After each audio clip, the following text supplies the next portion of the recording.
Well, ladies and gentlemen, welcome. This is the Ligier Junior Formula Championship, the last round here at the Barber Speed Tour at Barber Motorsports Park.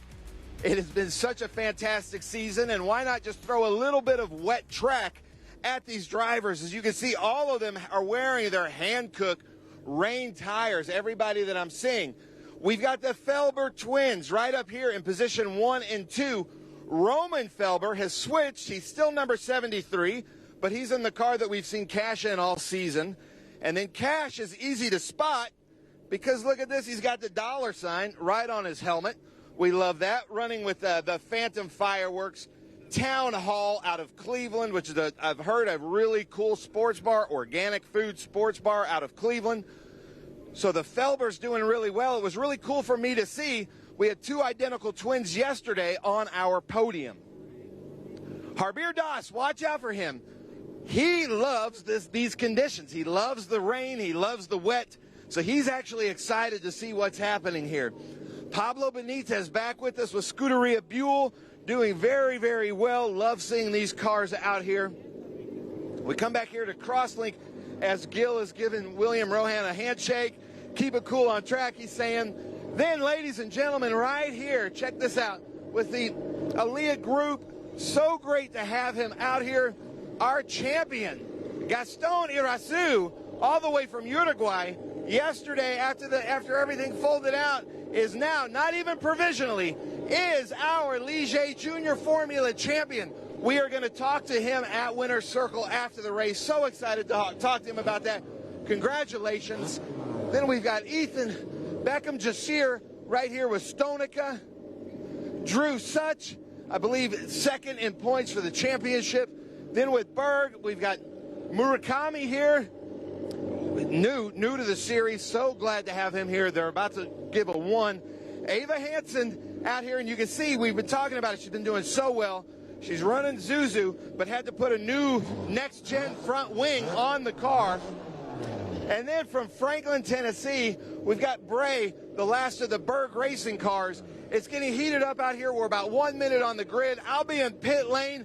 Ralph, I'm going to send it up to you in the booth. Thank you, Ben. Good morning, everybody. Welcome to Barber Motorsports Park.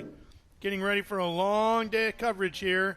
All forms of motorsports coming your way from here at Barber. We're going to have our open wheel categories kicking off with the Ligier Junior Formula Championship.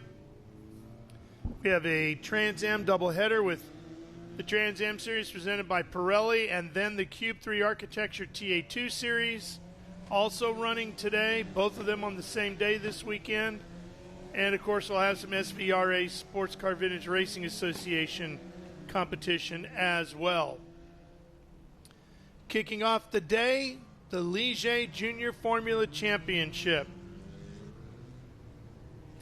As you heard from Ben, Gaston Irasu has clinched the Ligier Junior Formula Championship. We thought when we left the racetrack yesterday that it would come down to today, but not the case.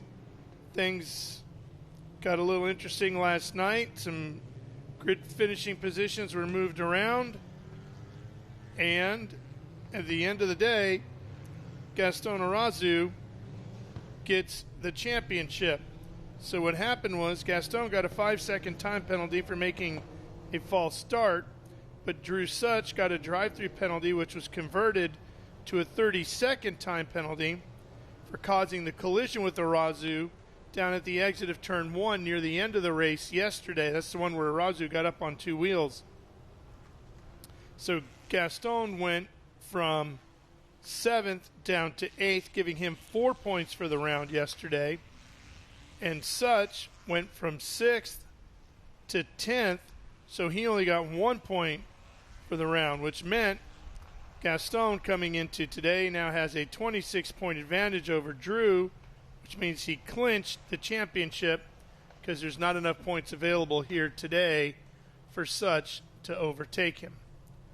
So we go into the final race of the championship season for 2025 with the title already handed out.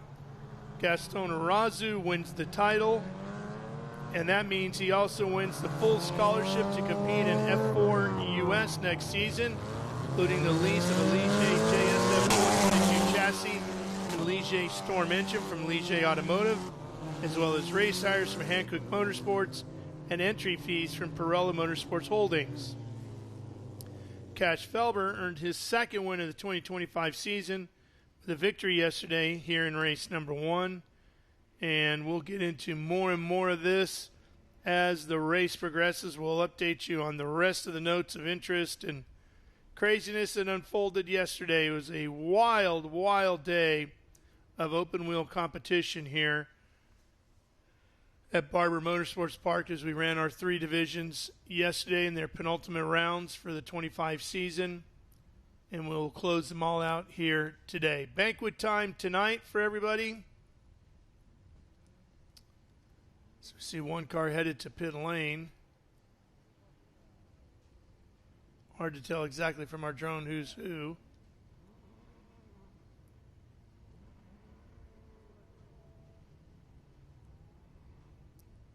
You see the damp conditions on the racetrack. Doesn't look like too many significant puddles, certainly on the racing line. You see a few off to the far right there and up along the wall.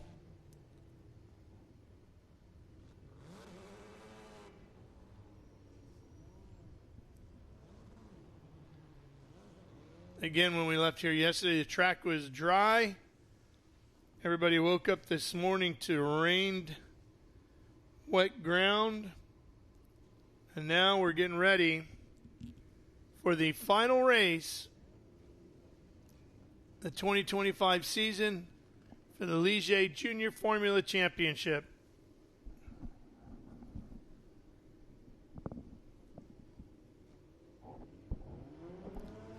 Field is set for the standing start. Here we go. And we are underway. Spray kicking up as the cars move off. Felber out front in the 11, Cash. Quickly into turn number 1, and everybody fights to find a slot. Winding their way around the tree, grouping there that forms turns 1 and 2. Headed out on the straightaway now at speed. Down to turn 5, the hairpin. Should be awful slick this morning. Oh, one car. That's the champ. Aratsu way out wide. Gaston Arazu way out there. He pulls it back in line. Oh, another car goes around. That is the 34 machine. That's William Rowan in that crosslink entry. It's like he got it going again. Yeah, there he is. Through the spray at the very back end. There's Drew Such in the 28, who will finish second in the championship. The 98 is Tasai Murakami in that Berg Racing entry, making his debut with the series here this weekend.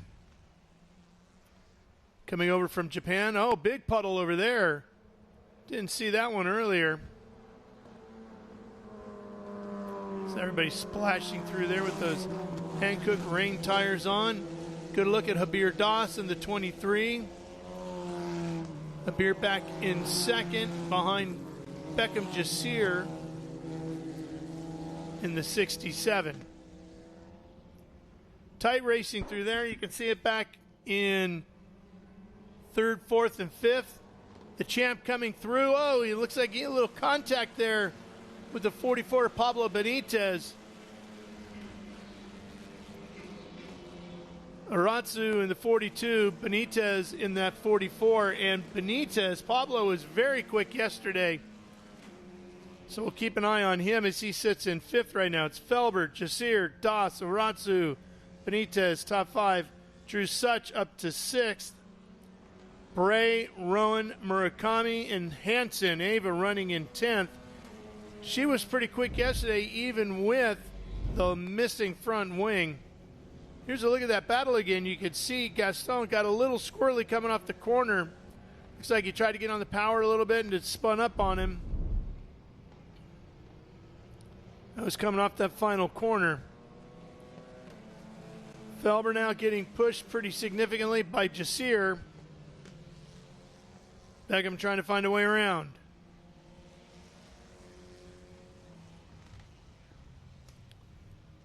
Still a good fight for third here as well, with 3 cars having at it there.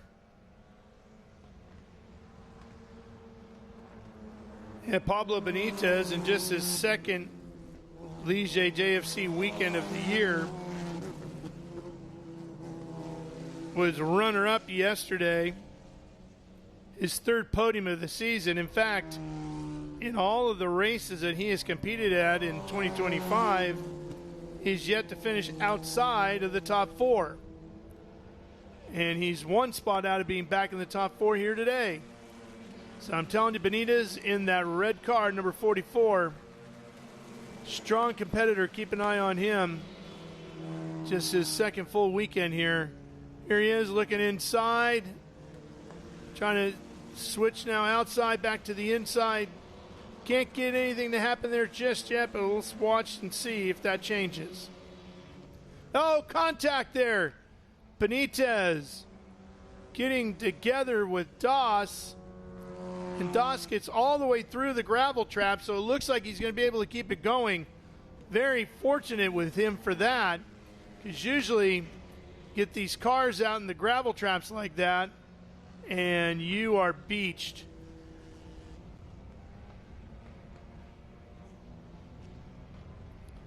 You saw the gravel come out from the bottom side of the car as he returned to the track.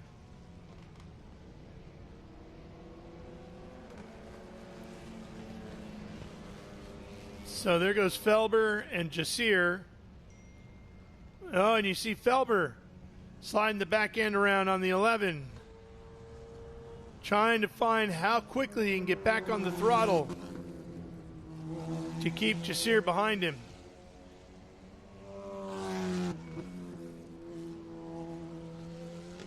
And Jasir continuing to apply the pressure right under that rear wing. Cash Felber's number 11.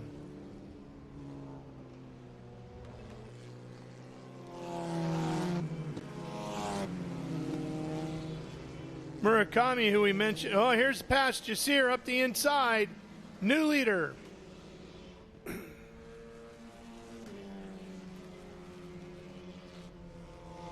24.5 minutes to go. Beckham Jasir becomes the new leader here in our Ligier Junior Formula Championship season finale.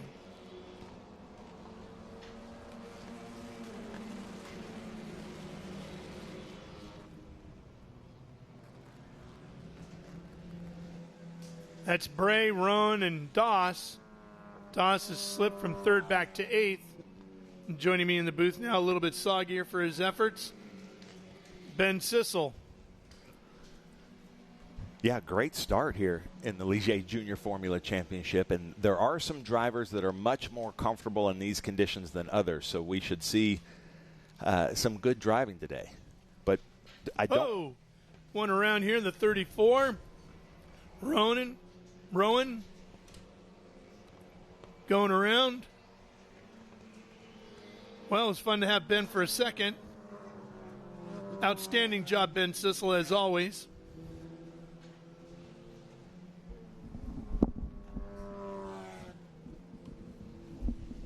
And Alex Popov slides in now as we see what happened to Rowan there.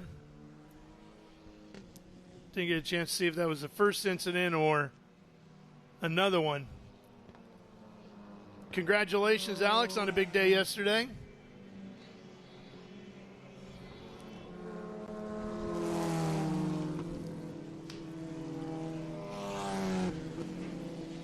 So Zach Forey joining us in the booth.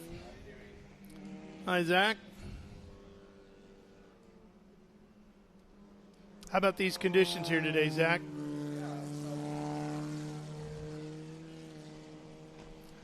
Try that. No? Try that. Yeah, a bit wet this morning at Barber Motorsports Park, but our Ligier JFC drivers are out here putting on a show for us for their final race of the season.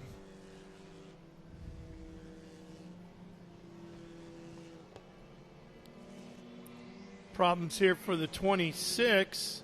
That's Ava Hansen. See her shaking the car around a little bit. Not sure what happened to her. Oh, looks like some rocks maybe falling out of the car, huh, Zach? Maybe she got off course a little bit? Yeah, I mean, it's super slippery offline, well, on the racing line, because that's where all the rubber builds up from when you're running in the dry. But that completely changes when it's wet. That rubber turns into basically oil, and yeah, you have to run off the racing line in the wet to be fast.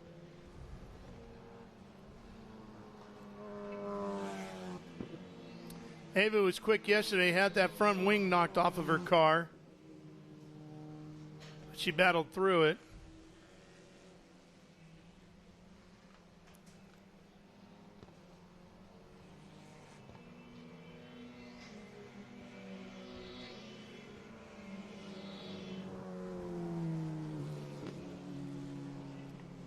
That's Drew Such in the 28. Here's Arazu and Benitez. Yeah, you can see Benitez there going offline, just trying to cool the tires. That's probably saying that the track is starting to dry more and more, and these wet tires, they operate in a very small window, so you have to try and keep them cool now when the dry line starts to form. Yeah, you can see him really fighting the front end of that car, really working that steering wheel. Even with the downforce of that front wing, Zach, you're really struggling in these wet conditions to get some bite up front. Yeah, you really struggle in these conditions, especially as soon as the tires start to overheat. As we see Beckman just here, they're wrestling the car into turn 7 and 8, down the complex into the Barber, where the Barber Motorsports Museum is. You can see him really wrestling the car in there.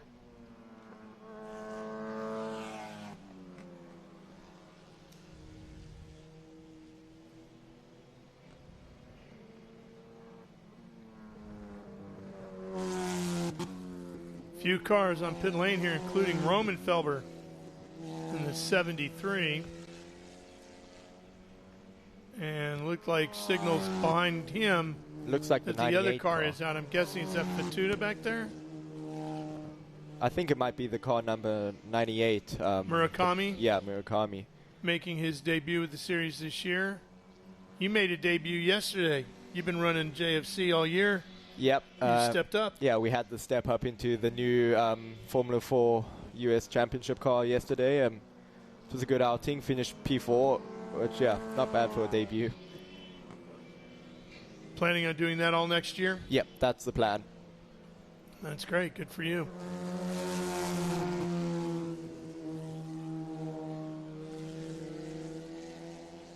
You can see our drone up in the clouds, low level here, as this rain moves on through. We knew it was coming.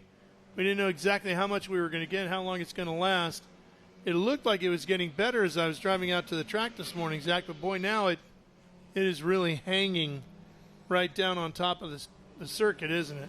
Yeah, it's just hanging around the circuit. You can see there's not a whole bunch of wind today, so the clouds are just going to sit there, and obviously we have forest all around us, so it's just going to sit in those trees longer and longer also. Yeah. With our cameras, I know it just looks gray, but when you're here looking at our broadcast position window, it looks a lot more ominous than it does on screen right now. Oh, yeah, for sure. Not sure what that means for the rest of the day. It's wasn't supposed to rain all day, but you never know. It had been beautiful all the way up until late last night when the rain moved in. We can see just here dealing with some traffic now. It looks like he's caught Ava. Out onto the front straightaway.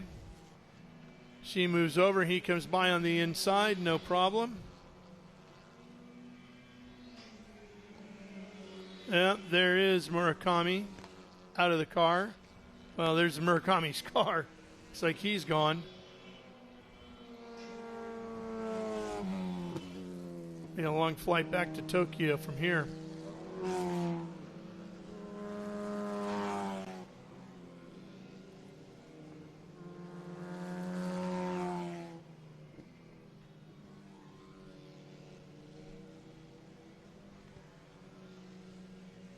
Out of the hairpin. Which portion of racetrack do you think will be the most challenging in the wet? Definitely think the last sector, from both the flat-out chicane and then the chicane that follows that, leading into the last sector. You have quite a big dip in the track, and I imagine there'll be quite some water build-up there. So yeah, pretty easy to have the car aquaplane, and also there's a quick change of direction. So that will also play a factor in, you have to almost turn the car into an understeer to get the car to go in there. Yeah, right where Jasir is now on camera. Yeah. And there's not a lot of runoff there either, is there? No, there's not a lot of runoff. We saw some cars go off there in practices earlier. Yeah. I believe that's Roman's car, right next to our microphone.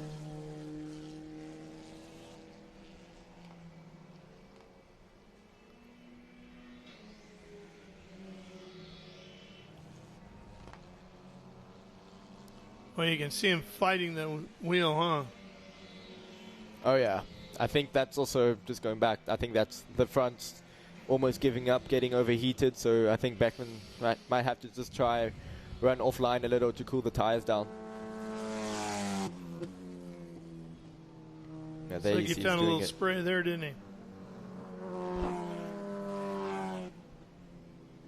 A little wider than normal probably through there. Yeah.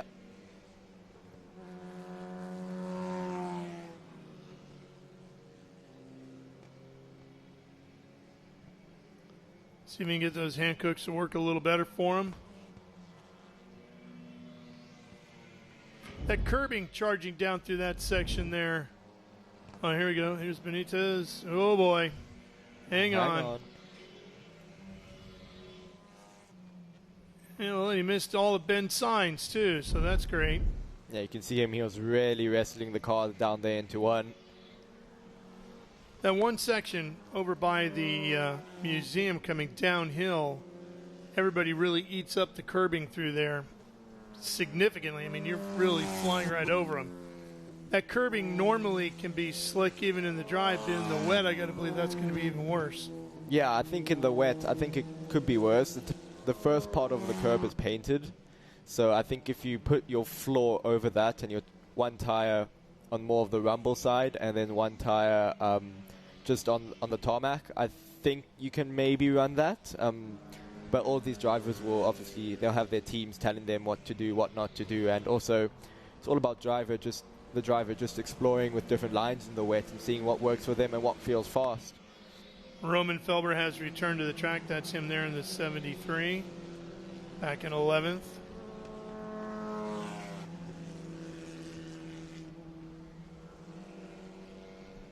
And we have a slippery surface flag coming into turn 5. I wonder if there's debris or something there on track. See that? Behind the monitor for me. Oh, there we go.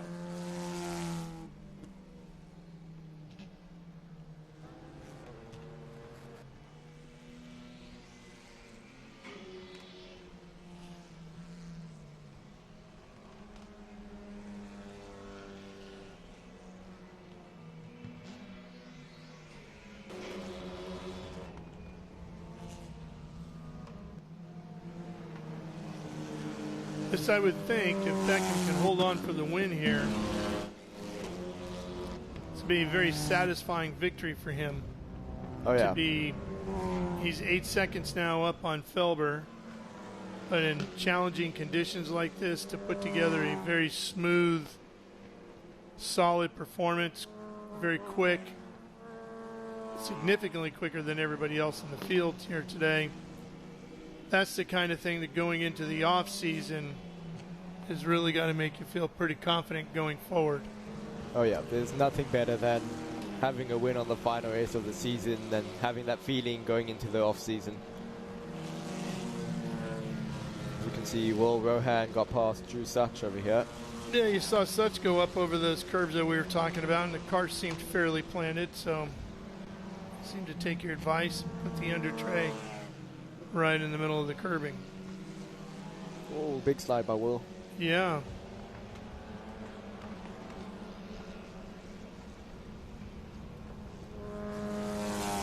That's been a fight right there for 6th. Rowan has gotten around Such and taken the spot. Is this your first visit to Barber? Yep, first time at Barber. What'd you think? Oh, I love this track. It's definitely one of my favorites that we go to by far. It's just so cool. Favorite part? I like turn 1. I had some pretty good moves around the outside at 1 yesterday, so turn 1 is fun. It's small brakes, stay in gear, don't downshift or anything, and yeah, turn 2. When you do a track walk here, you don't realize how much elevation there actually is at this track and how much banking. Yeah. So yeah, it's a really, really cool place.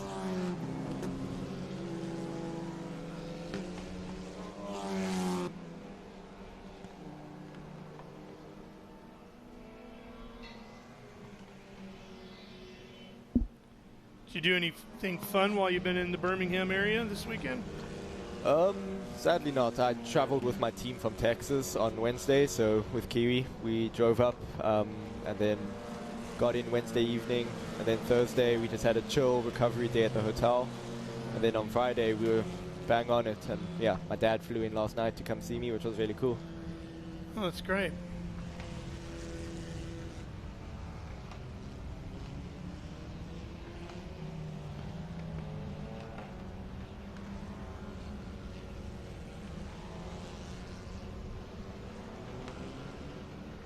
What are your off-season plans like? Head back home to South Africa, go and see some friends and family, and still have school, still in 11th grade, so junior year. Focus on that and try and get some laps in, and maybe head to New Zealand with the team for the Oceania Championship over there, just to go and watch and just absorb. No racing? No racing in the Oceania and the FR, not yet. One day, hopefully. Yeah, yeah. And tell me again what part of South Africa you're from? Johannesburg. Johannesburg. Okay, so I'm making my first trip to South Africa in December. So before you leave the booth today, you got to give me, going to Cape Town. Oh, you'll love it in Cape Town. So best time of the year to go. You got to give me a few of course places to go, things to see. We're going to be doing a World Supercross event down there at THL Stadium. Oh, yes, of course. Wow, So, that's really nice. Yeah. You want to come to the races, let me know.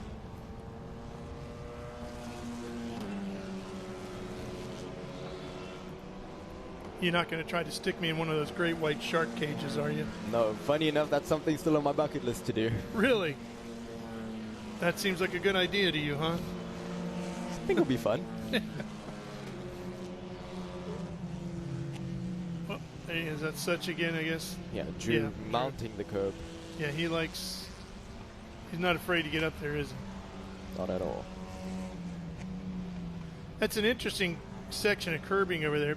I think Indianapolis on the inside of turn 1 has maybe the most abrupt curbing we've seen all year. It's very squared off. It's not the kind of curbing you can really take advantage of like here. Oh, yeah. Here you can really get right up on top of it. And we got one around down in the hairpin. I think that looks like Roman Falber looking out of the commentary box. Poor Roman's had a rough race. How's it? Two teammates going at each other and two great friends, Drew Such and Javier Das. Yep, that's a battle for 6th. Javier inside, gets the pass done. Yep, you were right, that is Roman. And he's spinning up that left rear there, you see that? Yeah, best thing for him to do is try and rock the car back and forward on the clutch to see if he can get any type of movement, but the grass will be super wet right now after all the rain we had. Well, and where he's sitting could cause a full course caution here. We got a local yellow out over there right now.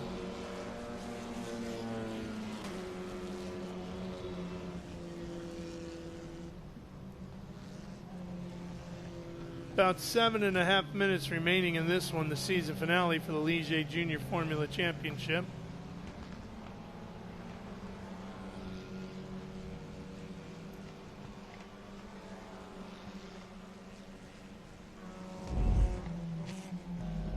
Replay coming. Oh. And there he goes.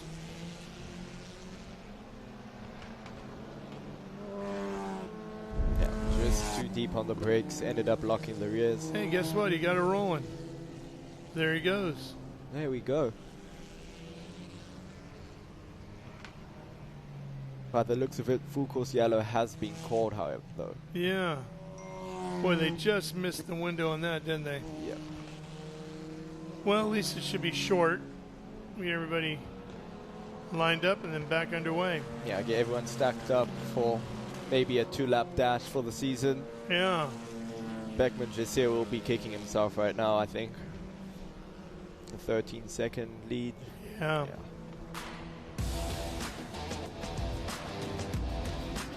Well, while they slow down to find the safety car, we'll take a quick break, but we'll be right back for more in the finish here at Barber.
And get ready for race day with Mission Foods. The world's best racers and tastiest products come together to make every race delicious. Fully loaded tacos, fast wraps, piled high nachos. Whatever you crave, Mission will help you be race ready with easy to make recipes that will take your race day to the finish line. Keep your racing delicious and enjoy all the mouth-watering action. Brought to you by Mission Foods. Too fast, too tasty.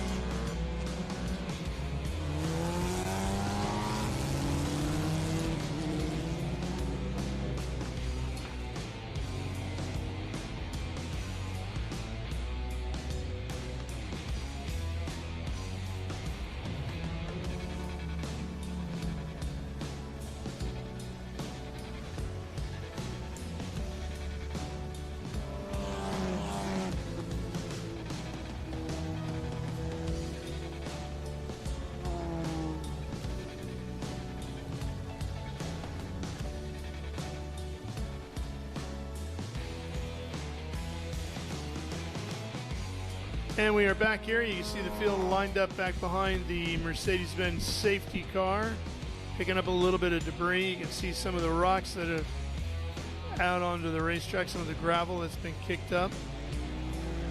Charlotte still here in her web. The rain hasn't made her scurry off at all.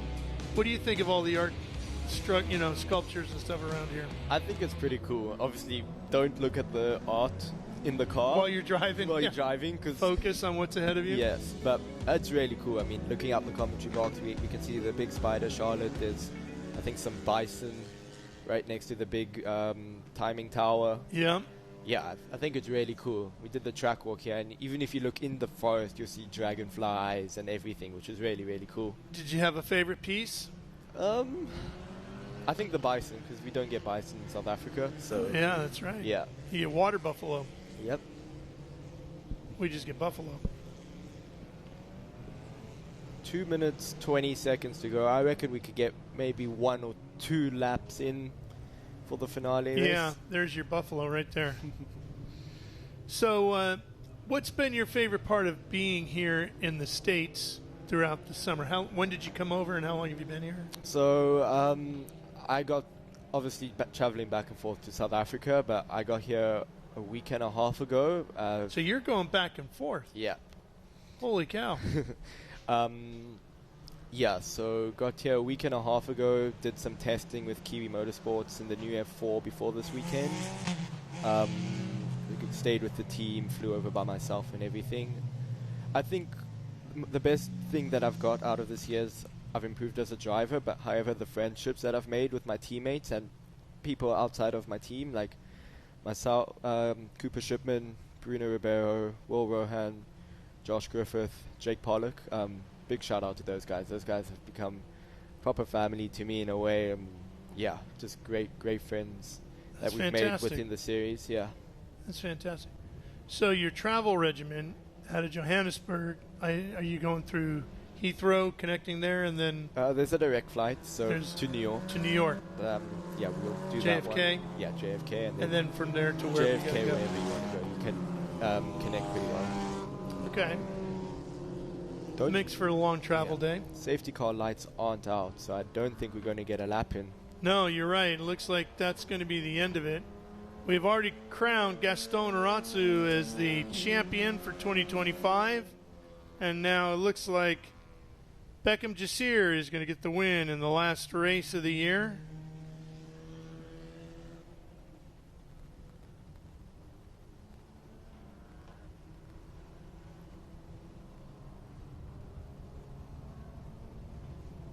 We'll see. Yep, here comes a checkered flag.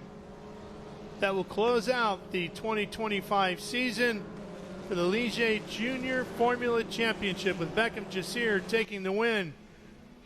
Cash Felber gets another podium finish with a second, and Gaston Oratsu will crown out his championship season with a final podium finish. That was a good race, action-packed race. And unfortunately for Jasir, it finishes under yellow, but he really did an outstanding job. Yeah, he had a 13 or 14 second lead, which was really, really impressive driving by Beckman.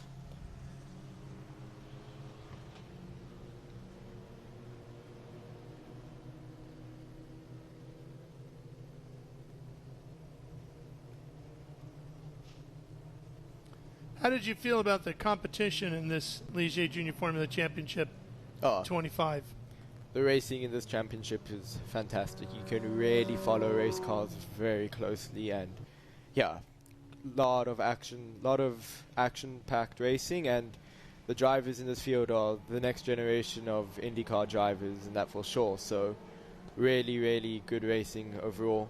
Good, clean racing most of the time, yep. And this is really the first win for Beckham Jasir in 2025. He was first to the checkers at Mid-Ohio in one of the races there. And I think he got penalized. Yeah. So he ended up losing the victory.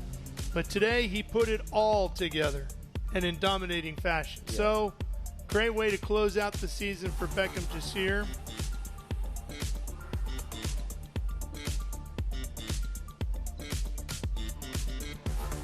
Couple of big puddles out there. Everybody had to fight through. But for the most part, a fairly clean race.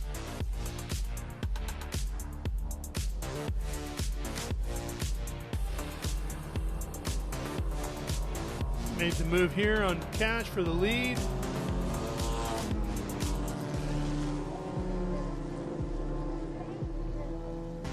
Couple of spins due to the weather conditions, but nothing too serious. A good save right here.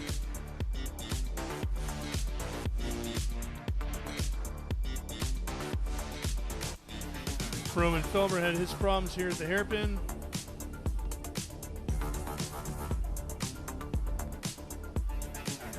And we'll finish this one under caution. You wave at the kids as you come on pit lane over here? No, the first time I heard Barrett saying that, speaking about that yesterday. The first time I saw them also, I got a big fright. I was like, oh. I thought those were two real kids for a second. I was like, you can't sit there. Yeah, shakes everybody up. Pretty creative idea.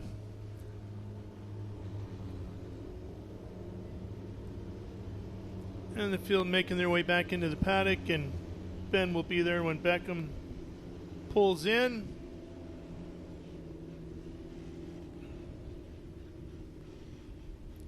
They've got to come all the way around behind the building. We're on the third floor there, just to the left of the staircase in that first grouping of windows. And you can see the folks gathering at the far left end of the building. That's where Podium is and Parc Fermé. You see the tiered levels of the paddock behind us. Here comes everybody. There's Cash, and there's the champ rolling in. Yep, got to change that number.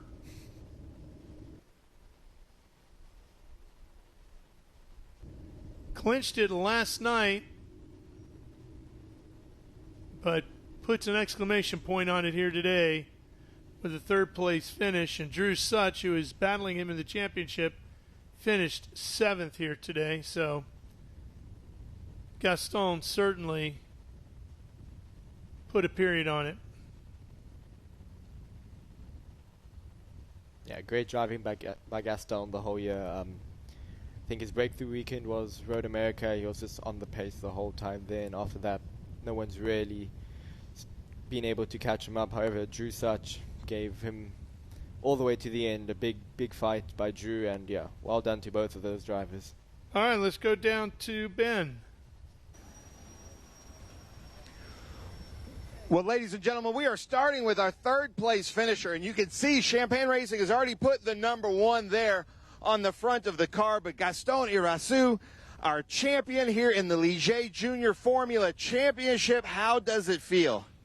It feels really great. We had a really good year with Champagne, so I'm really happy.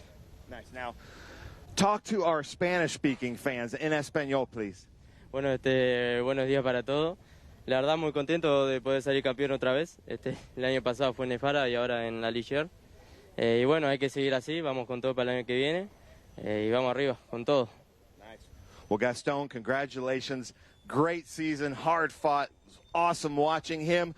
Already with the number 1 on the nose. I love that. Now, let's come and talk to, and as he gets out, our winner. First winner here in the Ligier Junior Formula Championship. First win for Beckham Jasir.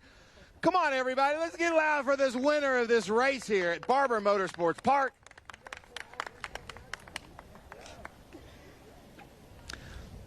Here, take your helmet off, Beckham, and we'll talk to you here. But, you know, we could point out P1docs.com. P1, that's pretty appropriate here today. OMP. Beckham Jasir here with Stonica. Beckham, I know you've been fighting for this all season long. This has got to feel good, especially coming at the last round. How was your race? Yeah, got a good start. First of all, I want to thank Matias Orjuela from Williams Sim Racing. They got some data and some onboard footage from the wet, so I had a bit of an advantage there. But yeah, it was a good start. I guess everyone was a little scared, but you know, I knew my way already. So yeah, had a little battle with Cash there, and then, you know, we got to the lead and just started banking down some good laps. So, well, we know you're fast in the dry. You know, everybody was kind of unsure of in the wet. You obviously feel pretty comfortable in the wet. Yeah, I guess the wet's my specialty as well. So yeah, just add another specialty to the resume. Is that right? Yeah, exactly. Nice. Well, Beckham Jasir, first place. We're about to have victory circle here with John Phippen, so I'm going to send it back up to you in the booth, Ralph, as we reset down here for Victory Circle. Okay, Ben, and we should point out that Champagne Racing clinched the team title this year. Yeah, big congratulations to Champagne Racing for clinching the team title, and all the teams and all the drivers and all of the mechanics and crew chiefs there. Big ups to them. Yeah. All right, your race coming up a little bit later this afternoon? Yep. I think we're out at 12, but we have a fan walk before that, so first time doing that. You get a fan walk. Yeah. All right, put that on the resume too. That's great.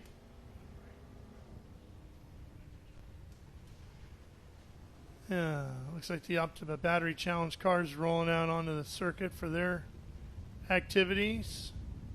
We'll go back for the podium here in a second once John Phippen and everybody is ready for that.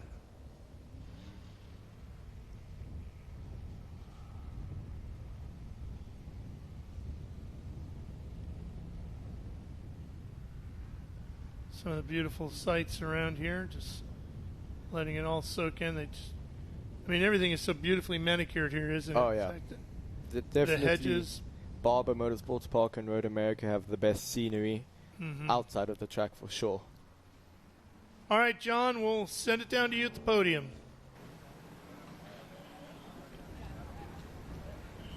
Thanks, Ralph, and we appreciate it. Let's get our podium celebration underway here as we've got three racers from the Champagne Racing stable. A sweep of the podium for Champagne Racing, our 2025 team champions for the season. So congratulations to Champagne. But first, may I be the first to introduce you to the 2025 champion of the Ligier Junior Formula Championship, finishing third, Gaston Irasu. Gaston, a fantastic season, 5 wins. This is your 5th podium in these tricky conditions. You did a fantastic job. Well, thank you. And yeah, it was a really great year with Champagne, and we can win the championship, so I'm really happy. It sounds like our public address system is a little dodgy, but is there anyone you'd like to thank for your team, your championship? I'm sure it's your team as well. Well, my mate, I Hollywood, all the team, and my father and sponsor to give me the chance. Congratulations again. Gaston Irasu, ladies and gentlemen. Mo Murray from Ligier Automotive North America making the trophy presentation. Thanks, Mo. Let's move on to our second place finisher. He has 2 wins and 4 podiums on the season for Cash Felber. Cash, you kind of inherited the pole when your brother had some problems this morning. Yeah, I didn't expect that going into this race. I thought I was going to be starting second, but, you know, we just kept the lead, and then Beckham got past us on, like, I don't know what lap, but after that, after he just passed me, I was, like, saving, not trying to go off track or anything, because I think we inherited third in the championship now, so I'd rather keep on track and keep third in the championship than go off. Well done. Anybody you'd like to thank? I'd like to thank the whole team. They did an amazing job, especially this whole season. This round, we got to win second place. So I don't think that's too bad. I'd love to thank all my sponsors: Town Hall, Rebel, Bio Longevity Labs, Next Gen, Mind, Body, and Matrix, and I think that's it. All right, congratulations. Cash Felber, ladies and gentlemen, your second place finisher. Mo, once again, making the trophy presentation. Well, in addition to introducing our champion, my favorite part of this job is a chance to introduce to you a first-time winner. He moved over to the Champagne Racing stable. He is the Rainmeister, ladies and gentlemen, Beckham Jasir. Beckham, congratulations. Obviously, moving over to Champagne has been a good move for you this weekend. How does it feel for your first victory? Yeah, I want to give the team a big thank you for making this weekend possible. For sure, couldn't have been done without them. But yeah, for sure, yeah, it was a nice change, I guess. The weekend was pretty good. I think we were running top 5 the whole weekend, so yeah, it was just good consistency. But yeah, I want to thank all my sponsors, you know, Stonica, Bell, P1 Docs, OMP, for making this possible the whole year. Clearly, you're comfortable in the wet weather conditions. You came from 7th to finally take the lead, and before that full course yellow came out, you were pulling away. So have you had some experience racing in the wet? I think in this car, I've probably had just 1 race. So yeah, I mean, it's all right, though. I have experience on the sim, so. Well done, my friend. Beckham Jasir, ladies and gentlemen, first-time winner.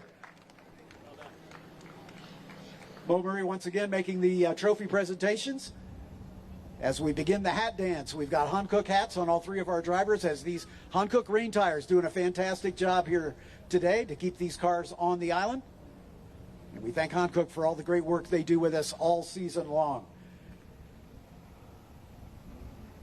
And of course, Mountoon, who provides the power plants for these cars, the Honda-based K20 normally aspirated for these drivers.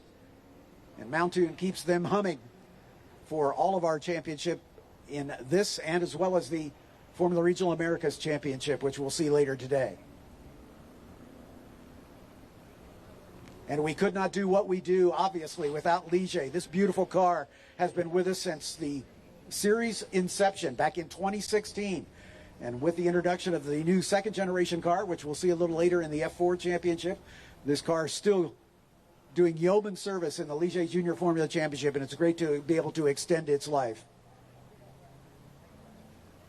But now for the time for the champagne celebration, and with good reason, because it's a champagne sweep of the podium. Let's hear it for the new champion, Gaston Irisu, Cash Felber, and first-time winner, Beckham Jasir.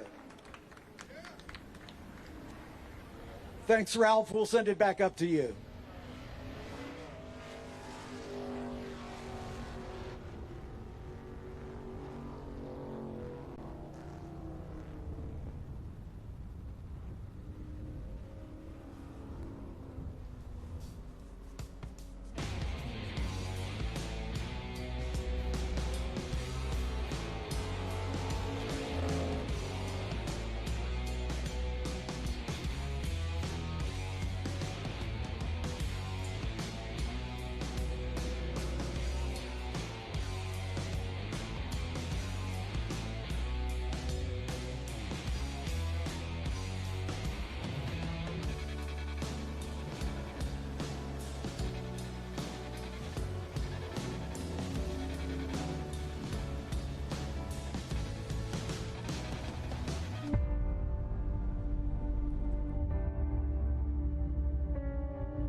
Up and get ready for race day with Mission Foods. The world's best racers and tastiest products come together to make every race delicious. Fully loaded tacos, fast wraps, piled high nachos. Whatever you crave, Mission will help you be race ready with easy to make recipes that will take your race day to the finish line.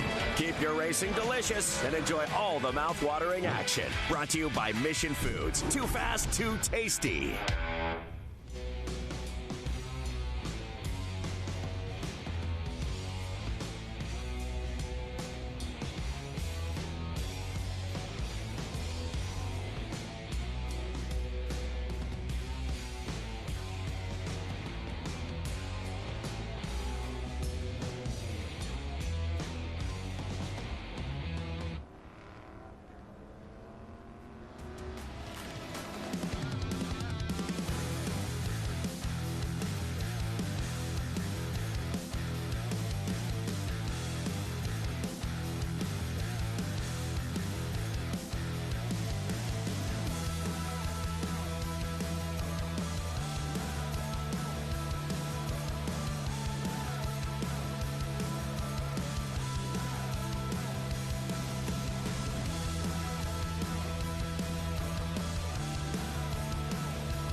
First few things that come to mind to describe myself: passionate, fun,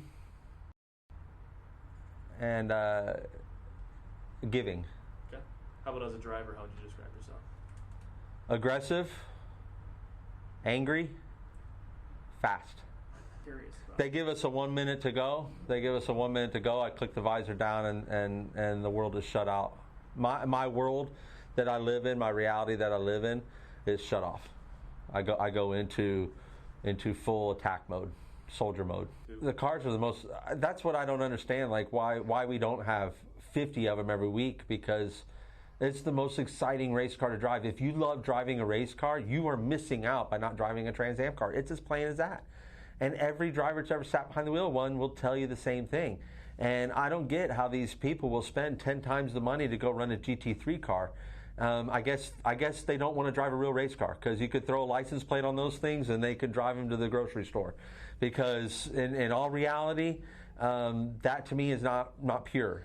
When you're sitting in a car that's raw and just feeds you energy all the time, and you don't turn a dial for an air conditioner switch, and you don't pound the brake pedal and feel ABS, and you don't pound the gas pedal and feel traction control, there's something amazing about that. I mean, that's why everyone in the world should have ever gotten to become a driver. That's why when you're growing up you want to be a driver, is because you grew up watching people do that, and then all of a sudden that seems to be disappearing, and I don't want that to disappear. I want it to gain that exposure. So I don't mean to pick on any GT3 people out there, but come on, come Trans Am racing. It's more fun.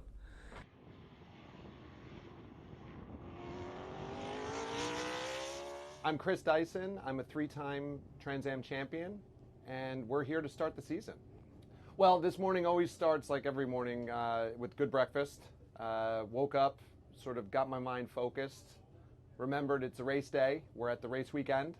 It's the happy time, it's the happy place. We try to focus on what's ahead, which is a great day here. Our Mustang, our number 16 Jim Weed car is ready to go. The team is here. I came and checked in with my engineers, and we've talked about our plan for the day, and it's exciting. This is the best time of the year. This is New Year's celebration starting in February for us. Yeah, so I mean, we spent the winter training. Racing never shuts off. You're always on it mentally, and you want your body to follow. And I think always having the ability to be ready to go at a moment's notice is something that we all racing drivers want to do. We don't want to be left behind. We want to be first. We want to be the fastest. And a lot of our focus away from the track is on making sure that we're at our absolute best, and when we're not at our best, that we can still get back to our best. And I think that's a key thing for any athlete. One of the big things in the off season is focusing on stamina and focus. And having a couple months off is a great time for the mind to decompress, getting in the gym, putting in that little extra, pushing to try to build up and create those reserves you're going to need when it matters, whether it's in the race or whether it's over a course of a long season. That athletic preparation is a big part of the sport. This is a high-risk, fast, and dangerous game. And what you want to make sure of is that you're not letting down the team and that you're keeping yourself in one piece. So focus is everything. The Trans Am Series has been around since 1966. What it has evolved to in that time is right here, a 900 horsepower, 2,800 pound beast. This thing produces over 2,000 pounds of downforce and flies around the track on 18-inch Pirellis. They're 14 inches wide at the rear, 13 inches wide at the front. It's an 18-inch wheel. Hauling tail around here. They're one of the most vicious cars around here. No traction control, no ABS, just a fire-breathing V8 flying around at 200 miles an hour. We have a wide variety of examples to run in our XGT class. This is a Corvette. It's got 600 horsepower at the wheels, and it's running on the 18-inch Pirelli tires again. It's making a lot of downforce, and you're allowed a lot of variations in XGT. So we're going to see cars from all over the world competing. High horsepower, high speed. These cars do have ABS, but they are not allowed traction control. Fitting right between our GT class and our XGT class is SGT. This is a very versatile car right here. This is a Howe chassis TA2 that it started life at, but it's eligible for SGT. You add 100 pounds, it's still the same Chevy LS motor, same Pirelli tires, same everything, but it's eligible to go race against the Porsche, the Mustang, and the Corvette that were more popular cars in this class.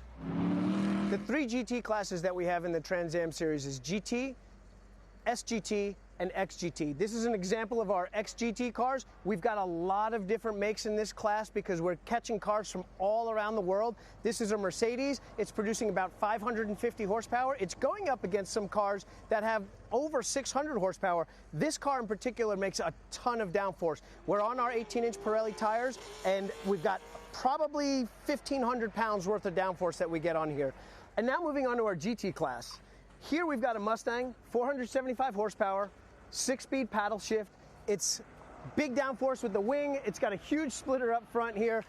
Also on our Pirellis, like every other car in our Trans Am series here, this car is going to go up against a wide range of marques here. We've got an Aston Martin here. We've got Maserati here. We're racing against Porsches. We've got an Audi GT4 car here. Our GT classes encompass cars from around the planet, and the racing is amazing. You know, you see, we have TA1, then you have TA2, which is, you see a lot of young talent learning, either being a road racer and showing their skills to move to IMSA or NASCAR, or, development drivers, Brent Cruz, for example, Connor Zilic, who's amazing, and Thomas Annunziata, a lot of young guys that have the talent to move up, and this is where they get their feet wet. I like to see TA1 kind of become the next step for them to, feel more powerful cars and a little edgier cars. The TA2 cars, you can slide around a lot. The TA1 cars are much less forgiving, more on edge. So I can see TA1 kind of becoming what TA2 is now, as far as the young guys getting big car experience. Adam Andretti, I drive the top liner Chevrolet Camaro in the Trans Am series presented by Pirelli. It feels amazing, but at the same time, it doesn't mean anything 2 races into the season. It's obviously a cool accomplishment. You get the great pit spot, and you get some of the perks that come along with being a points leader, but none of it matters until we're in COTA and we're at the banquet, and they're sitting there, and then you're the points leader. That's when it matters. So there was a lot of racing left to go, and that's what we're working towards, is to get to that goal of COTA and celebrating the ultimate celebration. Leading the points at any point in your career feels amazing. I mean, no one doesn't want to be the points leader. That's what we're striving to be. We've been consistent. It's again only 2 races in, but the change from our past to now would be consistency and having a good start. Honestly, in my entire Trans Am career, I've never left Sebring with a decent finish when going for a championship. I've had some great finishes at Sebring, but it was always like one-off races, and I wasn't going for the championship that year. It seemed like every year I've gone for the championship, Sebring has put us behind the 8 ball right off the bat. And this year that wasn't the case. This year we were able to bring it home with a strong podium finish, and that has been really the game changer for us. When you start thinking about other teams and what they're going through, and you lose focus of what your own operation is doing. We're just heads down on what our own operation is. You have enough to deal with focusing on your own program than having to worry about anyone else's program, as nobody out there is worried about our program either. So it's the champions really put their heads down and focus on what they're doing and exit that outside noise. That outside noise doesn't mean anything. It's funny, and when everyone says, I'd rather be chased than be the chaser, it's because they're not in that position, So you always say, because what we do here in our world of driving race cars is 90% psychological. So if you're somewhere wrong in that game that's going on between your ears, so you have to talk yourself up for that. For me, I just like to focus again on what we're doing, business as usual. We know what we have to do. We have to finish races, first and foremost. And if we finish races with our pace and with the way that we perform, those finishes and those results should take care of themselves. After the California swing, we still have 2/3 of our races left. So you get into that last third of the races, then yes, maybe some of the mentality will change, but you got to be careful changing your mentality driving, because when you make those adjustments, it can create other errors because you're taking yourself out of your rhythm. The rhythm of life and the rhythm of what you're doing, especially in our sport, is so important. So it's really a fine line, a fine balance that you have to be on at that point. The Trans Am Series is all about high horsepower and a big focus on the cars.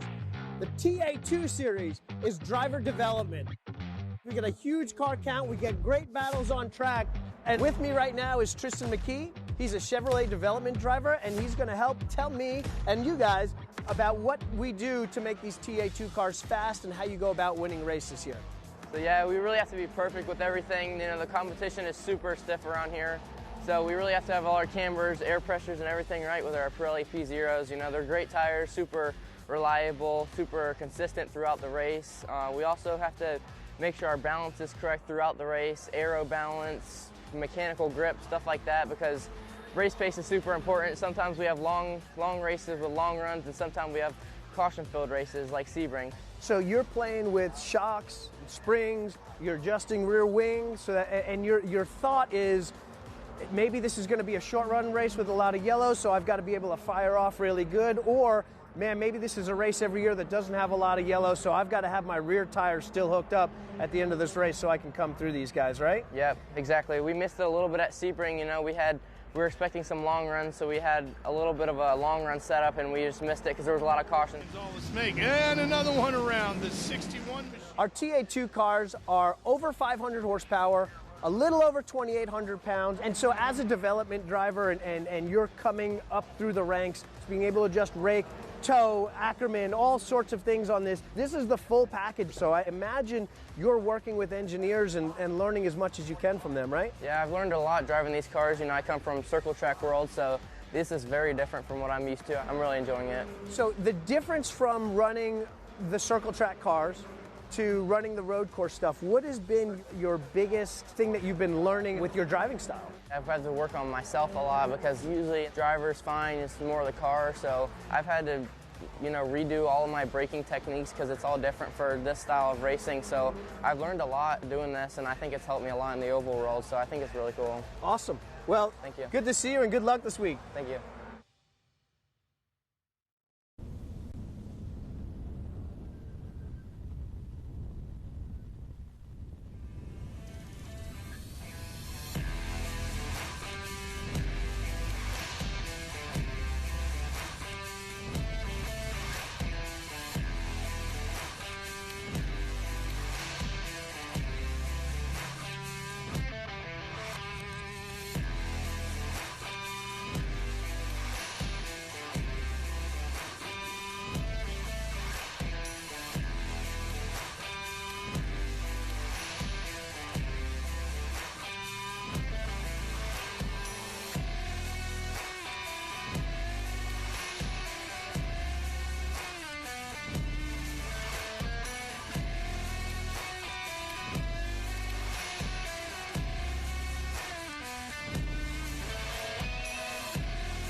In Birmingham, Alabama, art meets adrenaline.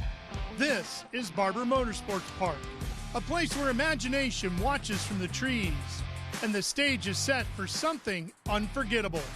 The Trans Am Series arrives here for the first time ever to tame a circuit that's as beautiful as it is brutal, perfectly manicured and fiercely technical, where bronze ants and chrome monsters share the stage with fire-breathing race cars. Every corner is a canvas, every lap a brushstroke of speed, and with only 2 races left in the season, there's no time left to play it safe. Today's lineup of TA, TA2, formula cars, and old-school dream machines will carve up the Alabama countryside, and we're here to deliver every twist and turn they take. Live from Birmingham, this is the Trans Am Racing Series presented by Pirelli.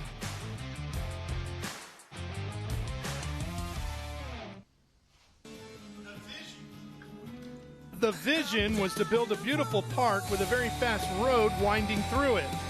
Mission accomplished. Barber Motorsports Park is a 17-mile, 2.3-mile stunner. The coolest, most challenging, fast, technical art museum you've ever been to. Hi, everybody. Ralph Shaheen, alongside the president of the Trans Am Series presented by Pirelli, Andy Lally. Andy, we got buffalo, we got Bigfoot, we got dragonflies, cows, all kinds of stuff around this place, and an incredibly challenging circuit. This is going to prove something different that these drivers haven't faced all year long. We don't have a lot of straightaways here. This track is essentially sorted out for motorcycle racing, but it's a blast to drive around with a race car. Gonna be a handful for these TA cars, especially. The TA2 cars, it's kind of just the right mix for TA2, but these TA cars with all this horsepower, this is going to be tricky. You got a lot of downhill entries with gravel traps on the exit, hoping to stay out of those today, and take all that and make it a little bit damp. And we got a tricky day ahead of us. Slide too far off track, and you get right into Charlotte's Web here, and it could be a really rough day. See, he's had a tough time here as well, getting around this circuit. You talk about how challenging this place is for cars in general, and then, we're going to throw 900 horsepower at you. These Trans Am cars, as nimble as they are, as powerful as they are, man, this is going to be a busy, busy day behind the wheel for these drivers. It is. This is tough. This is a tough place to pass. So especially now, we've got a bunch of different classes on track here. When it comes to the lapping situation for the Trans Am cars, this is not a Road America where you can just back up the last corner and you've got a half a mile long straightaway to turn 1 and you complete that pass easy. You've got to get the run out. You've got to be right on their bumper, and you've got just short little tiny straightaways in between these fast sweepers to get that position done here. So I think we have potential, and we've seen this in the past with everything that's ever raced here before, is this tends to test the frustration and the patience levels of the drivers here that need to make a move right now or feel like they got to get by, and sometimes, very often, that results in a good fight. Let's just call it that. Drivers always have to have their elbows up, right, to be aggressive. But, boy, today you're really going to have to be ready to pounce, but it better be a clean pass or it could be a real problem if it's not. Well, with all the action down in the paddock areas, the drivers are getting ready to crawl in their machines and come out onto the racetrack is where you'll find the third member of our crew. That would be Ben Sissel. Hey, Ben. Well, Ralph, thank you so much. And just 10 seconds ago, the plot totally changed down here because it is now actively raining. I'm with this team here with the Good Boy Bob Coffee Roasters. As soon as that happened, they start cheering because Eric Joyner, very fast in the wet. You can see he's got the wet tires on. And the reason I started back here, because he's a very fast driver, been with the Trans Am Series a while, but he's having to start from the back because he didn't go to driver's meeting. So he's starting from the back, will be really fast, but now with the rain coming down like it is. Oh, Eric, come here. Because your team, I was over here, just started raining a little bit. They started cheering because they know that you're good in the wet and you've got a car for it. Yes, so we're feeling pretty good right now. I mean, it's still, if you look at the weather, it could clear up and it'll dry out really fast, and then we'd be in a situation where we'd have to come in and do a pit stop when maybe no one else would. But Be good out there. It'll be a great race to watch. Yeah, That's yeah, for and sure. so happy to be here at Barber. Have you been here before? I have not. I spent time on a simulator, but it's one of the reasons I wanted to come here. Yeah. Well, that's Yeah. Well, be good out there. So, Good Boy Bob Coffee Roasters, they've been supplying coffee to everybody. And then I have to mention his production company, Tool. They make some of the coolest videos and commercials out there. Then we've got G-Luck. Where is G-Luck? But Brian Gluck out here. We saw him with us at Atlanta a few times, so he's very excited to be out here. New car. They're still developing this car. Dave is coming through, but see, look at this. So we've got slicks. Looks like we've got slicks on both the Mercedes as the Corvette is changing, the Kiss My Grass Racing. And you can see it got frantic here just a little bit ago, didn't it? It got frantic. You tell the team, hey, let's go on wets. What's your strategy? Yeah, I mean, it's a tough call right now. I think realistically there's going to be some yellows today. So, yeah, we might have an opportunity to come back, but it's just coming down harder and harder. So, yeah, I mean, this Kiss My Grass Corvette has been awesome. These guys are great. We have traction control and ABS, so a lot of the other cars don't. So we're going to take a gamble. We'll see where we can get with it. Nice. Well, good luck out there. The Kiss My Grass Racing. We're going to come up here through the TA series. So one thing to note, Milton Grant, it is his birthday today. Bob Ruman, they're trying to figure out their strategies. You can see everybody kind of going through here, but Milton Grant getting buckled in. He's on slicks. His son, Kerry Grant, also on slicks.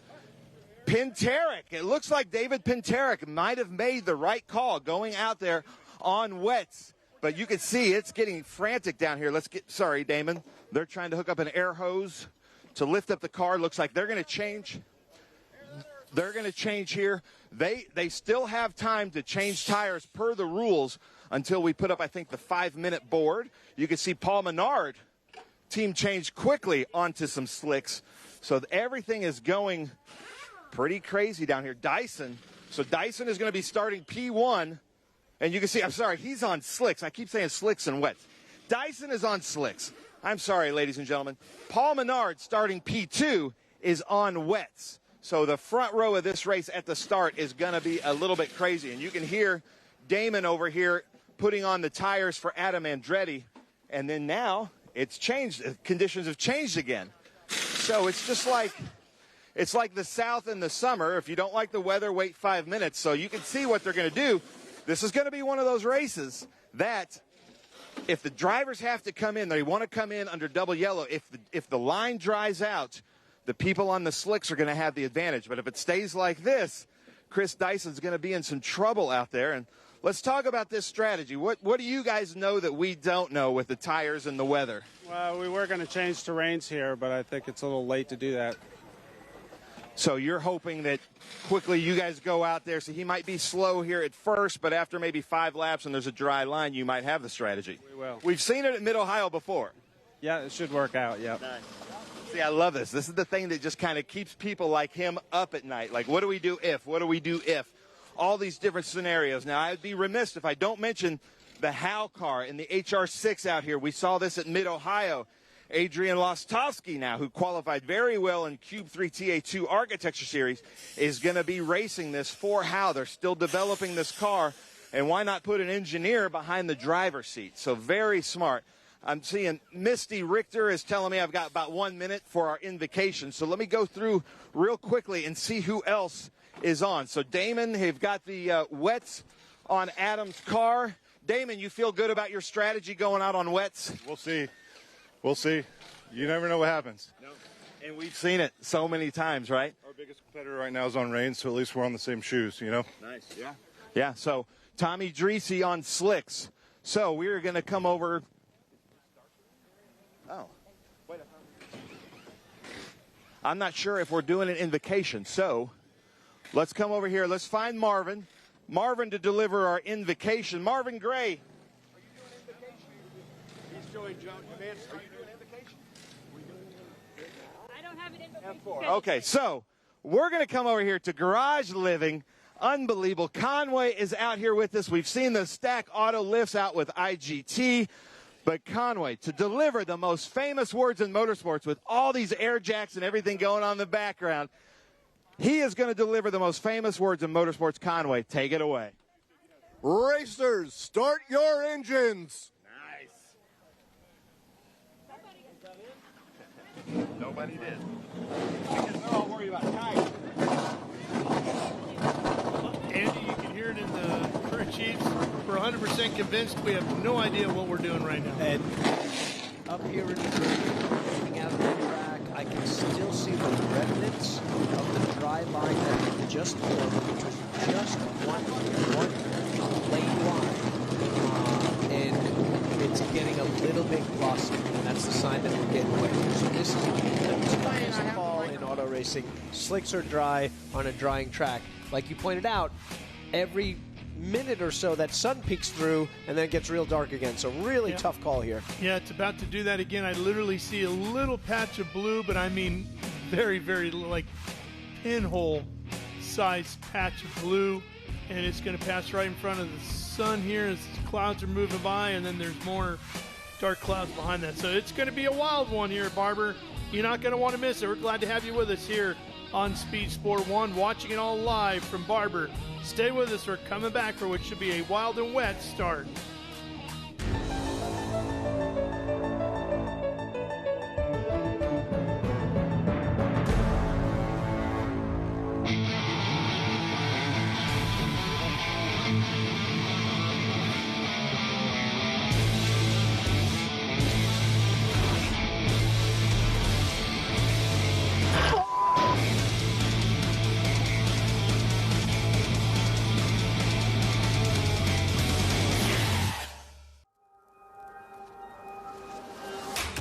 Good is this? Look at this view from Losowski.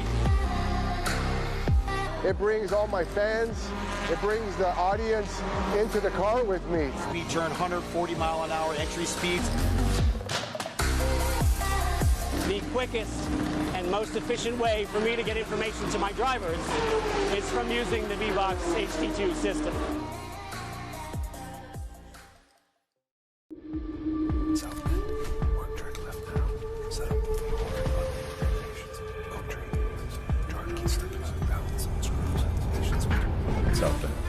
Track left now.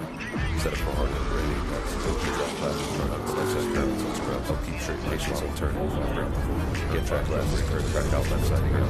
Get out of inside right. You have more important things to worry about than your underwear. In racing, every second counts. Communication isn't just important, it's everything. Established in 1996 in Daytona Beach, Florida, Speedcom Communications was born from a passion for racing and a vision to revolutionize motorsports communication. Trusted by competitors across the world.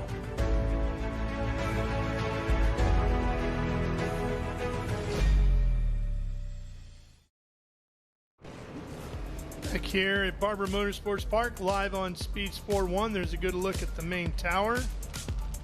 Pit lane just below. Cars are out on the track. That is the Barber Vintage Museum right there. You can see how low those clouds are, Andy. With all the forest around here, boy, those clouds are just hanging in the trees, aren't they? Low clouds, but then spots of sunshine over there. That's what the drivers on slicks want to see. They want that wind to pick up. They want these clouds to move out. And the guys on wets, they want it to stay wet. So 2.3 miles. Let's show you the racetrack here at Barber Motorsports Park, and a absolutely gorgeous setting. Very cool track here. Lots of elevation. Wide enough to get some good racing in. Short straightaways, big sweeping corners. Turn 1 is a downhill entry, an increasingly downhill apex into a compression and a big long sweeping 2, 3, 4 flat out. Turn 4 down into a downhill, braking again for 5, 6, and 7. Our next gen corner here. This is probably where some of the best passes are going to be set up. Down into 8, 9, another downhill entry roller coaster into a fast set of S's. Mission turn 11 here is going to be our fastest apex of the entire weekend. As we roll down into another set of S's, little break here coming down, lots of curb, big compression. Up and over for another long continuous right-hander that we're calling 14, 15, 16, and a quick 90-degree left in turn 17 to finish up this 2.38 mile track. And coming out of 17 and coming out of 6 can be two of the most challenging areas because We see cars all weekend long going very wide. They're getting out into the grass, and on a day like today, you get off into that grass, you're going for a ride. This racetrack is slippery. Everything offline is way more slippery, and everything that's green is an absolute slip and slide here. So you can see those painted surfaces on the exit that are normally very grippy in the dry. Guys are going to have to watch out for putting the power down on that. You can see also, look for the shiny stuff. That's the real slick stuff. You look at the racing line, and that's got like a matte finish. That's where all these drivers are going to want to be, whether they're on slicks or rains. As this track gets, they're looking for the driest portion, the highest amount of grip, and that's the big telltale around any racetrack. You see it shiny, that means there's a little more water on the surface. We haven't knocked away. You don't see the dips and peaks of the aggregate of the asphalt. So that's where you want to have your tire until those wet tires are getting too hot from being too dry, and then you'll see the drivers kind of come inside down the front straightaway and any straightaway that they can get a little bit offline to cool those tires off before they get back in the corner and rely on that big Pirelli grip. We saw Adam Andretti's crew talking about going with the wets, and I think they had to because that's what Menard did. Remember, they're in this battle for this championship, which probably is not going to get decided here today. It's probably going to go all the way to our season finale in a couple of weeks at Circuit of the Americas. But in a day like today, you got to at least match up with what your title rival is doing. I think that's the smartest thing. You know, there's tricky bits of our rule book here where you have X amount of time to make your decision before everything's final and you roll out.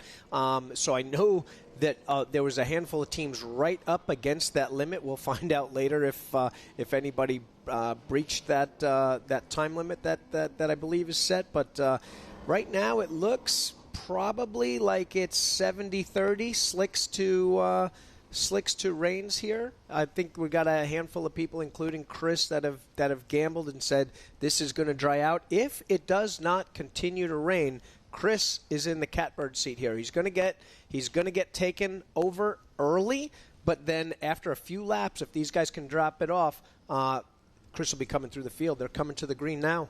46 points separating Menard and Andretti.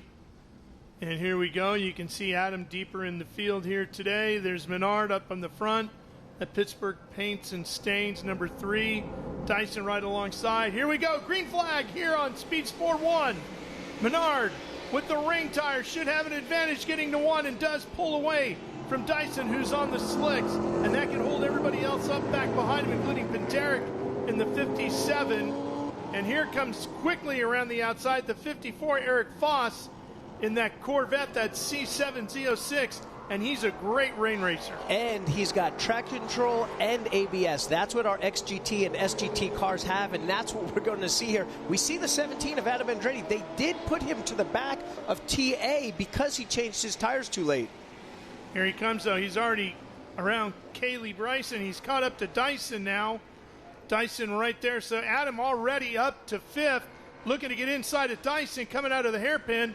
You saw Chris wiggle his big Jim Wheat Ford, and Adam's going to get past. This is going to be an amazing strategy play. Either way this goes, Chris, one of the only cars on slicks, obviously getting eaten up. He's already a quarter mile behind our leader, who's off and running on the rain tires with Menard here. Eric Foss is going to give Menard all he can handle here because Foss knows this place. He's an instructor here. He's only 50 yards back from him right now, and all that horsepower that those TA cars have is useless if you can't put it to the ground. So if you've got a Corvette that's got traction control and can really roll through here, we're going and ABS on this tricky surface, knows what he's doing with it, and the guy that can really hustle. Eric Foss is a quick dude, and I think this is going to be quite an interesting race here as we see Andretti already moved by Dyson and now moved by Pinteric, put himself in position, and he wants to go after that leader, Paul Menard. Adam working his way out onto the front straightaway now as Menard is already down to turn 1. Adam is just coming off at 17. Let's see if he can reel them back in. Kaylee Bryson, we're seeing her move down to the middle of the track here, looking for a little bit of water for her rain tires. Might feel like that block on that tread is moving around a bit. Adam about 7 seconds behind, 8 seconds behind Menard right now. What a cool view. I've never seen this picture from our drone here where we see the entry to 1 and the exit of 4. Yeah, here comes Andretti out of 4, headed down to 5. As you see some of the GT cars getting down into turn number 1. And boy, Foss is right there. Look at him going over to cool his tires down. He goes right over to challenge Menard here.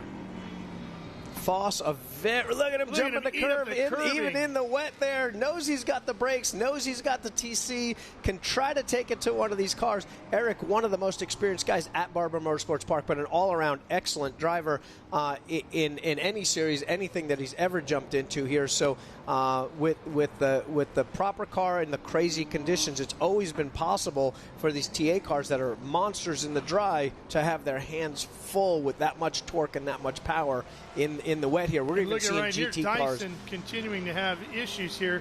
Chris has fallen all the way down now to 7th or 8th as he fights with one of the Maseratis and loses another position there, which in the dry it would easily be the other way around with Dyson lapping the Maserati. But as we sit here, our broadcast booth faces to the east, and Andy, you and I right now both being blinded by that big bright orb in the sky, the sun poking through again. So we just don't know exactly how this race is going to go weather-wise. That face full of sunshine as Chris comes over the crest of out of the crest of turn 16 here is exactly what he wants to see. Because if we stay green, which so far, knock on wood, these guys have done a great job about slipping and sliding around here and keeping the cars out of the gravel traps, this track will dry pretty quick with all this heat on the track, and you'll see the opposite happen of Chris coming back through. But will he have time to make up the gap that he's lost to this so far here? You saw a glimpse of the sun. Here comes Tommy Tracy back behind Adrian Vostovsky right here, who's doing double duty. Adrian driving this Howe Racing entry here, and then about just inside of 3 hours from now, he's going to be back on track in his Q3 Architecture TA2 car, competing for a win there. Vostovsky right now running in the GT category in this CMI Fast Howe Racing Howe HR6. I like this HR6. It's a new concept from Howe Racing. Charlie designed it. It's a beautiful looking car. I love the paint scheme that they put on it with Adrian, and having a great debut here on one of our GT3 cars. The 14 of Griffin Motorsports is running. Griffin Motorsports is running really strong here with Billy Griffin in it. Again, a car that's got ABS, has traction control. I don't know. I think they stayed on slicks, so they're banking for the long run. They're banking for this track to dry out. I think he's on slicks. That thing is wiggling all over the place trying to get on. He's got ABS and he's got traction control, but when you're sliding around on one of those tires, Dyson off. The slick's too much for Chris Dyson. And that looks like maybe coming down just in front of the museum, because that would be Bigfoot up there by the waterfall straight in front of Chris. Here's Kaylee Bryson, who is leading in her GT category, and there is Chris trying to get going again. You saw Amy Ruman come by behind her. Amy running 6th in category. Kaylee leading right now in the XGT category. And of note, Paul Menard is just dropping into turn 8-9 right there. That puts Chris Dyson about 3/4 to 7/8 of a lap down here. So he's got to wait out a yellow. He needed to stay on track, hoping this would dry, but he needed to stay on the lead lap here. We don't have a wave-by rule here, so Chris Dyson would have to get up to speed here or hope this dries out quick so those lap times start to come back together here and he can open up this gap, because right now I think he's only got about 8 to 10 seconds before Menard, and he's coming in for slicks. Chris Dyson coming in for slick tires here. This is big for our race here. Saw Colin Cohn retire. Conditions not working for him in the Maserati, so he is done. He's competing in GT here today.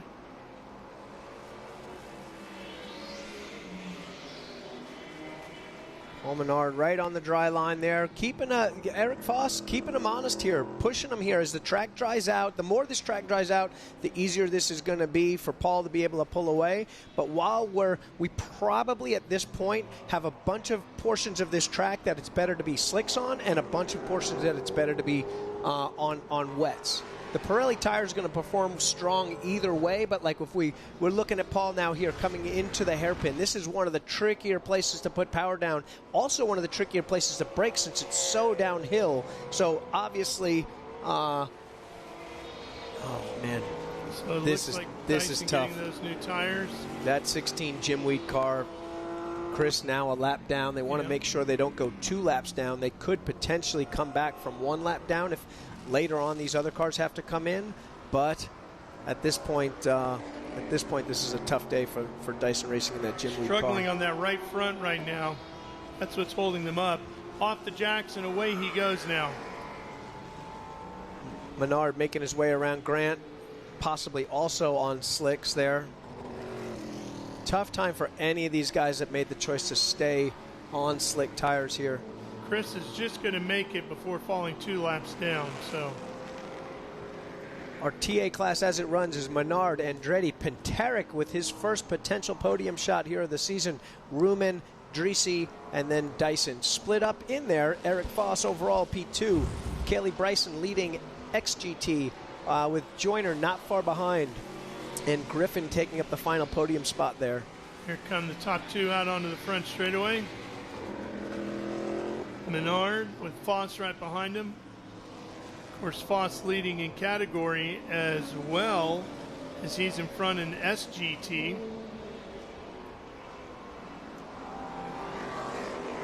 And he's got an extremely comfortable lead in SGT because you got to get all the way down to Grant, who's running 11th overall, before you find our second car in SGT. And Milton Grant. So Paul Menard's got 2 things to think about. Obviously, he wants to win this thing overall. There'd be a pride thing of losing a race, no matter what the conditions are, no matter what advantage an SGT car might have with ABS and traction control. He wants to stay in front of that car. For the pride of TA, yeah. They're rooting for him.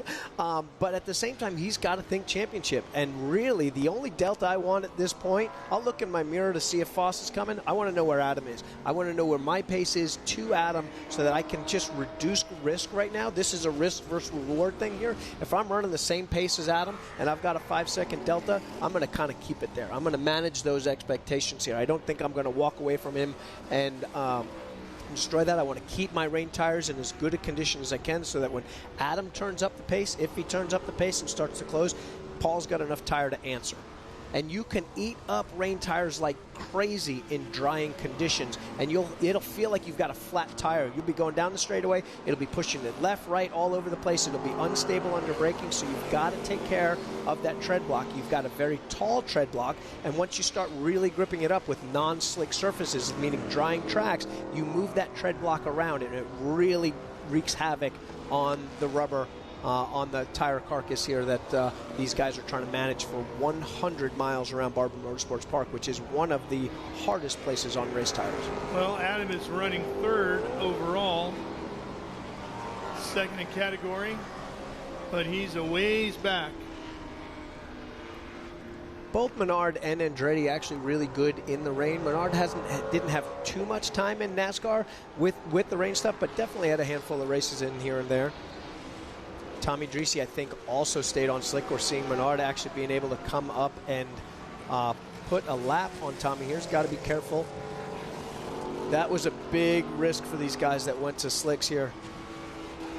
Tommy being gracious, knowing he's just got to survive this, hoping this track dries out. Yeah. It doesn't look like it's drying that fast, though. It sure is not, and that sun is gone again. It is. The wind is up, which is good, but, you know, I hadn't raced at Barber in a few years. I tested here a couple of years ago, but yeah, the dry line, you can see that sort of matte finish through the corner here, and the drivers want to stay right on that. We're not getting that part where you start to see the really light gray parts show up as it starts to dry out. That's what you're looking through your visor for. You want to see those little light gray parts. That's the tell that in 10 minutes from now we're going to be on dry tires. So you say, oh, Mr. Weatherman. We'll see. We're also taking a look at those laps Paul Menard is doing in the low 140s here. That is 20 seconds off the dry time. So Paul Menard with a 141.4 is his best lap. It was a 120 that Chris Dyson did, so 21 seconds. Normally you're not even thinking about going to dry tires from a wet tire until you're within about 9 to 10 seconds of what that lap is. That's almost always the magic number for every track that's around 2.5 miles long here, and is pretty much indicative of the time that you need to change over before you start doing damage to a rain tire, or when you see the slick start being faster than the rain tire. You know, Andy, Paul Menard was a very good, really good NASCAR driver. He's turning out to be an exceptional Trans Am racer. What is he doing differently that makes him so much better over here? And don't just say it's the competition, because the competition here at the top of this spear is really good. It absolutely is good, and Paul's an elite driver, but what Paul was able to do that even the guys that have way more Trans Am races than him is Paul, for 36 weekends a year, was dealing with almost this much horsepower, but with a smaller tire. So your power to grip was actually, it was even worse. You know, they didn't have as much downforce as the Trans Am cars. They didn't have as much actual contact patch. So Paul's throttle management with a lot of horsepower, smoothly putting it down, is really what gives him a huge advantage here.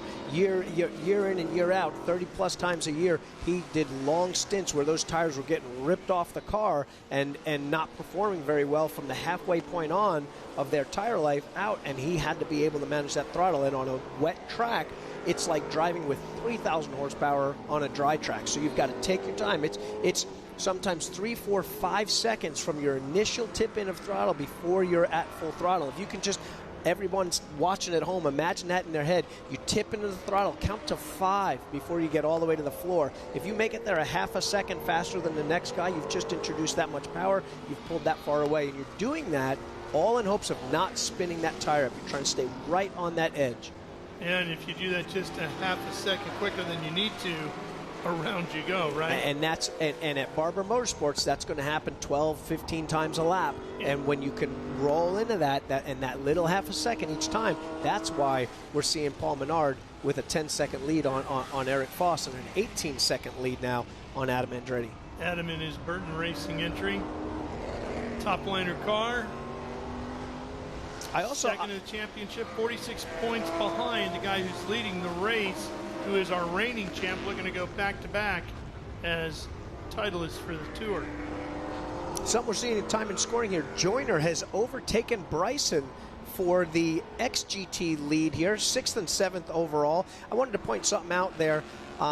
It's not just your driver here. If the crew really quickly can and go and puts all their money on wet, you can disconnect the front bar, you can disconnect the rear bar, you can really let the shocks bleed out here and open up everything. If you go all in, this is going to be wet and this is going to stay wet, you want to soften that car up. And maybe that crew reached in there and made the gamble. And normally you're talking with the driver on that, like, hey, are we ready? Are we ready to go all in here and take this gamble? And maybe they softened that thing up and were able to come up with a quick wet setup that Paul would be able to kind of take the point here and go away.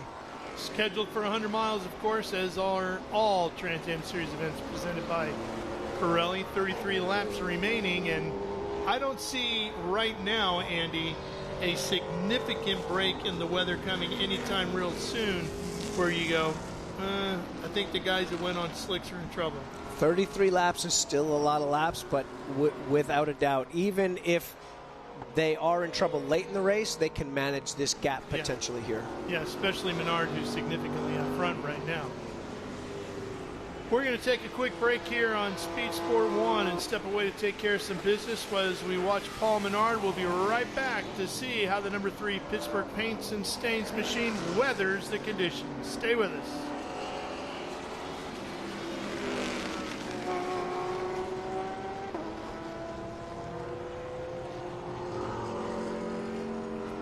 Racing continuing here at Barber and Menard.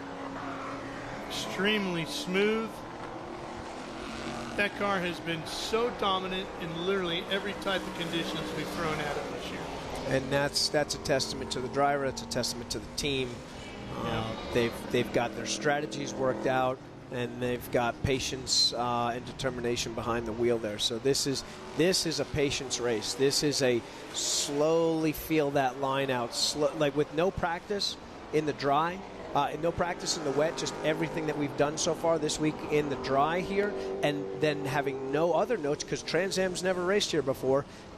They're learning on the fly. Paul's learning on the fly here. Paul's never raced here before. Most of these guys haven't done a lot of laps at Barber Motorsports Park before here because Trans Am, this is their first stop here. And it's been a rousing success, I would say. Everybody has really enjoyed coming here to Barber and being a part of the weekend here. And as Andy points out, the weather has been bone dry and hot all weekend long until literally today. Championship will gather up once again in just, 2 weeks. Circuit of the Americas in Austin, Texas to close out the 2025 season. And then to crown our champions and celebrate them Sunday night in the Austin area.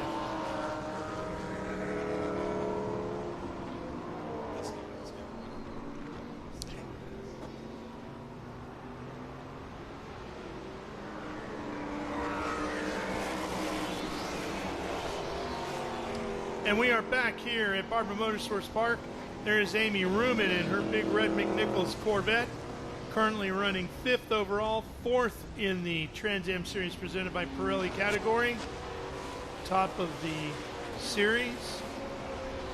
Eric Joyner has made an impressive run from the back of the pack to come through again with the perfect car here, actually gaining on Amy Ruman here, trying to work his way in the top 5. You see that white Porsche in the background just flashing in the view. His last lap was actually right on par. Amy Ruman turned it up, did her best lap on the last lap, and we're going to see that over and over here. We've got the number 8 of Dreesy here. Smart guy. Charlotte. Yeah, kept his foot in it after, you don't want to hit the brakes coming into the gravel trap right there. You want to keep your foot through it. On board with him here, slipping and sliding. Remember, Tommy, one of those cars on slicks here. Got that trench showing Motul pack number 8.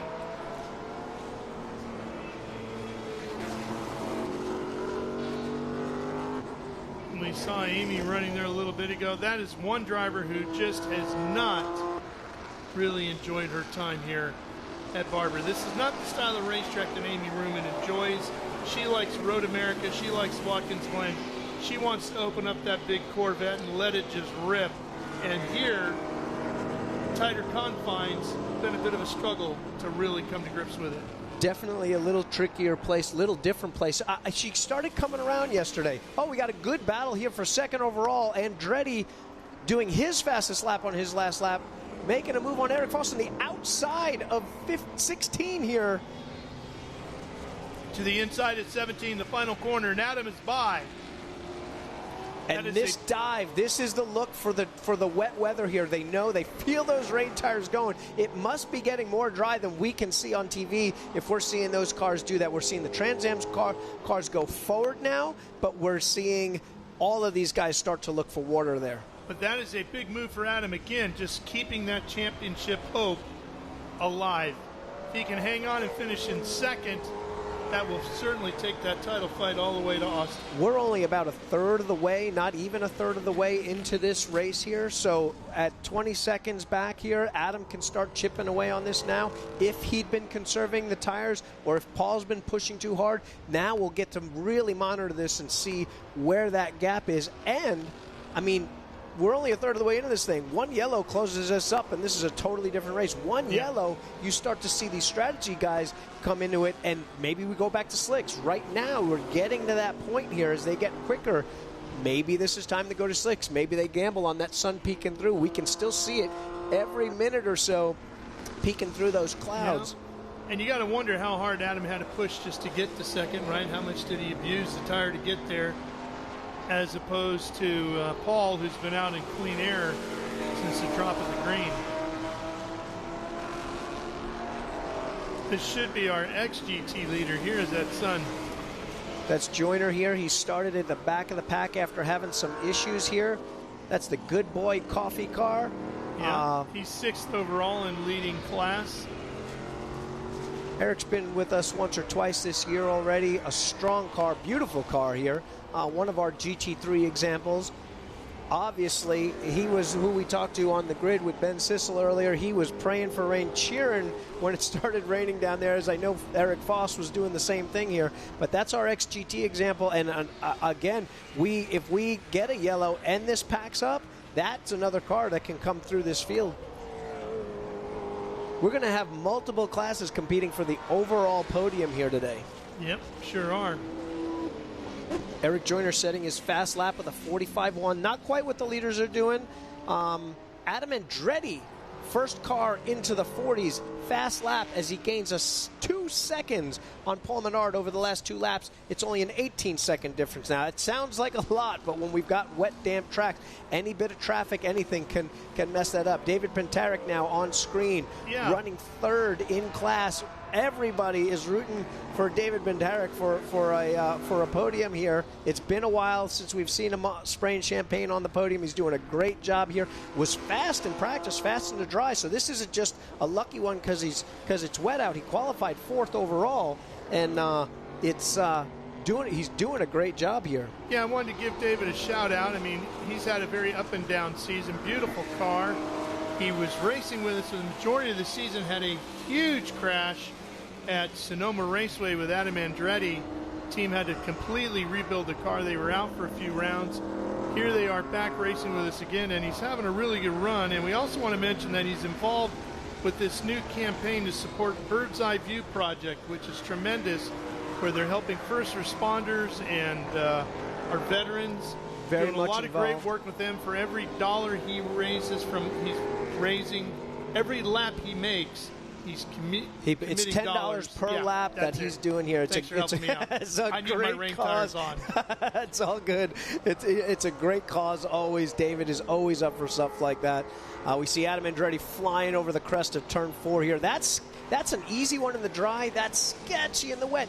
Look at this drone shot. See that matte finish that you're seeing Andretti on here? That's where we're getting sticky. That's why this track is getting faster. We're seeing tiny little hints of that light gray. Like Ben Sissel just sent me a note here, said we're starting to see shadows on the track because this sun is coming through. And for the first time, that's the most significant patch of blue sky that we're looking at up here. A sign maybe these guys on slicks have a little bit of hope, and maybe that torture is over from their slipping and sliding here. Adam Andretti continues, took almost another second off of that gap here from 1st to 2nd. If Paul's smart, he's probably hanging out now, knows he can give about a half a second a lap up and still be in good range here. With 28 laps remaining, if we go the distance on laps, he can give up a half a second and still be 3 seconds up at the checkered flag. So our MCO Gears total laps led right now, Paul Menard at 14. There's Paul right there coming at you. And here's Kaylee Bryson in her bright yellow and black Corvette. She's had a tremendous year. And Kaylee, by just starting here today, Andy, wins another championship with us. She becomes our XGT champion. Such a solid driver with a great future here. I love the fact, and I've said this 100 times on this broadcast, she will drive anything, whether it's GT cars in the Trans Am series, midgets, sprint cars. She's all about it, wants to give everything a shot. I know she'd love to be able to find a sponsor to move up to Trans Am, to move up to TA2, one of these classes here, just to get a little more competition and really kind of be able to flex and show what she's got here. Super, super solid driver. LSI Racing has been supporting her for quite a long time here, and she's given back there with another championship here and going forward again in our XGT class. And how good is Kaylee Bryson? Well, she becomes the first woman in Trans Am competition to win championships in 2 different classes, winning XGT and SGT, and she becomes the second woman to win 2 Trans Am championships overall. Of course, Amy Ruman, the first to do that. So congratulations, Kaylee. Nice job. I'm watching that car, and as we see those very dry spots here, that car's got a lot of horsepower, but it's also pretty heavy, so it's going to abuse those tires. I can see the back end of that car. She's being very ginger with how she has to go to power there because she wants to be able to take care. Knows we're not even halfway here, and on a set of rain tires, dive into the bottom here, looking for those puddles here. We're almost dry on that dry line, or on the normal line that these cars would be running here, and you can see she's definitely starting to lose the rear tires on there as we see the GT car here on her tail. That car a little lighter, a little more nimble, probably a little more sturdier rain tire. I'm seeing that sun popping through here more and more, so this thing is going to start drying out for now. See how long it lasts. See some sunlight glistening off the paint, actually. Wow. Jack Latham there, we saw in picture. Want to give him a welcome to the Trans Am Series. His first time running with us here. He's doing an awesome job here. We're leading going to the take GT a quick class. break here. We will be right back with more racing with the Trans Am Series presented by Pirelli on Speed Sport 1.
There's Adrian Vostovsky.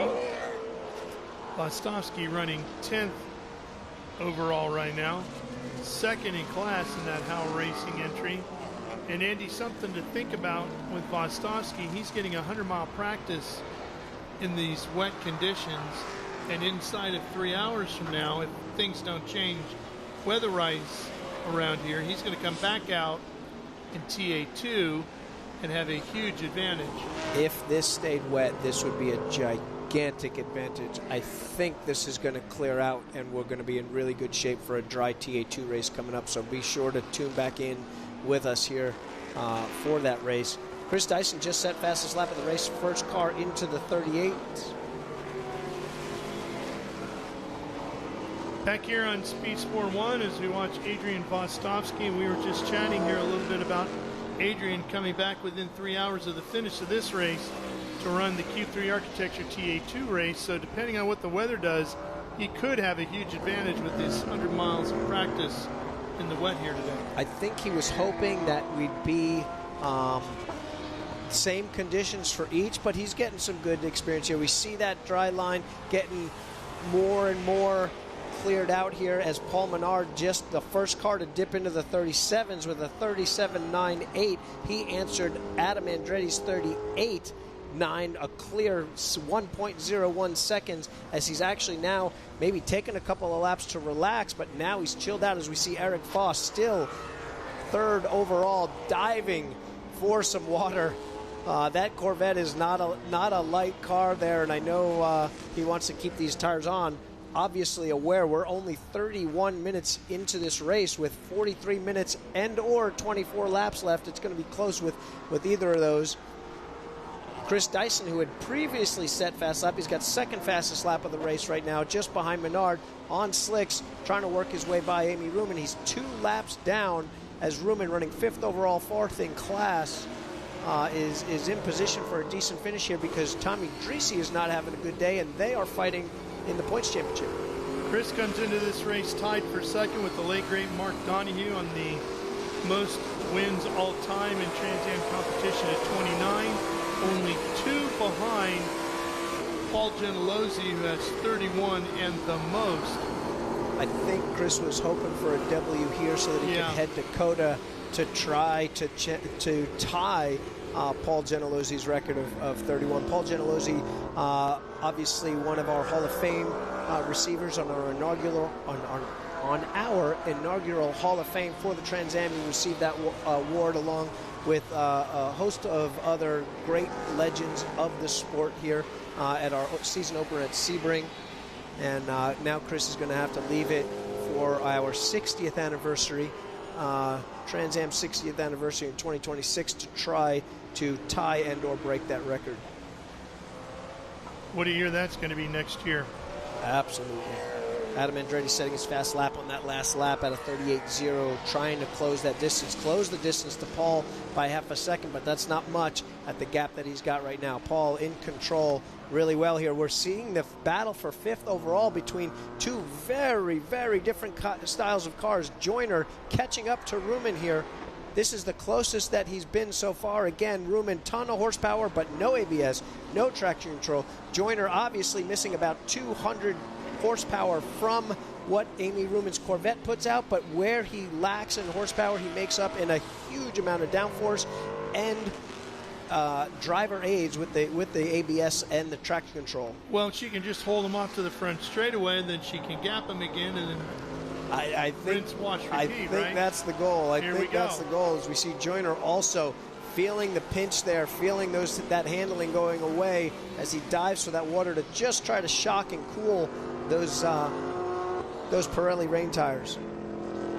And credit to all these drivers. Yes, we've had a couple go off, but everybody has kept it out of the gravel traps and for the most part been able to return onto the track. We have had no full course cautions.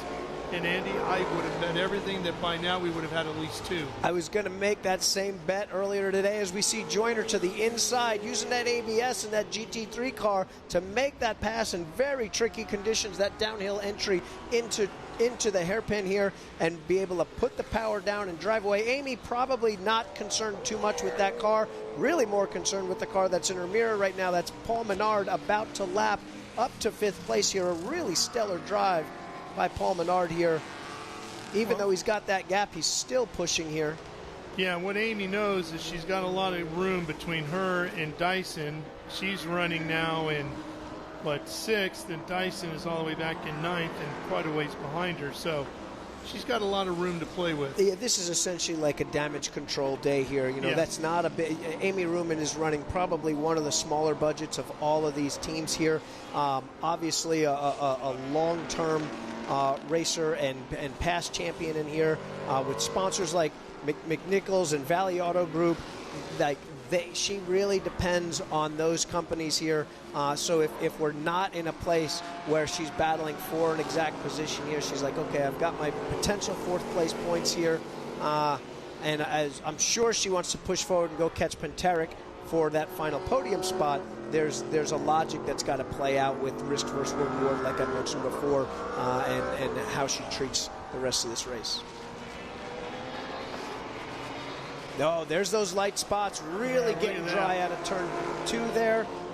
Same thing all the way down here. I'm seeing a little bit on the front straight, not too dry, but where we see those tires really load up mid-corner, those Pirelli wets are drying this track off. But you look out the window and there's still literally every shade of gray in the sky somewhere. Exactly, and we see with those times, Adam Andretti now really throwing down a 35.8. We're still not quite in the spot that we would put slick tires on these cars, but we're getting very close. All of the top 5 just set their fast lap on their last lap. So no matter how bad these rain tires are getting worn by being in these semi-dry conditions, it's still creating more grip, and they're still going forward, setting their fast lap of the race here. Looking at the radar here, there's this tiny little patch of green that might be teasing to drop a little bit more rain on us, just to throw another monkey wrench into the craziness of what is already very, very tricky conditions here. Here's Adam. He's got a cool competition on his own if you get the QR code going the right way, right? You can go absolutely battle with Adam. Go tune in to Adam's social media on his Instagram. There's right down the road from my house on next month or this Monday. Sunday? It's the Sunday after it's the Sunday and it's December. I'm sorry. Yeah. I know the I know I've got the date because I'm just going to be getting home from PRI and head up to Buford, Georgia to Andretti Speed Lab up there and go do some go-karting with Adam Andretti. The winner is going to get an all-expense-paid trip to Sebring for our season opener here. So I know Adam Andretti, top liner, and all the group there that is putting this on. All of his associate sponsors are chipping in and helping these guys out, put on a really cool show at a little bit of the family business there and go have some fun and get some fans out to Sebring. Yeah, or if you can't get on his social media but you're coming to COTA, there's a giant stand-up in front of the Burton Racing hauler, and there's a QR code on it. You can take a picture of it on your phone. You can do it there. Adam Andretti again answering the first car into the 34, so we're creeping down and down, and he's taken another 3 seconds Yeah, he's off. chipping away at it, isn't he? He is, and I can't imagine that Paul's so much on conserve mode as he's just on, probably at 98%. Okay to give a little bit back, but that's a lot for last lap. Adam was 2 seconds quicker on that lap, and that's a little bit too much to give back right now with 20 laps remaining in this race.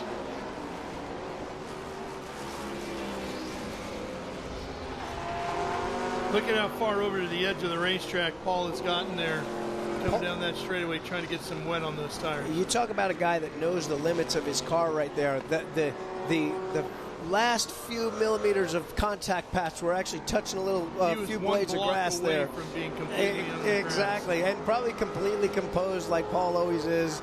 Heart rate low, just chilling out. That helps you in these situations when you can just stay cool, calm, and collected in very, very tricky conditions. He doesn't seem to get rattled much, does he? No. And that for sure helps. We got a great drone view of those Pittsburgh paints and stains entering the little roller coaster section in the back corner by what is definitely the coolest museum ever to show up at a racetrack. Oh, yeah. As we come through Museum Corner here, under the bridge, you see the track drying out here. There is the Barber Motorsports Vintage Museum. Race cars, motorcycles, you name it, they're in there. Outboard motors, all kinds of cool stuff. Aesthetically, one of the most beautiful racetracks I've ever been to. The people at Barber keep this place pristine. From every blade of grass cut meticulously around here. The artwork, the scoreboard, the museum, the pit area, everything just absolutely top notch. Did you have a favorite in the museum? Yes. Bobby Allison's Miller Genuine Draft Winston Cup car. Yeah, that's a great one. All those cool F1 cars are neat. The motorcycles are cool, but I was a NASCAR guy. We got to get some Trans Am cars in there. Yeah, that's not a bad idea. Well, if we had a Lotus Trans Am car, we could find a spot for it real easy. Mr. Barber loves his Lotus. All right, we're going to take a quick commercial break here on Speed Sport 1, and we'll be back. You'll see the finish live here at Barber. Can Adam Andretti, he's only 14 seconds behind now, close in and make a pass on Paul Menard.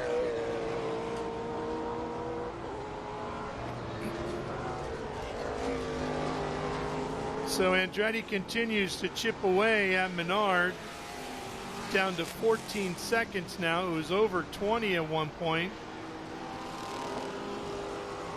Set a fast time of a 33.9. That is almost 2 seconds clear of any other car's fastest lap on track.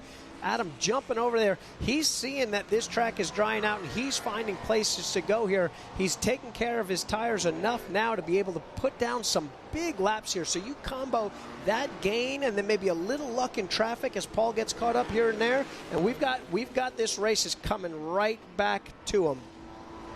Got 18 laps to go. Plenty of time. And this is some of that traffic I talked about. Man, he didn't want to get caught. He wanted to catch these guys coming onto the front straightaway, not through a long set of sweeping corners as he works his way by one of the grants. Now back onto the tail of Joyner. He's almost to the point of being able to see Paul in front of him. Man, for Adam to cut that line that much, those tires must be all over the place as he looks for every bit of wet that he can get, but he's got the bit in his teeth. Lost a half a second to Paul on that lap just from traffic, but still moving forward here.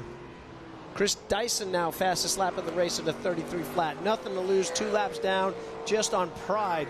Wants that fastest lap so he could load up the trailer. He's had quite an up and down weekend, from an amazing pole to some other crazy antics going on in the paddock. He's definitely been all over the place in his Barber Motorsports Park experience.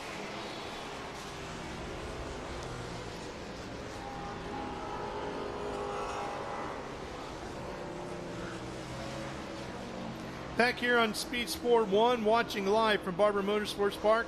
That's Adam Andretti right there in his top-liner Chevy, chasing after Paul Menard. 14 seconds in front of him is the Pittsburgh Paints and Stains number 3, the reigning champ. These two embroiled in our title fight.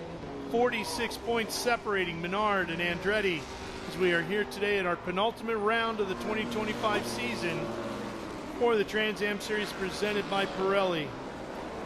Here comes Menard, right at you down the front straightaway. Just behind him there's Dreesy, and right behind Dreesy, here comes Adam, cutting way over to the pit wall. Try to use as much water and moisture and coolness on those Pirelli rain tires as he can. Man, he's sacrificing a lot out of turn 17. 3 seconds. Oh, a 31.5 again. 3 seconds reset. Off of him, Andy. We've got we are way back in contention here. Adam is on it and going. I don't know. This is the neat part of the strategies and what everyone gets to watch at home, including us. You know, normally we know where these tires are going to go on the Pirelli slicks in the dry. Over 100 miles, we can take a guess at an approximate fall. We have no idea how each one of these drivers is pressing. Obviously, Adam's on it. We don't know if Paul's fallen off because he had such a good early pace, or if he's managing this to let Adam get to him so he's got a good, strong tire to finish the last 10 laps or so. We know Adam's on 100% right now. We don't know where Paul is, but boy, I tell you, next time around, if they haven't already, Gentilozzi is on that radio with Paul going, hey, a little too much, get back there. Let's turn it up, make sure we got a good pocket to finish this thing. If you can. If you can. We don't know. We don't know what's going on inside the number 3 right now. We do know what's going on inside the 17. Red Mist. Exactly. He is fired up. Adam is on the charge, and he has been all season long. Here we come again. Out onto the front straightaway. Let's see what the gap is now. And here's the tricky part. That gap could close really well, but that's 3 cars in between Adam and his target. 130.7. 130.3. That was 3.3 seconds faster than Menard that lap. Okay, now at this point, Paul has got to get moving. He does, but at the same time, Adam's got to stay patient as he works his way by one of those 3 cars, but that was a second at least that he lost right there, and he knows time is winding down here, and he's got to make his way by Dreesy, and he's got to make his way by the next car there. That's Pintarek as well. Those two not fighting for position, but also don't like anybody passing them.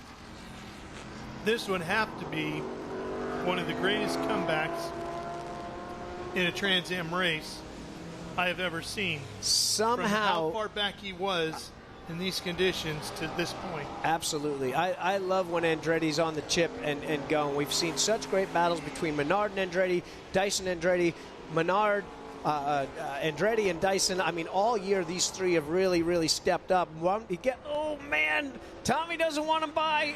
Tommy trying to get around Pintarek. Absolutely what the last thing Adam wants to see here. 2 cars tough to pass that are fighting each other. They're not even on the same lap here. No, that is really holding him up. Pintarek gets out of the way and lets him by. Adam and Dreesy came to blows on track in turn 4 at VIR at our last race, and they're probably thinking of exactly that again. Adam lost 4.7 seconds to Menard on that lap, just dealing with that traffic there. That is everything. That's almost half the gap there. That's a killer. Well, there are 14 laps remaining, so he's still got a long way to go to get it back. But he's got to dispose of Tommy Dreese fast. Quickly. It'll be a little easier now that it's just one car. But boy, somebody lit the fire under Tommy Dreese here, and he does not want to get past. Tommy right now sits 11th overall, 6th in class. Man, there's still a lot of laps to go. Paul Menard just set his fast lap, so he was able to come close to answering Andretti's quick lap within about 1.1 seconds. But I know if we can get Adam by Tommy here, we're going to have something to talk to you guys about in our closing laps. Trying to set up a good run down the front straightaway here. Yeah, we'll see if Adam actually sacrifices that exit this time to try to be able to make that move on Tommy. Probably not. He's having a little trouble. Tommy's turned it up here. Tommy, remember, is on slicks. That's why this is becoming a problem, and that's why this is such... Tommy's been on slicks this whole time, 2 laps down. The track is finally coming to the cars on slicks, and they're going to get a chance to go for it and set quick lap here. So, boy, Adam does his quickest lap as well as Tommy, whose tires are coming in. Tommy Dreese and Adam within a tenth of each other, 130.0. Adam closed it back down another second and a half, now within 10 seconds. Tommy Dreese, second fastest lap of the race, only 500ths off of Andretti. This could get into a position where if Adam can't get around Tommy, maybe Tommy can pull him up.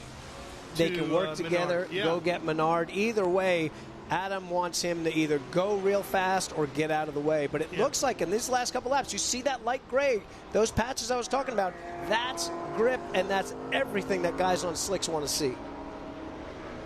Oh. 13 laps remaining. This is a tough spot. That's enough room right there where it's not really impeding Adam at all. He's probably just still fuming mad that he lost all those seconds there. As it seems like just as the track came in, it was allowing Tommy to pick back up from the time that he'd been losing as the track kind of swapped from being fastest. And it's just what I was saying. 10 seconds is that window where all of a sudden the slick gets faster. Our pole time was a 1:20. And now they're running 1:29. He's down to 8 seconds. Wow, big time. 2 seconds off again as they work their way around Grant here. Tracy ran a 1:29.1. A slick tire, 1:29.6. and that's the first time we've seen it. A slick tire has set the fastest lap of the race. There you see a little bit of patch of blue. You see every shade of gray possible. What a wild day weather-wise. So our brake zones are fully dry, and that's where those slicks are really going to make up a lot of time here.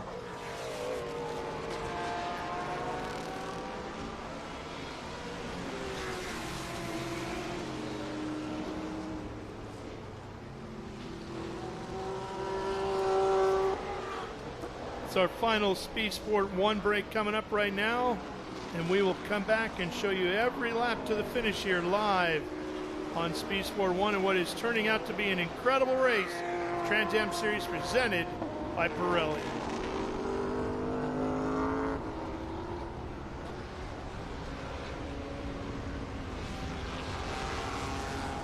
Andretti continues to hunt behind Dreese.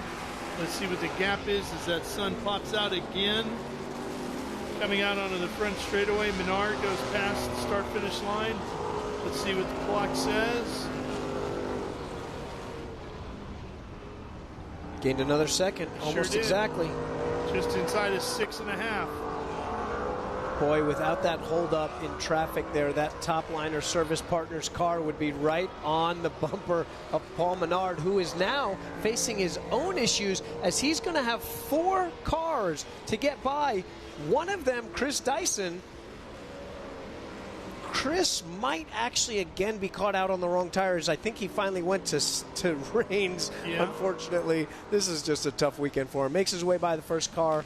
Well, and Chris and Paul have had their own squabbles on the track as well. So We'll see how this goes. Exactly. Paul making his way by our GT leader, the 27 of Latham, doing a great job here, running top 10 overall, 7th overall. Really good job here.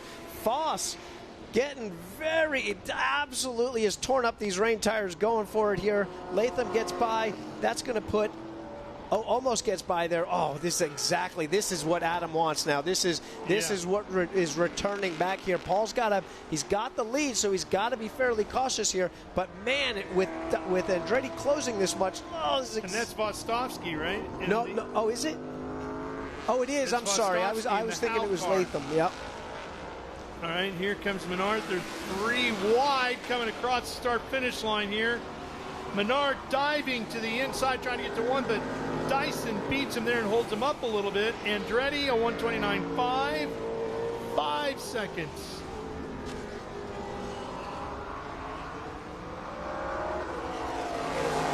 Paul Menard held up a little bit here behind Chris Dyson.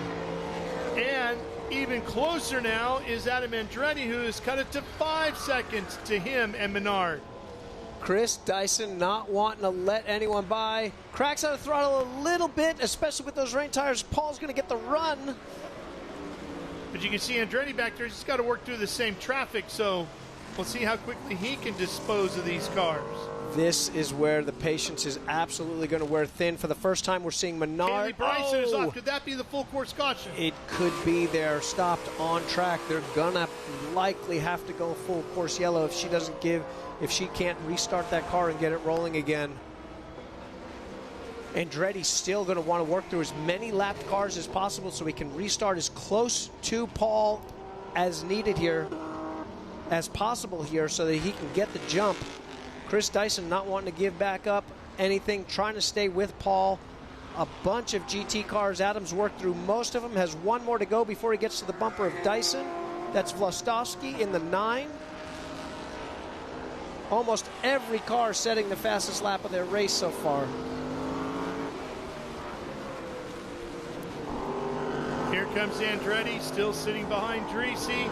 3.8 seconds, the gap between Andretti and course Menard. yellow. Full course caution comes out. Menard, Ben Sissel just gave us a report. Menard's team is on the wall with a jack, putting their gloves on, slick tires out and ready here. Good work by the camera crew to go catch that. If we go yellow here, the gamble to go to the back of the pack to put on slicks.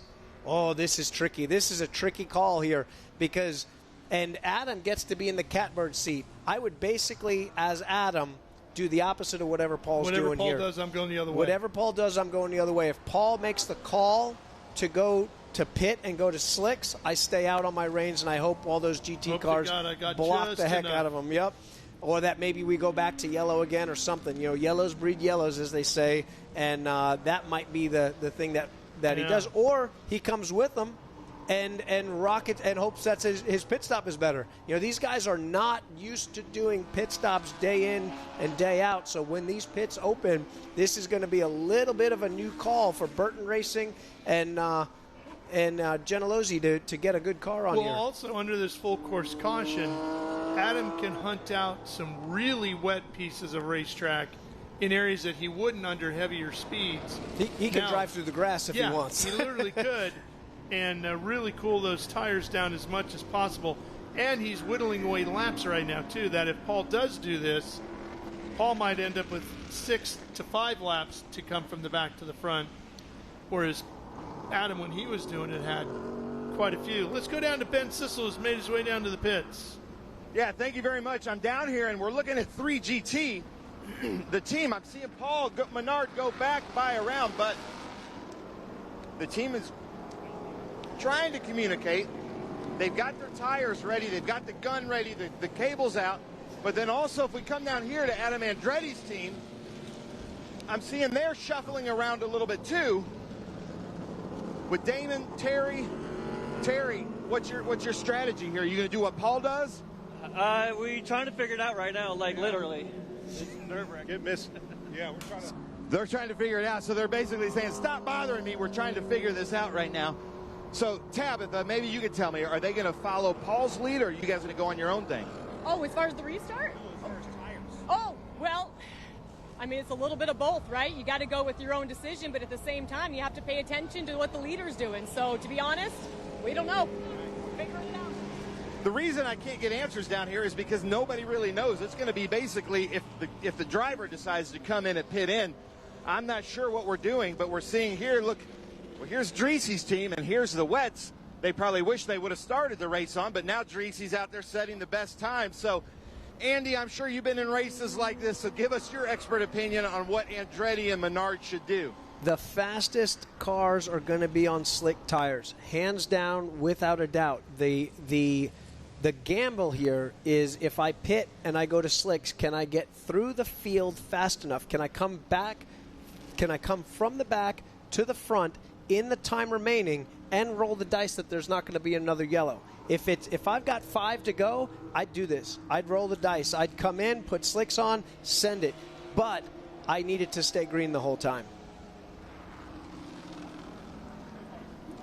We're hearing that the 23 will have a pass-through penalty. That would be Amy Ruman for speeding under code 60. So that's a big hit for Amy, who was running 6th.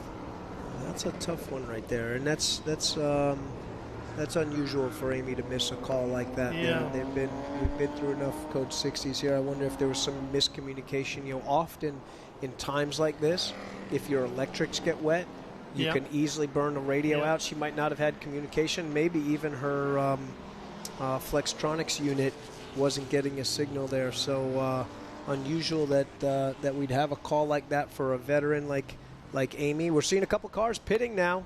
Andretti stayed out. Menard stayed out. Vlastovsky in, Eric Foss in. Eric Foss, nothing to lose. Vlastovsky, nothing to lose. They're coming for slicks. They want to come through. Vlastovsky going to try to make a move so he can get by Lathan. Eric was leading SGT, but he's done it by a lap, so he'll actually be in really good favor here. He might be able to go battle those TA cars that are actually on slicks here. He's lead lap, so that could be one of those crazy monkey wrenches in this fight again. Well, whatever you decided on your tires, you're stuck with now because we're going green next time by. Green next time by. That's going to be 6+ laps for us to get rolling here. Did Penteric pit for slicks? I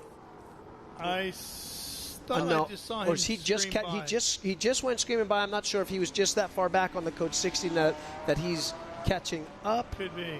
Ben Sissel, if you're down there, if you've got any info, did you see David Penteric pit? We got Joyner here.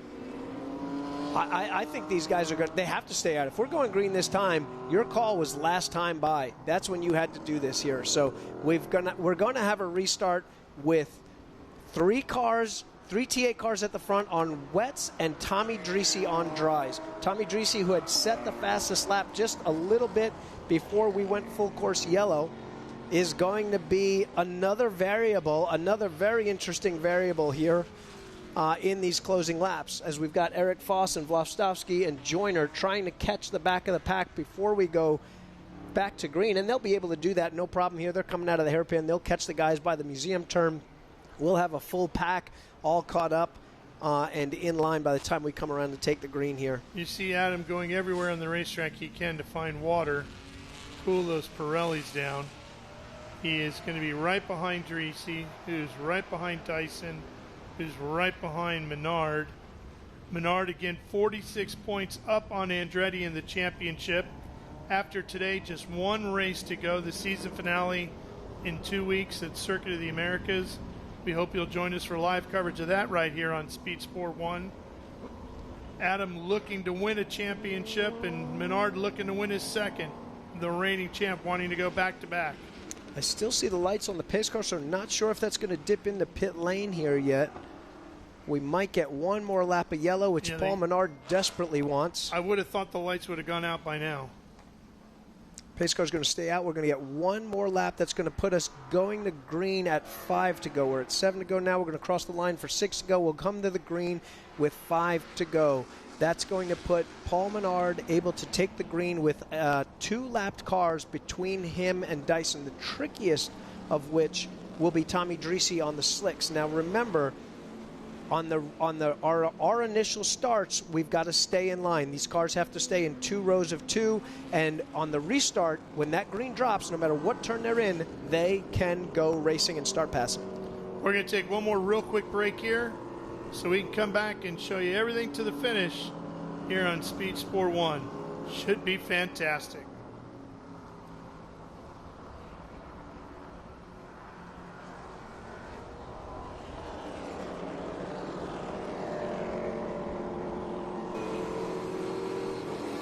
Watching from our drone down there in 1 and 2, and now they're headed over to 5. See how you come over that crest and drops down pretty significantly to the entrance of 5. It is, as you sit here and look at it, it doesn't look as much. In the car, it is a handful, a huge handful. For our people watching at home that have not been to Barber Motorsports Park, that is one of the more intense elevation changes, for sure. Told now that we will be coming back to green flag this time for sure.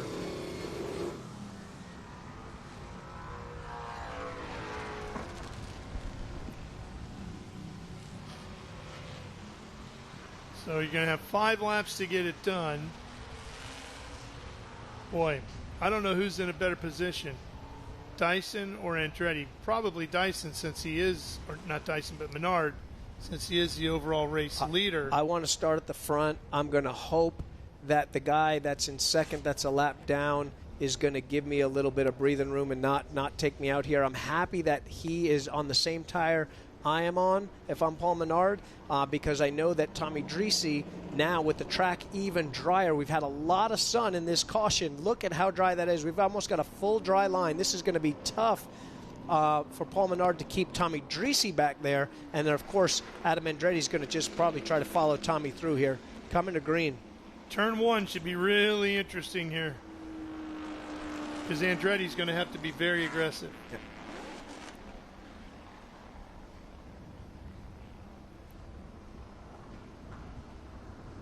Back here live on Speed Sport 1, just in time as the field comes out of turn 17 onto the front straightaway, looking for the green flag.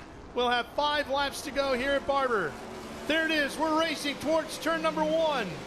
Andretti's back and forth. Menard the lead. Here comes Andretti inside of Dreese. Remember, they had contact at VIR. Smooth through there for now.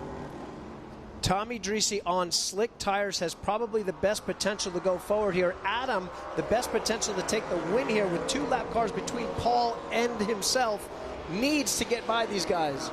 Andretti looking to get to the inside of Dreese, getting down into 5. He's there. He could clear Dreese and Dyson.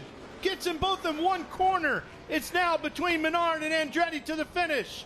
4.5 laps remaining. 46 points between the two in the championship. That was an incredibly strong move by Adam. Obviously, really wants that W. We've been empty in the win column for Andretti, and this is his best chance of the year. He's had the strongest car, and that was amazing on range to pass a car on slicks in the dry. And if he hunts him down and passes him today, after everything he's been through this year, going in Dakota, he'll have so much momentum. Keeps the championship alive, but honestly, as a driver, you just want that win, and he's there. He is on it. Look at this. I don't know. There's got to be more going on with Menard's car than just a tire. Did he make the right choice or not? Because Adam is eating him up. Like we talked about before, they might have gone full range setup. Adam might have left the dry setup on and just put on slicks that take care of that tire a little bit better, and then when it dries out, he might have the advantage. Obviously, these two have checked out. Half a second the distance as they cross the start-finish line between the two. At this point, as a driver, you don't want to hear intervals anymore. You see him in sight, you've got him locked in, you just want quiet and let me work, let me go to town. Adam's been so strong into this hairpin. We'll see how much he closes up. He's there again. Look at that, diving so deep into turn number 5. What you're doing as a driver at this point right now is looking for, okay, I know I've been gaining on Paul, but where have I been gaining on Paul? Where's his weak spots? Where can I exploit that? Where can I make this pass for the win? Menard versus Andretti. Ford versus Chevy. What a fight to the end here. These two obvious friends off the track, but there's still a little bit of a rivalry there. 3GT and Claudio, these guys each want to be at the top of the stack here. Obviously, Paul, got to think championship. Adam isn't thinking anything but a win. Look at the dive. Adam makes you one of the most committed points of the racetrack. Closes right up on him. Inside here through 15 and 16. Can he cut back? Will he stay to the outside at 17? Crosses back to the inside. Here we come, screaming it down the front straightaway, looking to turn one. Andretti to the inside. Whoa. Going for the win. Trying to make the move here. Pushes Menard a little bit wide. Paul fights back. He'll have the inside at 2. And hangs on for now. Boy, that was everything there by Adam. Both of them showing great control, great respect for each other. But Adam's even better coming into 5. What will he do now? Inside again, looking into 5. Andretti's there, door to door. He's got him. Adam Andretti from over 20 seconds down to the lead, but Menard battles back. Incredible fight between these two. Side by side, headed down to the next set of corners, and Andretti is there. He's out front. He has secured the lead here now. Can he hang on with 2.5 laps to go? Incredible move, great desire, great respect and racing between those two. Awesome racing. Rain tires in the dry often produces awesome moments like this. This is a season-long highlight reel for Adam Andretti going to the front. And look at the gap already, Andy. I mean, he is pulling right away. We've known Adam's been quicker. He was patient, but that battle was so good, so highlight-worthy there. Love it here. But now you know what happens. Adam knows he's got this in the bag, but he's going to start hearing every little gear crunch, every little noise, every little header broke, every whatever, as he tries to get this thing home. Got to relax your hands on the wheel. Got to bring the heart rate down. He knows he's got the pace. He's just got to bring it home at 99.9%, not give anything back. Now he wants to hear his intervals again. Now he's going to check that mirror a little more than he's been doing all race long to make sure that gap stays good, and he's good to the checkered flag here. 1 3/4 laps left in this race. He was over 20 seconds down to Paul Menard, trying to find out if there's ever been a bigger gap overcome by a driver to win in Trans Am. But this has been an incredible drive by Adam all day long. White flag next time by. Adams opened up to 100 yards here, but again, that pressure is still on here. When you haven't had a win all year long, this is the toughest lap and a half that you're going to do. You've got to keep yourself composed. Not let those emotions flood in. Stay cold. Stay cold-hearted. Hit your marks and just do your thing like he's been doing all race long, but now with just all that extra pressure on him. I can't imagine what Victory Lane is going to be like here today in our Jim Weed Winner's Circle, because Adam is always a high-energy guy. He has been so fired up to win this championship this year, and he is going to be feeling this after coming through here and pulling off, hopefully, what could be an incredible victory. White flag is awaiting for him as he comes onto the front straightaway. One more to go, be his first win of 2025. His wife, Tabitha, you heard from her, Ben talking to her earlier, here to cheer him on, the entire Burton Racing team. There's the gap as they come through 2 and 3 and headed down to the hairpin at 5. He actually closed, Paul actually closed up a little bit there. It is not over. He is closing. I don't know if Adam's backing off or Paul is turning it up, knowing he can use these tires up and destroy them for the last half a lap here. Well, this has been a wild race, so no surprise we're going to have a little bit more drama coming to the finish. There are a couple of slower cars in front of them as they work through traffic. Let's see. Paul has closed, absolutely has closed. This is not over. The top liner car leading the way here, but that Pittsburgh Paints and Stains wants that P1. And Dreesy pushing from behind. You're right about the lap traffic here. Grant being very sportsmanlike, moving over, letting these guys battle through. Man, Adam got a good shot out of the museum corner and opened up that gap. 3 more turns to the most important lap that Adam Andretti will finish this year. Adam through the final corner, onto the front straightaway. Here he comes, the top liner. Chevy takes the win at Barber Motorsports Park from an incredible 20-plus second gap back from Paul Menard. Andretti overcomes it all. Rain, drying track, huge gap, and he wins his first of the year here at Barber, and the crew celebrates. And how ironic it was at the beginning of the race when Ben was interviewing the crew.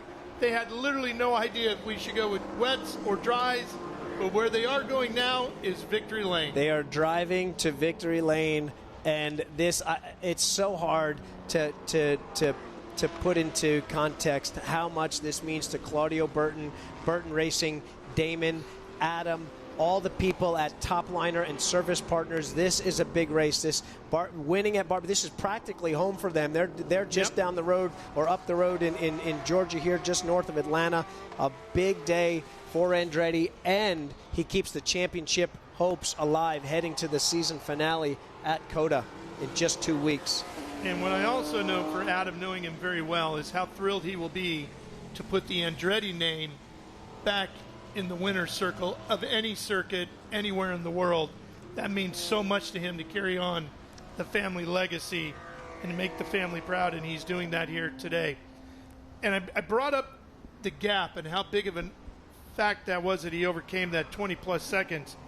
In the history of Trans Am, it's widely thought that Parnelli Jones in 1970 at Riverside made the biggest comeback. He got knocked off course by another car, started 8th or 9th, got past his teammate, won the race, the championship for Ford, but don't know exactly how many seconds down he was. But PJ doing one of his heroic drives back in the day, and Adam now doing it here today and winning by over a second over Paul Menard when he was 20-plus seconds down.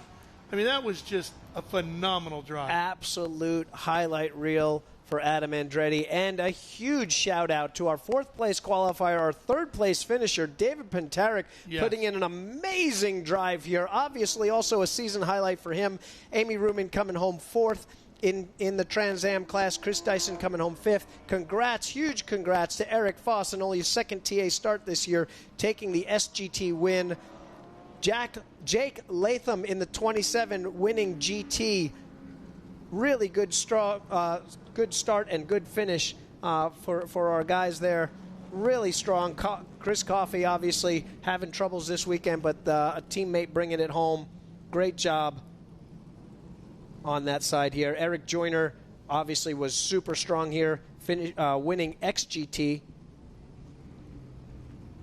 Oh, and I'm sorry, I got that wrong. After the pit stop, it was Vlastowski that was able to come through and win the first race for the Howe HR6. That Charlie Penn there, congrats to them. Adrian gets a Trans Am win, top of the podium there in the GT class for Vlastowski, in 8th overall. And now he's got a 2.5-hour break before he comes back out in our Cube 3 Architecture TA2 category. He might have a huge day here. Don't drink any of that champagne, Adrian. You got a race to run in just a short little bit here. Adam Andretti, we're trying to signal him. We've got an amazing podium here at Barber Motorsports Park, and we're trying to get Adam just placed right underneath our Cube 3 Pirelli Trans Am banners over here.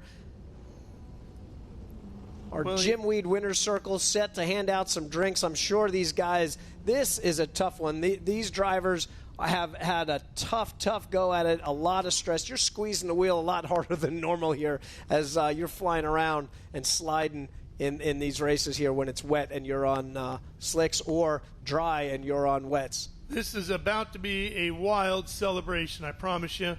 Here he comes out of the car. Look at the excitement level, the adrenaline still raging through him. Adam with a huge win here, keeping the championship alive. We're trying to do some math here to see if we can get the exact number. Here comes Tabitha to hug her husband. Congratulations. He was thinking of jumping off and letting her catch him, but I think he thought wiser. Trying to kiss her through the helmet there. Very happy Burton Racing crew. Tabitha, David right there you see in the background. That's the engineering mind on that side. Be careful, David. He might try to kiss you too. Yep. Claudio celebrating We don't see him in picture yet, but a well-deserved win. I mean, this is honestly, this is as much relief as it is pure joy. Hugely. You know, you own, as a driver, your only relevance in the back of your head is, can I win races for my team? And regardless, and so as much as it is pure joy to win something like this at a race like this in conditions like this, it's also in the back of your mind like, whew, maybe I got a job next year. And he was so close at numerous events this year, right? Watkins Glen and so forth. Let's go down to Ben, capture the moment. All right, well, ladies and gentlemen, here, let's get you guys both to just turn around. I don't know if I've ever been more excited. Hold on, stay here, both of you, because that was unbelievable. First, I'm going to go to Adam, though, because Adam, unbelievable. What a great race with both of you guys to race cleanly like that. I know you're running for a championship, but this race has to feel good. Tell us about this race. Oh, this is amazing, Ben. I mean, this is a win that myself and this team needed about 5 races ago, but obviously better late than never. And my uncle always tells me, like, our family's kind of late bloomers, so maybe we had a late blooming season, but we're catching momentum to take into 2026, I feel. 2 in a row for Trans Am to come from the back to win races. What an exciting time to be a Trans Am fan. Thank you to all the fans that are here, all the fans that tuned in, everybody that supports us. Burton Racing is an amazing group to work with. Top liner, and then we have service partners. You earned it. Great job. That's from the most winning Trans Am driver ever, Paul Gentilozzi. That's got to feel good. Always. You know, it's just you earn these accolades in Trans Am. They're not given to anybody. And Paul and I, to race that clean at the end on worn-out rain tires that are hot and slick and gooey and not make contact with each other, and that just shows a great deal of professionalism and respect that carries off in this series as well. But again, thank you to all our partners, Top Liner service partners, which are here visiting us today, Rig RX, all of our team, the families from the team. You know, this is kind of a second home race. Last time they were all at a race, you know, when one rode Atlanta, so we got to put that in the budget, that they come to every one of them from now on. Would be probably a pretty good thing. But dear friends of mine from Tennessee, friends from all over have come to support us, and these fans. And Bell Helmets, Hinchman Racing Suits gave me a beautiful new suit. Nancy always says she makes good luck suits. If you wear it for the first time, you're going to win.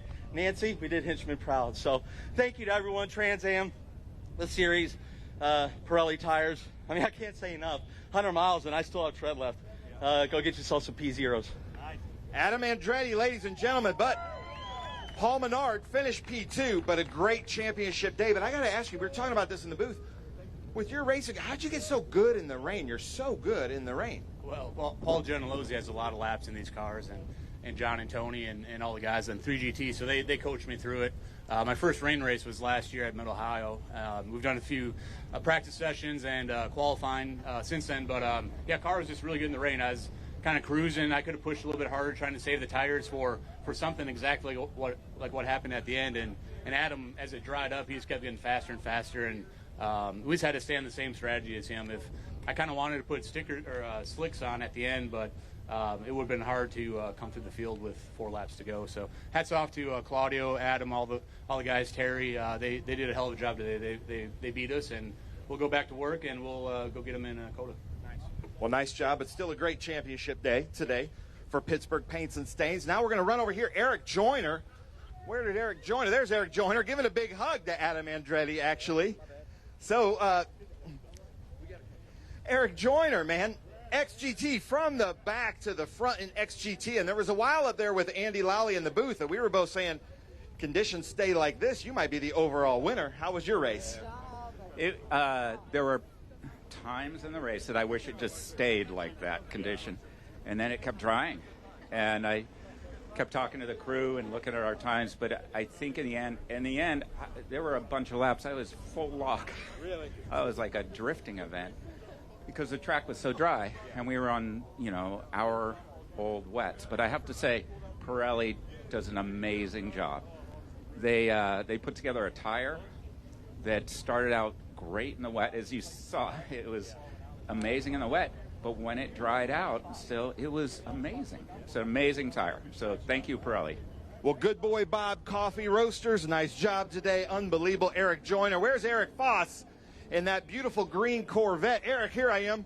I'm raising my hand. Come over here because unbelievable for a long time. I mean, I haven't seen an SGT car run second overall in a long time. You had it for a while. I mean, we have a massive advantage over these guys. We have ABS, traction control. So I made a joke this morning. I was like, I wouldn't want to be in a TA1 car. I think I could beat myself in the TA1, in the SGT car, in the TA1 car. So hats off to those guys, especially Paul at the start. I mean, he was just really on it, and I was trying to give him a little bit just for fun. But the G-Speed guys did an amazing job with this Corvette, and thanks so much for Stan Wilkinson and his wife Shelly and his son Trace for just giving me this opportunity to drive for them here. And it's a lot of fun. And thanks for Trans Am for such a great show. Nice job, man. Congratulations.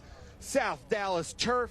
And then where is Adrian Lostowski, our winner in GT? Adrian, I'm by the ladder. If you could see me, I'd like to talk to you, but I don't see you anywhere. So right now, wait. Here comes running. Look at this. First win for the Howe HR6. You've been on the podium with us many times in SGT. I don't remember you being on the podium and being on the top step in GT. How was your race? Really good. We started out with dry tires to start the race. The car handled surprisingly well with dry tires. Then, obviously, when it started raining more, it was wet out there. We had a disadvantage. And then when it started drying up, the car just came to life. And, I mean, we had so much speed. I think we were faster than TA cars at one point. So really fun car to drive, easy to drive, just so much fun, and just so happy to get this win for the HR6. The Howe family's been working so hard with this. Rich Rinke's been working hard. We all been working so hard on this car, and it was so nice to prove it here today at Barber Motorsports Park. And great to have you on the podium this season. Nice job. First win for the Howe HR6 in the Trans Am Series. Well, Ralph, I'm going to send it up to you in the booth, and we're going to start down here with Jim Weed Winner's Circle. Stay tuned. That's going to be a lot of fun. A lot of celebration yet to go down there. Boy, what a race, Andy. Certainly one of the top 3 exciting races of the season. Hands down. This could have been chaos, and these professional drivers did. We had so many close calls, so many side-by-side, like battles to the apex, and everybody gave each other room. Unbelievable drive. Amazing opening by Paul. Amazing closing by Adam Andretti. We talk about, win on Sunday, sell on Monday.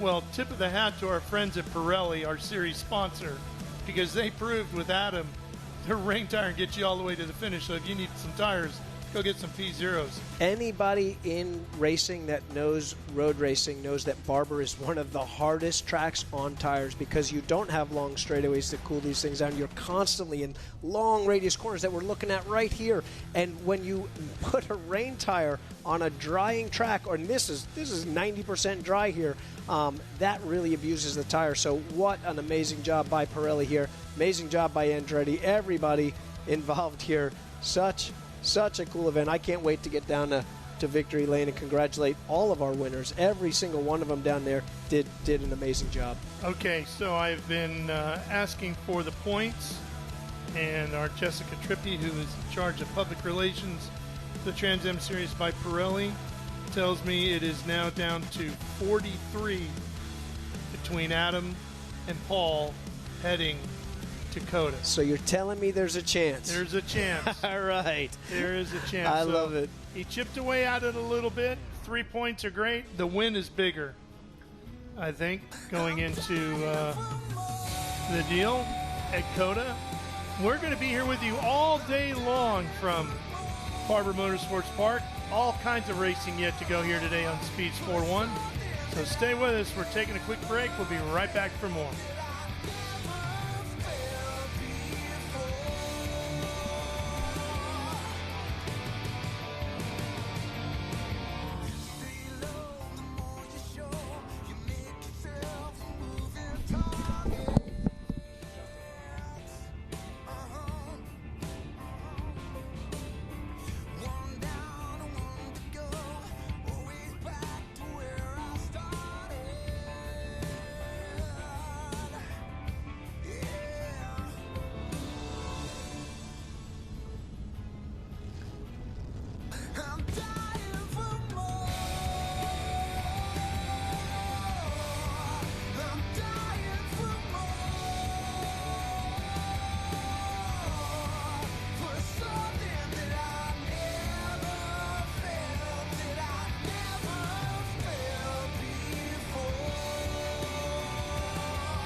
We are back here at Barber Motorsports Park.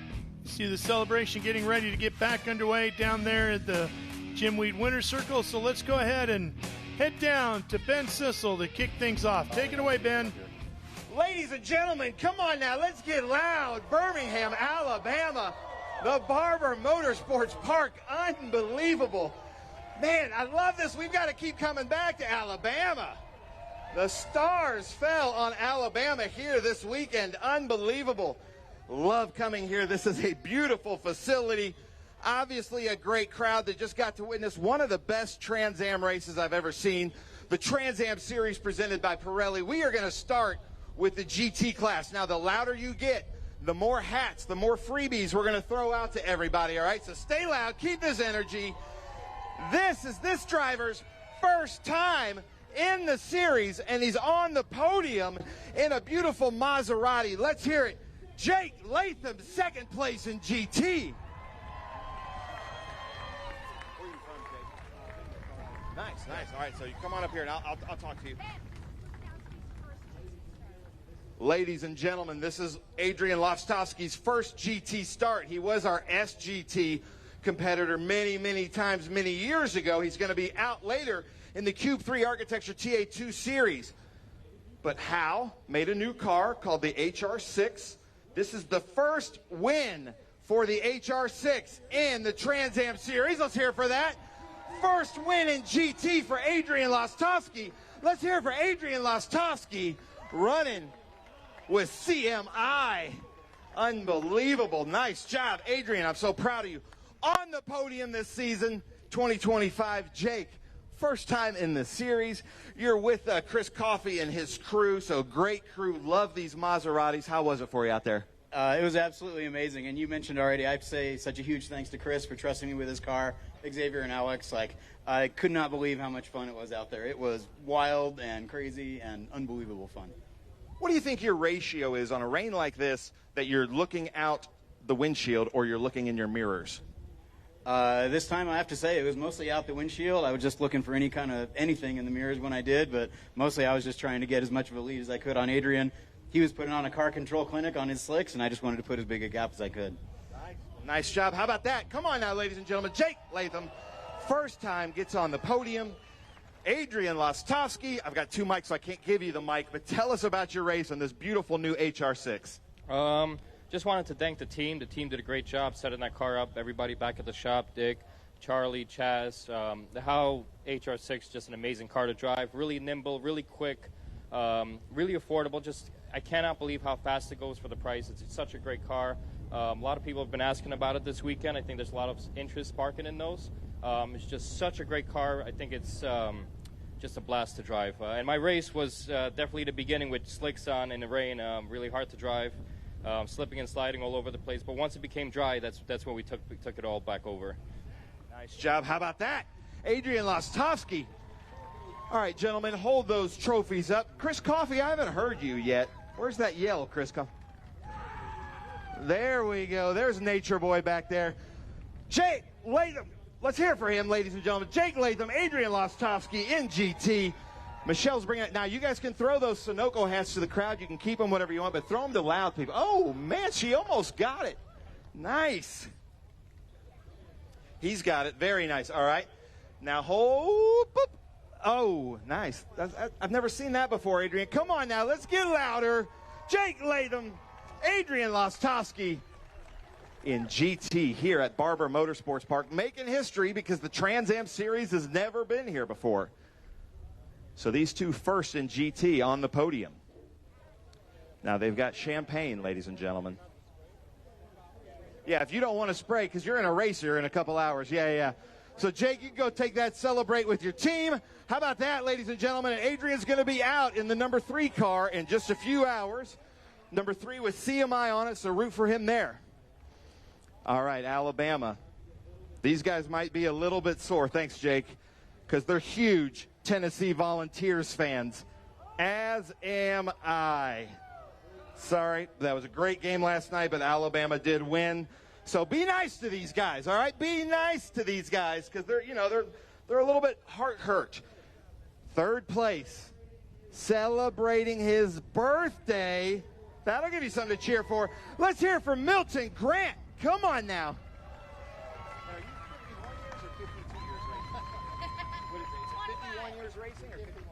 51 years racing, ladies and gentlemen. You know you're living right if you can be doing this for 51 years.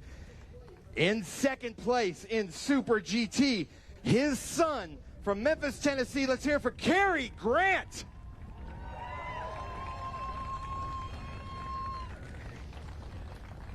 Now, guys, I saw something I haven't seen before with this guy.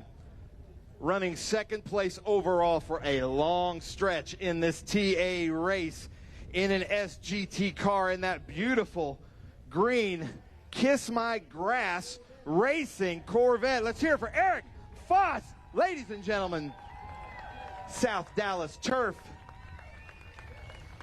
Well, Milton, happy birthday. We couldn't get that Tennessee win yesterday, but you're up here on the podium. That's got to feel good. Yeah, it did, and I wish the sun had come out a little earlier. So, but it was a great day. So. Anybody you want to thank? Yeah, well, my wife for putting up with me for all these years, of course, and my crew did a great job. They changed our tires on the piss lap, so on the pace lap. So that was good. They did a great job to get us out there. So, nice. Yeah. Good hustle. How about that, Milton Grant, ladies and gentlemen? It's his birthday. Happy birthday, Milton. But your son didn't give you a birthday present because he bested you over here in second. Still kind of a hint of the Tennessee orange like all the Grants do. Tell us about your race because it was a crazy one out there. Yep. Yeah, we had to change I changed to rain tires on the pit lane right before the start. Crew did an awesome job. I pulled up right when they threw the green flag, so it worked out good for me. I want to thank my Lord and Savior Jesus Christ for all he does for us. And just really, really great weekend. Thanks for Trans Am. Hi to my family at home, and thanks again to my crew. And had a great time today. Nice. How about that, Cary Grant? And then Foss, unbelievable start. We really saw something from you today. Tell us about your race. Yeah, I mean, first off, hats off to the G-Speed crew. We made the last-second call on the grid. I think we got the car down on the ground with like 5 seconds before the cutoff there and went to the wets. I mean, yeah, I can't say enough about the South Dallas Turf and the opportunity to be here. Obviously, like I said, we have anti-lock brakes and traction control on our cars, so it makes it a lot easier than dealing with 900 horsepower. I'm so impressed with how well those guys did in the TA1 cars out there. And but yeah, what a pleasure to be here. It was a lot of fun, and thanks for everyone for being here. Nice. How about that? All right, Alabama, give some love. Milton Grant on his birthday. Cary Grant. Eric Foss, Super GT. Man, keep up this energy, Alabama. I'm loving this. Nice job. We've got to come to Alabama more often. Yeah. We do have some people that came from our show at Road Atlanta. We appreciate that. I love that. Thank you guys so much. But, man, Barber, this is a fantastic facility you guys have here in your backyard. So let's get loud for Barber Motorsports Park. Milton Grant, Cary Grant, Eric Foss. Nice job. I've been involved in Trans Am for 12 years, and this is one of my favorite races. That was a crazy race. You guys can, all right, so get loud. They're spraying some champagne at you. Whew. Nice job, Alabama. Keep it up. I love you guys. I'm now going to smell like alcohol on my drive home. I hope I don't get pulled over. Extreme GT. This is her dog right here, you guys. You got to wave to her dog. It's a beautiful dog. It was on the stage with us at Road America. Taking that green flag, she clinched the championship. How about that? She won the championship last year in SGT. She moved up to Extreme GT. From Broken Arrow, Oklahoma, let's hear it for Kaylee Bryson, ladies and gentlemen. Hey.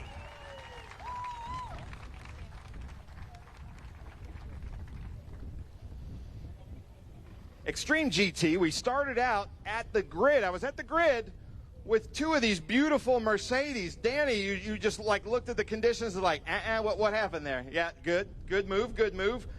But in second place in that beautiful Bridge Hall Mercedes. Let's hear it for Billy Griffin, ladies and gentlemen. He is a two-time GT Trans Am champion, so moved up to the XGT class. And then, ladies and gentlemen, the Good Boy Bob's Coffee Roasters Porsche. Oh, ma'am, you don't have to move out of the way. You're fine. With Tool back there, that beautiful Patrick Long Porsche. It started at the back of the grid, but the rain started while we were at grid. His crew was cheering because these Porsches love the rain. He came back. I think he finished like 4th or 5th, something like that overall. Let's hear it for Eric Joyner, ladies and gentlemen. Come on now. He's only gotten to come with us twice this year. He was filming that Brad Pitt F1 movie that everybody loves, so we appreciate that, and providing coffee for the paddock. But Kaylee, our champion again, and a crazy race out there. How was it for you? That was a lot of fun, and I was actually really nervous that it was going to rain, so we went out on rain tires, and I was so glad that we did, because the first couple laps we were passing TA cars and felt like Superwoman out there, so that was really fun, and my team did a great job on the car. Unfortunately, we lost oil pressure there at the end of the race, but we had a good run going for a really long time, and can't thank LSI Logical Systems for all their support all year long, and glad we could clinch the championship for them. Now, Kaylee, as somebody that has won everything you can possibly win on the dirt, I wouldn't think you'd be super concerned about the track conditions, but it's totally different in these beasts, isn't it? It is, it is. I had to go a little bit back to my dirt roots, and I was a little bit sideways and just tried to think back to dirt and stand in the gas a little bit and just go for it. Nice. How about that? Kaylee Bryson clinching a championship here, just watching more and more history here, Alabama. Billy, when did Danny say, you know what, I'm out, and you still said, I'm going? On the grid. Really? Yeah, he decided that he wanted to stay in, so I'm like, all right, I'm going, I'll see you later. So. Well, tell us about your race and then thank anybody you want to thank. Yeah, the race was good, but I went out on slicks and it took too long for it to dry up, so I was getting hammered out there, sliding all over the place, and by the time it came in, it was just a little bit too late. So, but I had a great time. It was a lot of fun. The restart was really super exciting. It was great racing. We were inches from each other, and everybody did a fantastic job. I'm really impressed. I'd like to thank my racing family and Danny Lowry, Bridget Benhall, and that's it. Thank you very much. Great weekend. Nice. How about that, Billy Griffin? There you go. And now, Eric Joyner, if you can take both mics, tell us about your race. But so happy to have you back. We saw you at Lime Rock, and I know you got a crazy schedule, but this is one of those bucket list tracks, isn't it? Everybody needs to know everybody in the world wants to race here. So he came, made it happen. Take the mic. 2 mics. So first of all, thanks for everyone to come out and support us. The track and the facility is beautiful. I've never raced here. I spent some time on a simulator, maybe 4 hours before we came out here. The track is amazing and beautiful. You know, the fans that came out and the weather turned out nice. It was a heck of a race. I have to say these two were amazing. We were on totally different strategies. And in the end, because I did choose reins, we had our hands full. I said I felt like I was in a drifting event at the end of the race, and I kept asking, how far ahead are we, you know, throughout the race.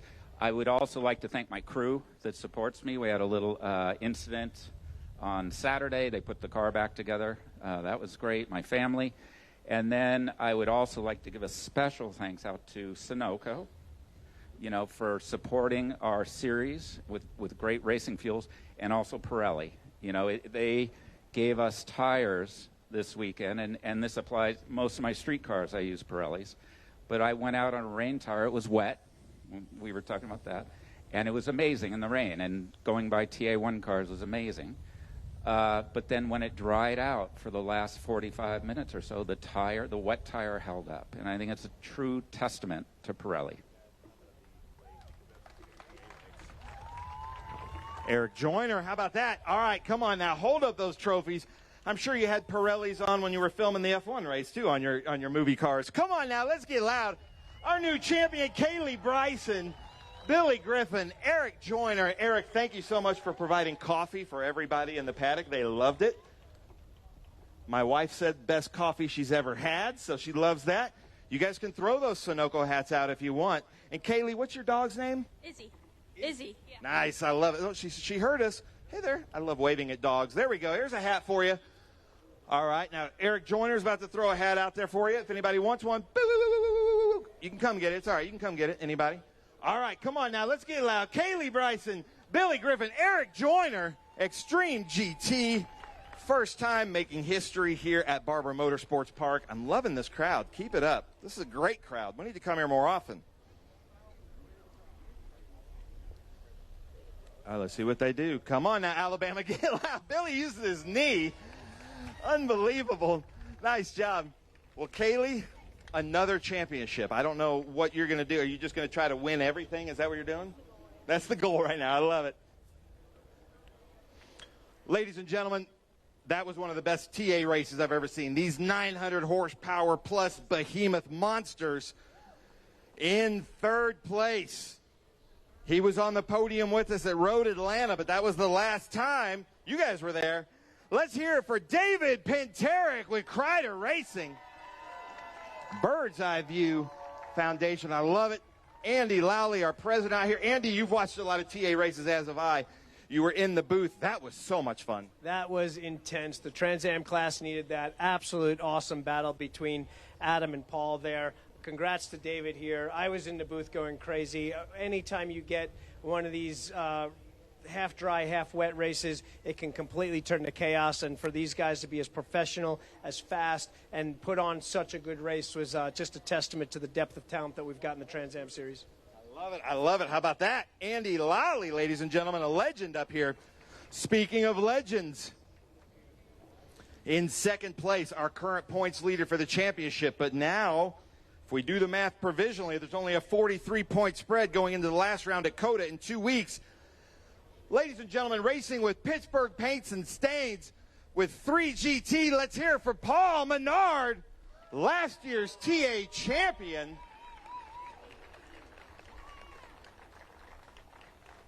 Great championship day for Paul Menard. And then in first place, chasing this man right here for his first championship in TA with service partners, top liner Chevy Camaro. The shop is just down the road near Atlanta, Georgia. Ladies and gentlemen, let's hear for Adam Andretti.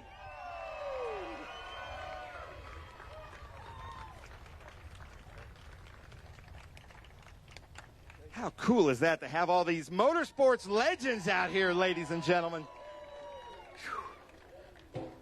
Pinterick, man, you have been putting in the work this season. You know, we're Facebook friends. We talk to each other through the season. You're working hard, and now the fruits are paying off. How you feeling? It's surreal to be up here with Adam and Paul. It's a lot of fun. This is why we do it. It's very, very fun. Tell us about Bird's Eye View. So Bird's Eye View is a 501c charity. It raises funds for retired Navy SEALs and Army Green Beret. I've got a bunch of those friends, and so I've decided to pledge $10 for every mile of Trans Am race that I finish. So I now got a $1,000 bill that I've got to pay to. Although they're going to come and beat me up, and they won't beat me up, but I'm thrilled to do it. We're trying to raise awareness to keep those guys from going off the deep end, because the transition to civilian life is not always easy, and they're a precious resource for this country, and we got to protect them. They've done things for us. We got to do things for them. Nice, I love it. And got a special announcement. I just got the thumbs up from Lee. Lee heard Andy announce that in the booth and said, "Hey, the Trans Am Series, you get on the podium. We would like to match that as well." So we're coming with a match for that. How about that, ladies and gentlemen? So nice job. I love it. We've got to support our troops. I hope I spend a lot of your money. He says he hopes to spend a lot of our money. Yeah. Keep racing with us. Paul Menard, great championship day. I know you'd want to be on the top step, but, you know, when you're running for a championship, sometimes you got to take what's given. Yeah, I mean, good day. We had good pace all weekend. Beautiful facility, man. I've never been here before. And, you know, I did a little bit of iRacing stuff just to try to familiarize myself with the track, but it's so, everything comes at you so close. It's with these big heavy cars, you're out of one corner, you're right in the next corner, so it's really hard to find your rhythm. But I felt really confident in the car coming in. You know, the guys did an amazing job all weekend long. We had them covered in the rain, and then just started drying out, and Adam just had more pace than us. And congratulations to those guys. And I don't think the points hurt us a whole lot today, so we go on to COTA and try to capitalize. How about that? Ladies and gentlemen, Paul Menard, And it was really cool because I was down here when Adam pulled in. Paul was the first one to come over and congratulate him. And then his team owner, Paul Gentilozzi, comes over because it was such a great race. And one of the most dangerous things to do in motorsports is give Adam Andretti the mic. So, Adam, take it away. Am I taking these? Yeah. You're going to work? Yeah, I guess I'm working. But, no, thank you, Ben. But, yeah, it was an amazing day here at Barber Motorsports Park. As Paul said, a beautiful facility, and I've been watching races here for a lot of years with IndyCar, and to get to here to come and apply my craft and to go out here and race and execute here to be inaugural winners in the Trans Am Series at this beautiful facility. I mean, it's hard to put into words, but I can't thank Burton Racing enough. This group is an amazing group to work with.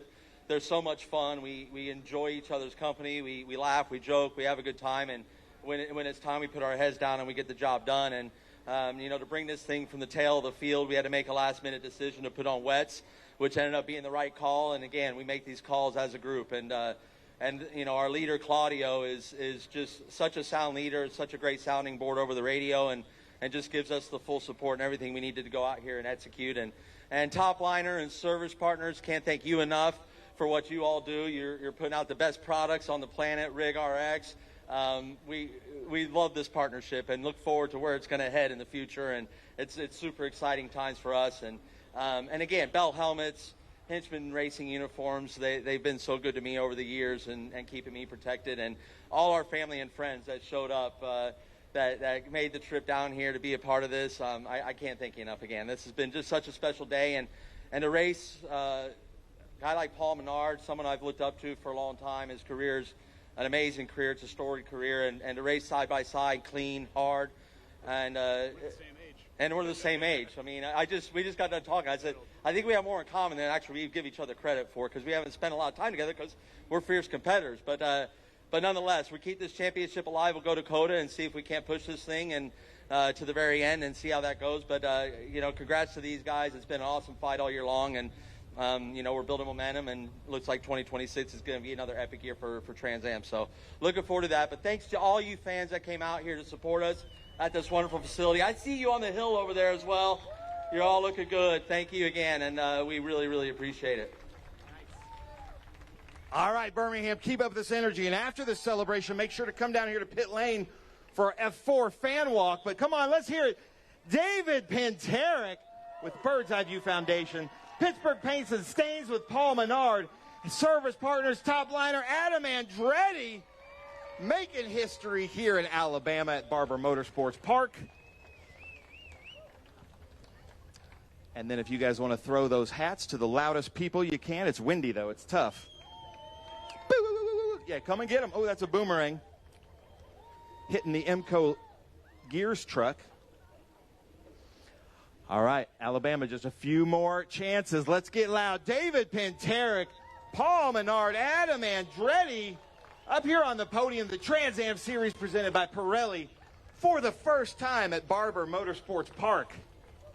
And as you can hear, all the drivers absolutely love this facility. Champagne. Come up here to Eric. There's some free Jim Weed energy drinks up here, and they're spraying the champagne, ladies and gentlemen. Get loud, trying to hit the crowd.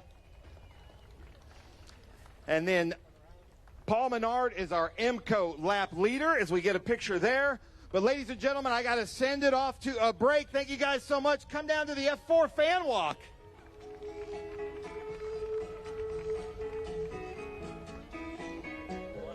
Hey, that's one of the best.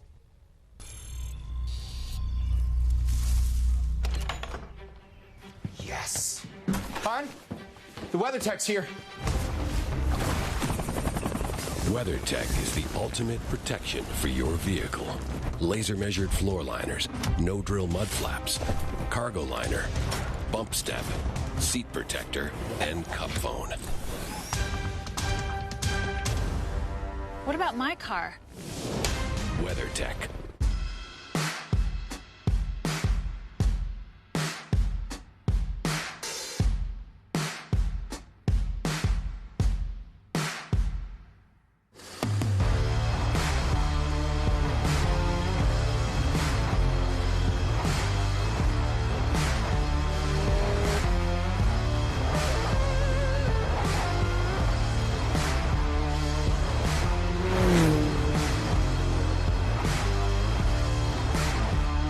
Hawk Performance packs 100 years of friction dynamics into every product.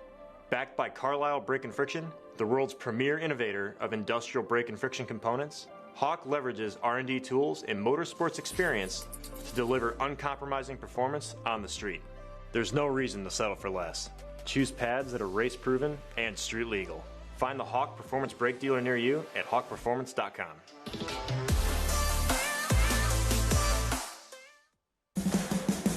What does it mean to be built with Summit? It means you're hitting the autocross, drag strip, road course, trail, dirt, or open road with confidence. Because built with Summit means you're using parts from the top names in performance, priced to make your project affordable. And it's all backed by trusted tech expertise and blazing fast shipping. Summit Racing Equipment. Let's build it together. SummitRacing.com. Back here at Barber Motorsports Park, and look at that, blue skies popping through here. It's unbelievable. What a weather day we have had here so far, just outside of Birmingham, Alabama.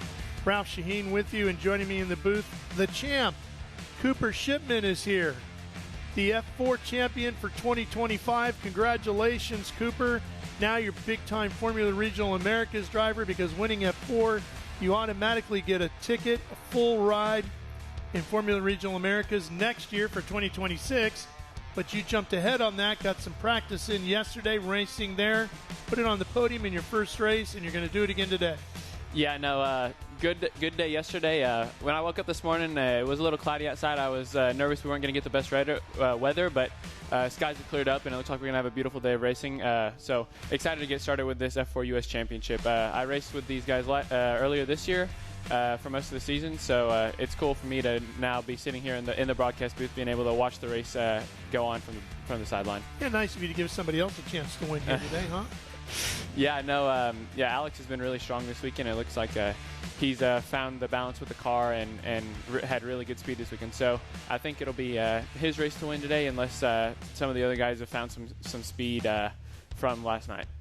Well, I know you're already committed for 2026, but we do want to show all of our fans that have been with us all morning long watching our Trans Am Series presented by Pirelli. Next year, it's the 60th anniversary of the Trans Am Championship, which began in 1966 on a Friday afternoon at Sebring International Raceway before the running that year of the 12 Hours of Sebring. And here's a look at where we are going next year. We're going to go to Sebring and kick the series off there as we always do. Then it's Road Atlanta. Sonoma is going to be a doubleheader. Lime Rock. How about Indianapolis Motor Speedway? Not just with SVRA in the Formula Series, but we're taking Trans Am there. And then we'll be at Road America. Another doubleheader at the Great Circuit at Watkins Glen, Canadian Tire Motorsports Park, Virginia International Raceway, and your home track, Circuit of the Americas. The Western Championship will be at Sonoma, Laguna Seca, and COTA as well. So we'll see those folks a couple of times during the year. Outstanding schedule for next year, don't you think? Yeah, those are a lot of great racetracks. A lot of that I've been to and I love, and a lot that I haven't been able to get to but really are on my bucket list. So, yeah, that's a great schedule they've put together there, and I'm sure the drivers are really excited to go to all those places. Get that $100,000 check in Formula Regional Americas next year, and we'll see you in the 61st season of Trans Am Series presented by Pirelli. But for now, let's go down to Ben. Thank you so much, Ralph. Down here on the grid for the fan walk, we've got 10 F4 cars for the F4 United States Championship that are going to take, actually not the green flag, when the lights go out. And then I'm going to come over here and talk to Oliver. Oliver joined us for the first time at Canadian Tire Motorsport Park, signing autographs. We love CTMP, but Barber Motorsports Park, what a facility. How you feeling? Feeling great, yeah. It's a lot of blind corners, a lot of commitment at this track, but it's really fun once you get the flow. Nice, I love it. Well, look out for Oliver from Canada, ladies and gentlemen. Then Dimitri Nolan over here running for Crosslink. Very good driver, signing autographs, which we love to see, trying to get new people into motorsports. Let's talk to Luke. Luke, come over here by your car, because we heard from him in the booth a little bit ago, but running for Tony Driver Development. How you doing in this F4 championship? You're a little taller than most of the drivers we see out there. Yeah, it's been a struggle to get the pedals fit for me right, but we finally got it. Nice. Well, you're running out there. You've got Next Gen on the back of your car, running for Tony Driver Development. How do you explain these F4 cars to your friends? Pretty much just like a super small Indy car, like tuned down version of that. Pretty much that's it. Nice. I love it.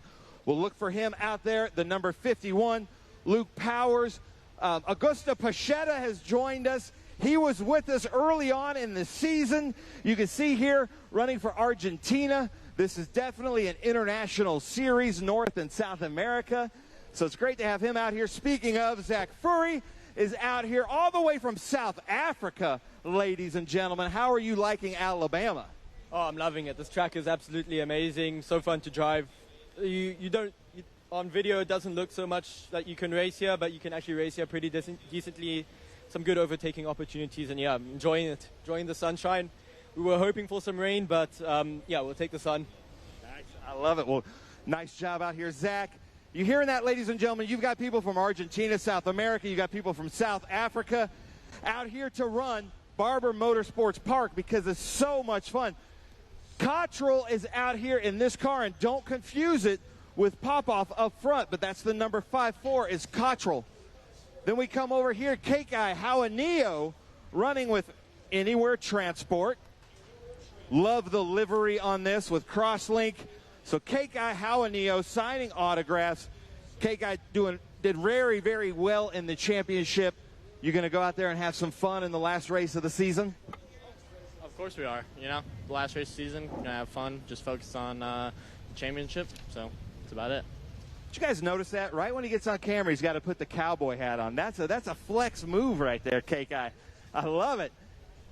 Caleb Campbell, we've spoken to him, but something I want to point out, running from Canada, the Kids Help phone, if you're in Canada, all you got to dial is 686868. The phone numbers are in the 3 number plates.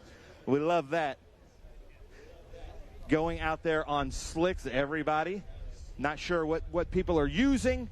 And then we come over here. We've got Ducati on the back of this car. Clemente Huerta all the way from Santiago, Chile, out here signing autographs. Then with Venezuela, we've got Alex Popoff right here in this beautiful car. So, ladies and gentlemen, this is about to heat up. We've got these starting lights right here. We can see the starting lights. Those are going to go out. All the drivers going to line up here. Actually, no, this is F4. F4 just takes the green flag. I am misspeaking. Thank you very much for that information in my ears. Alex Popoff, a free diver. It's going to be really, really fun to see. So he's a very good driver. We're about 30 seconds from our invocation with Marvin Gray. So Clemente Huerta, who had some bad luck with this at VIR, but starting P2, should do really, really well out there with the Trace 60, the 360 on the side of his car. But Marvin, you've been busy this weekend. Here, come over here, stand with me here. Hold on. I'm hearing word later for you. So we've got, to sum it up, we've got Alex Popoff here starting P1.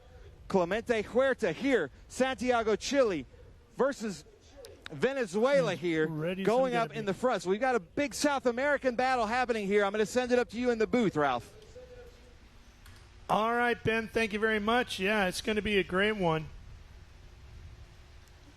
Field getting ready to go. All right, Cooper, as we get ready for this final race, who you got your eye on?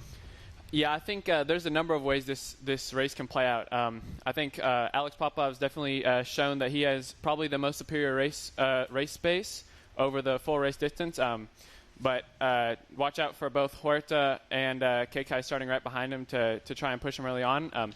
I know from racing these guys that if Kekai, he likes to be aggressive on those opening laps to try to take command of the race from the front. So I'll look for him to be trying to get to the front as soon as possible. But if not, both of the Kiwi Motorsports cars I know have pace. So I think if they can settle into a rhythm, they might be able to challenge Popoff. But yeah, honestly, I think it's Popoff. And then the rest of the field trying to stop him today.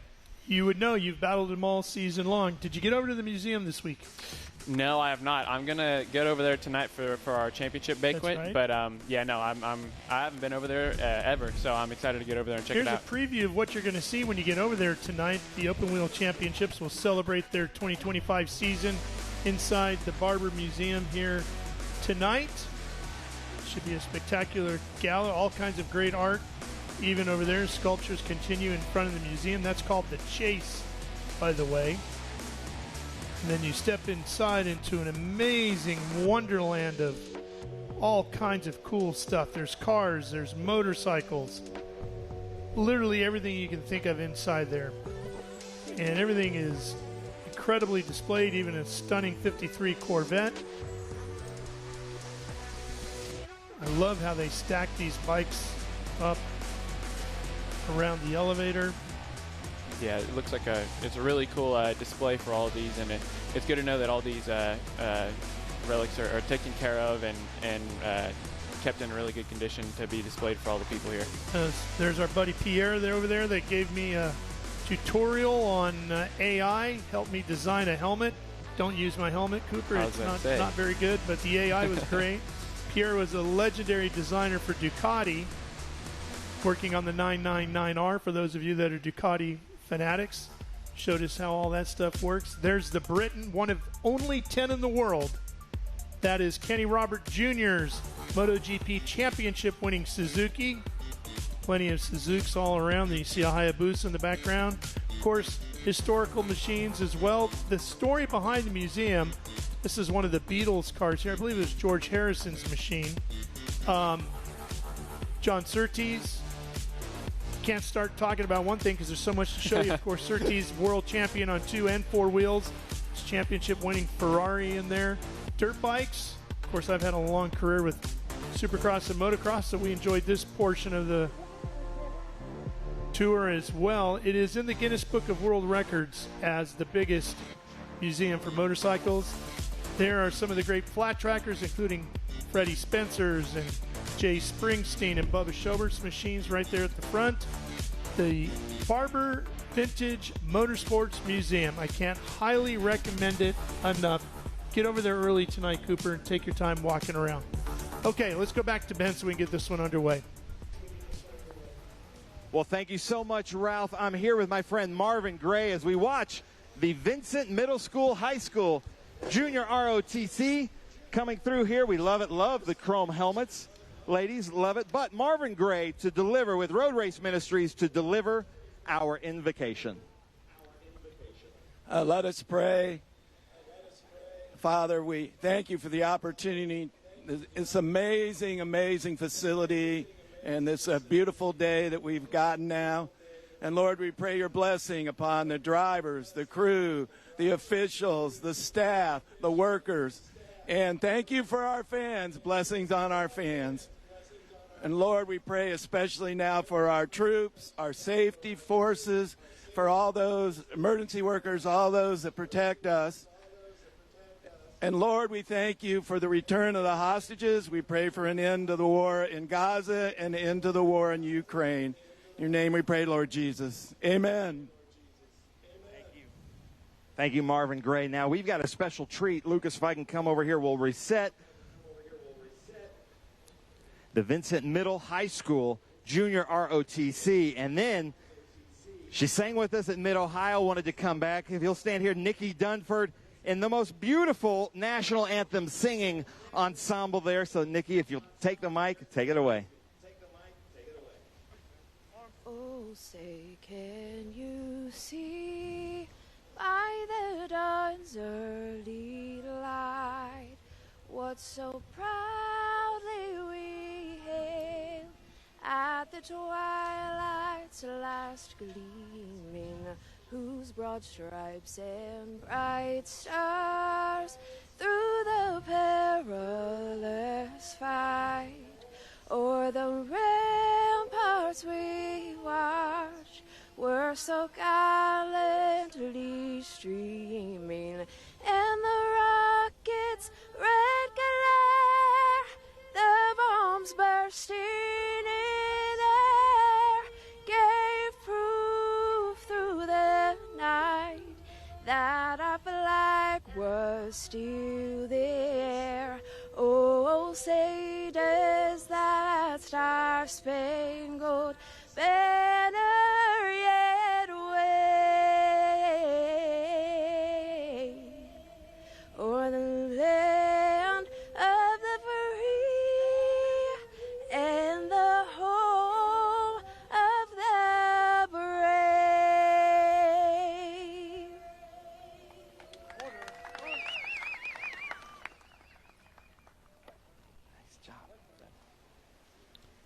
Well, nicely done, Nikki. We are getting ready to go here. Well, we talked about Cooper winning the championship this year. We had a chance to catch up with Cooper earlier in the weekend and talk to him about the great 2025 season he had.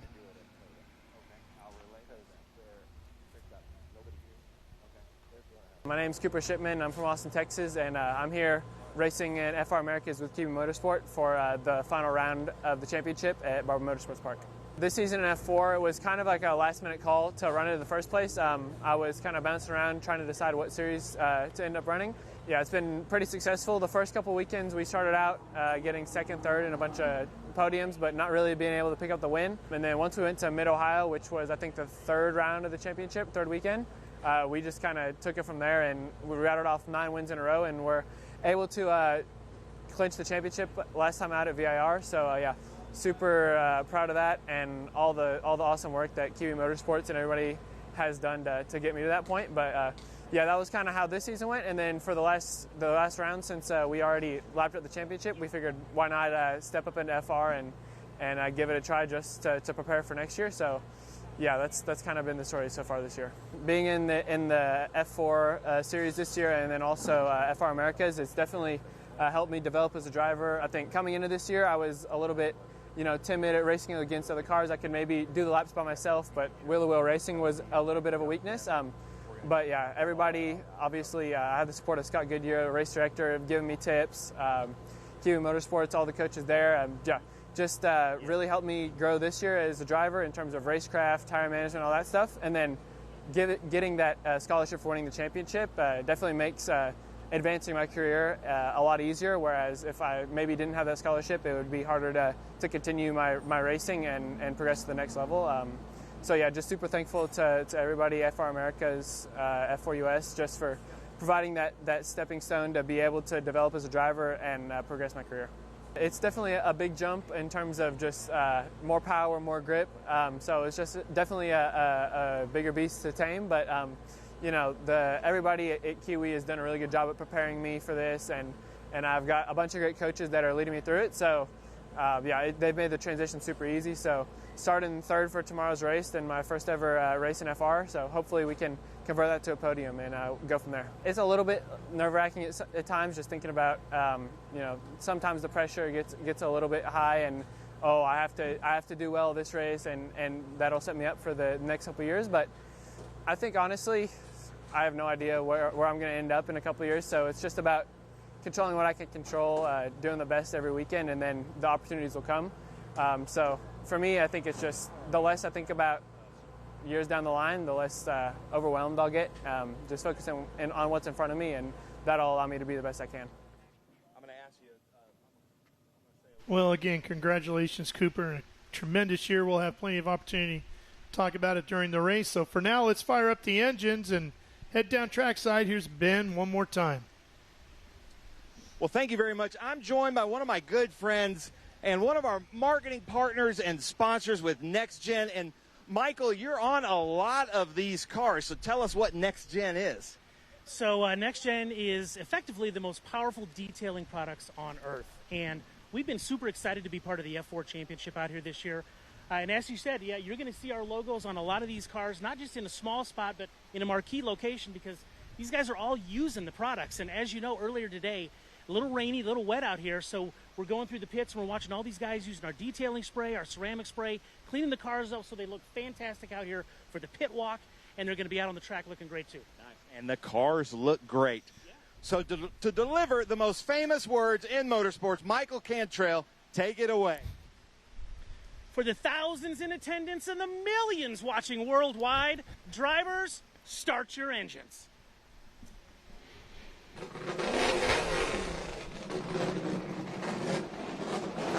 Engines come to life, and I like that one, Cooper.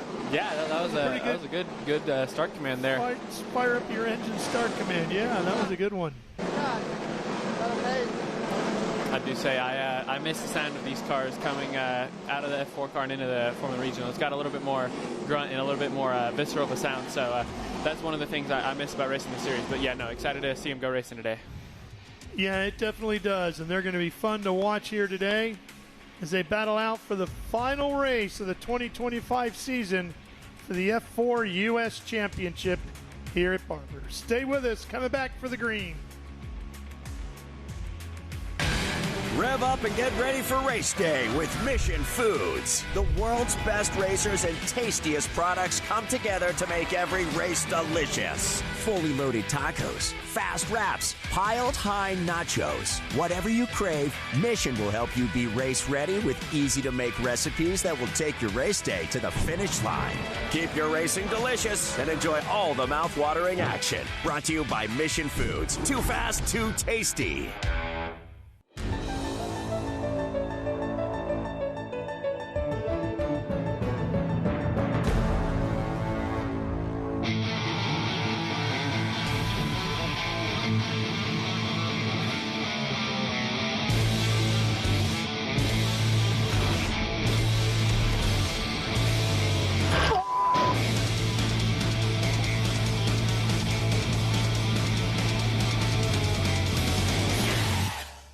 Okay, so pretend this is your race car. It's on the trailer, and you have an accident. Ouch! At least your truck's insurance will pay for another one? Yeah, not so fast. Standard insurance won't replace your race car, whether it's in the trailer, in the paddock, in the garage, or the repair shop. But at Hagerty, we can protect it for what it's really worth anytime it's off the track. No matter what or where you race, offer less than a set of race tires. Hagerty, let's drive together. What does it mean to be built with Summit? It means you're hitting the autocross, drag strip, road course, trail, dirt, or open road with confidence. Because built with Summit means you're using parts from the top names in performance, priced to make your project affordable. And it's all backed by trusted tech expertise and blazing fast shipping. Summit Racing Equipment. Let's build it together. SummitRacing.com. Well, what turned out to be a beautiful afternoon here at Barber started out as a rainy, ugly morning, but boy, the sun has popped through. Track is dry. I don't see any wet sections left on the racetrack. Do you? Yeah, no, it looks pretty dry here. The sun came out and it dried the track out very quickly, so we'll be looking to see these guys push into the fullest potential of the race cars, and yeah, hopefully that'll result in a good race. Haven't seen a lot of people slipping and sliding over the curbing, but the grass is still going to be sopping wet. Yeah, and that's something that the drivers need to think about. You know, all week it's been pretty dry, so an off maybe won't cost you as much, but after a heavy rainstorm like we had last night and into the morning, it's going to be really crucial for these guys to stay on the gray stuff and not get into the grass, because as soon as you go off, it's kind of like sliding on ice. You're going, only way you're going is towards the wall. So, yeah, really important to stay on track this race. You saw the starting lineup there as we get ready to go. We're coming right to green. The Mercedes safety car pulls off. And here we go. Alex Popoff, who won yesterday, his third win of 2025, will be on the pole. He and Keikai Hauanio are fighting for second in the championship. Coming into today's race, they are just separated by a couple of points. The gap between the two, very minimal. Here we go. Green flag, and we're racing towards turn number one. Popoff, first one. Here comes Hauanio in the 29 on the inside there, red, white, and blue. Oh, around goes Campbell. And he got so lucky, Cooper, that nobody drilled him in the side pod. I do not know how everybody avoided him there. That was really good driving from the rest of the field. Yeah, somehow we're still green, but we'll see how his race continues. That was unreal. 3.5 points separating Popoff and Hauanio, and it's less than that on the racetrack right now as they now run 1 and 2. Keikai has moved up into second place, and he is chasing after Popoff. Yeah, Keikai really aggressive on the start there, getting past Horta into turn 5. He knows he has to get past Alex soon here if he wants any chance at the win. He is all over him right now. We'll see if he can set up a move at the end of the lap. Clemente finished on the podium for the 6th time this season yesterday with a third. We had 3 teams on the podium yesterday. MLT Motorsports winning, Crosslink, and Kiwi. Just shows how competitive this field really is. Yeah, super competitive, and yeah, really, really proud of Horta as we see a replay here of Caleb's spin, it looks like. Yep, watch the 68. Just gets off, finds the one puddle, and drowned out. Is that Forey behind him? That's the 54 of Jonathan Cottrell, it looks like. Cottrell, so, yeah. really good by them to avoid him. But as we see, Popov leading the first lap here, and KK giving chase. I mean, Cottrell must have felt like he drove through a car wash. Yeah, that was probably not the most comfortable experience for him. He may be a little bit wet there in the race car, but that won't be bothering him right now. He's just focused on pushing forward and getting as many places as possible. Not just wet, but I'm sure his visor got covered in water, and then you go to wipe it with your glove, and you just make it a bigger mess, right? Yeah, well, hopefully he's got some tear-offs on that visor. Otherwise, that may be affecting his vision, but it looks like he's got back going at a good pace, so we'll see. Popov trying to stretch it out a little bit over Jaramillo, and then you got Huerta right behind him. The 17, Zach Forey runs in 4th.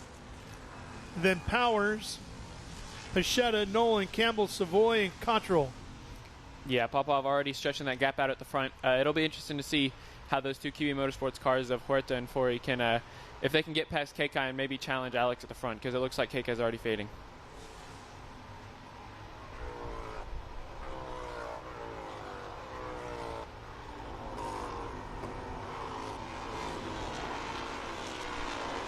That's Powers in the black 51.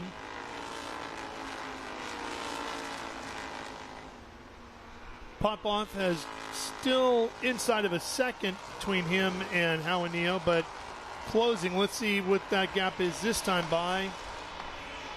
It's grown another 2/10. Yeah, just slowly stretching the gap out. It doesn't look like he's pushing the tires too hard, so I think he's just settling into a rhythm here, and he's going to try and dictate this from the front and just manage the gap from here. He doesn't need to go away and burn his tires at the beginning of this race trying to win by 30 seconds. So if he can just keep it at about a second to KK in this first half of the race, I think he'll have the tires underneath him to stretch the gap at the end. This is the first time you've watched the F4 US Championship. Everybody running on the Hankook tires. This is round 17 of their 2025 championship season. Got 26, just inside of 26 and a half minutes left to go here. So we're just in the very, very early stages of this race. How quickly have those Hankooks come up to temp?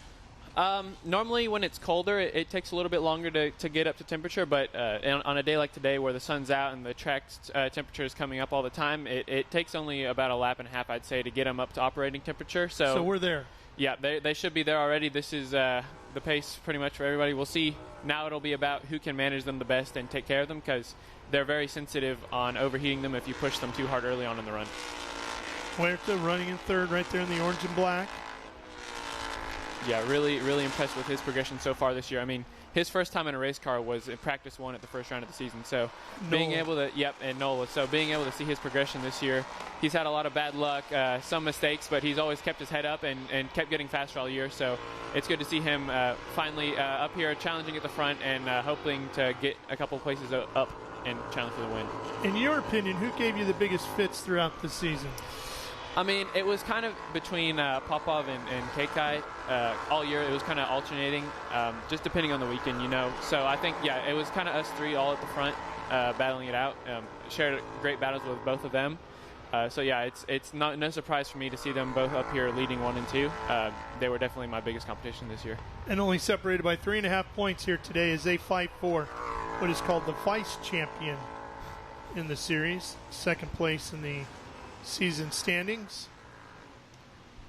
Yeah, I know both of them have had some bad luck. In particular, Alex, I think he had 2 engine failures in Road America. At least one of them out of the lead, maybe both of them. But I definitely, if he had a little bit better luck this year, I probably would be staying here in F4 trying to wrap up the championship around later. But no, super impressed with him. He's been fast all year, so no surprise to see him leading like this.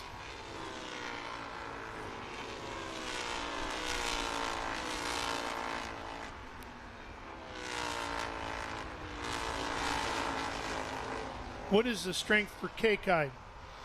Yeah, I would say early race pace, he's normally pretty strong, and then just anytime he gets in a racing situation, his racecraft's really good. He's pretty aggressive when you're trying to fight him, so it's difficult to get around him. And then once his tires start to fade, he can be difficult to get around just because he knows exactly where to place the car to make it difficult to pass. And you always know he's going to be full send all the time, so you just got to be aware of that. T2 had his fair share of bad luck this year, different points. Yep, it looks like Zach Forey was the only driver other than the leader here in the 26s. So if he can clear these two cars in front of him, he might be able to go chasing after Popov. But 4 seconds is going to be a long time to gain in this last 2/3 of this race. That was Forey in the 15 that just went by. Yep, and he is moving up from JFC this weekend, driving actually the car that I was in all year. So yeah, he's been learning definitely this weekend. Had a little incident yesterday on the warm-up lap, but he's kept his head down and steadily improved all weekend. So if he can get on the podium here, that'll be a really nice result for him. Tip of the visor to Campbell as well, who had that spin on the first corner. He is moving his way up. Here he is behind Nolan now, fighting for 7th. So he's chipping away at it. Don't know if in 22 minutes he'll be able to get himself into the top 5, but he is certainly clawing his way back.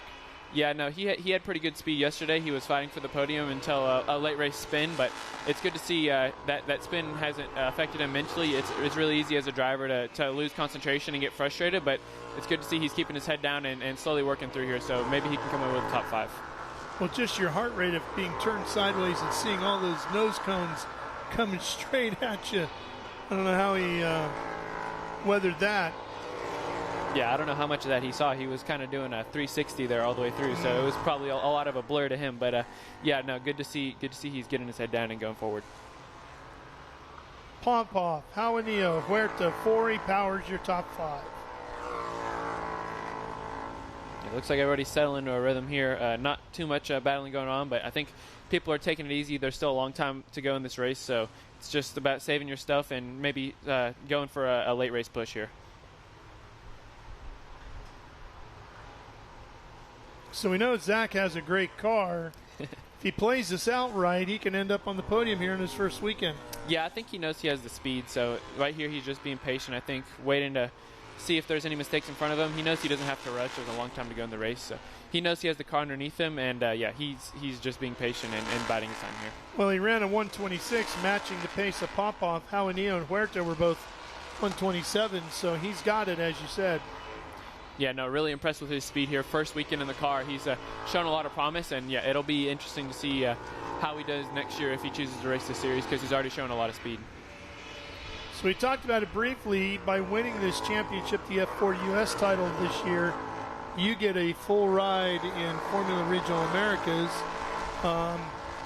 What are you staying with the team that you're racing with today? What's the plans there? Yeah, no contract signed yet, but that's I would say the plan for now would be to run with Kiwi Motorsport next year in FR unless something changes. They've been fast this year, both in F4 with me and then in FR. They've had a lot of cars at the front of the grid. A couple of issues these last couple of races, a lot of bad luck, but no, they're still a really good team, and I have confidence that if we end up running the season next year, that we'll have a lot of success. You win the title next year, you get a $100,000 check to go wherever you want. What would you do from there? I am going to be honest, I have no idea. I'd like to keep progressing towards IndyCar, so if there's a seat in maybe Indy Next or some form of a Formula car, that would be probably where I look to first. But if that ride there doesn't align, then I could look into sports cars or Trans Am. So there's definitely a lot of options. But the important thing is to keep winning, to keep those options open, and then from there it'll kind of decide itself.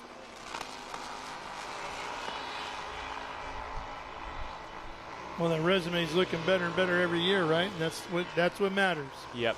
It looks like Alex really getting that pace down here. He just ran a 26.3, half a second quicker than Jaramillo behind him. It'll be interesting to see. I think he's too far out for these guys to challenge him here. But yeah, super impressive pace from him. He's just rattling off those low 26s, not making any mistakes, just driving smooth and consistent the whole time. And what makes these championships interesting in these ladder series is that they can turn over pretty dramatically from year to year, because you never know who's going to do what or go where, or who's going to get what opportunities. So, I mean, as we sit here right now at the final race for 25, you're looking at it going, okay, well, Alex and Kekai will certainly be the title combatants for next year. Well, we don't know. Right. Yeah. They both might join you in Formula Regional Americas you just never know. Yep. No, at the beginning of the year in F4 here, the entire grid was rookies. So we had nobody that raced the series last year. So, yeah, it's a lot of turnover, especially in the lower series on the ladder. So, yeah, I have no doubt that wherever they go, they'll be successful. But, yeah, I have no idea what any of their plans are for next year. They probably don't know either now. Probably not, no. It looked like Campbell was battling. I caught a glimpse out our broadcast window of Campbell fighting with Nolan. That might be switching for 6th. We'll check that when they come by. As the leaders are now just crossing, start, finish, and heading back off on another lap. We got 18 minutes yet to go. Taking a quick break here on Speed Sport 1.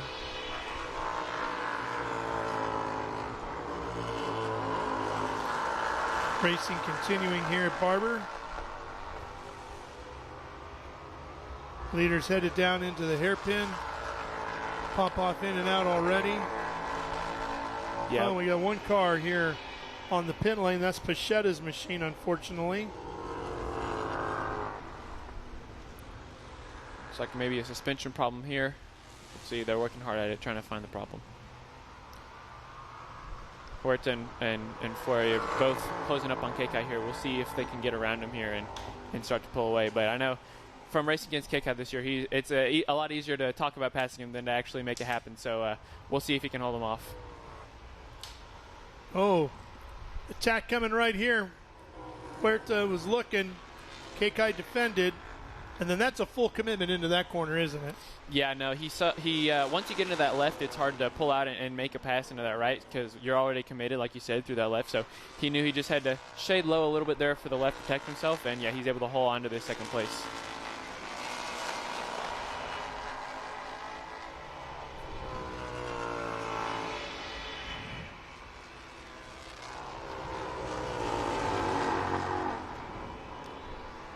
A little lockup from Kekai. He's wide. Clemente's trying to get underneath him, not quite going to be able to make it done. And on tracks like this where you get stuck in the dirty air a little bit, it can get frustrating sometimes just following, and not being able to make a move. So it's just important for them to stay calm. As he switches from outside to inside, looking everywhere to try and pass Kekai. And now Fiori's going to go around the outside of both of them maybe. That's a bold move there. Yeah, it's really kicking off. Not going to work.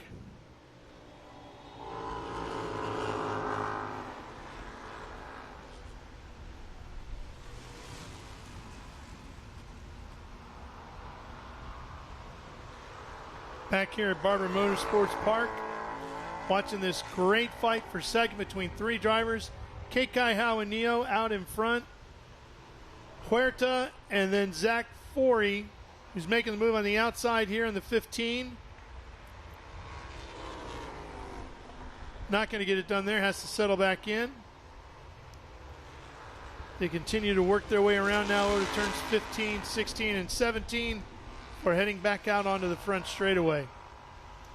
Yeah, had a little look there into 12 and 13, but thought better of it. Only really one line through there, so he just has to reset here, and he knows he has the speed, so we'll just have to wait for a next opportunity. There will be plenty of them with 15 minutes left in this race. Forey looking again going into 1. The engine in this car is based off of the Modus, correct? The Modus motorcycle engine, which actually one of the designers of that was Brian Case, who is here today. Brian is the executive director of the Barber Vintage Motorsports Museum, and they actually have a Modus motorcycle over there, and he helped develop that engine and is able to see it for the first time in person in a race car here today. He's pretty excited about that. Yeah, I didn't know that. It's cool to see him out here watching his product on the racetrack here. His baby, right? Yep. No, it definitely should be cool for him, and he's watching a great battle here for second. And it's been a great power plant for the series. I mean, you guys have had some tremendous racing and great reliability and performance out of that engine. Yeah, it's definitely a step up in power from the previous generation F4, so it's good to be able to play with that and use that power to make lap time. Looks like Huerta was able to get back around 4, and he's pressuring Kekai again. Yeah, he's trying to figure out what he can do with that power plant right now to get around Kekai Hauanio. Remember, Hauanio just 3.5 points behind Alex Popoff in the championship for second. Kekai's feeling the pressure here, weaving down that front straightaway. He's got two really fast race cars behind him to try and hold back. He has lost significant ground, Alex Popoff, unfortunately for him, and will have lost more on this lap. Yeah, 8.6 seconds the gap between first and second. Well, if you watched our Trans Am race, that's nothing. Adam Andretti overcame over 24 seconds. So you never know, right, with 13 and a half minutes to go? Yeah, I think it'll definitely be a tall task, but you never know. We could have a late race caution. If they're able to clear KK before that and we have a caution here at the end, I think they may have the speed to make a move on him at the end of the race.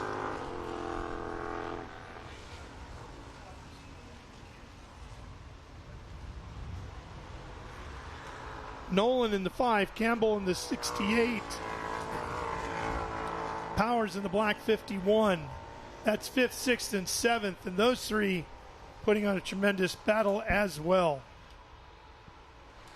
Yeah, no, good racing all over the racetrack here. It looks like Campbell, I would have expected him to clear these guys a little bit quicker, but it's really hard to make overtakes here, so he still has 12 minutes to get these moves done, but we'll see.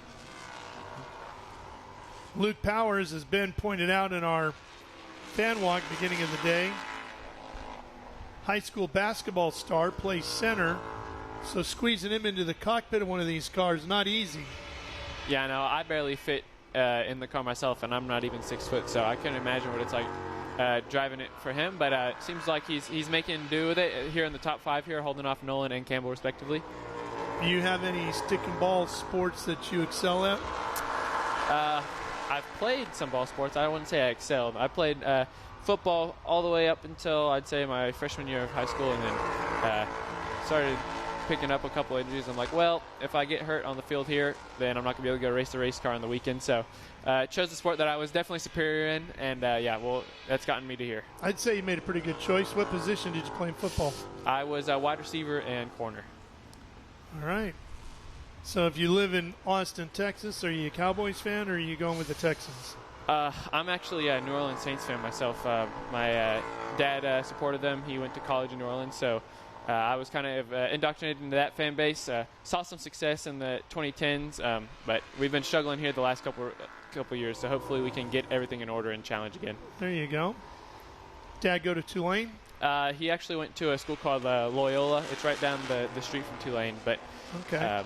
Yeah, that's kind of where I got my fandom from. It's still, these guys cannot get around KK. He's doing a really good job. He's made it very difficult, hasn't he? Yep, and that's kind of been his calling card this year. Even when he doesn't have the pace, he's always maximizing his result, and yeah, keeping two really fast guys behind him. You can see him glancing into the mirror to see where they are as he sets up for turn 1, trying to decide how deep, how wide he goes into that corner. Yeah, it's always kind of a guessing game here, especially it's so much harder in the race car to see how close people are, especially with the mirrors vibrating around everywhere. It's really hard to get a clear look, but he's doing a really good job of gauging that gap and making the moves when he needs to.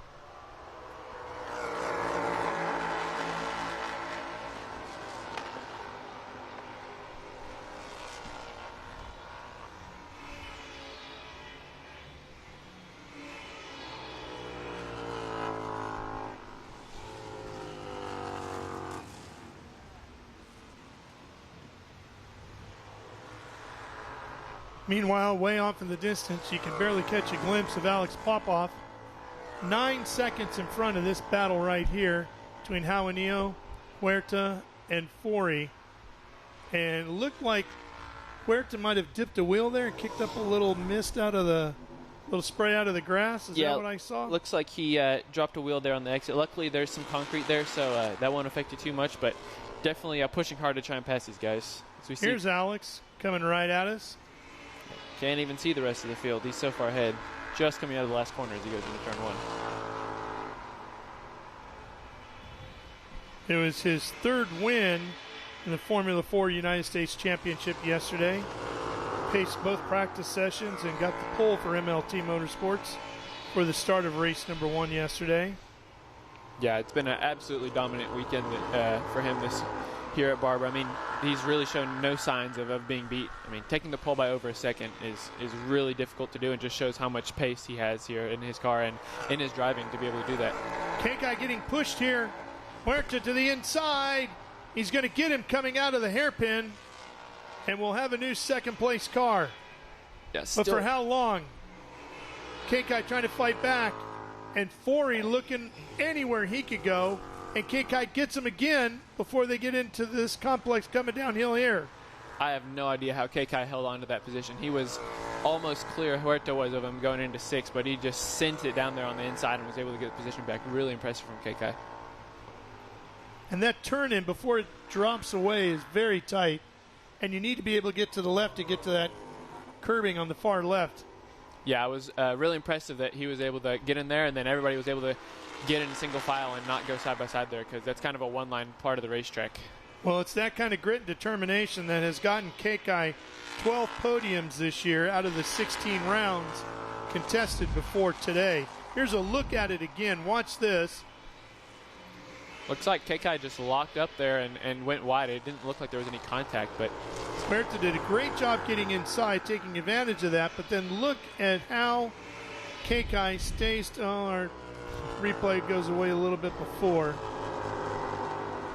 But he just hung in there, fought all the way into that next section. This is Nolan, Powers, and Campbell here. Powers just in front of Campbell. Yeah, it looked like Nolan was able to clear them. Campbell's still having trouble getting around Powers. We'll see if he can do it here into 5. Powers and Campbell now fighting over 6th. Campbell's got him. And remember, that's the same car that had that big spin going into turn 1 at the start. Yeah, really good recovery from him, being last off the start. If he can maybe go get Nolan and get a top 5 out of this day, that'll be a really good recovery. That would be huge, considering where he was at the start. For sure. Well, he's got 7 minutes to get it done. Yeah, it's quite a big gap there. We'll see what it is over the line, but he had a lot of speed yesterday, so he may be able to get him just before the end.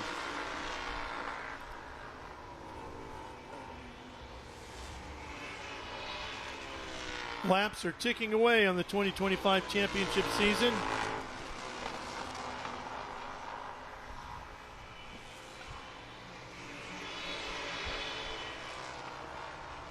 Popoff, Jaunillo, Huerta, Forey. That's your top 4. Nolan running by himself. 2nd, 3rd, and 4th are still all running together. Then Nolan by himself, and Campbell and Powers here fighting. There's Campbell. Yeah, they're squabbling over 6th. Looks like the 2 Kiwi cars are battling here over 3rd place, the last position on the podium. The more they fight, the easier it's going to be for Kekai to maybe scored away from these guys and come away with a P2. Yeah, it's not a full second gap between 2nd and 3rd, but Kekai has definitely opened it up a little bit. Yeah, it'll be interesting to see if they have anything left for him. He's done a really good job, defending pretty much from the opening of this race. He's been able to hang on to that position despite maybe not having the same speed as these other guys. It's been really impressive. Behind Powers is Cotterill in 8th, Savoy in 9th, and Pichetta having his issues in 10th. Yeah, it looks like Kekai maybe found a little bit more speed here. He's holding that gap. They're no longer right on his gearbox, so we'll see if he can hold on to 2nd here. I know falling here behind other cars will kind of damage your front tires, so it may have been that he's held on for long enough to where the 2 cars behind him have burned through their front tires, and now they don't have as much grip to go challenge him.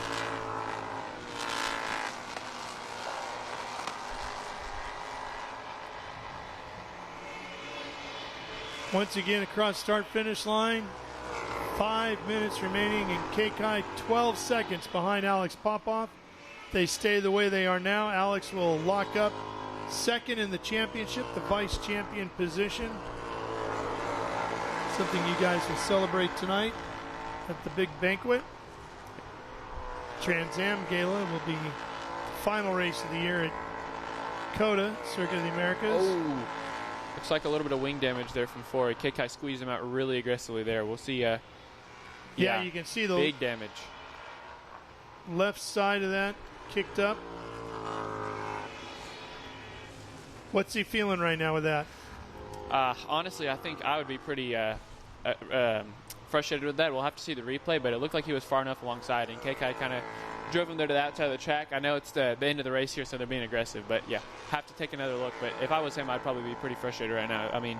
He's had the speed to pass him pretty much the whole race, and right as he got alongside, he kind of got crowded out there, so we'll see. What's he feeling inside the car, though, with the wing like that? It'll definitely be a loss of front downforce. I'm not sure exactly what direction he'll feel it worse at, but yeah, definitely be feeling a lot of understeer, especially in the high-speed corners. So, but it looks like he's hanging on to it for now. He's got about 3.5 minutes yet to go. Here's a look at it. Let's see what happened here. Coming down into the hairpin. Oh, just clipped his tire there. Hard to tell if it was KK coming out or him trying to get in. Yeah, I mean, I think it was a little bit of a combination. It looked like KK gave him enough room. He was just trying to slide in behind him to get the run into 6, and it looks like he just was a little bit... a little too soon. Yeah, a little bit over optimistic about that. He holds on to the podium spot for now. 3 minutes to go, so maybe 2 laps? Yeah, I'd say probably 2 laps, maybe 1 extra if we get 2 plus the white, but I've actually been very impressed with his speed, even with that damage. He hasn't lost that much time. We'll see if he can mount another charge. Well, Alex just went by, and the white flag was not displayed, so looks like we'll get 2.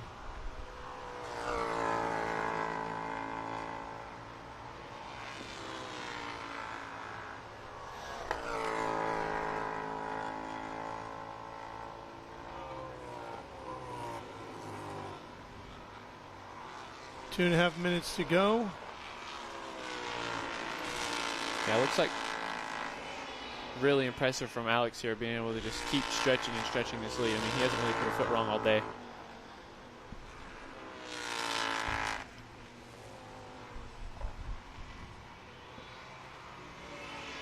There goes second, third, and fourth across the line.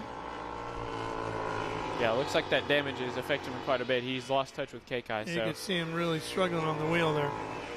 It's unfortunate for him. He was having a really good race, but he can still come away here with a podium. That'll be a really good result for his debut weekend in F4 US.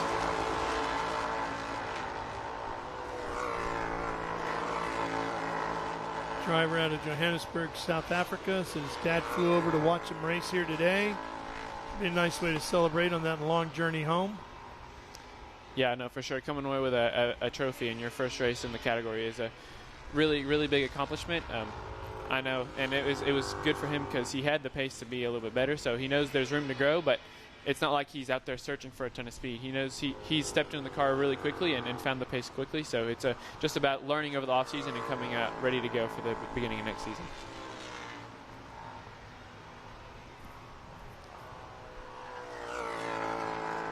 Wouldn't have thunk we'd have shadows around the racetrack today, the way the day got started. Everything was covered just in gray. There's the white flag for Alex. 1 lap away from locking up second in the championship. Yeah, really impressive season by him this year. I mean, he's pushed me and KK all the way, so good to see him getting a nice finish to his season. It was really strong. Yeah, my guess is you guys are all going to see a lot more of each other over the next few years, right?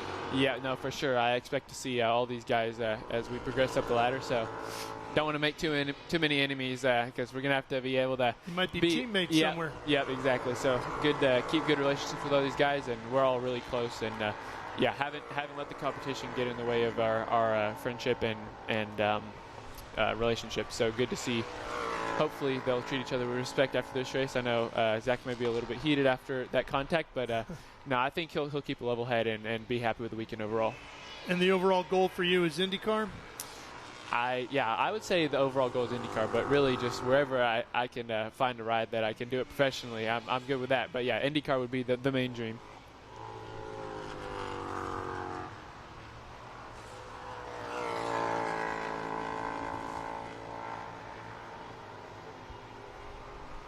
KK hanging on in front of Forey.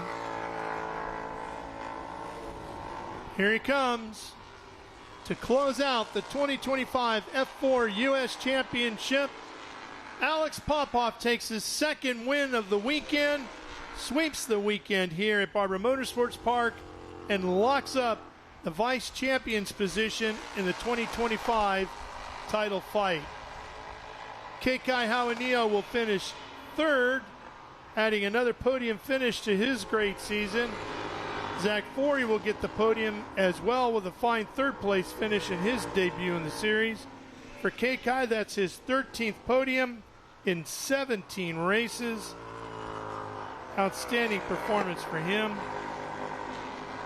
And for Alex, his 4th win in the 2025 championship.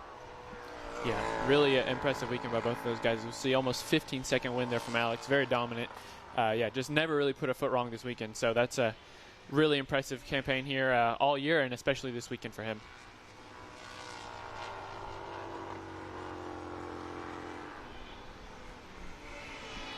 That really is great momentum heading into the offseason, isn't it, knowing you had a dominant weekend performance like this? For sure, yeah. A lot of these guys, he may be doing testing over the winter, but he won't be racing again until early next year. So going into the offseason with that confidence, like you know you're fast enough and that you have the skills, it definitely gives you a morale boost. And, yeah, it's definitely really important, I feel, to end off the season on a good note, because during the season, if you have a bad weekend, you're going racing the next month and you can go fix it. But now you got to sit with that the rest of the offseason. So really good for him to get a good result to finish off the year.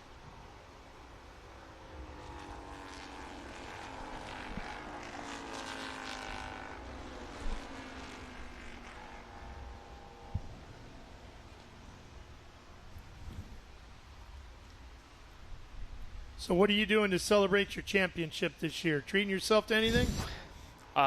Man, I wish I had a good answer for that. But honestly, yeah, I mean, going to have a good time tonight at the banquet, chat with all the fellow racers on a great season, hang out with the team. But I got to drive back to Atlanta tonight to get on a flight back home. So we'll party hard but party short, and then get ready to go back home. There you go. And you still in school? Yep, I got a deadline coming up on me tomorrow evening, so I also got a lot of schoolwork to get done. Procrastination kind of bit me, but yeah, we'll get it all done. Can't say, hey, I was busy wrapping up a championship here. Yeah, I wish I work? could. No, they don't really like that answer, so we'll see. Well, there's your vice champion, Alex Popoff. Gets another win. Mo Murray from Ligier. Of course, all these chassis are Ligier's. Mo there to congratulate him on a great season.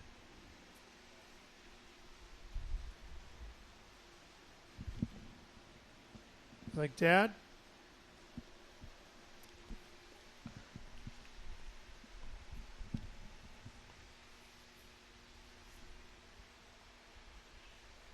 He did. His dad, of course, is a great race car driver as well. For sure.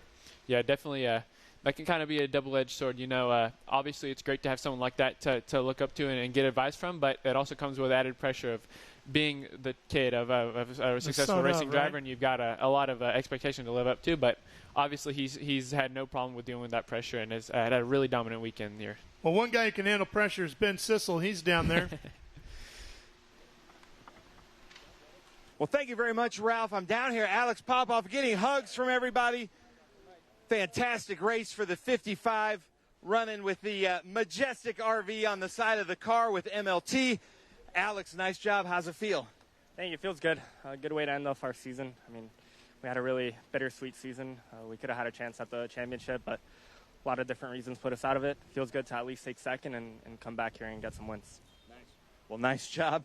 Second in the points, of course, and to be up here at the top. Unbelievable here at Barber with Alex Popoff. Ralph, I'm going to send it up to you in the booth, and then we'll come down here for John Phippen and Victory Circle celebrations. All right, buddy. I saw John in the background there just waiting for all the drivers to crawl out of the car and make their way over there to the podium. A little look at the highlights of this one getting underway. Watch the 68 here. What a moment that was right there. Oh, my gosh, how nobody hit him, I don't know. Looked like Luke Powers was right there and hard on the binders to keep from really good from all of them. K-Kai with a great drive, 29. He'll finish third in the championship. Popoff second in the title fight, but a winner here this weekend.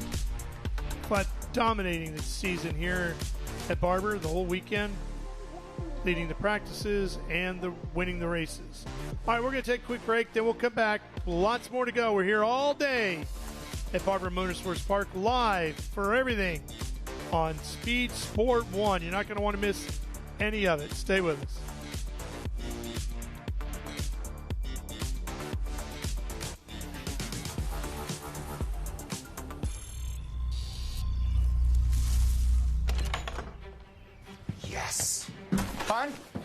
The WeatherTech's here. WeatherTech is the ultimate protection for your vehicle. Laser measured floor liners, no drill mud flaps, cargo liner, bump step, seat protector, and cup phone. What about my car? WeatherTech.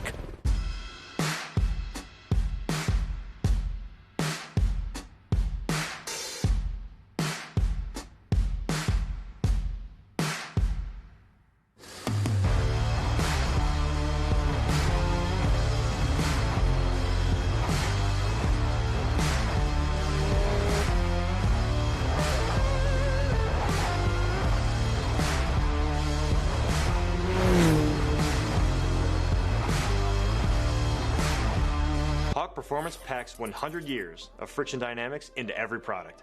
Backed by Carlisle Brake and Friction, the world's premier innovator of industrial brake and friction components, Hawk leverages R&D tools and motorsports experience to deliver uncompromising performance on the street. There's no reason to settle for less. Choose pads that are race-proven and street legal. Find the Hawk Performance Brake dealer near you at hawkperformance.com.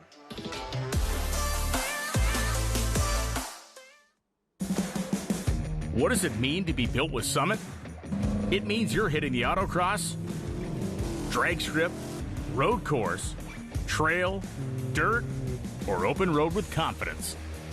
Because built with Summit means you're using parts from the top names in performance, priced to make your project affordable. And it's all backed by trusted tech expertise and blazing fast shipping. Summit Racing Equipment. Let's build it together. SummitRacing.com.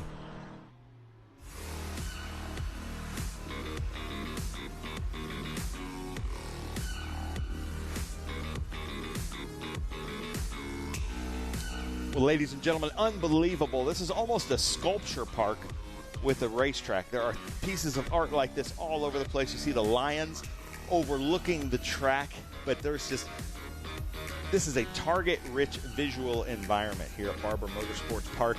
International GT is on track doing their formation and pace laps, but this is an absolutely beautiful facility. You can see the ants there with the motorcycle, the Coke bottle, and holding up a driver, robbing a driver. That's a depiction, like a historical monument to what happened here in 2007 at the motorcycle race where the ants overtook the racing. Is my dad joke for the day as the International GT cars coming around this beautiful track. This is such a different visualization than we had just a few minutes ago in the Trans Am race. This is actually now blue skies. It's turned into a beautiful day for this third sprint race with International GT. They did their enduro on Friday. I'm joined in the booth with Ralph Shaheen. We've got International GT out there. Wyatt Foster starting in first in the exhibition class in a 2022 Lamborghini Super Trofeo. Frank Vitiello in a 2023 Porsche GT3 Cup car in exhibition starting second. Then Bill Oliver in the Porsche GT3 Cup starting third. Mark Julian fourth in the 2024 Porsche GT3 Cup car. Eric Joyner in a 2016 Porsche GT3. I don't think he's going to be out there because we just saw him out in the Trans Am race. Then we've got Cliff Kayer in the Halloween liveried 2019 Porsche GT3 Cup car, qualifying 6th. Tommy Ballister 7th in a 2019 Porsche GT3. John Boyette in a 2019 Porsche GT3, starting 8th. Stephen Thomas in our first of our Stuttgart Cayman Club Sports 2020 of Stephen Thomas. Thomas Kirk is in a Cayman Club Sport, starting 10th. Yusuf Nabi in our Ferrari 488 Challenge Evo. And then Richard Grant in a 2025 Porsche Cayman Club Sport. Well, Ralph, this weekend has thrown just a little bit of everything at us, and now the sun is out and it's looking beautiful out here. It has been a wild weekend. I mean, it has been crazy weather, crazy racing, very enjoyable to watch. Yeah, Barber Motorsports Park has not disappointed. There's that beautiful museum that Ralph got to tour yesterday or 2 days ago, I think. Yep. You can see them trying to warm up their Pirelli P0s, the third sprint race of the weekend here. Well, there was so much anticipation coming here. First time the series had been here, and boy, is it delivered. Lights are out in that beautiful Mercedes-Benz pace car. I don't see Wyatt Foster out there in your Lamborghini, Ralph, so it's Frank Vitiello out front. Oh, there's Wyatt starting in the back in the Lamborghini. Just wanting to make a show of it, I guess. Make it a little challenging, yeah. I was going to say dominating all weekend, maybe got tired of winning.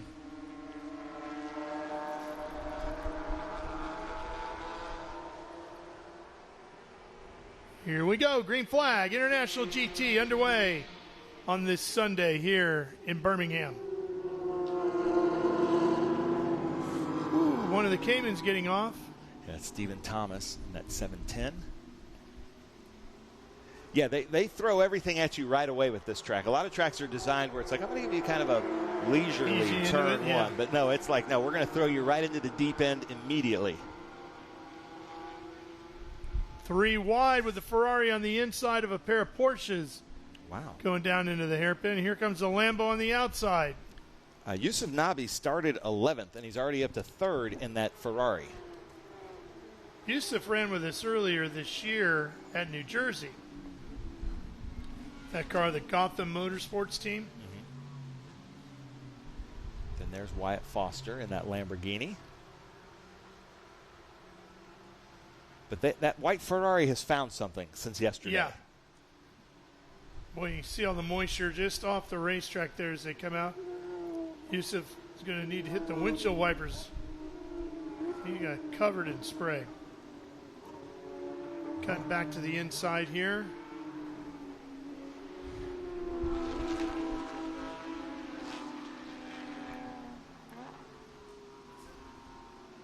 The Lamborghini of Wyatt Foster moving through the field, trying to catch up to that white Ferrari. But again, Wyatt in that Lamborghini Super Trofeo running in the exhibition class with Kaizen Autosport, also one of our Zapata racing members that we mentioned in our Group 1, 3, 4, 5 race.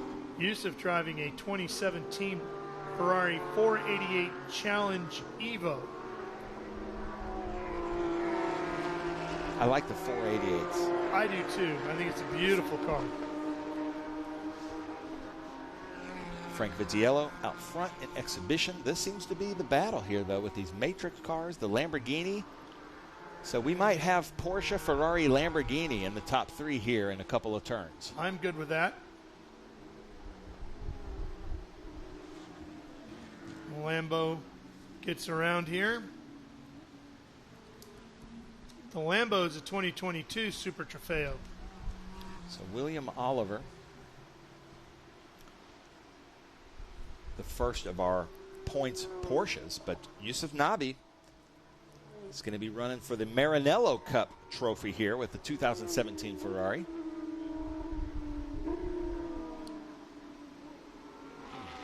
We're about to see Ferrari versus Lamborghini here, Ralph. Who you picking? Wouldn't be the first time, right?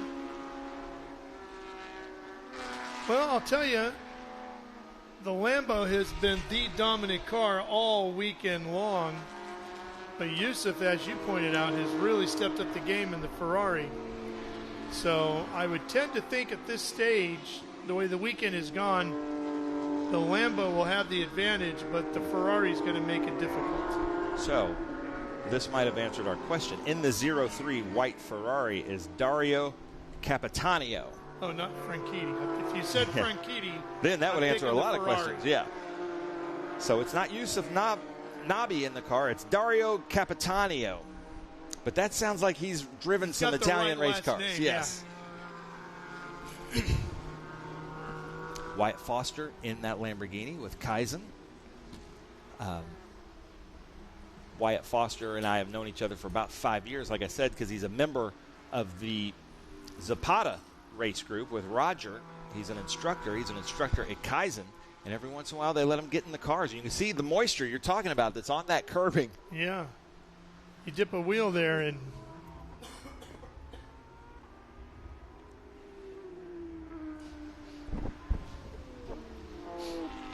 great wide variety of racing here on this Sunday on Speed Sport 1. Kicking things off with open wheel competition, and then the stunning Trans Am Series event, then F4, and now International GT. We had TA2 yet to go, the Cube 3 Architecture TA2 Series. Formula Regional Americas yet to go. Yeah, we have a lot coming up, but this is great battle here. Ferrari versus Lamborghini. Perfect way to spend a Sunday in Alabama, right? Yeah. Going around the hard way here. Oh, that was tight right there, crossing over. And back. Wyatt is doing anything he can to get into the mirrors, to get into the head of Dario, just ahead of him. Again, the green Lamborghini of Wyatt and the Porsche out front, the red Porsche of Frank Vitiello, they're running exhibition. And the white Ferrari is on slicks, but still has no problem hanging a wheel into that water. The Lamborghini has had a variety of wraps on it this year, hasn't it? Mm-hmm. This is without a doubt the most radical looking one. I think when we saw it the first time this year was at Sebring, was it not? And yeah, they had kind of an so. alien looking black and they were out west pinkish. With us. Look at him doing everything. That's blocking. I don't know if we have blocking rules in IGT, but that would be blocking. Well, you usually get to take one set, right? Well, that's a little bit aggressive there. All right, Wyatt. Pushed a little wide. Now listen. Wyatt is probably he's a very controlled, easygoing person, but he's probably a little bit rattled. So if I were talking to him, I'm like, take a deep breath, relax, and only this Ferrari only wants to be passed where you can pass him. He's going to do everything and play a little bit dirty blocking. So be careful making this pass, because that is the team car. He can't hurt the team car. But that Ferrari is beautiful. Sure is. So are those. We need more Maranello Cup drivers and cars in this International GT Championship. Yeah, we sure do. And more Lamborghinis. Yeah. If we had a consistent 3 to 5 Lamborghinis, we'd make a class for Lamborghini as well. Which we did at Laguna. Yeah. Because they were all getting ready for the Super Trofeo event, and it was spectacular. Now I did see Matt Dusenberry, who's in charge of Ferrari Motorsports for the Americas at Petit Le Mans last weekend, and had a chance to visit with him and talk a little bit about International GT and all the exciting things that are happening over here. And he was excited to hear that there were some Ferrari competitors in the series, and anxious to hear who they were and if we could get more over here. So who knows? Maybe we'll get a few more in. When I started in International GT maybe 10, 12 years ago, there was a pretty healthy group of the 458 Ferraris. Yeah. Well, that battle is brewing again between the Lambo and the Ferrari. And the Lambo's door to door with them as they make their way out of the hairpin. Here they come right at you. Dario hard on the brakes. Couldn't hold them off that time. Now, if Dario's smart, he's going to try to stick with Wyatt. Yeah, he's right back on the attack, isn't he? Because they're coming up to lap traffic. So we've got Porsche, Lamborghini, Ferrari out front. 2 of these cars are in our exhibition class, but that Ferrari is right here running for a trophy.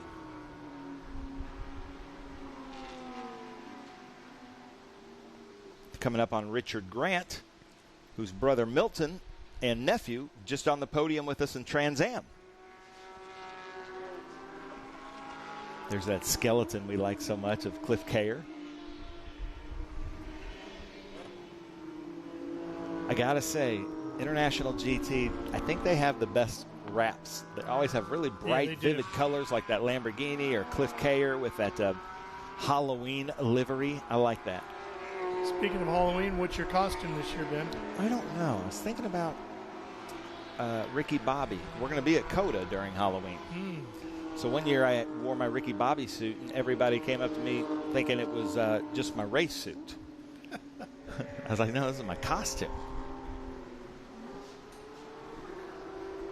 But if Wonder Bread wants to sponsor my racing endeavors, I'd love it. You're all for it. Or Fig Newtons. But it is the Bill Oliver, Cliff Kayer, Mark Julian, John Boyette race there. That's the race to watch, which we're on right here. So that's William Oliver, Cliff Kayer, then Mark Julian with the stack auto lift. There it is. As we talked about yesterday, Michael Merritt not here, who's been with us basically in every round this year. So it'll be interesting to see when we get to Circuit of the Americas how this International GT Championship wraps up. Yeah. These are really fun championships as International GT. Ken Fangler has done a great job bringing it here. A couple months ago, passed the torch to Julie Bentley, who's been a long time, basically running International GT with Ken for the last probably 8 to 10 years. And it is in good hands with Julie Bentley and the Lamborghini out front, Ralph. Yeah.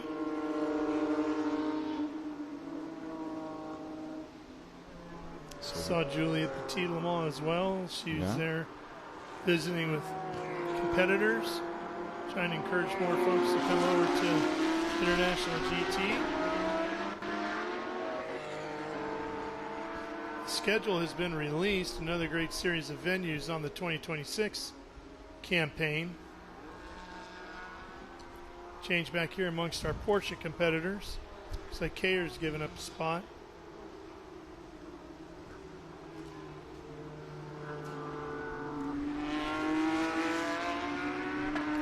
Grant and his Cayman getting out of the way. And John Boyette, the last of those Matrix cars in this top group, coming through. Inside 8 minutes to go here.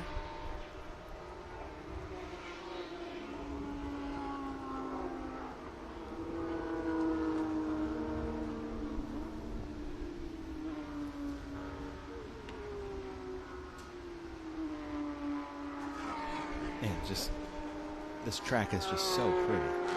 The visuals here, the layout, the flow of this track, it just makes a lot of sense. But it is challenging. Oh yeah. Like I said, this section, they just throw you right into the deep end. Oh yeah, here we're going to do a quick left, right, huge elevation change, undulation, on camber, off camber, right at you. We're going to that's just going to be your first 3 turns. It's going to be very challenging.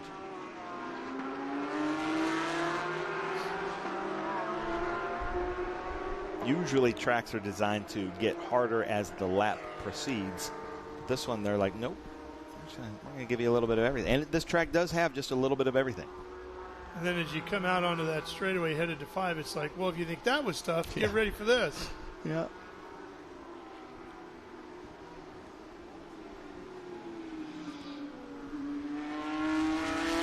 And you can't really see it with the video visuals because, you know, there's great camera placements around the track, but when you're driving around this track, there's about 3 or 4 corners you're coming up to that are blind because you're coming up to the crest of a hill and there might be a slight right or a slight left. Here. And another one right after this coming up in this section here. As a driver, that really messes you up because you're like, well, what if somebody is sideways right here? You know, so you really have to trust in the flag, the corner workers, what your spotters are saying, and just kind of go in with eternal optimism. Julie Bentley just to our right over here in the officials' room. Monitoring her drivers. Her kingdom now, yeah, if you will. Couldn't happen to a better person. No. I've really enjoyed working with Julie over the last few years. She's a great choice. And I think Ken, who has grown this series from infancy to what it is today, can step away confident knowing that all of his hard work will not go for naught. It'll continue on. And I have to give a shout out to our friend Bill Riddell, who helped start International GT with Ken Fangler. So Bill Riddell, if you're watching, thank you. It is alive and well, International GT. And Caymans are coming back because they made that 4-liter Porsche Cayman that's just so strong that we're seeing a lot of Caymans coming back. Successfully. Not just filling the field, but competing. They're fun, competitive cars. And then there's a Mercedes out there as well. We are inside of 5 minutes to go here. We've got one more break to take here on Speed Sport 1, and then we're going to be back for the finish. International GT Sprint Race number 3 here on this Sunday at Barber Motorsports Park. Henry out in front in the Lamborghini. Stay with us.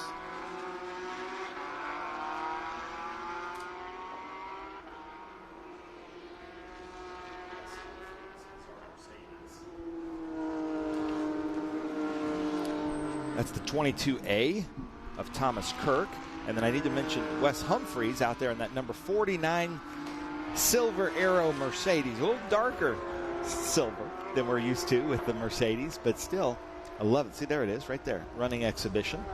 And then here's they definitely got the memo. I don't know if Ken Fangler or Julie ever put out a memo that the louder your wrap, the more TV time you're going to get. But, man, they've got some really high-vis wraps in this field. Next gen on the hood of that car. Then there's your stack auto lift. So that's William Oliver up front. And then Mark Julian. That's our first in the Porsche Mission Foods Porsche GT3 Cup trophy right here. So that's first and second in that battle.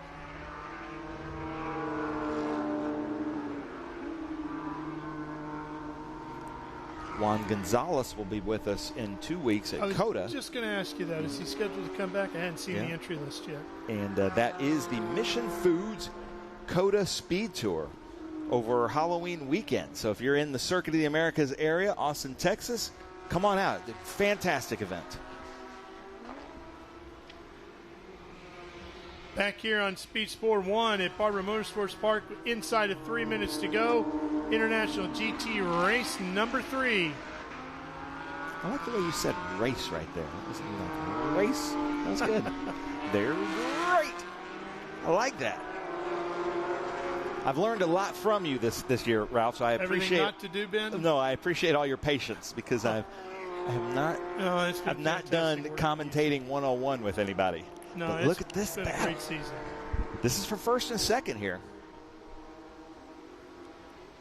I just met Mark Julian at our grid for Trans Am with the stack auto lifts. Well, with all the cars you need, you could probably use that. Yeah, I was just telling him I'm actually in the market for a 4-post lift in my garage. So I'm going to have to get a stack auto lift. Now, the cars that they hold are like 1,500 pounds. So you can really stack some stuff on that thing. Most of yours probably don't weigh 1,000, some of them.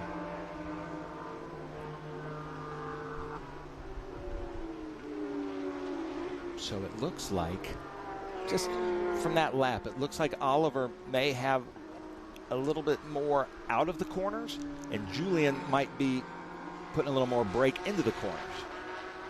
White flag is out.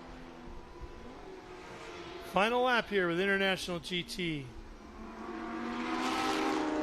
And I see that Zach Forey is in here with you for the booth. Yeah, he's for the been next here as much as you have today. Formula groups, yeah. All the way from South Africa to come race at Birmingham, Alabama, so that's cool. And you notice what he's sporting back there, right? Those hand-cooked Podium hats. Nice, yeah. There's that Mercedes. Love seeing Mercedes in here. Caymans. Richard Grant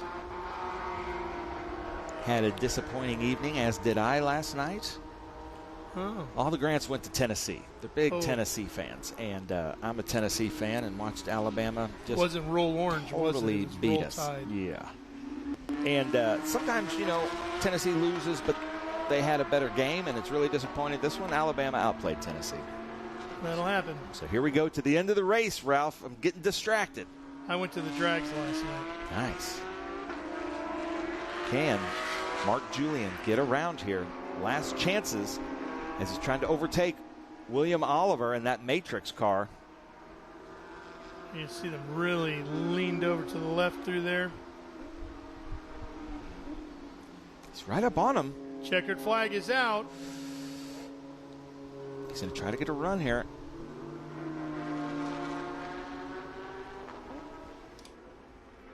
Henry grabs the overall win. Then Vitiello Capitanio finishes third overall. Ben is on his way to handle the podium. We're here watching the rest of the cars across the finish line from our drone. I think that is just about everybody.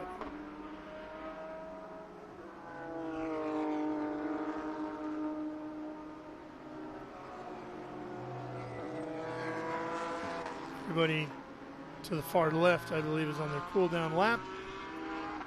There's a look at your results. Henry, Vitiello, Capitanio, Oliver, and Julie in the top 5.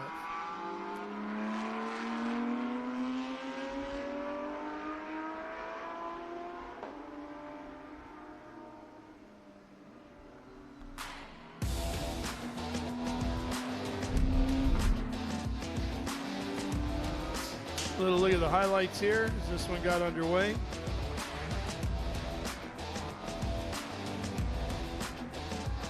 Great fights throughout the field, 3 wide going into the hairpin early on in this one.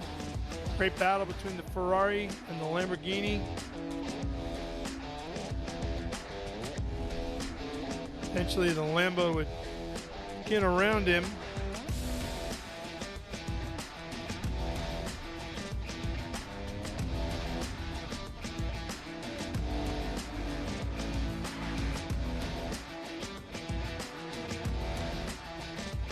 And the checkered flag waves. And we close out a great one.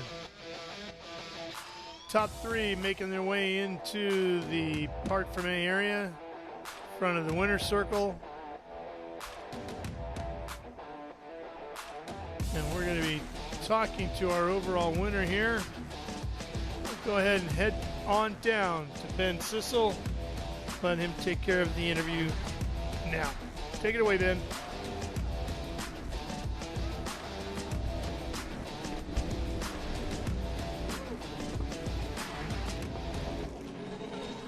All right, so unbelievable race there. I'm looking at Seth Henry actually in here. We had some say Wyatt Foster, some say Seth Henry. Seth Henry won in the Maranello exhibition.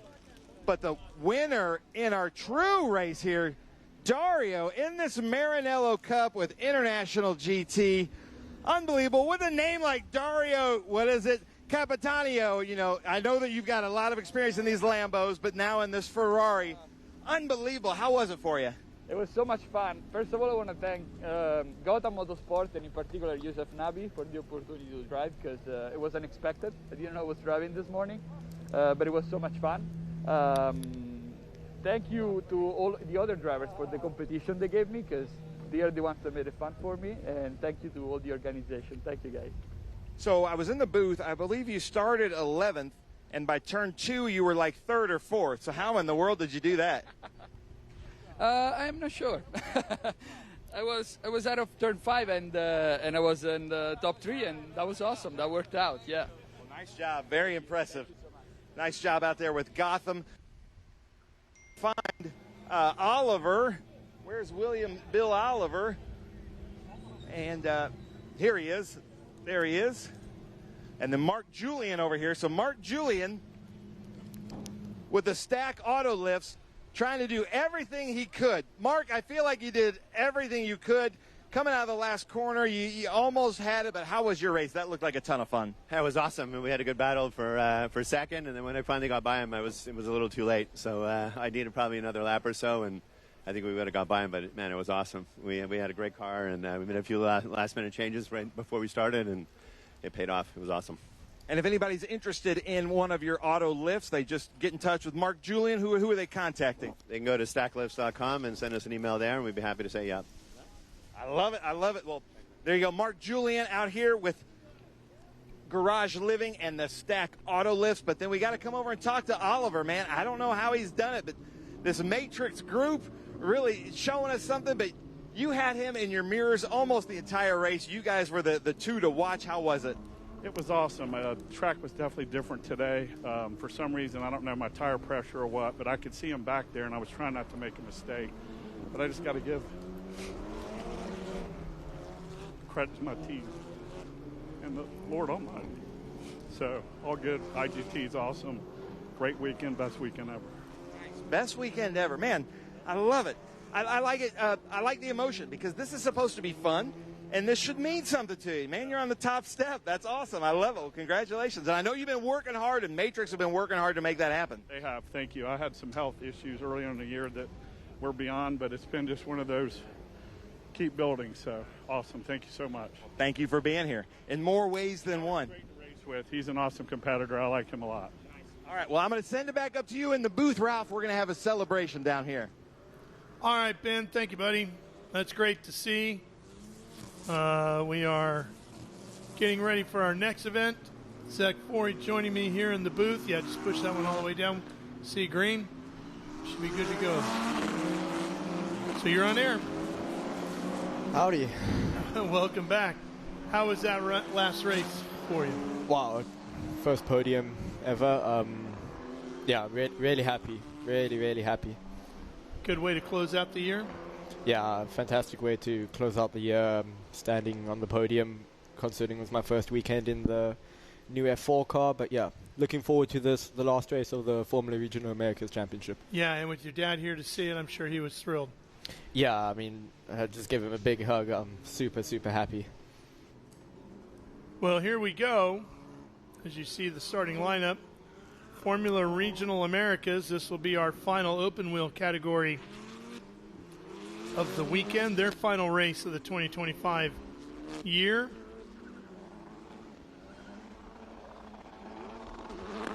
As we get this one underway here momentarily.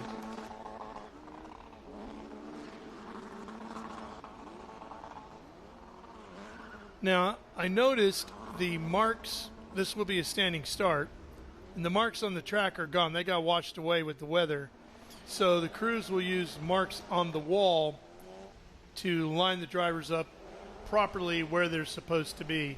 Yeah, it got washed away this morning from the rain and obviously all the cars on track. So I think there'll be a little more leniency on where the cars are positioned on the grid.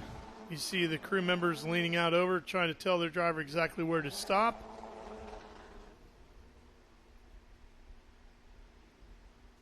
Jet Bowling at the front in the 22. Brady Golan to his right in the 80.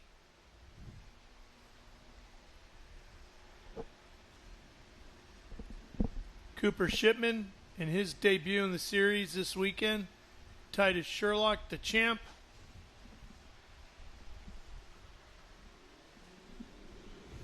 Here we go. Revs are up.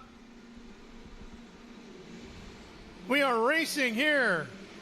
Final race of the year for 2025. Round number 20, Formula Regional Americas. Jet Bowling, first one to the corner, just squeezes out Brady Golan. Golan the winner yesterday. And look at Shipman working the outside here. He's going to have the inside for turn 5. Yep, that could be a huge advantage. So we head down to the hairpin for the first time. Yeah, he's going to, no, not yet. Still side by side as they come out of the corner. Titus manages just to hold him, but Shipman's in the draft trying to get him down into the museum section. Cooper saying, whoa, we go off course here. That's the 46 machine. Lawley was in the 88. The 46 is Connor Roberts. They're fighting back in about 5th and 6th.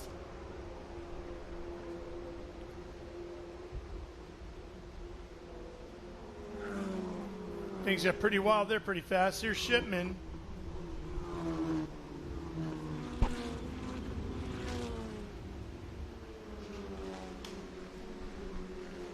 Cooper, of course, the winner in F4 US Championship. He moved up, opening a door for you. Yeah, I got the call up a week early because we were doing JFC, and then we were lucky enough to get the drive once he secured the championship. That was always the plan, and I mean, both of us have had great results in our new respective classes. So yeah, you get a podium. He got a podium yesterday. He's looking for another one here today. He will do a full season here in Formula Regional Americas next year. You get that handed to you for locking up the F4 US Championship. And you get everything. You get the car, you get the tires. Basically everything in the season is paid for. Yeah, it's a great thing that we have on our ladder system in all 3 of our championships. Is if you win the lowest championship, you get to move up and up and up, and it's a great ladder system that we have. Yeah, Ligier Junior Formula Championship goes to F4. One car off. Is that Jansen? Yeah, it's Kevin Jansen. He was going super slow on the first lap. Might have to throw a full course caution there because... Yeah.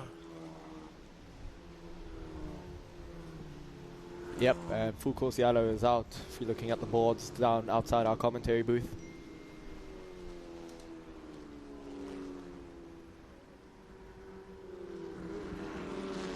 We saw Roberts and Lawley having off there. They're back in 5th and 6th. Comes the field at the front straightaway. Jed had about a second gap over Brady. That's going to evaporate here real quick. There's Bruno Ribeiro coming by in the 0-1.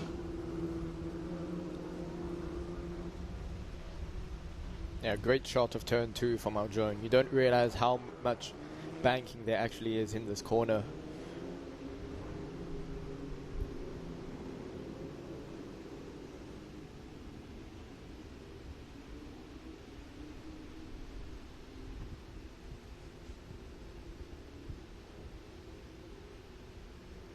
Sherlock has been working his way up this ladder system as he started in F4 US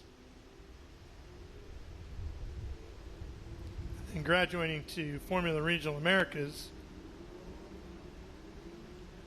Has 7 wins on the year here in 2025 coming into today. Brady got his second win of the season yesterday. He had won at NOLA Motorsports Park 2 on the season opening weekend.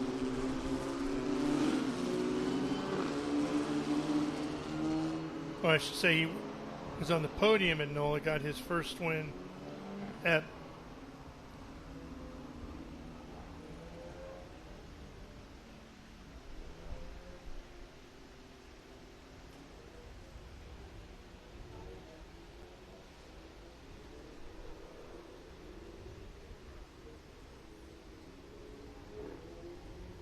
Looks like safety car lights out already, so we should be going green this time by.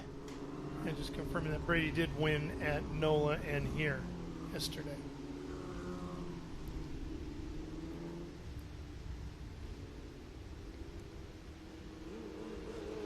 Jet was the winner at Indianapolis earlier this year. Leading here in race 2 now.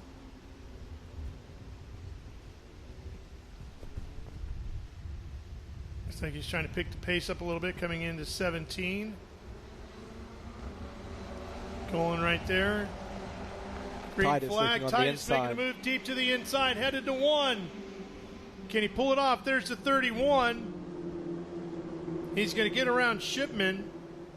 That puts him up into 3rd. Shipman gets wide but holds on to 4th.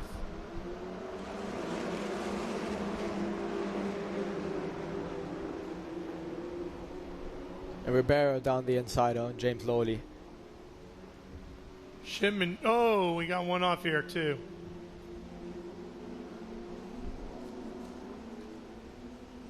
I think that was Barrett Wolf in the 13.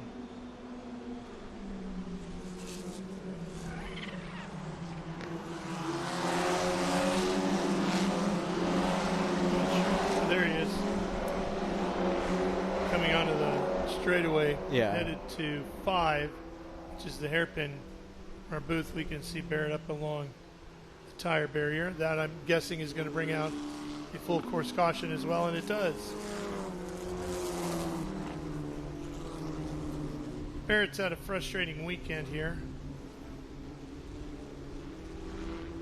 And our Mercedes-Benz safety car is on course once again. And because of that, we'll take a quick break here on Speed Sport 1, and we will be right back for more live coverage Formula Regional Americas from Barber Motorsports Park. Stay with us.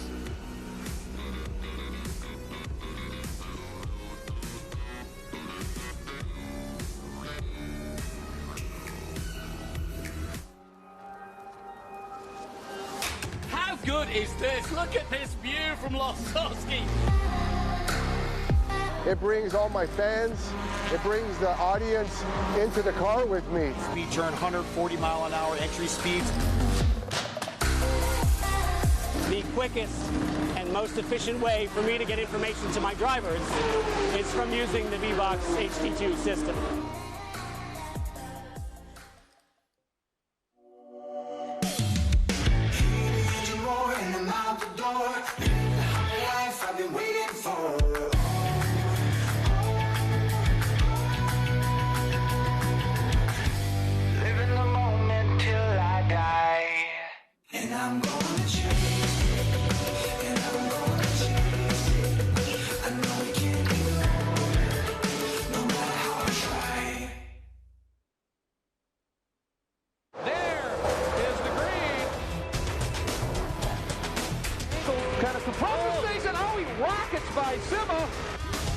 There's Boris said. One of the ways you overtake here at Sebring is really good in the braking zone, like this one right here.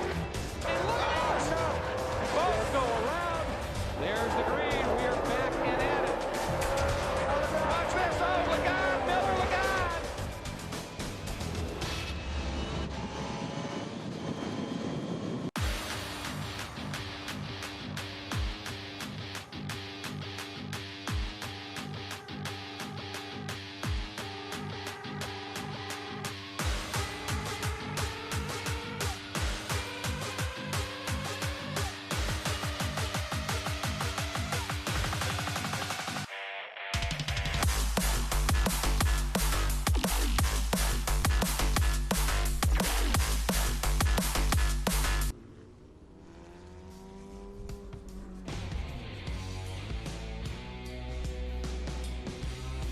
Back here in Birmingham, Alabama, and what has turned out to be a sunny day. Still a lot of clouds in the area, but at least they're white and not gray and black. Formula Regional America is wrapping up their 2025 championship season.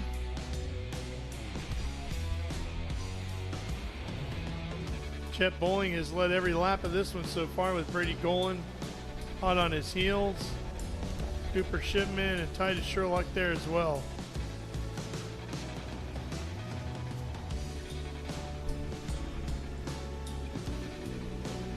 Yeah, you can see the drivers swerving, trying to keep temperature in the tires. It's quite a windy day here, so the wind when the cars are going down the straights will actually cool down the tires quite a bit. So drivers weaving, trying to keep heat and trying to generate more heat. And the best way to do it is by weaving and getting on it. Full gas, full brakes, just to try and keep the tires warm from the inside and the core. It's been a windy weekend here. All weekend long, the flags on pit lane have been snapped out at attention from the breeze. Where and how do you feel that from within the car? Definitely into turn one, because obviously we're going downhill and we have a tailwind today, so the rear picks up a lot, which makes it pretty sketchy even in the Formula 4 car. I wouldn't want to know what it's like in the FR car because they've got way more wings and downforce, so I don't think they'll feel it as much as us F4 drivers. Got a few more video clips for you from inside the museum. We talked about John Surtees. There's his Formula 1 Ferrari. Dirt bikes aplenty. Love how they got him jumping over here. Did you ever ride dirt bikes? No. No? Honda CRs. That is Jay Springsteen on the 9, Bubba Schobert on the 1, Freddie Spencer on the 19. Some great flat track motorcycles on display here. Of course, you got to have Harleys. A lot of great stuff. And you could spend hours upon hours just wandering through there, as I did. A lot of these bikes were familiar, having called them in action. And you got to have one of those. Do you know what that is? It's a hot rod. It's the Captain America bike from Easy Rider. Oh, wow. A legendary bike. Not the original, of course, since that has disappeared. Some Nortons down there, the red and white one. See all the Lotus Formula One cars on display. Wow. Looking forward to going there tonight for our award ceremony for the year. You will love it. That's a Mika Hakkinen car, the white one, the 11 on the far right. PK was the Camel car. Yeah. Mario was the Essex car. Yeah, it's amazing to see how the F1 cars have developed over the years, and even the junior cars, like if we even look at our Formula Regionals, they've got wings, halos, look really, really cool, but I don't think it's nothing like the same feeling that you'll get in like a gated manual F1 car, 600 horsepower, and bicycle tires. Certainly a Colin Chapman designed Lotus was designed for as light as it possibly could be.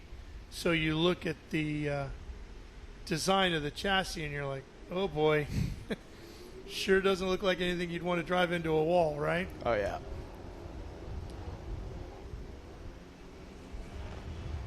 In fact, I asked Mario Andretti about that once. I said, you know, your Lotus are floating around. There's guys that have them that I'm sure would love to have you get back behind the wheel of a major vintage event anytime, anywhere in the world you so chose to do so. Why don't you do it? And he said, because I know how hard I would want to drive it, and I know the safety of the era, and they don't add up anymore. I'm like, I get it. Completely makes sense. Yeah, I think completely understandable, especially coming from someone like Mario Andretti who knows what he's talking about. But even the tracks nowadays, I mean, we have way better tire barriers. We have like the Tech Pro barriers. We have deep sand traps. So safety's come a long way in motorsport. So there have been numerous great race car drivers out of South Africa. Who is your hero? Probably Jody Scheckter. Great one to choose. Yes. A lot of famous circuits there as well, like Kyalami. Yeah. Do you have a favorite circuit back home? Probably Swartkorps Raceway. It's about 40 minutes from Pretoria. 11 corners. I basically grew up there watching my uncle race. Okay. So, yeah, that's got a special place in my heart. And your uncle raced what type of vehicle? He raced Shelby Can-Ams and VW Polo Cup cars. Yeah. He actually won the championship last year, really? So he's still racing. That's great.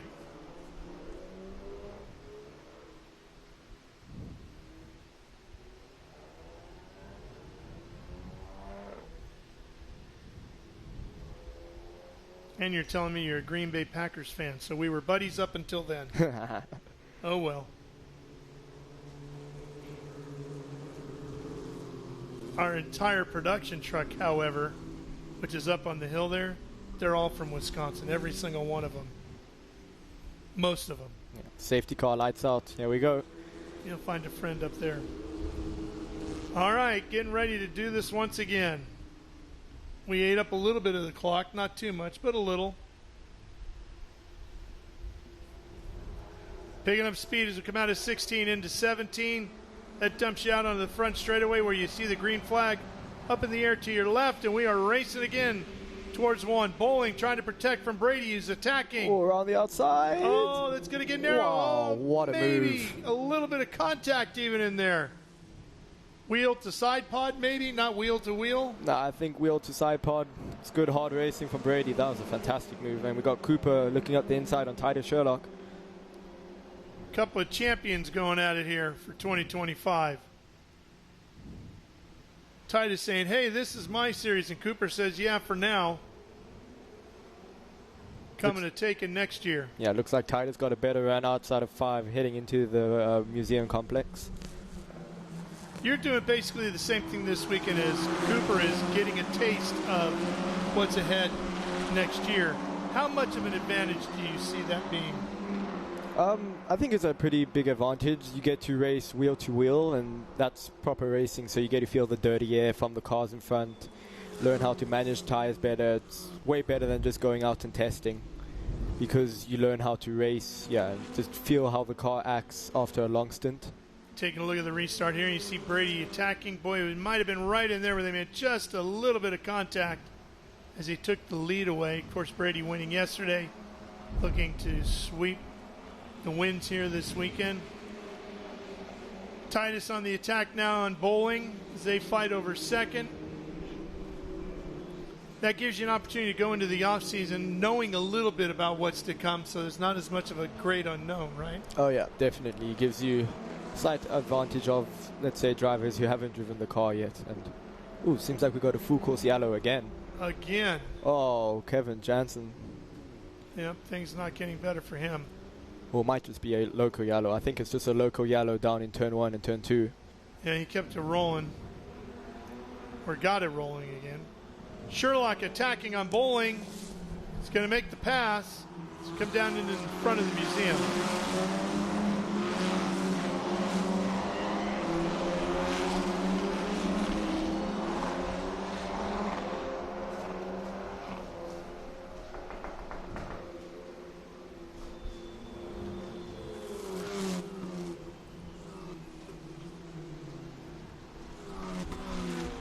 Setting up for the final complex here.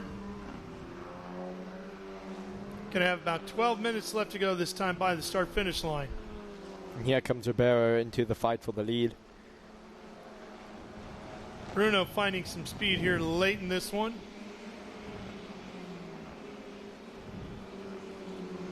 He's worked his way up to 5th.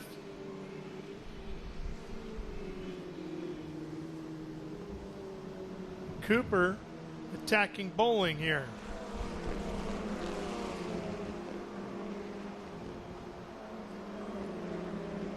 Bowling defending to the inside. Cooper going to try and hang it around the outside and try and switch back to get a run on him.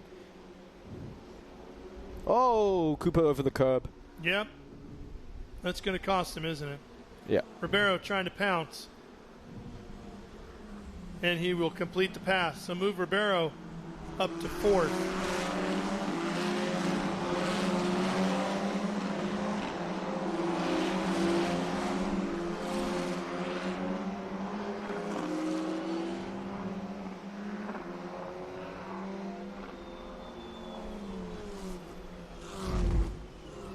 Look at that again.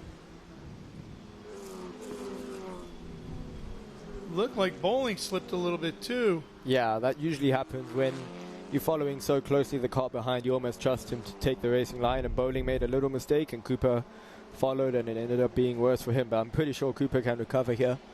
Yeah, I'm wondering if with Bowling making that mistake, it took Cooper's focus away just for a second from where he was headed and got him to more of an avoidance situation, and he ended up being wider than he thought. Yeah, especially these Formula Regional cars are way wider than the Formula 4 that Cooper was in, and obviously he's a really good driver. He won the championship in that. So first weekend, still learning how to race this car. Oh, Golan goes wide into Brady 5. making a mistake there. Titus looking to pounce. Not able to do it yet. Swings out. Brady to defend. This is where the track plunges downhill.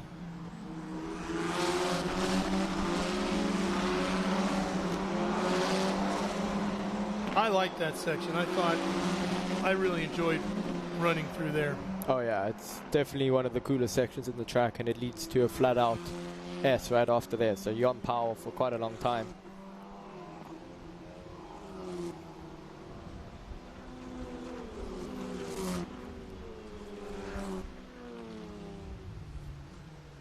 Do you know what kind of top speeds you were seeing in your races this weekend? Probably about 210 kph. I'm not sure what that will be in miles because my dash is set to kilometers per hour. Well, I can tell you. 210, you said? Yes, somewhere around there. It's got to be about 150, I'm guessing. Let's see.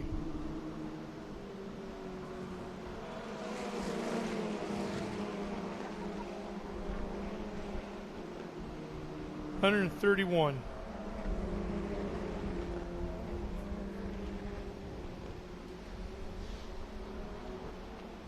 Thing is, there's not really any very long straightaways to here really stretch your legs out on horsepower, is there? Yeah, no, we don't get to 6th gear. The highest gear we'll get to is 5th.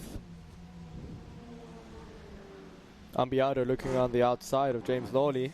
Yeah, and Roberts in front of them. Connor in the 46 holds down 6th place.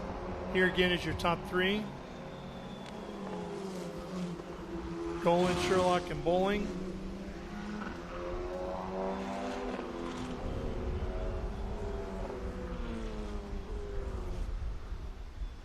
Then Ribeiro and Shipman with inside of 8 minutes to go now.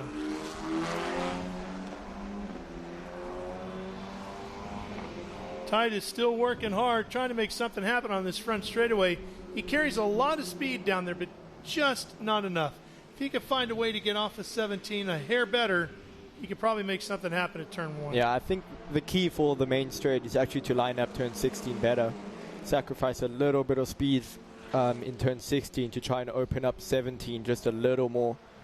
Titus having a look down the inside. Brady gets spooked, moves out, and Brady still holds the lead heading into the museum section. And Ribeiro is right up against Bowling.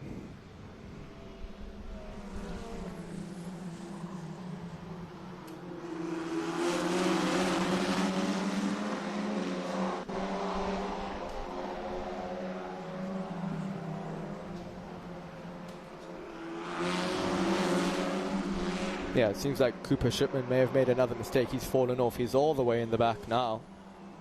Yeah. Yeah, dropped all the way to 10th from P5. I think he may have made a mistake coming into turn 16. Something has gone seriously wrong for Cooper.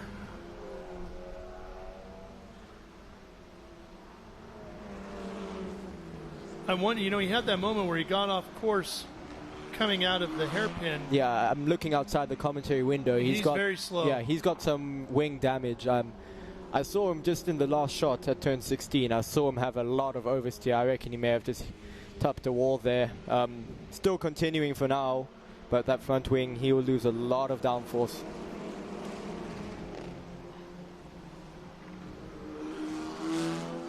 That's a tough break. Fine podium effort yesterday. Running strong here today. By the way, if you see all those phone booths, or what you think are phone booths, English phone booths around the racetrack, they're not. They're porta-johns. Really? Yes. I thought they just took them from London. No, there's one right there. It's just a fantastic way of decorating the racetrack and spiffing things up a little bit. It looks way better than just a ugly blue porta-john, right? Wow. I did not know that. I love it. One of the many little tricks you'll find here at Barber Motorsports Park. Love coming here. Have you ever been to Disney World? No, I have Disneyland? not. Well, one of the things they have there is what they call hidden Mickeys all around the park. People go in search of little Mickey Mouse logos that are kind of hidden all around in various odd ways and shapes and sizes. And Barber's kind of the same thing. As you walk around here, you always come across something you didn't see. You might not have seen it in the 3 years that you've come here back to back to back. All of a sudden you'll notice a sculpture tucked away in the woods, or something like the phone booths that you didn't realize were here. Titus having a big dive into turn 5. Yeah, he made a move, but Brady got him there first. I'm wondering if Titus is going to set something up at 1 to take Brady's thoughts away from 5, and then he can make something happen there at the hairpin. Yeah, we have Cooper Shipman just coming out of the pits, so he definitely had front wing damage from that moment in turn 16. Unfortunate for Cooper. He's had such a great debut weekend. Lawley and Roberts are battling there. You saw Roberts in the 46, Lawley in the 88. That's a fight for 6th. Lawley has it, I believe, right now. Going to be just inside of 4 minutes here across the finish line. Here's that fight we were talking about. Yep, Lawley in front, the 88. Connor Roberts right behind him in the 46. And then it's Day, Ottiello, Shipman, Jensen, and Wolf.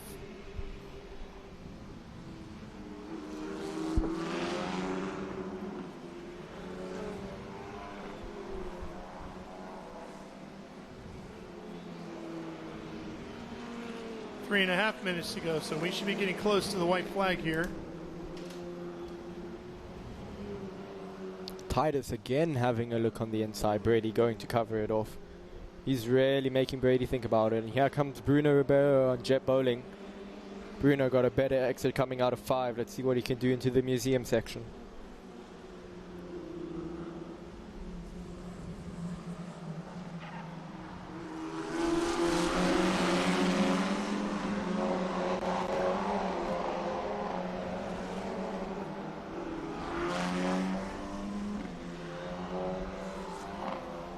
Connor Roberts actually has a win here at Barber, racing a Spec Racer Ford 3. So he's fighting here today for 6th with Lawley. It's a pretty good idea how to get around here.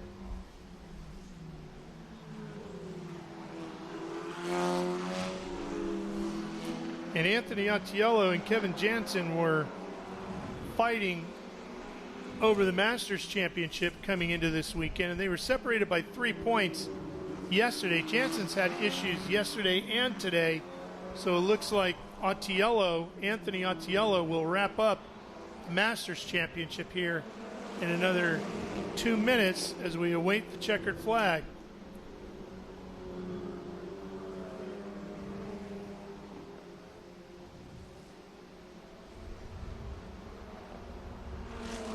White flag is in hand of our flag man.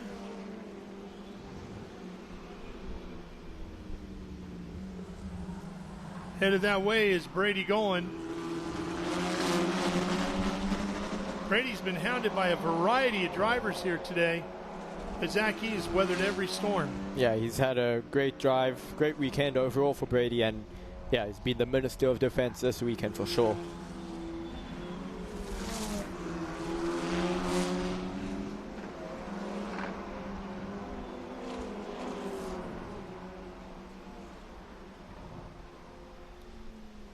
Brady going for win number 3 on the season. Coming out at 17, white flag will be waiting. There it is. One more to go in the 2025 season. Ribeiro looking down the inside of Jet Bowling and doesn't make it stick. But Jet runs wide with a lockup. Sure did. Yeah, these 2 teammates fighting out here. Well, 2 of my teammates fighting out here. Brady gets a little wide. Maybe one final trip over to the hairpin. Could be an opportunity to make something happen here. Titus taking a look, nothing doing.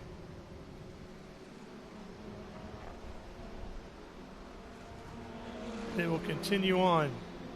Brady with just a couple of corners left to really have to defend.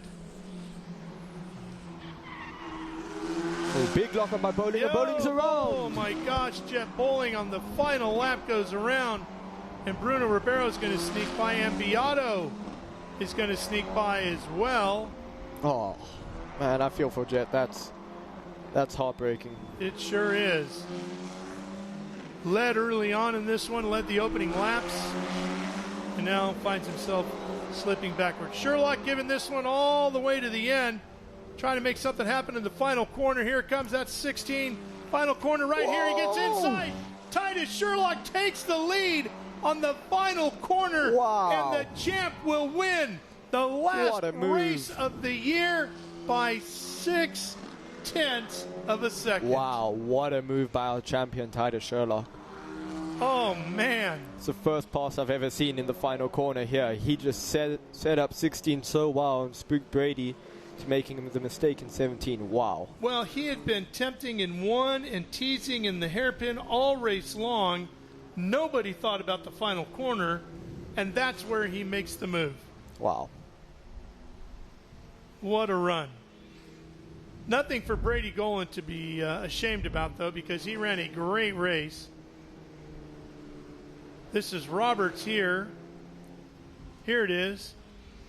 A little bit later, pass had already happened.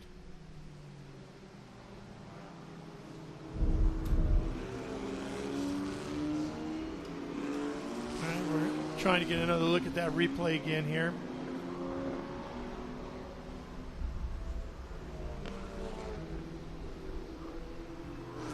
There's Titus Sherlock Boy, is he going to have a lot to celebrate tonight. Championship and a spectacular win to end the season. Here's a look at your results. Sherlock, Golan, Ambiato, Bowling, Lawley, Roberts, Day, Attiello, Ribeiro, and Shipman.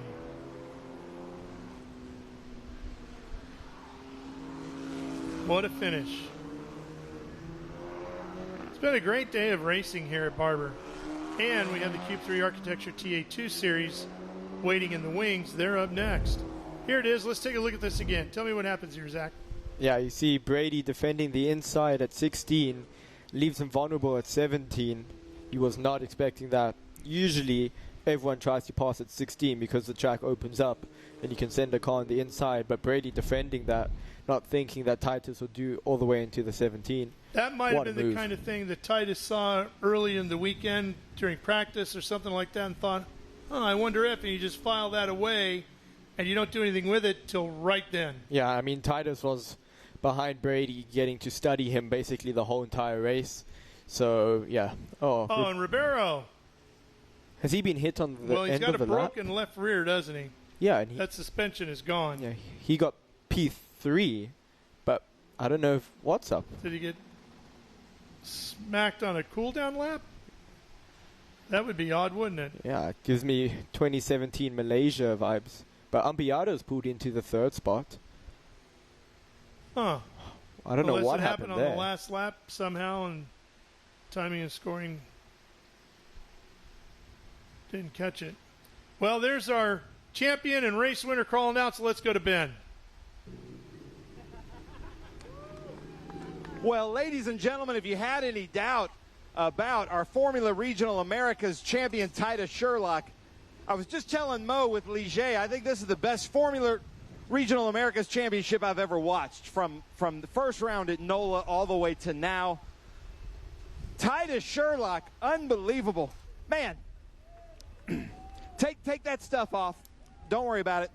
But Titus, one thing that I've learned this weekend, and Ashley taught me this lesson, is to never bet against Titus Sherlock. Unbelievable championship, and then to make that pass there at the end of the race. This has been one of the greatest FR championships I've seen.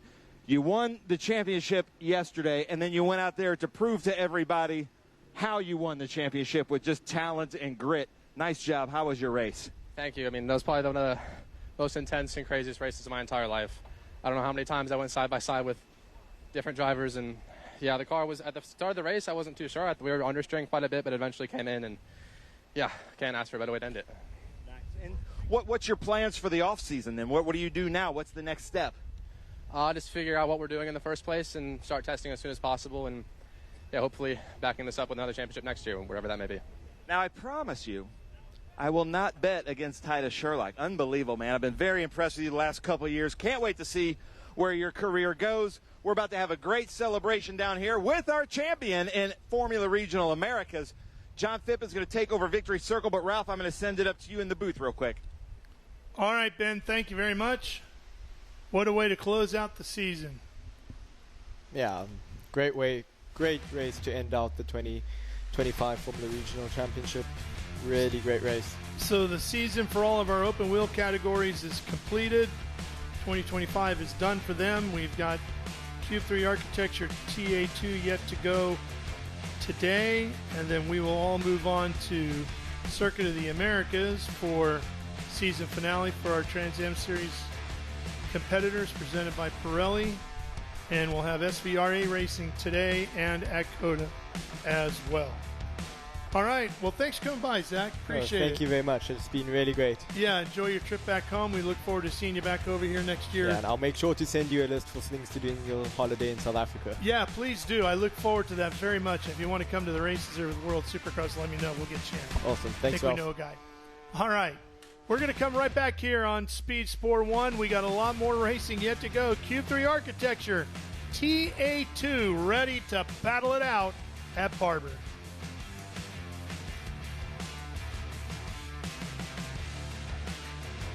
So F4.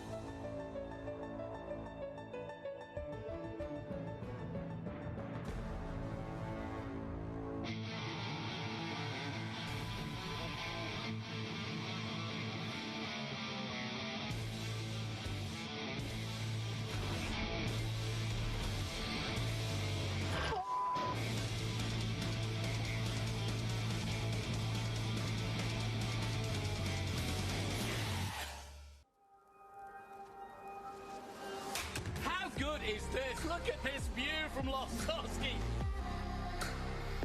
It brings all my fans, it brings the audience into the car with me. We turn 140-mile-an-hour entry speeds. The quickest and most efficient way for me to get information to my drivers is from using the VBox HT2 system.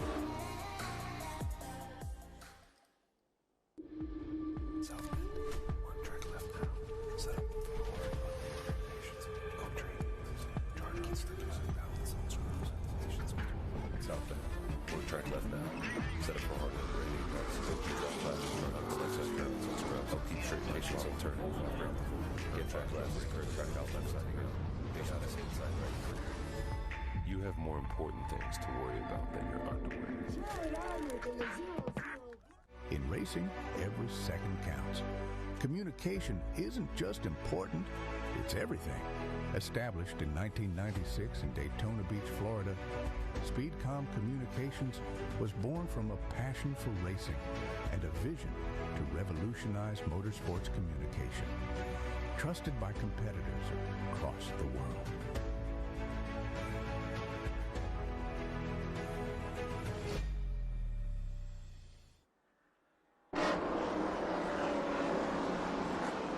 Ready to get at it with Q3 Architecture TA2 cars.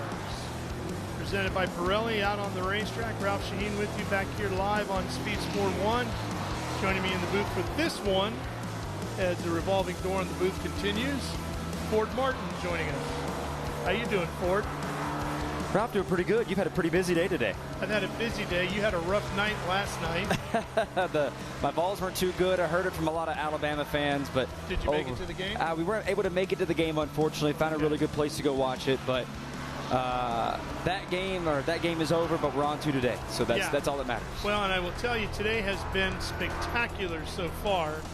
The racing has been unbelievable with Adam Andretti making up for an over 24-second gap between him and Paul Menard to win the Trans Am Series event presented by Pirelli. And then we just saw Titus Sherlock on a last corner pass to get the win, Formula Regional Americas. Now we're going to see what Tristan McKee and the rest of our Q3 Architecture TA2 Series competitors can do. And Tristan has had an amazing year, and he's only 15. It's truly incredible what he's able to do. So we're going to have to see, obviously, as far as he get the 5 bonus points for the pole, his 3rd pole of the season, led every single practice, which really isn't a surprise based on the success that we've seen from McKee this season. So it's really going to be great to see what he can do this afternoon with a chance to do it. But let's take a look at our track map right here from Barber Motorsports Park here, Ralph.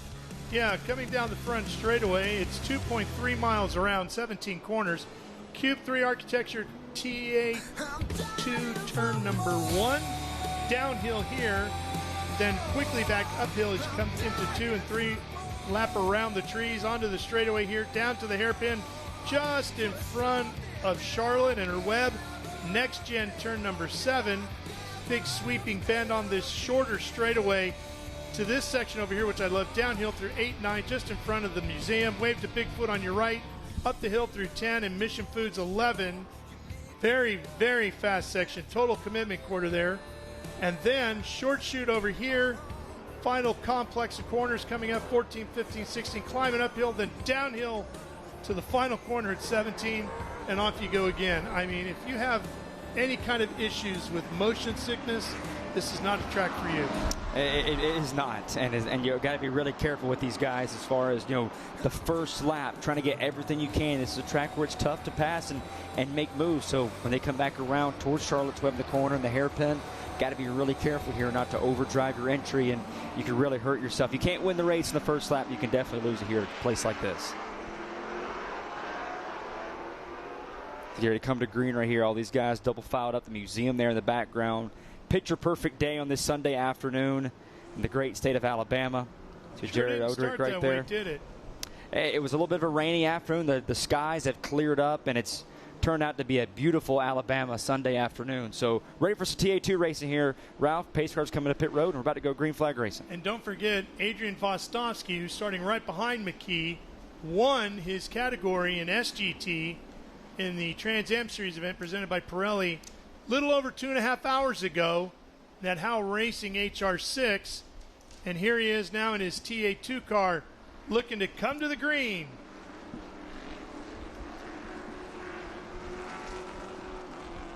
Green flag, and we're racing here at Barber. Cube 3 architecture, TA2 headed to 1. McKee, first car there. Good launch for McKee. Oh, and DaCosta gets wide. A handful of cars getting wide. Everybody looks like they're going to be able to get through the gravel trap and back on the racetrack. But we fully expect this to be a very physical race, and not just from inside the cockpit, but outside. It's like they followed each other. Got one car spun right here. Yeah, is that Pro Chuck? Yeah, Pro Chuck, he's around. That's big for championship implications. Head the way down the hairpin. Tuner's car is around. See damage to the 95 as well. That's Corey, is it not? Yeah, they're all spun. We got everyone's got a Buffamonte in the 95 with serious damage.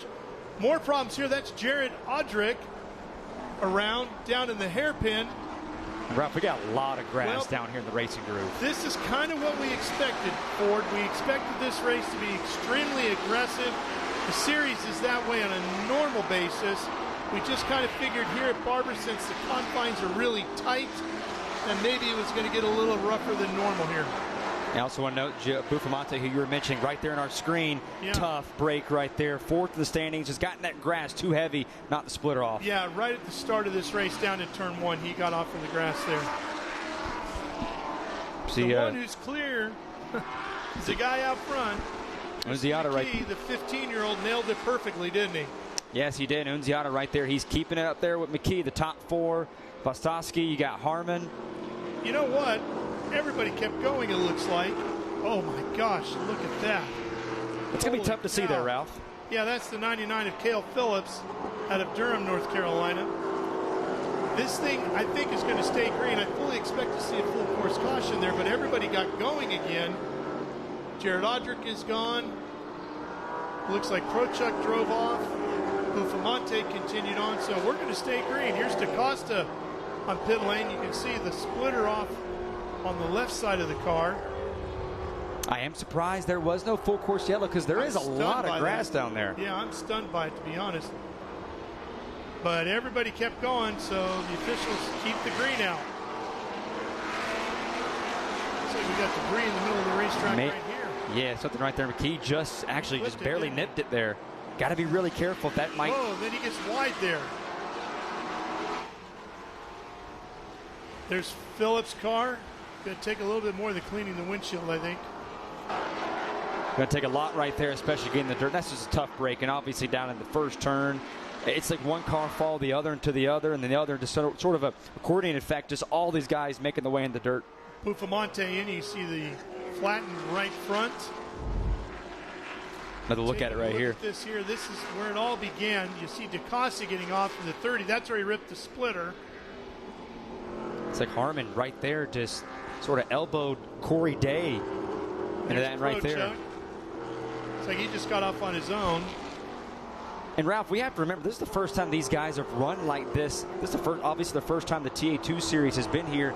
They've run all week in practice, but the first time these guys have raced each other on this racetrack. Jared got off going into the hairpin, and he clipped into the 97 of Sheehan. Caught Tom in that Vixen Cycle Company LTK Coke Ford Mustang. Tom continued on as well. So, wow, we told you it's been a wild day of racing here at Barber, and our Q3 Architecture TA2 Series cars continuing the madness.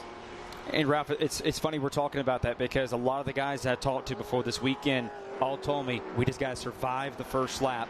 It's going to be chaos, and they nailed it right on the head. It's like they had the Sawzall out on Buffamonte's car there, trying to get some of the body work pulled away. DaCosta is back out on the track in his vintage Toyota-looking livery. Speaking of that, great Les Unger, who had so much to do with the history of Toyota racing here in the U.S., passed away this week.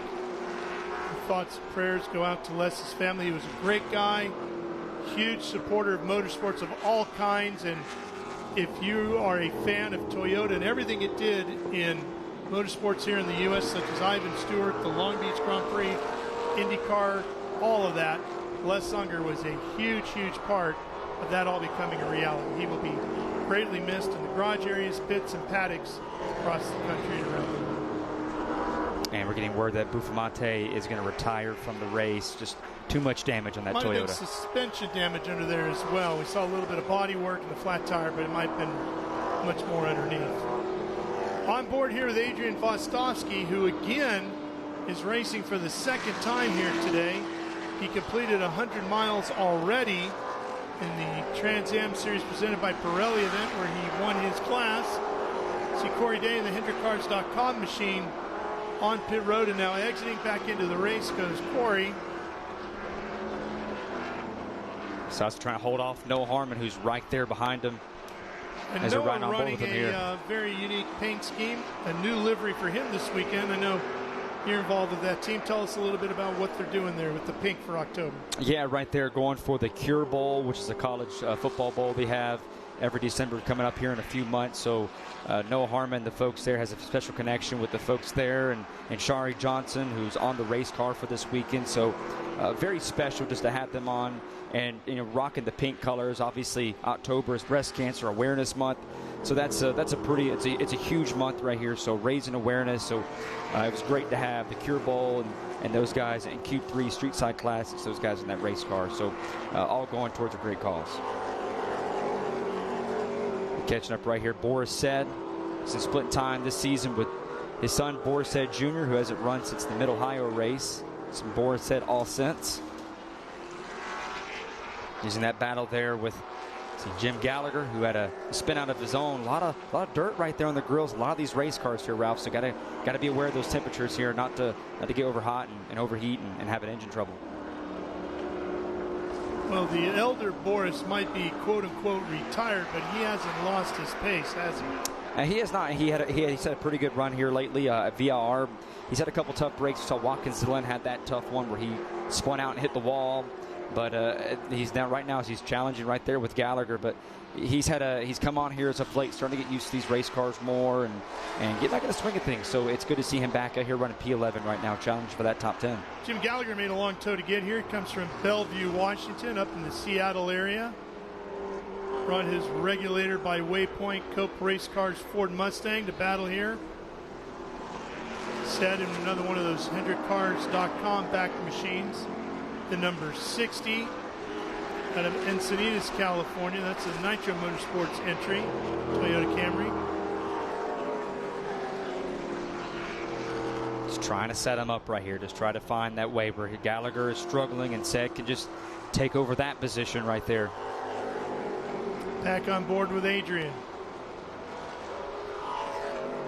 He would have had a huge, huge advantage had the day stayed wet all day long, because he got all those laps in the Howe Racing entry in that Trans Am race this morning, but it all dried out, and all that bonus exposure and first opportunity to be on the wet track and put 100 miles in went out the window. But he's got his hands full here with Noah Harmon right on his tail, and behind Harmon comes the 70 is Sam Corey, who's also very good in the rain, as he won at Lime Rock earlier this year.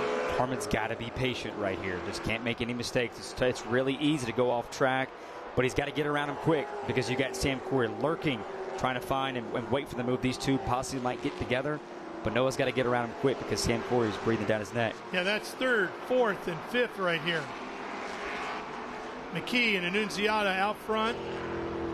Just a second plus between those two. But right now, you got McKee and Annunziata. They are just driving away. They are perfectly fine with this being a two-car race at the moment. Vostovsky hails out of New York City, Maspeth, New York. CMI Spot On Services, AMT Motorsports Ford Mustang. Harmon in that 7 comes from DeLand, Florida. Streetside Classics, Flanagan's Chevy Camaro. And then you got Sam Corey in the 70, who hails out of Cornelius, North Carolina, and then Nitro Motorsports Toyota Camry. Noah Harmon had just met him right there. He beat him on entry, but Vostovsky had a better exit Now can Harmon just set him up right here? He lurked last time there. Pope back in line. Just got to be really patient right here. You know you got a faster car. Sam Corey, same thing. He knows he's faster right now. He's got to be patient. Let these guys figure it out. There's obviously another opportunity where we can have a full course caution and set yourself up for a restart. So you're right now, you're not going to catch Unziana McKee right now on speed. They are 11 seconds ahead. That's going to be tough to beat. But right now for these guys, just taking care of your stuff, taking care of your tires. But if that full course caution comes out, you're in a prime position there on the restart. Harmon, of course, running for silver hair. That silver and pink livery machine. Here's McKee getting pushed by Annunziata. That's the fight for the lead right there. And they had to go around some lap traffic. That actually held up McKee there just a bit. It's a wrap back right here. DaCosta, who from that lap one mistake. You can see the damage to the front of that car.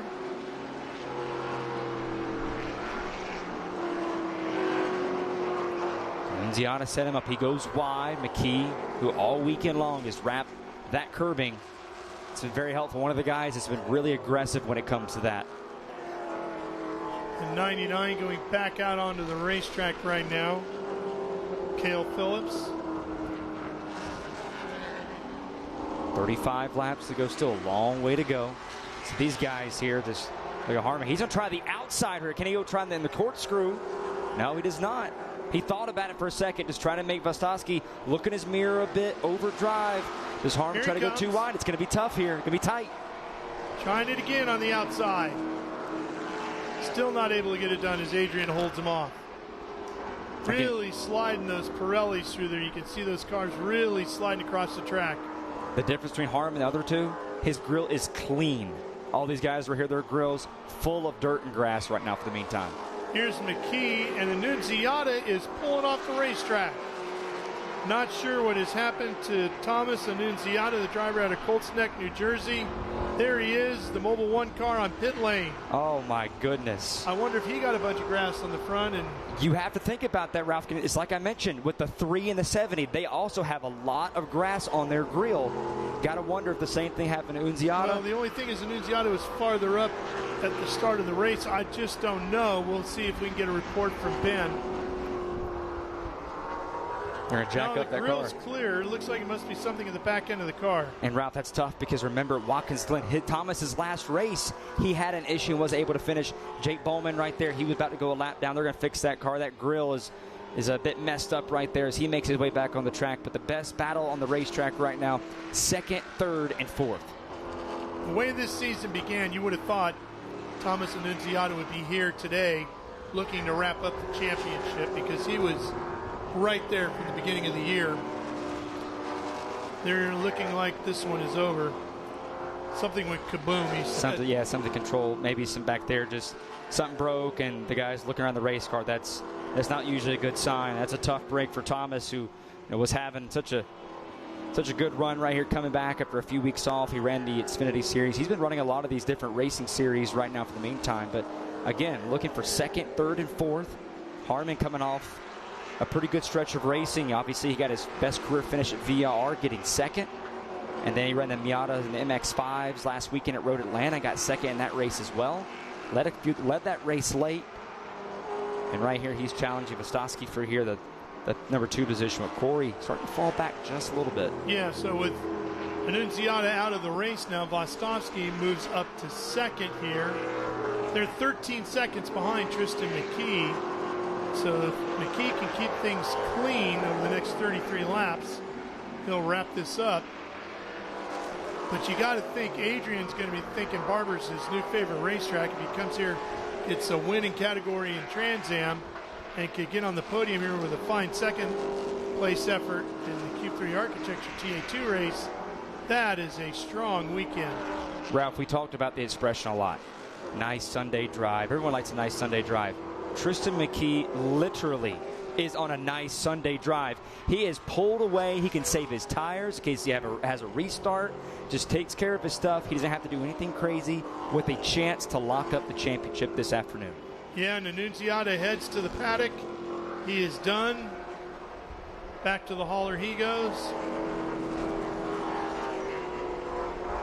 What a shame. Thomas Nunziata. I don't know about you, but I think Noah Harmon's getting really tired of looking behind that Ford number 3 with Adrian there behind the wheel. Getting a little impatient, but you just got to just stay, it's got to stay humble right here. You can't make any big move that's going to really end up hurting your race. Just got to set them up and just learn. Same thing with Sam Corey. Just be patient here. Let these guys see what they do. You're not going to go catch Tristan McKee. Right now the battle is all for second. They're right there in front of you. Save your stuff here a little bit. We'll see what Sam Corey does. Is he starting to pull back a bit? Maybe he just wants to let these guys race here.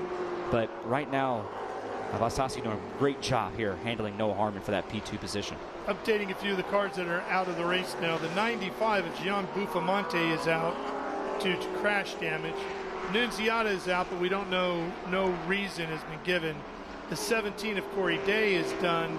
That is due to overheating in that 17 HendrickCars.com machine. And that's really a shame for Corey Day, because he's making his 5th start of the season, his first start since Road America. He finished 3rd in that race, which was his only podium of the season, and finish in the top 10. He's qualified in the top 5 of every race, but he's wrecked out or had an issue in every race but that Road America event. Yeah, and he's had a pretty good sprint car season too, winning in the big 410s throughout the year. And come off a career best 4th at Vegas in the Xfinity Series race a few weeks ago. Yeah. Now, Ralph, this is going to be interesting right here. Now they got to manage going around lap traffic. There's Harmon. Here comes Harmon to the inside. Harmon making the look at 16. Can he get it done? DaCosta exits the racetrack, but it might be too late for Vostosky. No. Adrian battles back at 17. They're going to be door-to-door coming out onto the front straightaways. They cross the line. Who's going to get the position? Give it to Harmon as they go down into 1. What a masterclass move by Noah Harmon, using the pick of Julian DaCosta, who was slow on the racetrack from that damage on lap 1. Harmon utilized the inside on the pick, made the move, and now we'll see if he starts to drive away. What a move by Noah Harmon.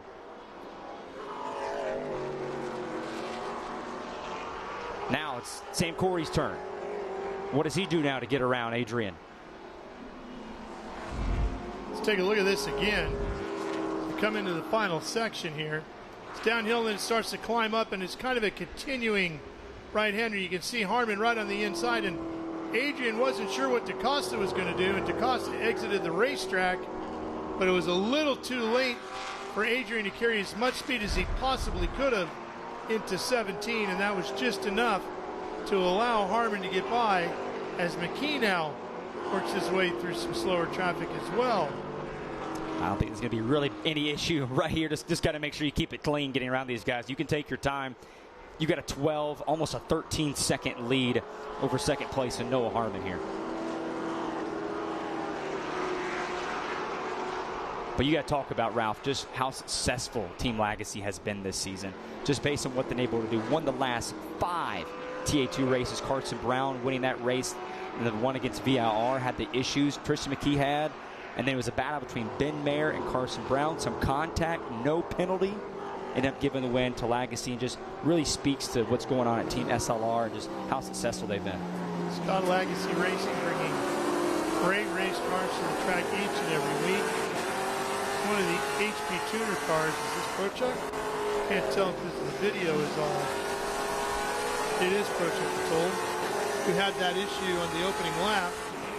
And he's going again.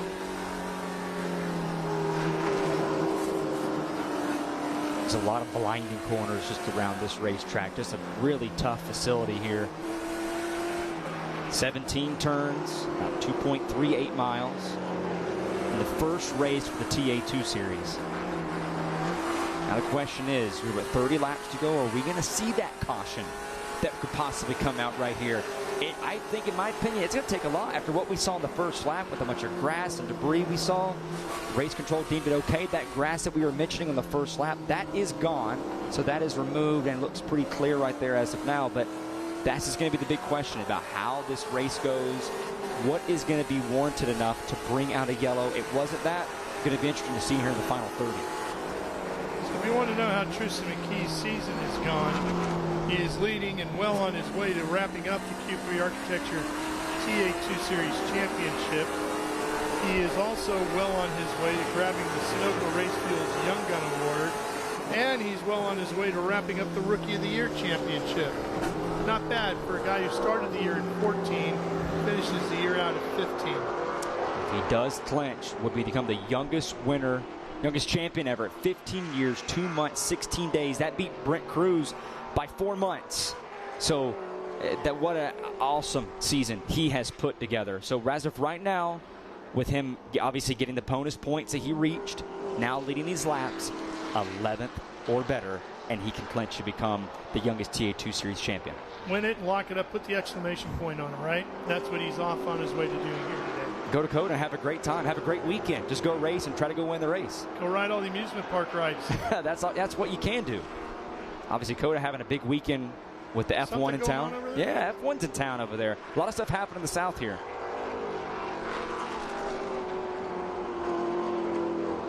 Here's the 70 machine of Corey, another young, great driver in this series who he too is having a good year, just a few points shy. He is literally second to Tristan McKee in every one of those categories that we listed. The overall championship, the Sunoco Race Fuels Young Gun Award, and the Rookie of the Year standing. Sam sits second in all of those categories. The driver out of Cornelius, North Carolina, racing for Nitro Motorsports, driving a Toyota Camry. Winner at Lime Rock this year. I want to mention Ralph, right as on our screen as these guys came by right there. Sam Corey looked to the inside going in one after a slow lap car. I believe, I want to say, was Matt Griffin was in the way, trying to use him as a pick the same way Harmon did. Wasn't able to finish, but Noah Harmon starting to drive away from that two-car pack right there. See it right here. Yeah, there he is, starting to drive away a little bit more as he heads his way back down towards the corkscrew.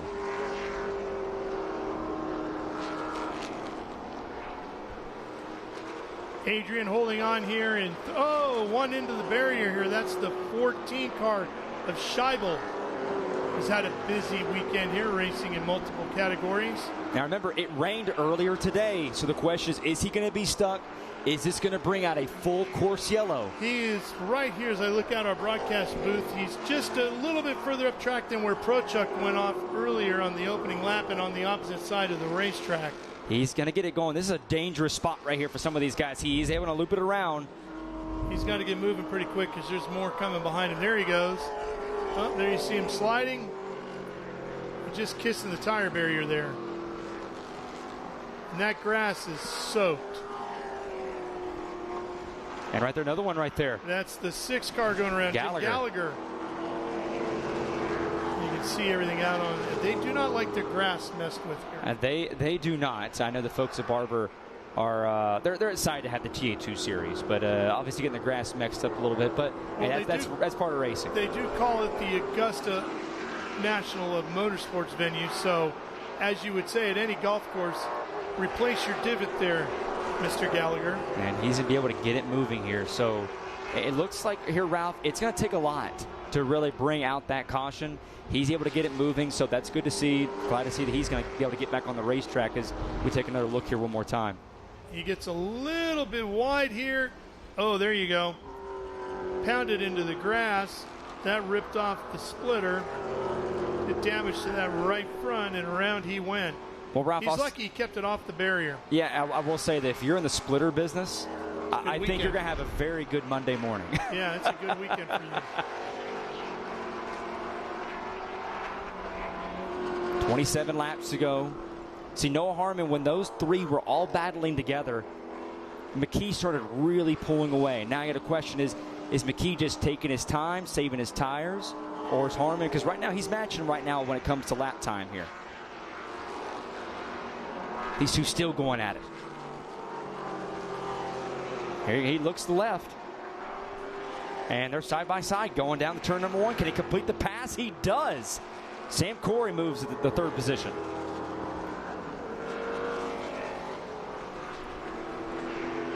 Harmon coming by, still running in 2nd. Here's Corey. Vostovsky now in that order. That's 3rd and 4th. They're headed down to the hairpin. With all the off-track excursions and us staying green, this track surface has got to have gotten pretty dirty. I would think that's a safe bet. You see it right there. Yeah, it's not just the usual marbles off of the Pirellis. Right. It's grass, it's gravel, it's a variety of things. Now, none of which go well with a race tire. And I do want to point out here, I am curious because Vostowski had about a 2-car length lead or advantage there on Sam Corey going into the final turns, and this looked like he just sort of let Corey go. I do got to wonder if, with all that grass that we saw right there in his grill during our last shot, if maybe it's just starting to overheat, maybe get behind him and try and knock some of that grass off. Temperature's rising a little bit, not 100% sure, but that's going to be something to wonder if that's going on in that 3-car. Tom Sheehan here, who was involved with Jared Audrick early on going down into the hairpin, got turned around. He is now leading here in Pro-Am. The driver out of Bow, New Hampshire, the Vixen Cycle Company, LTK, Cope Ford Mustang, the veteran racer. Iron Man himself. Look at all the stuff on the front windshield and the front grille of Tom's car. All over the place right there and able to make it happen. Cooking right now in that 9th position there. Right there behind Boris Said, who's moved up to the 8th position with all these guys having problems going off the racetrack. It's Winston, Prochuk, Audrick, all behind Tom. They run 11th, 12th, and 13th, but 2nd, 3rd, and 4th in the championship Pro-Am here today, with Gray in 5th in that category, 15th overall. Go around some of the lap traffic right here. 25 laps remaining in this one. Well, things have settled down somewhat. Guys are still making mistakes here and there, dipping wheels, so forth. But as far as the aggressive nature of hand-to-hand combat, that part of it seems to have eased up some. Seems to just a little bit. The race has calmed down now. So now it's all about, because you see a couple positions on the racetrack. Here's one right now for that Pro-Am championship. That's right now separated by Prochuk and fighting over 12th. Prochuk has that right now in the blue and white HP Tuners car. Coming in the weekend, separated by 6 points. 3 wins each. Going to come all the way down to Coda. But right now, battling out right here in Barber, side by side down the turn, and the 5th turn. Can he cross it over? Right into the back of him a little bit of a love tap there in the hairpin. See our drone right there trying to keep up with these guys as well.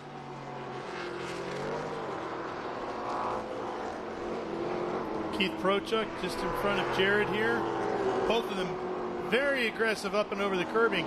You can see Jared really slid down that hill into the next big curb.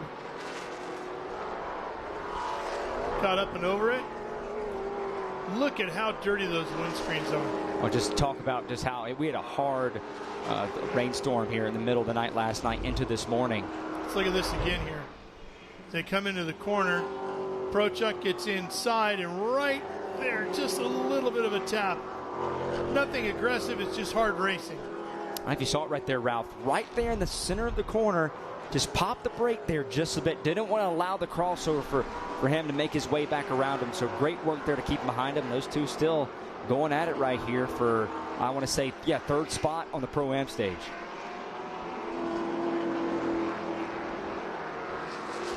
Prochuk had his issues early on, has fought back hard here. Finds himself with a podium spot in Pro-Am right now.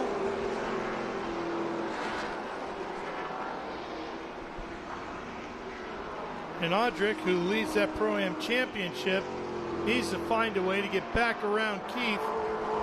There's another car around down in the hairpin area. Didn't get a look at the numbers at the 36. Oh no, right there in the dirt. Oh, Adrian gets off as well. And that's a tough break. That's a terrible spot to be stuck there too as he rolls backwards. Right there at the corkscrew. Not sure if he can get it going again. There was another car off at the hairpin, but he also got going again. And the one guy who has had no issues continues to lead every lap here, Tristan McKee.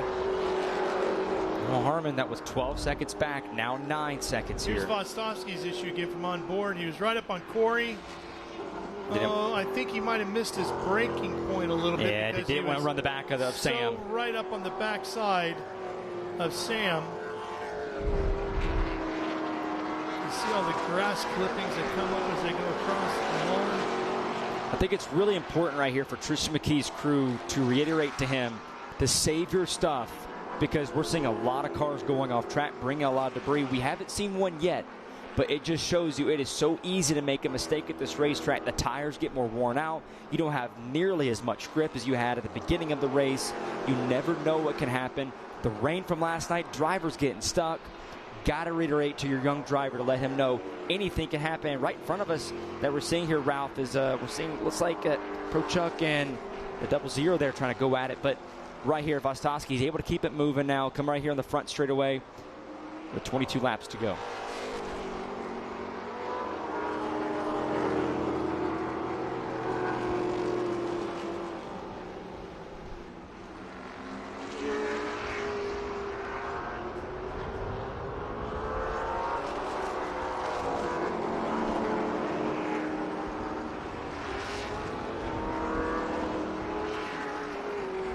Two laps, Vostos going around.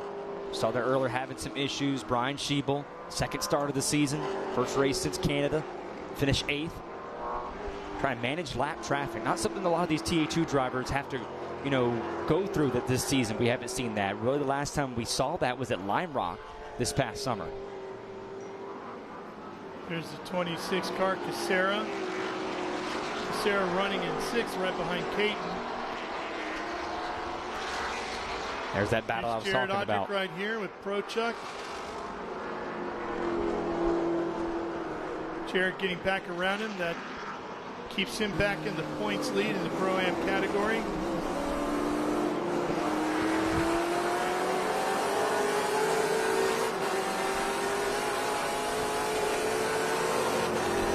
Noah Harmon just bit by bit snooping into that lead now. He's now at about 8.5 seconds here. Just about, you know, around, I want to say about 6 laps ago. That was a 12-second lead. Now, but you also got to remember, McKee most likely is saving his stuff for the meantime right now. He's to the X of Charlotte's Web. Harmon now making his way into it. This battle, these two guys right here. What a battle it's been between these two all season long. This one is definitely going to go down this TA2 category for Pro-Am. It's definitely going to go down to the season finale at Circuit of the Americas, which we will be there in a couple of weeks. Hope you can join us live on Speed Sport 1 to see how it plays out. Crews will have just about enough time to get all the grass clippings out of these cars and ready to go again. Really looking forward to what this battle is going to come down to at COTA. Just a beautiful racetrack, obviously, as we talked about. It's going to be awesome here to see how these guys are going to duke it out when we get down to Austin here in a couple weeks. We'll go ahead and take a quick break here. Our Speed Sport 1 coverage. We'll have the final laps coming your way here momentarily as this one winds down at Barber Motorsports Park, Birmingham, Alabama. Stay with us.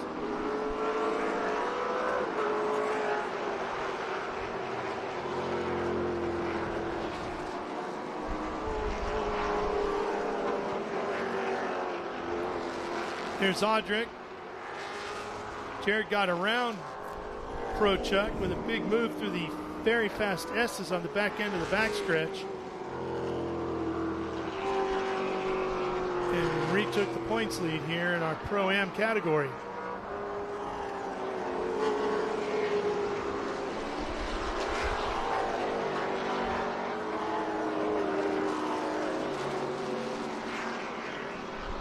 Jared now starting to pull away a little bit here. Just a little bit right there, and just look how dirty that race car is. Just all over the windshield, dirt all over it, and still able to hustle that car around. The P11 position, number 2 in his class.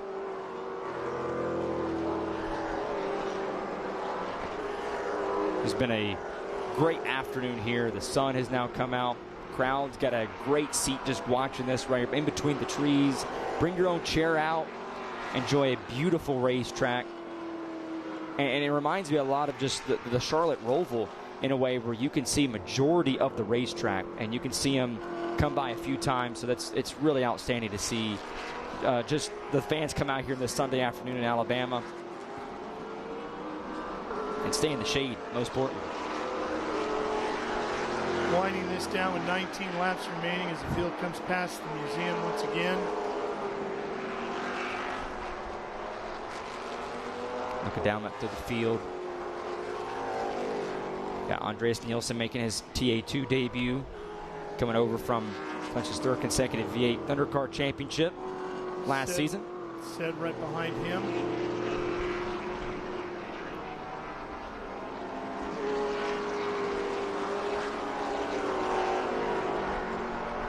Back here on Speed Sport 1, race leader in the Pro-Am division is Tom Sheehan right there in that orange car. And he's got a lot of cars around him, including Sed, who makes the pass here. And the 90 in that grouping as well, Ayers, who's running 9th in TA2 overall. That lap time right there at the very top. Noah Harmon now cut it to about 7.5. He's nipping him bit by bit. But Harmon's has got to be very careful right here. As if at this pace, he is going to run out of time. However, he's got to make sure you don't go off racetrack. We've seen it with a lot of these guys, super easy. And Ralph, I think we're trying to keep up with all these guys that have stuff on their grill. I think it's easier to figure out who doesn't have stuff on their grill. Not many. And we want to give a shout out to Casera right here as he moves past. Tyler Casera in that 26 is running 5th, and he started this race in last. So strong performance in the second HP Tuners car by Tyler Casera, doing a great job here, running 5th overall. Put 4 new tires on it this morning. Had to start from the rear, obviously. In the Trans Am Series, you start on your qualifying tires. Went to the back. Now charging his way up to 5th. About 3.5 seconds there behind Mostowski.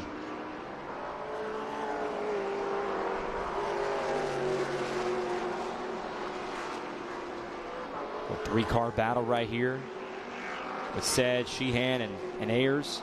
Ayers making his first start of the season. Coming from Weatherby Lake, Missouri, in that Nitro Motorsports machine.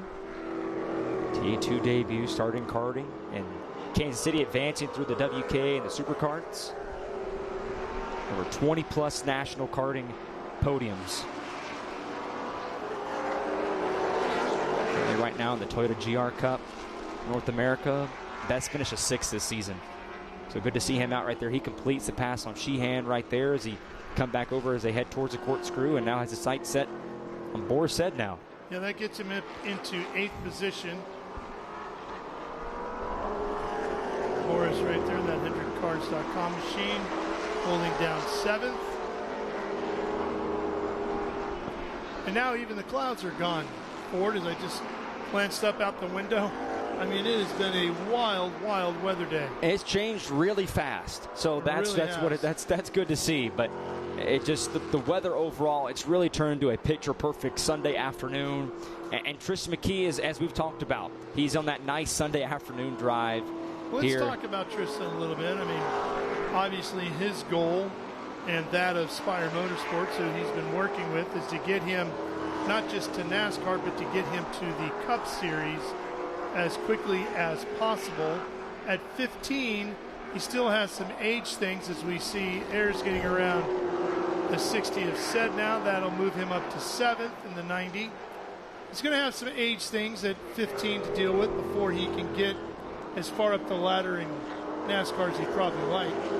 Well, we saw the Martinsville race in the Cars Tour at Martinsville. He didn't have a lot of friendly, he wasn't very friendly in the garage area. Some people after some contact there on the front stretch with some of the guys, but that's just all part of the learning process with these young drivers, and that is why. Martinsville too. Yeah, exactly, and that's what we talked about, and you and I mentioned it at VLR and the driver development program, and that's what Spire's here to do. They're going to help McKee through those situations on what to do, what not to do, and he really has just been a huge surprise all season long. We saw it at Sebring, just kind of get his wits about him. You know, was caught up in a few spins there early in the first race of the season. But as the season's gone on, you've seen him more and more at the front. We saw what he did at Mid-Ohio. Didn't pull away from Rafa Matos in that race, but he kept him right behind him. Obviously, Matos has been a legend in this series, and the way he was able to hold him off was super impressive, and he has just gotten it's really, truly incredible what he's been able to do this season as far as getting better every week. Yeah, but let's talk a little bit about that progression up the ladder into NASCAR now. It used to be what they called ABC. You went ARCA, Busch, and then into Cup. Well, now this is pretty much what you would be doing on the same level as what you would have with ARCA, although it's not on the oval.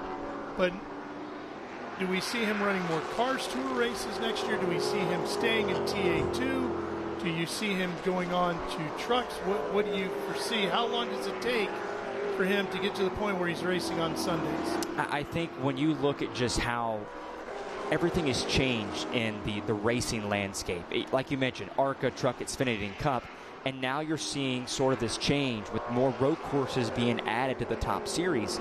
Obviously, you want to have the oval pace, but this is so valuable being in a series like Trans Am, you know, racing these type of race cars to move up. You saw how Connor Zilic did it, running these cars, moved up eventually, ran some late model stuff, some ARCA, some truck, eventually full-time at Xfinity. So I think when you look at McKee right now and his progression, I could see him, obviously, first of all, you got to remember, he's 15 years old. There's age requirements in a lot of these series. That's what I was getting at. He's got to be at least 16 to get on the big tracks, right? Right, exactly. So I could see him coming back for another year, defending his title, getting a lot of these big car experience before, you know, doing a lot of this ARCA stuff. We see a guy like Jake Bowman in 17th right now, making his first start. He's been running full-time for Bill McAnally in the the ARCA Menards West Series out there. One win on the season he had at Colorado. So you're seeing certain things starting to change, and more of these guys come and run Trans Am just based on what we're seeing in the Cup Series and Xfinity as far as adding more road courses. And I think a guy like Tristan, you can very much see him come in and probably come back here next season, but obviously start to up his ARCA races and the age requirement for some of these Truck Series races where you can race as far as the age requirement. I can see him definitely doing that as well. Yeah. He's going to be highly sought after, that is for sure. Riding his own ticket as he comes to the line to put another one in the books here at Barber. And we saw how, you know, Connor Zilic was invested, Trackhouse Racing, they were invested in Connor Zilic. Spire, they're trying, try to do the same thing that Trackhouse did and trying to use that with Tristan McKee.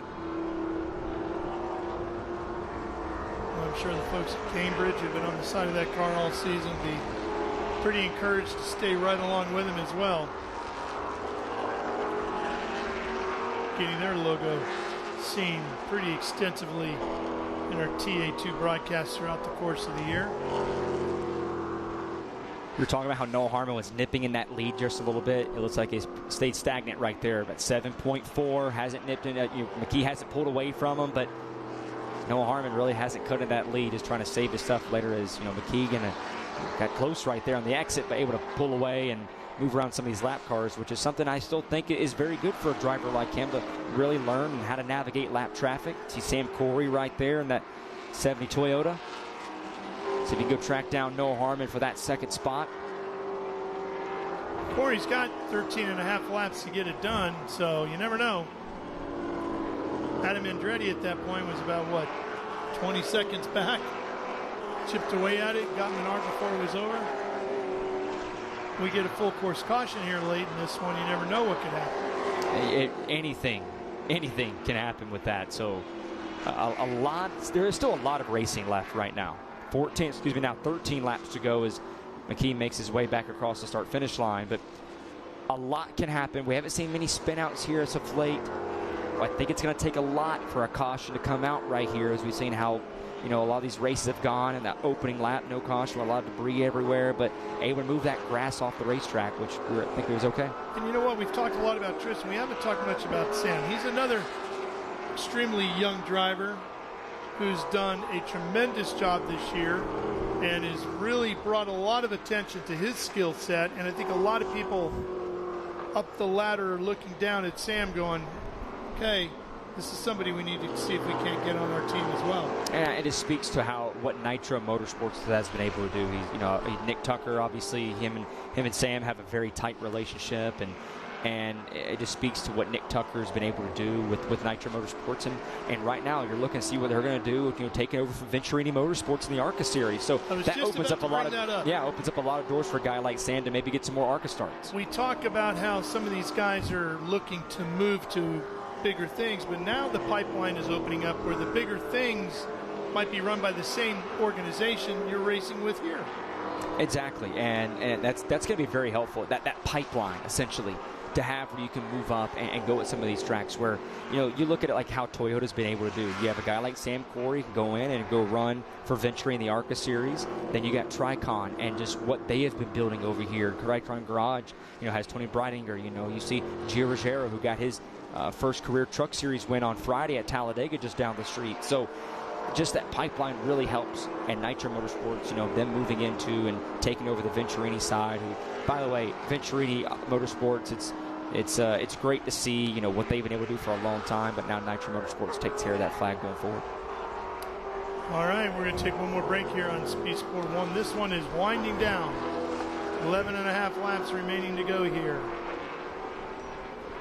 We'll have the finish for you when we return to Birmingham and Barber Motorsports Park.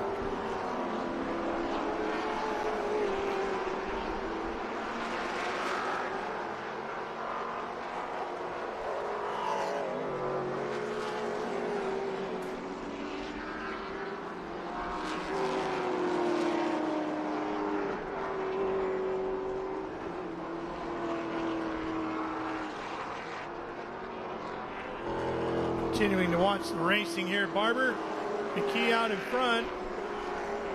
Ralph was able to watch last time through the hairpin. Tristan McKee bobbled there just a bit.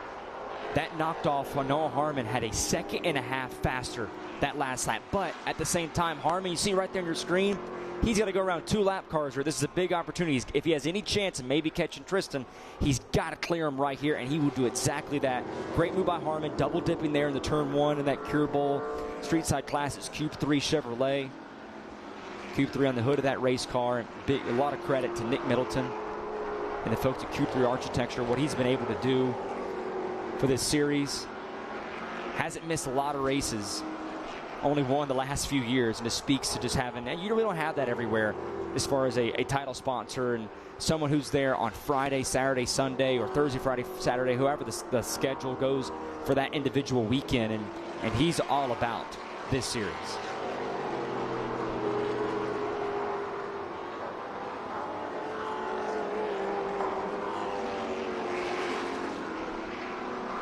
Harmon, who got stuck behind those lap cars there, as McKee gets some favorable help right there from his teammate Olkowski there.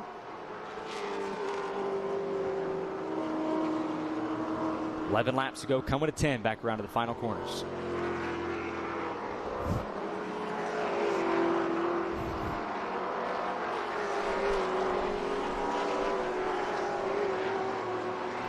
Back here at Barber Motorsports Park, and nothing has changed. Kristen McKee continues to lead another lap. 10 laps to go here now. McKee got his 3rd pole of the year yesterday. Was quickest in every practice session this weekend, and well on his way to winning here today at Barber also. Noah Harmon, that pink Chevrolet right there, as we've been talking about it today. A special weekend, special month in October, supporting breast cancer awareness. So many have been affected by that, and great shot of our drone getting some of that race cars, that pink ribbon right there, carrying a lot of the people on the Silver Hair Racing team that have been affected by breast cancer, and Shari Johnson with the Cure Bowl on the door of that race car. And it's great to see what Cure Bowl's coming here and sponsoring and helping out with Noah this weekend. Surprised Noah on Friday with the wrap. Had no idea that this was going to be his paint scheme this weekend. And just great to see what the folks at Silver Hair Racing have been able to do to put that program together. It's a beautiful looking pink Chevrolet right there, Ralph. Sure is. Noah right now, he's trying to make it these last 3 races. He's been the runner-up. Or excuse me, make that 2. He's trying to go for 3, that is. 2nd at VIR, 3rd, or this last weekend, 2nd at Road Atlanta in the MX5 race. How he's progressed through the season, it's just been really great to see. A young 19-year-old from Florida pull off what he's been able to do. Now Harmon can see McKee at the end of these straightaways. He's just a bit too far out front. With 9 laps here remaining as he makes his way down here in the hairpin. Yeah, it's going to be tough. 9 laps to go. And we don't know if Tristan is throwing everything at it right now that he has, too. If he's just pacing himself to the finish in this championship. And Ralph, going back to that lap 1 about what happened, a lot of the drivers going off course, knocking the splitters off. We had a lot of rain last night, so it was very easy to rip that off right there. But it just confirms what when we talk to these guys here this weekend about how they need to survive the first lap right now currently.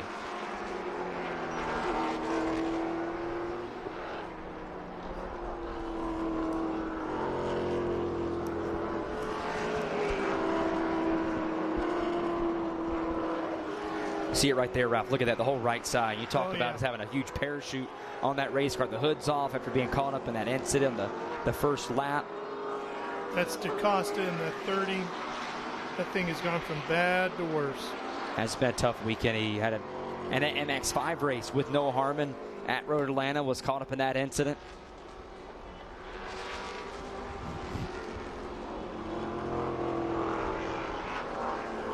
But 1 race to go as we head in Dakota for the championship race down in Austin, Texas, before we set our sights on to next season. Obviously, they released a schedule a few weeks ago. Tracks like Indianapolis coming back on the schedule, which is going to be really exciting for this series. Sure is. Great opportunity for these drivers to say, I'm a winner at Indy. Exactly. Got to work. McKee will come back and maybe try and do that. But right now, look at that. That's just, it's holding on. It's almost starting to have wings now, just about. Yeah. Not much good coming out of that. Be a great door panel for an auction somewhere, right? Yeah, you ain't kidding. Charity auction. Tristan McKee with 3 wins on the season coming into today, looking for victory number 4 and to wrap up the championship in less than 8 laps to go.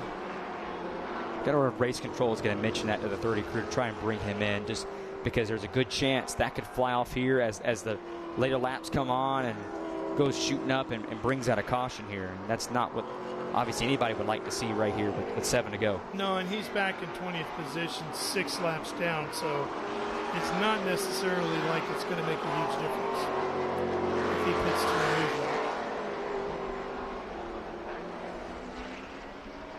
that. So 7 laps to go. Tristan McKee out front, Harmon, Corey, Ostowski, Casera. We talked about Casera starting from the rear, made his way through the carnage on that first lap. Here's Tristan coming at you right there. Cambridge 28, still pounding up and over the curbs. Just practice laps now. Just practice laps. Take care of your stuff. You don't need to force anything here. You know, Harmon, he slipped back. Maybe he's used some of his tires just a bit too much.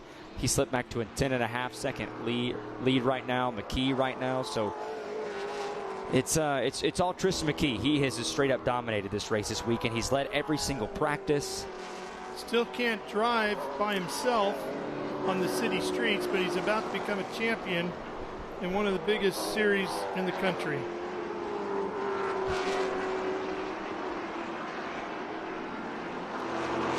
One car exit pit road. Wasn't sure exactly who that was right there, but one car just retired from the event.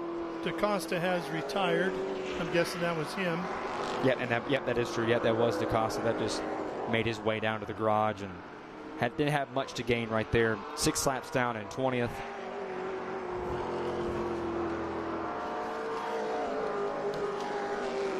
So how do you celebrate a big championship like this at 15? Been a while. That's since I've been 15. Quite a while, unfortunately. It's been 15 years ago for me, so I don't know how you would celebrate at 15.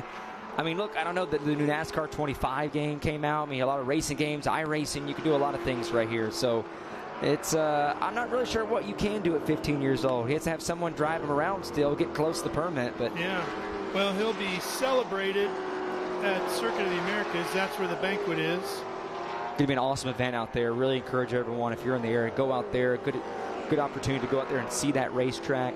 Great venue. I'm really glad to see that the Trans Am Series is going to be heading back there again next season to end the year. So 60th anniversary tour for Trans Am next year, which began back in 1966 at Sebring International Raceway on a Friday afternoon. Ran a 4-hour race back then in 66. Now, of course, everything is 100 miles. Became the traditional race format for the series.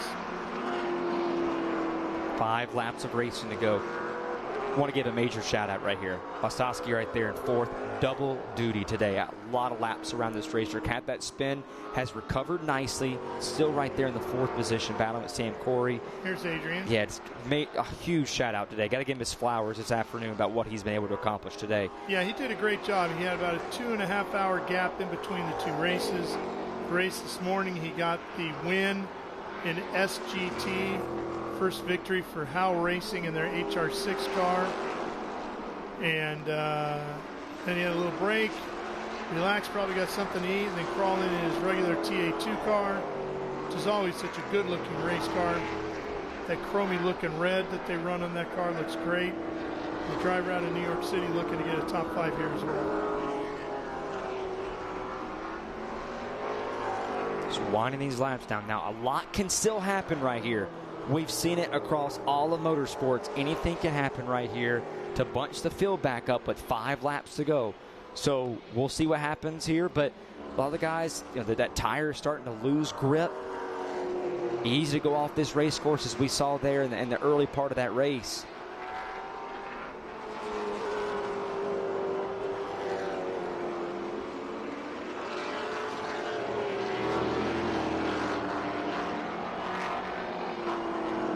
Four laps to go for McKee.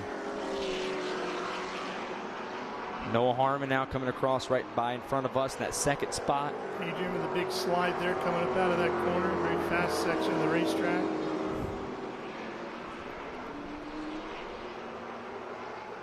A lot of guys, 3 guys making their TA2 debuts this weekend. Oh, there goes Will Robinson around. Right in front of the leader. Wow, that could have been big. Can he get that car fired? There he goes. He gets it going. We talked about it, Ralph. Anything can happen here. And it happened right in front of the leader. Almost could have taken out Tristan McKee right there. Well, Tristan McKee had to catch his breath. His heart's probably skipped a beat there, but that could have been big. Can never relax.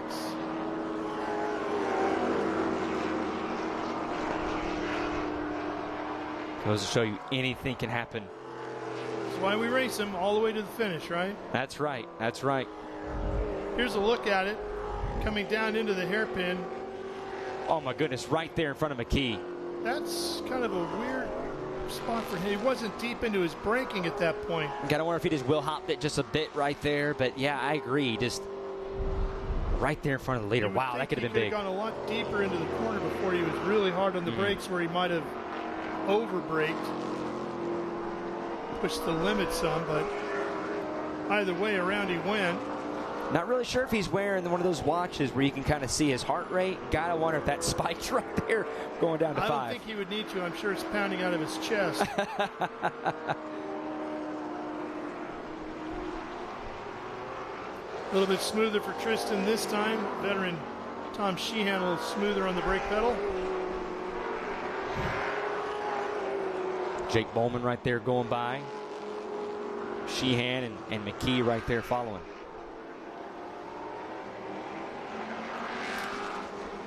Two and a half laps to go. And Sheehan's not pulling over here for McKee. He's going to let him earn it here. Tom leading in the Pro-Am category today. Jared has moved up to 11th overall. That puts him 2nd in Pro-Am, and he's got Keith Prochuk behind him, 3rd in Pro-Am, which means that Jared will lead those Pro-Am points going to the final round in Austin. Halloween weekend. You know what you're dressing up as? You know, I don't know. I need to think about that for a little bit. It's usually a game time decision for me. I'll put something together, and I'll find what I have in my closet, and we kind of go from there. But I'm not sure. Maybe I can find something around COTA. We'll see. But it's going to be, we'll try to figure it out. It'll be a game time decision. I'm sure you have something picked out, though. I know you're a planner, right? Yeah, I'm just going to go as an old school announcer. There you go. Get the headset and everything. Same thing I've been wearing all year. Keith Prochuk fighting his way through to keep this championship fight in Pro-Am alive. He'll finish right behind Jared Odrick if things stay the way they are right now, which will give him a shot at that Pro-Am crown when we get into Austin. Tristan McKee working around on these final 2 laps. Got one car right there. Gallagher getting in front of McKee. Wow. Right there on the exit, right at the museum. Tristan McKee, just all these things and obstacles in front of him.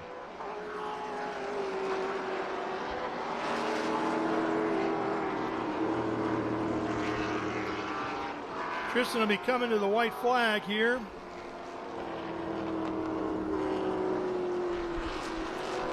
One final time around here at Barber. He has absolutely dominated the weekend. There's the white flag. 1 to go for the young 15-year-old. He has led every practice session. He won the pole. And now he's on his way to winning the race and clinching the championship. This will be race victory number 4 on the year. And he will become the youngest champion in the history of the series at 15 years, 2 months, and 16 days to wrap up a championship. TA, he'll get this Cube 3 Architecture TA2 championship. Greater things ahead of him. Going to be so much fun to watch this young man, see where he goes. Had his first win of the year at just 14 years of age in Mid-Ohio. And here he is now at the ripe old age of 15, winning the overall championship. What a year it has been. And he still has a race to go. One more race to go. Got to get to Austin and see what he can do at Circuit of the Americas. What a season for McKee. It's truly been a masterclass what he's put on, and coming back around for the final time here, Ralph, to get another win on the season. Final couple of corners. He's got traffic in front of him. But no push there, no rush. He can just follow them through turn 17. He's going to get past another lapper here, and the checker flag awaits. Here he comes, your 2025 Cube 3 Architecture TA2 Series champion, presented by Pirelli. It's Tristan McKee taking the win and the championship here today at Barber Motorsports Park. Tom Sheehan crosses the finish line, taking the win, his first since Worldwide Technology Raceway a year ago, as he takes the victory here in Pro-Am. And Jared Odrick will finish in front of Keith Prochuk, and that will keep that Pro-Am championship going all the way to our final race coming up in 2 weeks in Austin. No Harmon, back-to-back podium finishes, gets another second-place finish. Great stuff for him. Yeah, Sam Corey will finish 3rd, so he'll go to the podium as well. Adrian Vostovsky, winning earlier today in SGT, wins now, or finishes 4th here now in Cube 3 Architecture TA2. And Tyler Casera from last to a top 5 here today. Great run for him as well. There he is, the 2025 champion, young Tristan McKee. Just what a season this young man has had. The youngest champion again, and what he's been able to accomplish. Just how locked in he's been through all of these races. Coming here, now he can say he's the first ever winner in the TA2 series at Barber Motorsports Park. On to pit lane to let the celebration begin.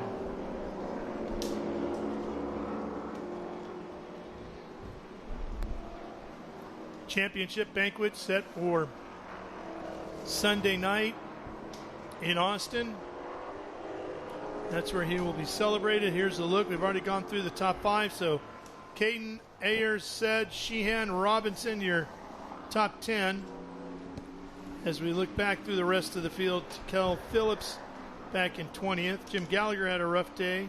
Scheibel had troubles in the 18.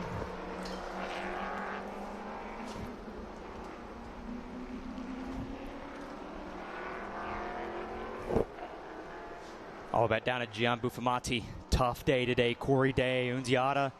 Those three caught up there. Unziata wasn't in that first lap crash, but had a problem that we weren't able to find out what exactly that was. But just a tough break from him after what happened at Watkins Glen had an issue. And here comes the champion and the winner himself.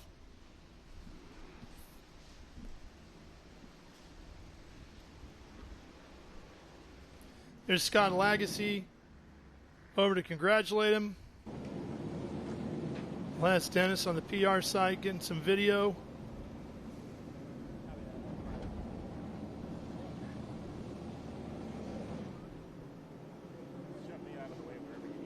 Tristan will pull off those gloves and crawl out of the race car, and the championship celebration will begin.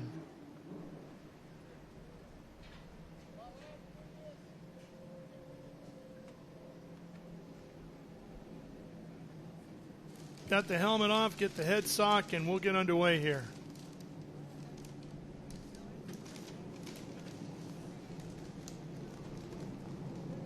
Let's go ahead and throw it down to Ben Sissel, who's down there just waiting for him to crawl out of the car. Go ahead, Ben. All right, ladies and gentlemen, as Tristan McKee gets out in the most nonchalant way I think I've ever seen a champion get out of a car. Unbelievable, ladies and gentlemen. Tristan McKee, youngest driver to ever win a Cube 3 Architecture TA2 Series championship. He does it still with one round left to go at Circuit of the Americas for our Mission Foods COTA Speed Tour happening in a couple weeks. Tristan, how does this feel? You've been running and you've been working with this. We've been talking. You wanted to win a championship. You've done it. And has anybody told you you've won a championship? Because right now it looks like you're just parking to go to Walmart or something. Are you excited? What's happening? Yeah, it feels really good. It just feels good to, know all the hard work that we put in over the past year and a half, 2 years with all the SLR crew and everyone back at Chevy, Josh Wise, Scott Speed, and Lauren Rainier. There's just been so much hard work that's gone into this and just polishing all my road race skills. So it feels really, really good to get this done. All my SLR guys brought a really fast Chevy. So thank you to Gainbridge, Spire, HenderCars.com, Jeff Dickerson, all the SLR boys. They worked really hard this weekend getting this thing tuned in for me. And it obviously turned out really good. We won by a large margin, so it feels really good. Nice job. Well, man, so impressed with your skills. I can't wait to brag about knowing you in 5 years when you're dominating any form of racing you want to go to. Nice job. Another championship. Our now youngest Cube 3 Architecture TA2 champion ever. Nice job, man. Congratulations. I got to come talk to Scott Lagasse Jr., M1 Team SLR, first championship. He's always been in the running. How does this feel? I know you've been fighting for this for a long time. Yeah, this is fun. We get the opportunity to work with the best kids in the business, and it's fun for me right now. I am absolutely the weak link in everything I'm doing. I have better people around me than me, and I work with better people than me, so it makes life easy and fun. Cannot thank Cube 3, Franklin Road, GM, Spire, Gainbridge, everybody that helps us program. Hendrick Cars. I'm missing a bunch, but man, I got to thank everybody. This is pretty fun, pretty special. Now the kid gets to go focus 100% on his ARCA race at Phoenix, which makes me real happy. Nice, exactly. Well, congratulations. And I saw Alan Mincy smile, which is a miracle in itself. Alex did as well. How about that? Crazy, unbelievable. So let's come over here. Where is Noah? Noah, get by your car, man. Unbelievable race. I don't know what it is, but I told Nick Middleton, every time you guys cook an English breakfast, you're on the podium. So I think Dad's doing that from now on. How was your race? It was really good. I think starting fifth there was just going to try to move forward, and we were able to do that in the first few laps there. So good race with Adrian and Sam.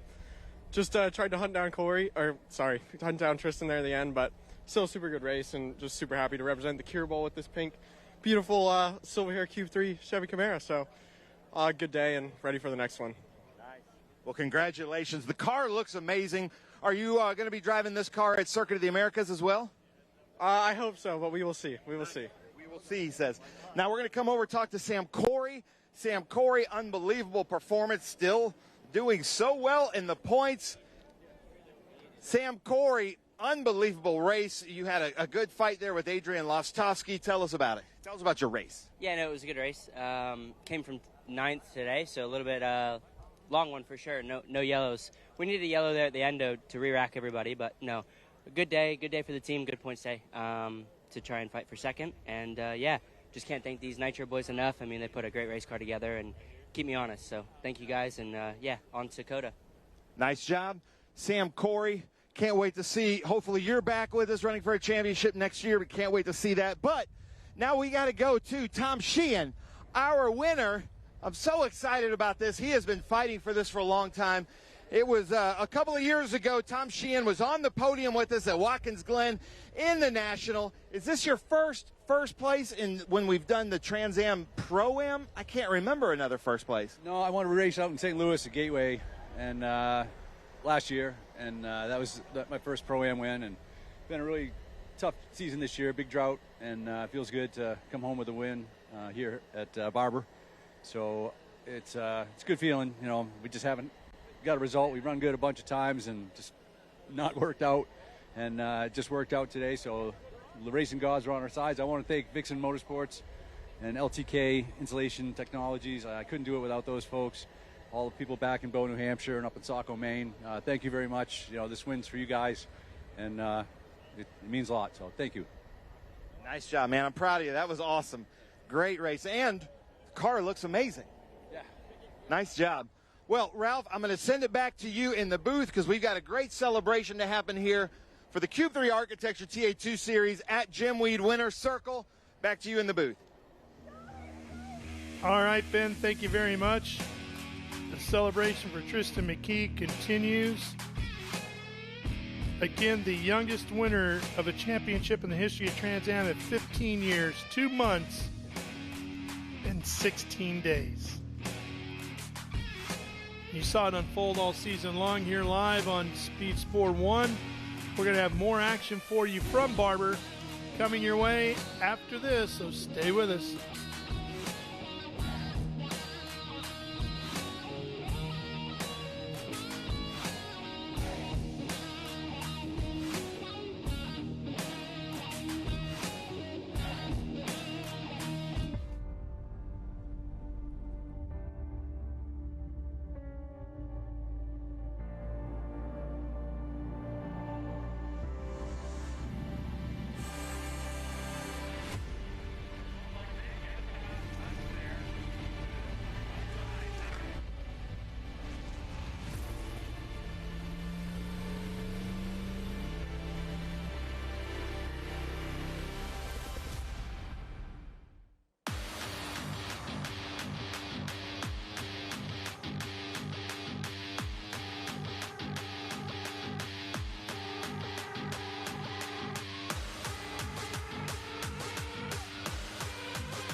And get ready for race day with Mission Foods. The world's best racers and tastiest products come together to make every race delicious. Fully loaded tacos, fast wraps, piled high nachos. Whatever you crave, Mission will help you be race ready with easy to make recipes that will take your race day to the finish line.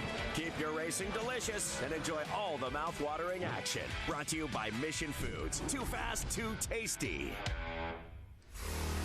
Back here at Barber, another one of the beautiful sculptures around the track here.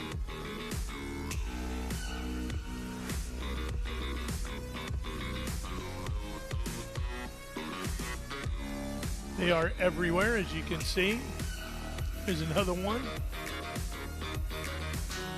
Sunshine flying something or other. And then there's Charlotte in her web. Looks like she's captured a couple of photographers today.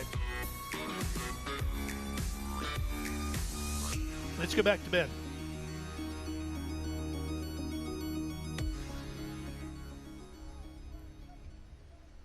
Get loud! Birmingham for the Trans Am Series presented by Pirelli. The Cube 3 Architecture TA2 Series. Now listen here. Hey, silver hair. You guys, I love those pink shirts, but come in a little bit closer. Come in a little bit closer, everybody. We're not going to bite. You guys, come on in. You know, get in. Our photographers are cool with this. And then the louder you get, the more hats, the more Cube 3 stress cubes we're going to throw out. We're going to start with the Pro-Am, the Cube 3 Architecture TA2 Series Pro-Am in third place, all the way from Chicago, Illinois, running the number 9 HP Tuners Cope Ford Mustang. Let's hear it. Keith Procheck. There he is. Nice. This is very Formula One feeling up here where you just like duck out. Nick Middleton. Let's talk to Nick Middleton, the founder and CEO of Cube 3. Let's hear it for that, our series sponsor. It was a good day today. It didn't start out as a good day today, but man, the weather broke and that was a good race. How are you feeling? That was a phenomenal race. You know, it's a tough morning with the weather for the TA race, but that was a great race as well. But crowning potentially a new champion today, one of the youngest in the history. But thanks to all the fans and Barber Motorsports here, it's been a great weekend. So look forward to the next one, the final at COTA in a few weeks' time. Nice. How about that? And let's have a round of applause for Nick handing out the trophies as well. These two drivers started out the Pro-Am Championship 6 points apart. I'm not mathletic enough to know where the points are now. We'll figure that out. But in second place in that double zero right here with Troy's team, TRB. Let's hear it. Jared Odrick with the Cool Box black underwear car. Posing with Nick Middleton. And then, ladies and gentlemen, his second Cube 3 Architecture TA2 Series win. His first came at Worldwide Technology in St. Louis. This is his second here at Barber Motorsports Park. Let's hear it for Tom Sheehan with Vixen Cycle Company. LTK Insulation. We got some tall drivers in the Pro-Am. Keith Procheck, man, that was an adventurous race for you Pro-Am guys. Unbelievable. What happened down there at the beginning there at, I think, turn 5? And then tell us about your race. Yeah, turn 5, I think I was just racing too wide with Eric Hayton. Totally clean. I think it was my fault. I just went too wide and got in the grass on the start. Just didn't expect it to be so dirty out there. But Jared and I had a fantastic race. And then, I mean, I went off so hard. I dug so hard in the grass. I didn't think I'd have a car left. But you can see this Cope car completely together. I mean, what a strong car. But I got to say congrats to Sheehan. I mean, fantastic race. I'm happy to see him up here. Great job, Tom. Nice job. How about that? Two teammates right here. Jared Odrick, I haven't done the math. I don't know it, but I know you and Keith are so close in the Pro-Am. Good championship day for you. How you feeling? Feeling good, considering what happened in the first lap. Yeah, I'm still kind of shook up from trying to figure out what happened. I know my car is dirty, and I dug into the ground pretty hard, but I had the pedal all the way to the floor, and I thought I had a good line, but you know, I don't think I had as much aero. I guess I got aero washed or something, but coming up over 3, dug into the ground. And then I didn't have, I guess I had some dirty tires going into 5 and couldn't brake. And so I spun out with trying to avoid contact. So then drove through the rear of the field and was hoping I could see guys. And then me and Keith had an awesome race. And I think we were pretty tight for about 10, 12 laps there, if not more. How about that? Jared Odrick with Cool Box, black underwear. And Troy was even telling me during the race that you had to switch to another fuel pump, like your redundant fuel pump. Yeah, no, I think we lost a cylinder or something where we had to flip a few switches in there. I didn't really know what I was doing, but it was the one switch I didn't hit yet. So I knew that was the one I should probably hit. So I did that, and then kind of lugged along, and luckily we were able to find pace and do that in short shift throughout the rest of the race. Jared Odrick, ladies and gentlemen, and then Tom, take both mics if you can. Tell us about your race. Well, it was pretty wild on the start. I think we moved up a couple spots qualifying. Guys had trouble moved to the rear, and we just were in a good spot when that wildness happened. We just kind of drove through it. Little melee down in 5, and then just put our head down and just stayed consistent, and just, you know, drove up to the front. I think we led a lot of it. Just did consistent laps and brought it home. The car was great. Got to thank my coach and the whole team, Jamie and Matt Romanowski, my girlfriend Laura, and my sponsors, Vixie Motorsports, LTK, Insulation Technologies, my Cope Racing. Thank you guys. It's been a bit of a drought, and it feels good to be back up on the top step. And congratulations to our teammate Keith, Jared. They've got a great battle going for the championship, and it'll be fun to watch that get determined down Dakota. So great show for the Pro-Am. So thanks to everybody. Thank you, Nick Middleton, for always being a strong supporter. So I really appreciate you, man. Thank you. How about that, Tom? One last question. Just looking at your windscreen in the front of your car, looks like you went a little dirt tracking. You know, that's what the cars look like after a dirt oval. What happened there? Yeah, actually, I got pigged. It was I did not go into the dirt. It was just a couple guys came off and they were throwing sod, and I was just the guy in the back getting clunked with it. So it felt like the old days back in high school in the Ford Bronco, just trying to keep it on the road. So I kept it pretty clean. I think we got spun out down in 5 and a little melee on that first lap, but we got it going again, and it was just pretty clean. Car was great. Just, you know, tried to get the leaders through. Tristan was flying. Looked pretty good. Looked like he was just kind of cruising. So fun day. So fun for me for sure. So really happy. Thanks. Love it. Love it. How about that? You know, I'm sure Next Gen makes products that can clean that up too. So come on now, let's get loud, ladies and gentlemen. The Pro-Am, let's hear it for Keith Prochek, Jared Odrick, Tom Sheehan out here. Tom Sheehan, our Iron Man. I think he has the most TA2 starts of anybody else in TA2. Cube 3 Architecture TA2 Series. Now we've got these beautiful, hate to say this, Tennessee orange Cube 3 hats. Ooh, I almost got that one. You're welcome to come up here and grab that. All right, come on now. Let's go. Ooh. Oh, now Tom Sheehan, that's pretty good too. The wind is acting against us. Let's hear it for Keith Prochek, Jared Odrick, and Tom Sheehan. Come on, even you, M1. Let's hear you. Come on now. Nice. I like coming to Alabama. Now Michelle's going to give the Pirelli hats.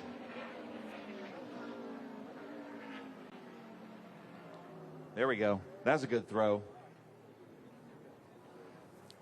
There it is. That's the best so far. Top step and best throw. All right, Alabama, last chance for the Pro-Am. Even you, Matt Gray. Let's hear it. Keith Prochek, Jared Odrick, Tom Sheehan. Cube 3 Architecture TA2 Series Pro-Am. Nice job. Maybe our tallest average podium.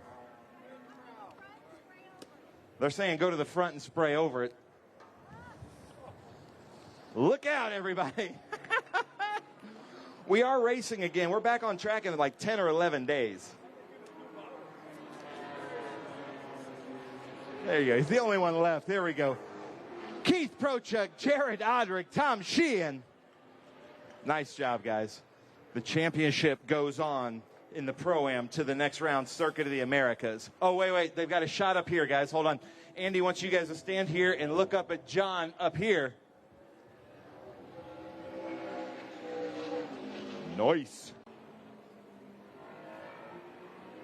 Nice job. See you guys at Circuit of the Americas, where we will decide this Pro-Am championship. Nice job, Tom. Cube 3 Architecture National. This is for a championship. And what I love about this is we have all three of our chassis here in the top 3. Sam Corey in third. Let's hear it for Sam Corey, running with nitro in a Cope car. Come on up here, Sam Corey. Third place, Alabama. We got to get a little bit louder than this. Come on now. Nick Middleton giving Sam Corey the trophy. Love it.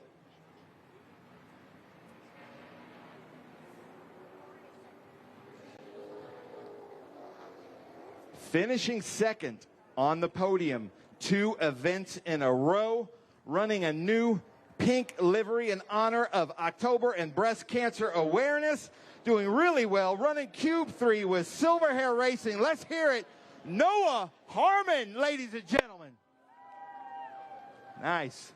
Representing Street Side Classics, Flanagan Sports Pub, Cube 3 Architecture. Running with Silver Hair, 2 podiums in a row for Silver Hair. Laura, Maurice, congratulations. I think English breakfasts are going to be at every event now. And then, ladies and gentlemen, I need you guys to get really loud when I explain this. Our youngest Cube 3 Architecture TA2 Series champion. He has been fighting for this all season long, running with Gainbridge, Spire Motorsports, M1, Team SLR, Franklin Road Apparel, HendrickCars.com. Let's hear it for Tristan McKee, 15 years, 2 months. Getting the congratulations from Nick Middleton. And I say this all the time, but we're all going to be bragging about, in 5 years, about the time that we got to hang out with Tristan McKee. Unbelievable. Sam Corey, such a great race. You were out there battling with Adrian Lostowski for such a long time. First time, obviously, at Barber Motorsports. Tell us about your race. Yeah, no, it was a good day. Came from 9th, so had to kind of drive back a bit today. Yeah, pretty good car from the guys. Just can't thank them enough. These Nitro Motorsports guys work really hard back at the shop, and I can't thank my crew chief and Pete Bird at home. So can't thank any of these guys. Nick Tucker. So yeah, no, good day to end Barber, but looking forward to Coda. Nice. How about that, Sam Corey? 17 years old, Sam Corey. 17, and I got to say, a model with Franklin Road Apparel too. I love that. No, I saw that. Nice. Noah Harmon, 19 years old. 19 years old, running with Street Side Classics, Silver Hair Racing. Man, from the get-go, you were just out there flying around. Looks like you had a great car. Tell us about your race. Yeah, a super good race for us. Had a good fight with Adrian there at the start for those first few laps. And it was a tough weekend for us after the miss. We had a little mishap in practice, but can't thank everybody enough at Silver Hair. It's just been an awesome year. I don't know if it'll be a Coda, but thanks to everybody who's made it happen. Street Side Classics, Cube 3. So, yeah, just super happy with the result. Happy with the result. How about that?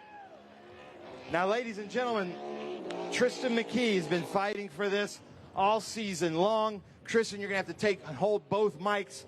What does it feel like to win a Cube 3 Architecture TA2 Series championship? Anybody in road racing can tell you this is one of the most difficult championships to win.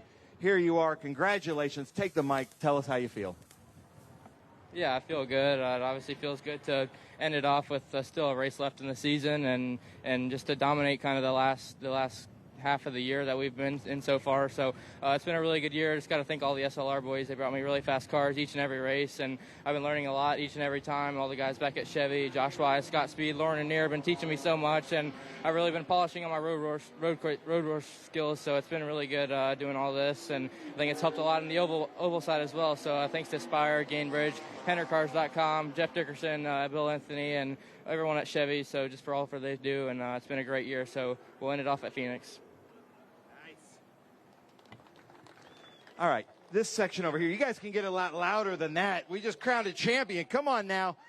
Hold up those trophies. We've got Sam Corey, who finished second in the points, Noah Harmon in second, and Tristan McKee. How about that? 15, 17, and 19, the future of motorsports right here.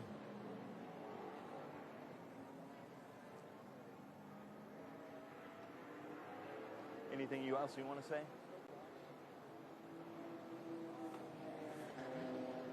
All right, Alabama, come on now. You guys get it.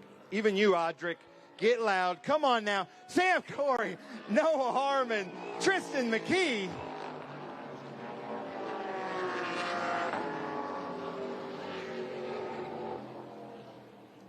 It's the first time I remember TA2 being decided an event before. Yeah. So they're winning these Cool Box certificates. Hold these up for Chris to see. Cool Box, one of our great marketing partners and sponsors. Jared Audric swears by it. He loves it, so we appreciate that.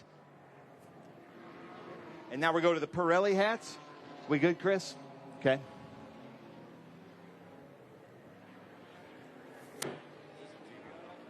What's that? Yes, yes. I'm going to come to you. All right. Alabama. Come on now. Let's get loud. Even you, Andy Lally. Third place, Sam Corey. Second place, Noah Harmon. First place, and our champion, Tristan McKee. How about that? Now, Nick Middleton, before we do the non-champagne, great season. We still got one more event, but what do you think about this national series? Well, this has been a great series for the entire season, and looking at the future of motor racing here with these young guys, Tristan McKee has done a phenomenal job for the entire season here. So's Corey and so's Noah. Congratulations to the entire SLR team, M1 Racing. That's a great crew they've got for the entire season here, and congratulations for winning the championship, Tristan. Nice. Thank you, Nick. Thank you so much. Great season. See you at COTA. Now, listen, your whole crew over there saying don't spray the car. But, you know, you guys can do whatever you want, so have at it. Sam Corey, Noah Harmon, Tristan McKee.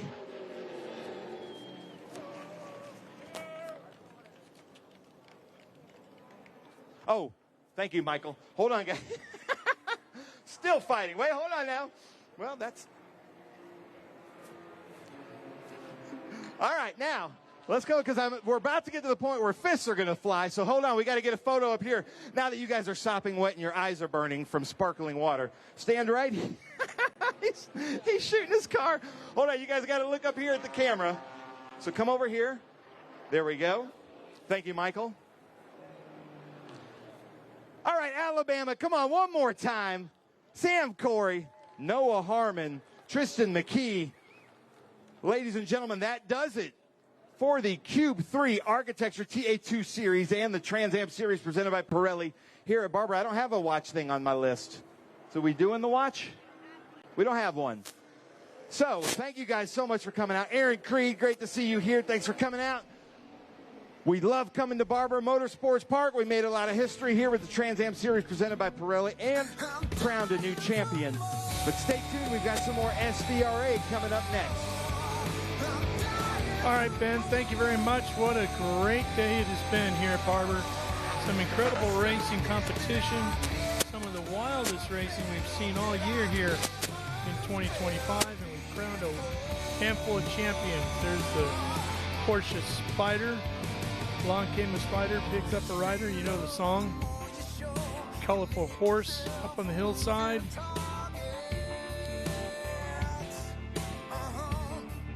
Unique pieces of sculpture all over this facility. Back in the garages. Of course, Charlotte. What a great weekend it has been here. Our first visit to Trans Am Series presented by Pirelli, SVRA, Cube 3 Architecture TA2, and our Formula Series. Not everybody happy with how things went, but most of us thrilled with the quality of the competition. We had all different forms of weather, and it all delivered. Spectacular sights upon arrival here today, and to close it out as well. We sure hope you've enjoyed watching all of it today, live right here on Speed Sport 1. Make sure you join us from Circuit of the Americas on Halloween weekend. So we close out the month of October, close out the 2025 racing season. Well, for Ben Sissel, our entire live race media production team, and the host of other voices who have joined me in the booth, including Andy Lowley, Ford Martin, Zach Forey, and a bunch of others, I'm Ralph Shaheen. So long for now from Birmingham, Alabama, and the beautiful Barber Motorsports Park right here. You've seen it all live on Speed Sport 1. Good night, everybody.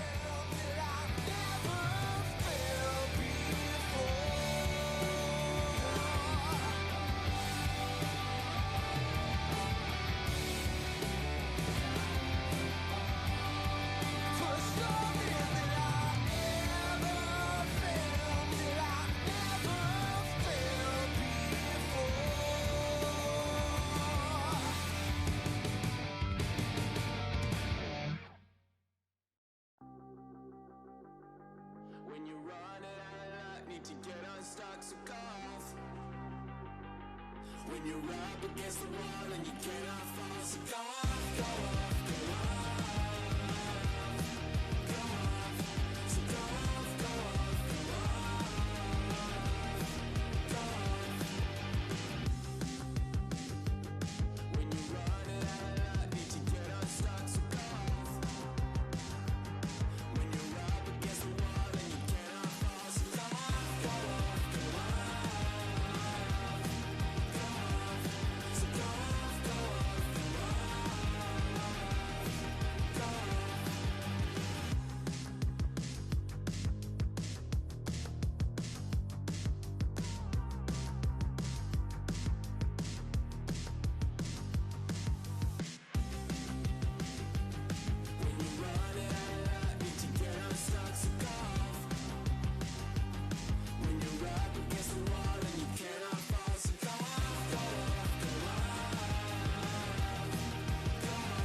Welcome back to Barber Motorsports Park. Ralph Shaheen here with you as we work our way up to the final 2 races of the weekend here in our first ever visit to this stunning facility. Back to Sportscar Vintage Racing Association action to close out the day. This will be groups 1, 2, 3, 4, and 5, and then we will finish with groups 6, 8, and 12.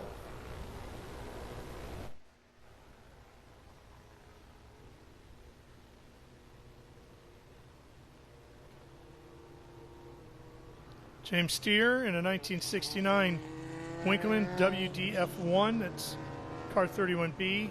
The 8 is Efren Omaza, that's the SRF.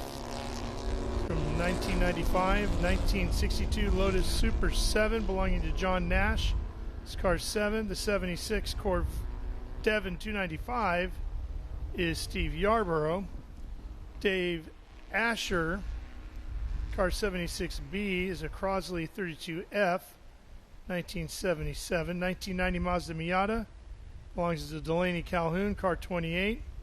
53 is Brian Scheibel, who was just in the Cube 3 Architecture TA2 race in the 2017 Volkswagen Beetle. David Bearden is in car 67, a 67 Alfa Romeo Duetto. 1970. Oh, here we go. Green flag is out as Ben Sissel joins me in the booth. Ben, here we go, and it looks like the Winkleman's going right to the front. Not a huge surprise there.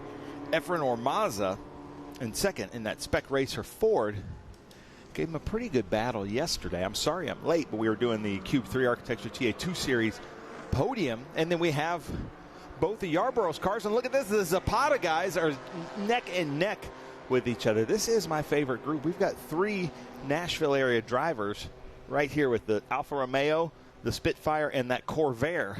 Michael Levesque is in that Corvair with the Tennessee orange. Mm-hmm. John Nash in the 7. Steve Yarborough right there. This Devon. This weekend is the best that car has looked all season. Yeah, well, it's been through it a lot this year. Michael Levesque through Mark Craig. Whoa, baby. The Devon is loose.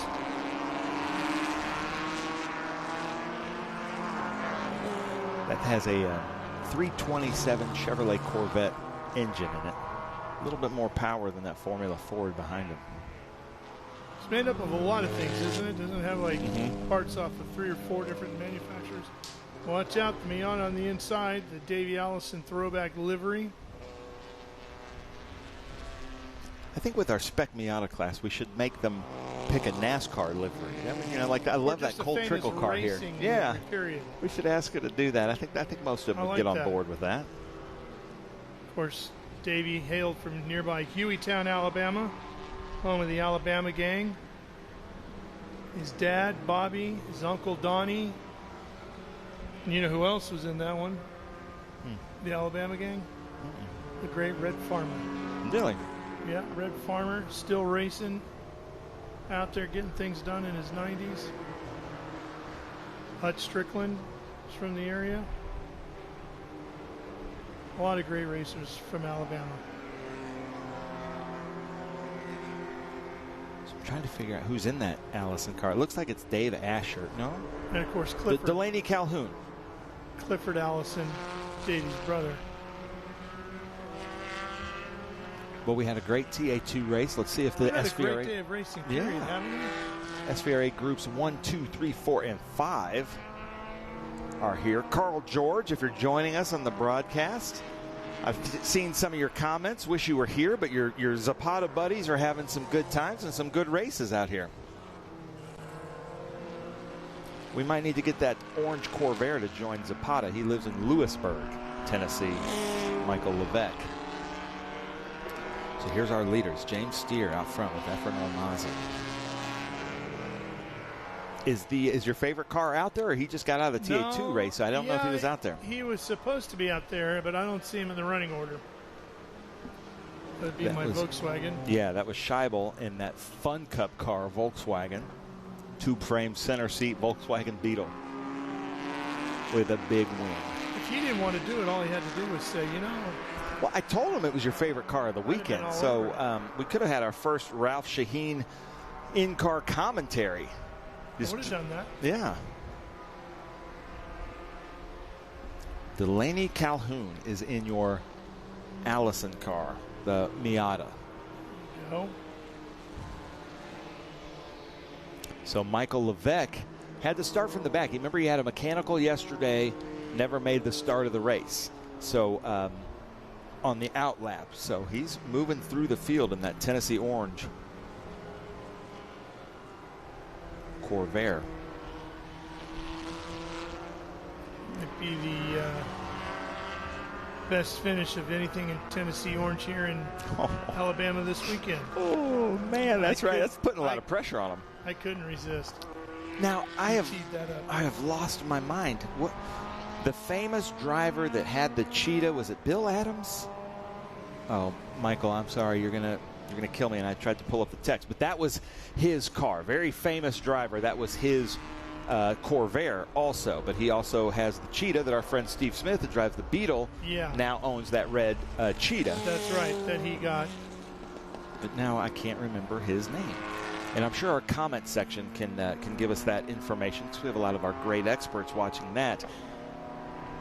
As John Nash comes through the trees in that beautiful Lotus 7, our Group 3 champion Bill from Thomas? a few years ago. Bill Thomas, that's who it was. Thank you. I'm here for you. Ralph knows everything. Well, I don't, but the internet does. I wasn't going to sell you out on that. Well, I'm not afraid to admit, but I study up on it as much as I can, and every now and then you got something new to learn. It's hard to be an expert on 100 years of motorsports, and that's basically what SVRA represents. There were 4 midgets going around turn 5 together, 4 MG midgets or spridgets. So we've got some great pack racing out here, like the Zapata crew taught me on early on, that even if you're racing for 19th, but there's somebody right in front of you, it's going to be the best race of your life. So here comes my Spridget parade. Check this out. So that should be Gore, Heitzke, Williams, and Williams. Pick your favorite of these. I like the red and the black one. It's kind of partial to the blue and white myself. The Joker one's pretty cool too, the number 1-3. I think in these I would need the open air. And now they have the leader right behind them. Pretty small in there anyway. Roger Williams in that black and gold, looks like the Hertz K Mustangs kind of. Yeah. He is a auto shop teacher, and he teaches kids how to work on these old British sports cars. And you're going to do that quite often. Yeah. You want to learn how to work on a British sports car. So the leaders are coming through, not interrupting too much from that Spridget race.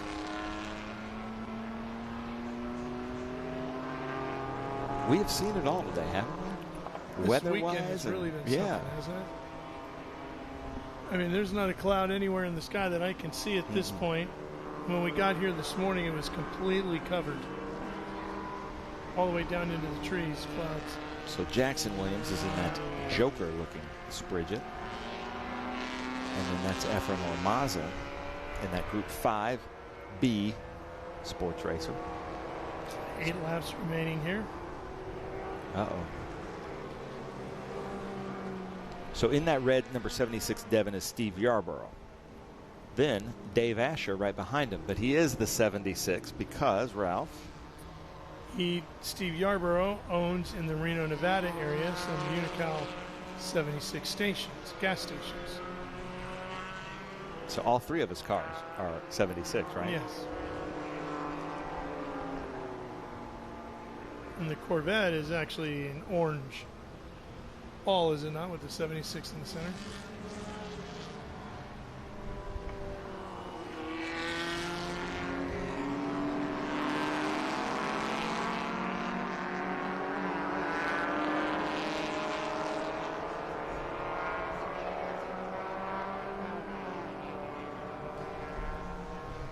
Of course, if you're new to our SVRA. Man, that's a pretty coverage. car. I hate to interrupt you, but that is a beautiful car. It really is.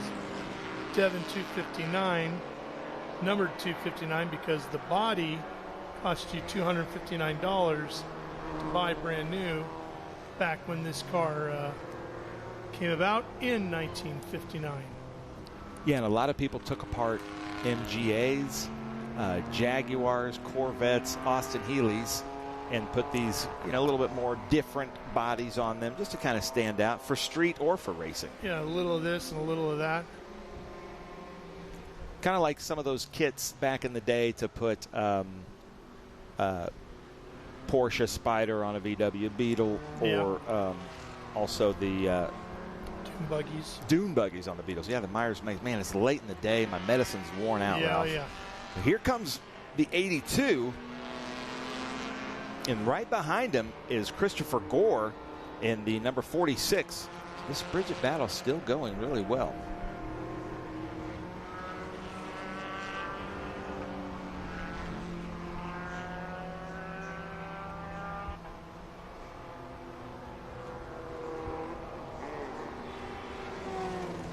We need to get Ralph Shaheen behind the wheel of one of these little British sports cars to just change my life for me. Ruin him for Corvettes. Yeah, they're just so much fun. Well, I told you I've always wanted a TR6. Those are fun. Of course, you pick the more muscle car of the British sports cars. Well, you know what it was, and I think this is what impacts all of us at some point in our lives or not. Buddy I grew up with down the street had a TR6. Oh, yeah, that'll change just everything. Seeing that car go by every day, it just looked really cool. They are and cool. I thought, man, those are just great looking. David Bearden here, one of the people that got me into vintage racing. So if you don't like me, you can go call David Bearden. With the Zapata Racing, he always says he's fat but fast. And his daughter was here. His grandson Josh was here this weekend, and they actually lived across the street from me. So it was great to see them out here. Josh was actually at one of my grid walks taking photos, and he and my youngest son Levi used to play in the neighborhood all the time. So it's just really cool to see them. And then Mark Craig is out here in his Triumph Spitfire. Haven't seen him out here in a long time. So who's watching the neighborhood if you guys are all gone? Yeah, I don't know. But that blue Alfa Romeo of David Bearden, that is a very pretty car. That little heart. Ooh, Michael Levesque making a pass here. As David Bearden coming around in that Alfa Romeo that he bought from Caesar Cone. Long-time vintage racer with us. Long-time racer. But, man, in this light, that blue really stands out, doesn't it? Oh, yeah. What Great looking car. What he's doing right there is that's really good heads-up driving by Bearden. Don't tell him I said that. Yeah. He's telling the faster car where he wants him to pass him. He's like, I expect you to pass me on my left. Do it now. And that way he doesn't have to, change his line or do anything, but also Efren Ormaza doesn't have to guess where, if he sees him, where to go, anything like that. So it's just good racing. That's not his race. Efren Ormaza's Group 5. David Bearden is in Group 3. You know, Ben, I know a lot of the folks that watch our broadcasts here in the SVRA YouTube channel know all about vintage car racing and how to go about getting involved and where to go, what to do, how to get a car, all that sort of thing. But every now and then we're going to have a new viewer, and maybe we have one today. What's the best way for somebody who would like to get involved with SVRA to do that? Find out the categories, what might be I would affordable? say the first step I would suggest, and I've seen this happen 100 times, is come to a race, walk around the paddock, talk to everybody. There's advantages and disadvantages to almost every car and class and every group. And so figure out where you fit. Yeah, every price range. And so kind of figure out where you fit, what really speaks to you. It's such a weird thing because logic and reason, for some reason, just gets thrown out the window when you're talking about cars or car racing or anything like that. So whatever speaks to you. Yes. And for some reason with me, it's always just been the small little British sports cars. It is an emotional thing, no doubt about it. It's a passion play for sure. But come out and talk to the other drivers because they will give you the best advice. Yeah. And all we want in the vintage racing community, and not just SVRA, there's great vintage racing and all kinds of clubs across the country, is more people to get into this with us. Well, and that's the thing. You can get involved in SVRA and then broaden out your horizons from there as far as where you go racing. And depending on the car you get, you might be invited to who knows where to come bring your car and show it off. Because a lot of times, that's what some of the bigger vintage events are. It's not just about filling a field, but filling a field with the right vehicles, the finest of the fine. And there's some great clubs. The clubs are a little bit more regional, like VDCA is like the southeast, VRG is kind of the northeast, and they work CSRG. together. CSRG out west, they're doing some great events like at Sonoma, Laguna Seca. Then there's VSCDA, kind of in the Midwest. You've got the VSCCA up in the Northeast. So there's all kinds of places, VARA and FARA, to run this SVRA HSR.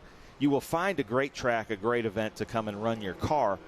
There's just a certain parameters to set it up. But the first step I would do is to come to some of these events and talk to as many people as you can, instead of maybe just finding a car that you like on Bring a Trailer and it might not fit any categories or something. Well, and I can pretty much assure you that almost every car in a vintage paddock is for sale.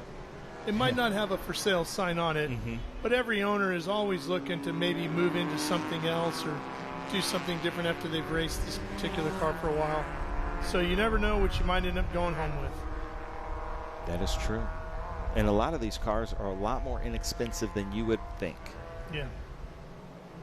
So here he is, Yarborough racing his mechanic, Dave Asher, in two totally different cars. Dave's looking a little bit more aggressive here today than he did yesterday. He seemed to be happy to follow the boss around yesterday, but he's making a move on the outside of the hairpin now, and he's going to get him here. Then it looks like he lifted a little bit and let the Devon get back by him. Well, that's a 1600 probably in that Formula Ford and a 327 in that Devon. Well, he proved his point too, right? Yeah. But that Formula Ford should be able to outbrake, outmaneuver, outhandle.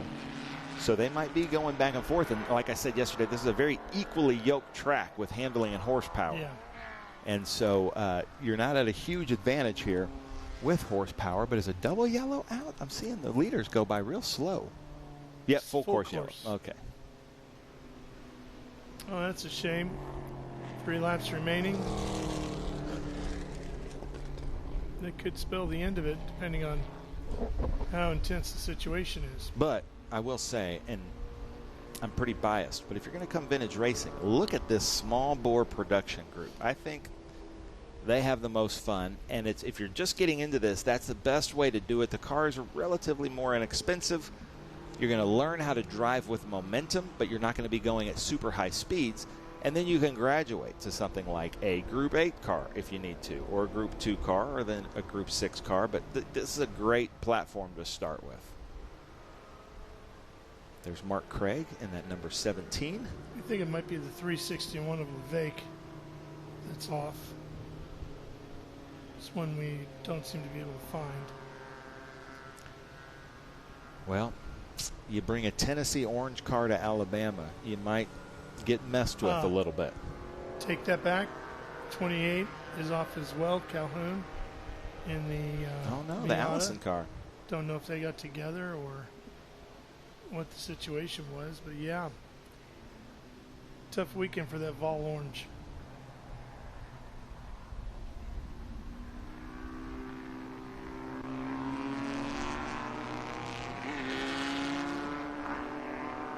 Did not get a chance to go through the museum. Checkered is out, Ben. Flag is out. Must be a big cleanup. Yeah. This one's going to come to an end. Here we go. Steering a Mazda. Finished 1 and 2 just like they did yesterday. He doesn't like cancer either. We had Noah Harmon get on the podium, finishing second with a breast cancer awareness car in the TA2 race. Great shots from the drone. There's our results. First place, James Steer. Second, Efren Ormaza. Third, John Nash. Steve Yarborough and David Asher.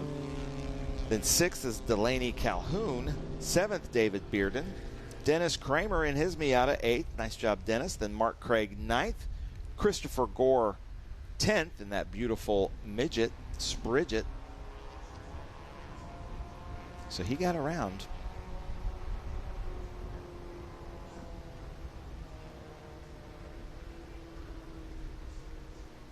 I don't think that's right. I don't think Christopher Gore finished 10th. I think I see a Sprigget in front of him. But that's all right.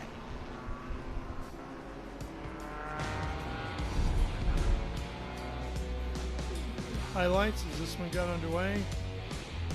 Steer got out front at the beginning and never looked back. It's a great name for a sports car racer, Steer. Yeah. I really right like up there with Beaver Dragon. I like the look of that car, but I love these. And I can't tell you why. That's the weird, like I said, there's no logic or reason in this. It's a heart thing.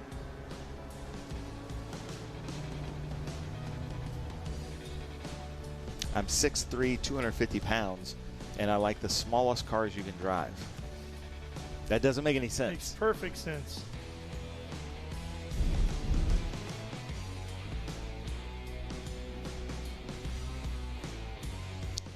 Spider, Charlotte. Charlotte, yes. Learned that from Ralph. Charlotte's web, and I like that they even spray painted a web around it.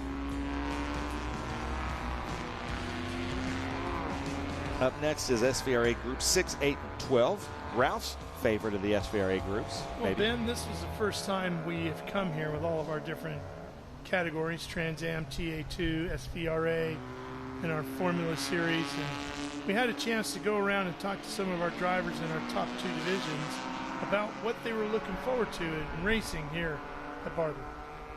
I mean, first of all, it's the first time Trans Am's been here in its history, so that's pretty cool. It's always good to go to places where you got to kind of push yourself to not just show up to a track that you know like the back of your hand. And first time out there, I was like, no, I don't. Some of the other drivers said they've never been here. I'm sure they did a lot of iRacing. I did more YouTube in-car, and it did not show what this track's really like. It's insane. You're never stopping. It's busy. The elevation changes. So the park, I mean, this is a park. It's beautiful. What a facility. When I first got here, you know, you're looking at what the typical landscaping would be in the paddock, around the offices, around the towers. But as far as you can see, it's like the forests are manicured. It's insane. And then you're driving through and coming into the paddock, and you kind of go around the track on the service road, and you see all this incredible artwork. It's insane. The big giant lady in the pool, but it's pretty insane. Spiders, and it's pretty cool. Incredible place. This is another driver's track. It's a lot of fun to be out there by yourself. Traffic is a nightmare. It's very, very, very difficult to pass, and because a driver is so busy here, they don't find themselves, you know, checking like they would at, you know, Road America, where you're down the straightaway so long you can do your taxes, you know, and here you just don't get a break. So it's just kind of the big difference there.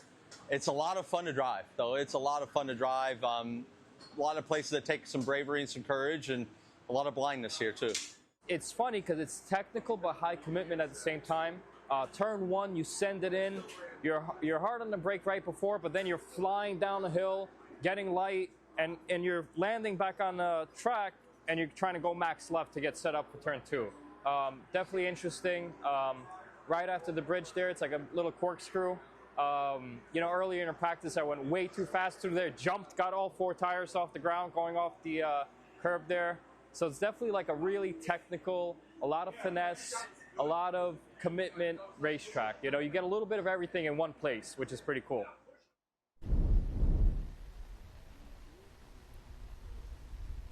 Wait, before we go anywhere, Ralph, I got to tell a funny story, because we interviewed three drivers there, Adrian Lostowski, Adam Andretti, and Tommy Dreese. when we come to tracks like this for the first time, I never have more of our Trans Am drivers volunteer to help me set up signs around the track. So I get here, I'm setting them up, the sun's going down, I'm out in my truck alone. Here comes Tommy Dreese and Adrian Lostowski. Hey, Ben, can we help you set these up? And what that means is they get to drive around the track at slow speeds and get out at turns. They're not technically helping me set up signs. They're out there, when I'm setting up signs at turn 1, they're out there walking turn 1, but they also are smart enough to realize there's no track walks or nothing. I'm the only vehicle on track, so if they want to come and see the track they've never been on, they have to volunteer to help me set up signs. And now it's starting to spread throughout the paddock, and I'm starting to get texts of, hey, when are you going to set up those brake markers? Because I'd like to help you. Yeah, well, so just all those little weird advantages the competitors try to get on each other. Yeah, maybe you need to put a requirement on that. You have to physically put in at least 3 signs if you're coming out to help.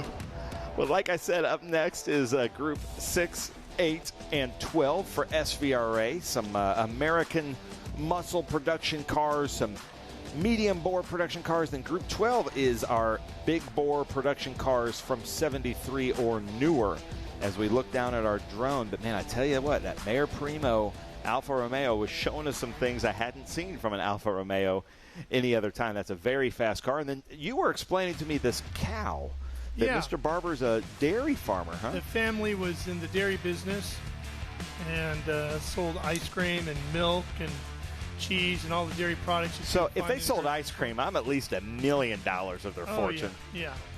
And that's how they made their money and allowed him to start the collection, which led to the racetrack and the museum. And one thing I learned about the museum today, the executive director was here visiting in the booth earlier today.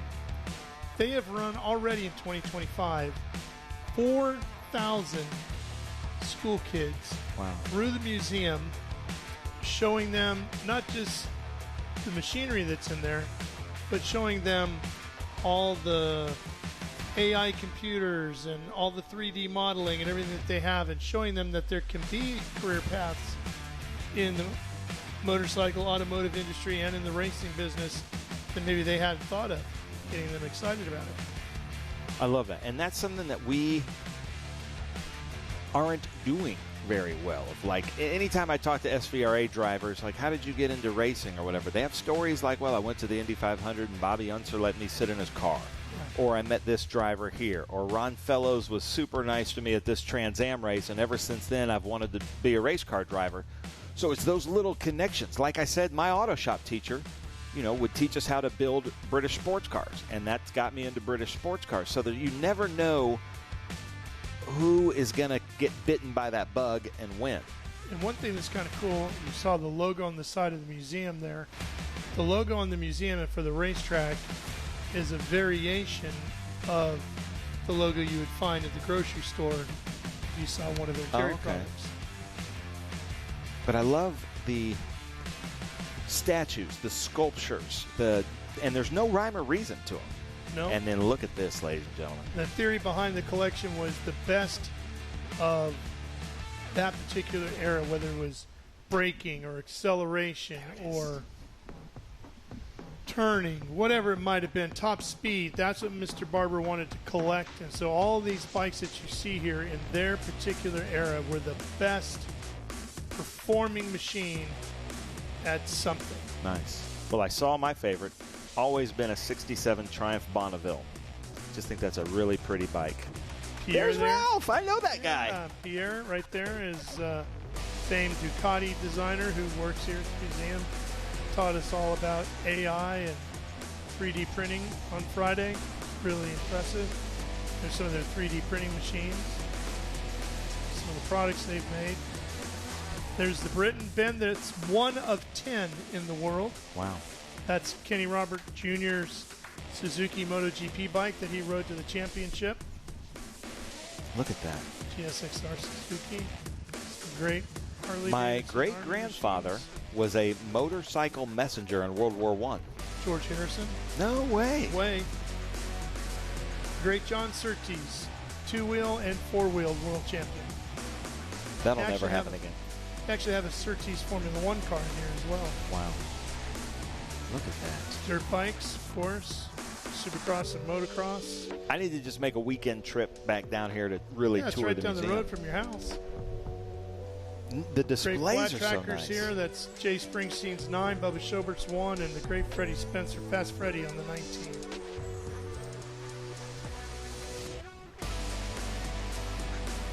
It's fun for me too, man, going through there because Mr. Barber has collected some great racing machines, just like Kenny Robert Jr.'s bike, Bubba's, and all these here that I actually got to call. That's Kevin Eslick's bike right there, Slicks, and then of course you know that Easy one. Rider. Yep, Captain America bike. Which, you know, anytime you take a cross-country motorcycle trip, you need the smallest gas tank you can put on a motorcycle. Yep. I've always thought that was funny. Yep. Norton's? Man. And look at all the Lotus. That's Mario Andretti's 1969 Lotus that he started that year with the 500. Eventually ended up in the Bronner Hawk and in Victory Lane. And Cam was in shorts. That was a sight to see as well. Unbelievable. Yeah, so Barber Motorsports Park, unbelievable. You've got to come out here. 880 acres, 17 turns, 2.38 miles, with an unbelievable museum to motorsports as well. And it continues to grow. Not everything they have is on display in the museum right now, so they're looking to expand it. There's Ben, our grid chief. Just waiting to hear. We've got some track cleanup. But, you know, outside of our window here, we're looking at the buffalo, and there's some wolves and some lions. It's one of those places that every time I drive out of here, I see a new piece of artwork or something else interesting. There's Yarborough and that Golf 76. We were talking about Carl George, the guy with Zapata. His dad owned a golf stations in Nashville. Spiders on the Coca-Cola sign. You know, I'm surprised Coca-Cola with their branding, how they are. And I noticed that there's a Coca-Cola out there where the ants are eating the, you know, remember the that? rider who tossed his motorcycle up into the fence. Yeah, just an homage to what happened here in the motorcycle races in 2013 when the ants took over. Aren't they? Yeah. But there's Coca-Cola out there. They like their Coca-Cola. Who doesn't? Do you remember which rider this was? No. No. But he had a rough day, I can tell you that. Well, looks like James Rogerson is pulling out. This is the last of our SVRA. Then after this, we have the Optimus Search for the Ultimate Street Car. But this is, after this race, this will end our broadcast. And this is what I love, the details. Every racetrack promoter, I don't care if you promote a short track, a dirt track, or drag strip or a road course, needs to take a look at this idea right here. Those are not phone booths. Those are porta-johns disguised as phone booths. And they're just covers. They're just covers. And it's a simple thing, and it could be so many different things, right? And it works to just really set this place apart and clean it up for the fans. Yeah, you could do the Doctor Who TARDIS. You could do the Be Bill anything. and Ted's phone Be booth. anything. You know, you could do the Superman changing in the phone How about booth. just company logos, branding Yeah. opportunities for sponsors? Just anything but a porta-john. Anything but that Now, porta-john. NOLA, to their credit, NOLA puts all their corner worker stations out of wood, and they hide the porta-john. So I also like that, but I think the telephone booth's the best idea I've seen. It's creative. And it fits with the uniqueness of this facility. So SVRA Group 6, 8, 12 going out on track. Rene Tercilla, I think, wrapped up his championship yesterday, is what Scott, his crew person, told me. That's the 009 car. I wonder what Charlotte weighs. That thing is gigantic. Dennis Jones is out there in his Porsche, another one of our Zapata racers. But my hero in this group has got to be Mayor Primo in that Alfa Romeo Group 8 car, sticking with these Group 6 and Group 12 cars. John McCormick from Nashville, Tennessee in that beautiful red Cobra.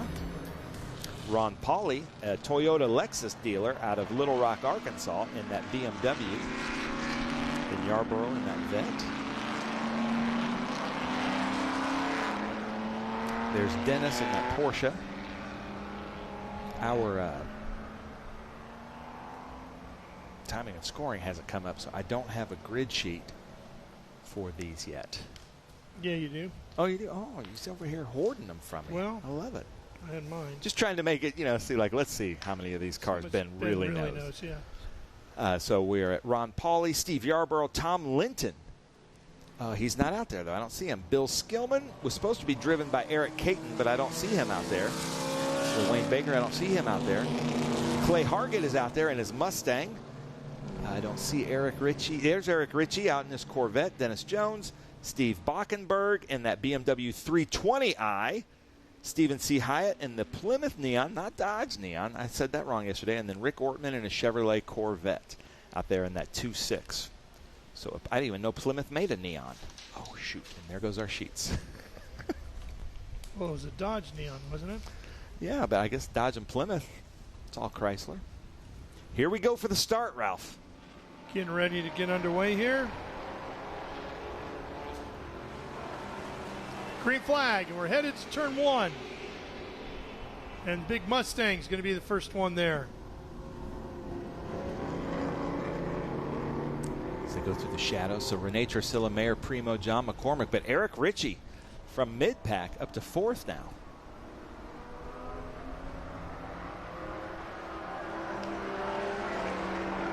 Look at that.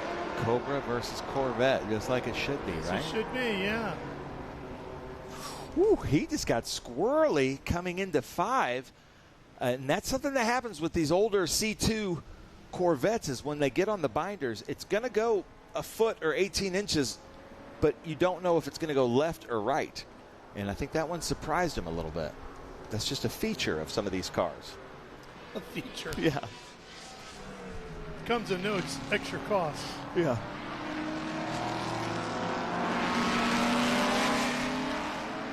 But that took him by surprise, I think. But it looks like he's gathered himself. We put extra pressure on him, saying it was Cobra versus Corvette. Then that BMW of Ron Pauly. He used to race a Lexus with us, but he's moved to this BMW. I think he also has a BMW shop in Little Rock. And Eric Ritchie going wide. Oh, baby, look out. Woo. It's a little bit more than a foot to 18 inches offline. Yeah, this one lap.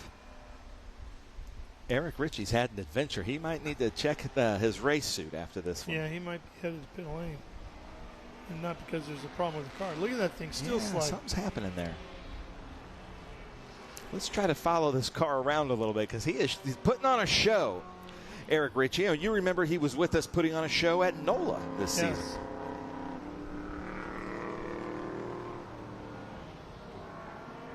That is a Group 6 AP 67 Chevrolet Corvette. Ralph loves his Lamborghinis and his Corvettes. I'm a simple man. Which year of the Corvette do you like? Well, if you're really going to push me into one, I think the 67 big blocks, pretty awesome. 63 split window. I'm not shocking anybody here, right? These are all the ones that we all love. Yeah, you're not picking a 76. No. I would love to have a 69 Resto modded up to modern, a little bit more modern suspension and engine and all that sort of stuff. I like that body style, that Greenwood Corvette look. Yeah.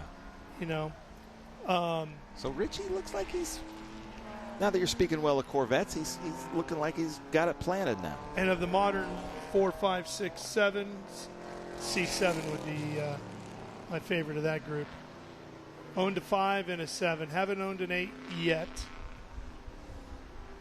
Key term.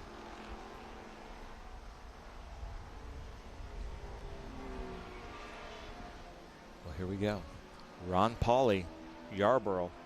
And that Ron Pauly car, that is a Group 12 2000 BMW X. That's not a 2000, right? That's more modern. A little bit of that. smoke coming out of Ritchie's Corvette there.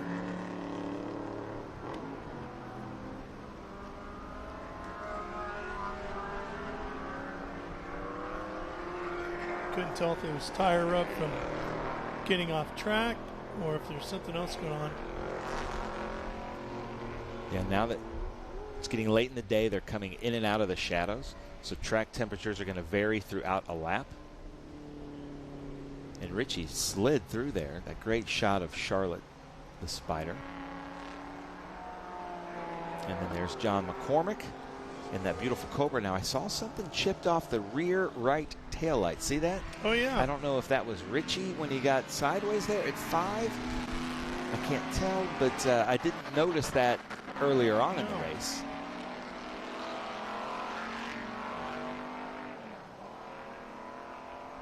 John McCormick has been racing with SVRA since I've been with SVRA. Always a great driver, beautiful car, really well maintained. Ben, we've seen the Trans Am schedule for 2026, but we have not seen the SVRA calendar yet, have we? Really? I thought we did. I thought we released that. Let me look. You can go to our SVRA Facebook page, Sportscar Vintage Racing Association, but let me go to svra.com and see. I thought we had released it, because if we hadn't, I can't talk about it.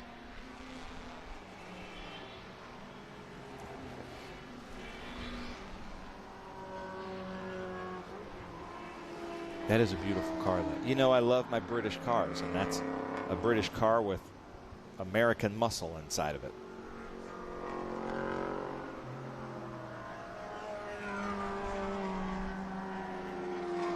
I'm trying to find it.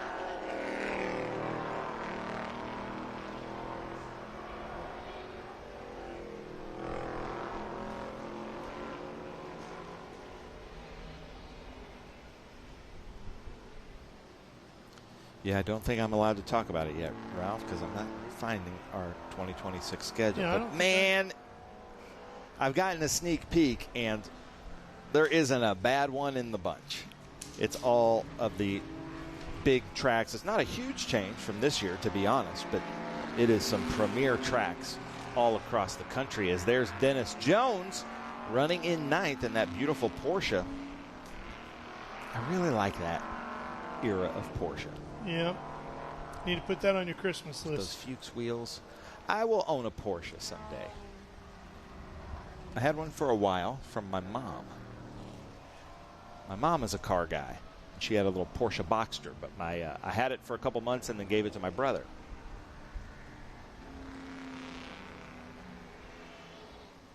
But Dennis is doing very well. We were talking about Dennis Jones yesterday. Owns a lot of radio stations in the Macon, Georgia to Savannah area. Having a ton of fun out here with us. Look at that. Getting late in the day, you can see the sunlight shining through the windshields on these guys. See his eyes. Some bright corners working their way through. And then there's that BMW 320i I don't know much about from 1975. Here it is. Steve Backenberg. 1975 3. So is that still considered an E30? It looks like it, but is it, it's a 320i, but I don't know if that's, it looks like it, they went from the 2002 to something else than to the E30, and then the E30 stood around for like 20 years. Yeah. But just have always liked the BMWs. Love the 2002s.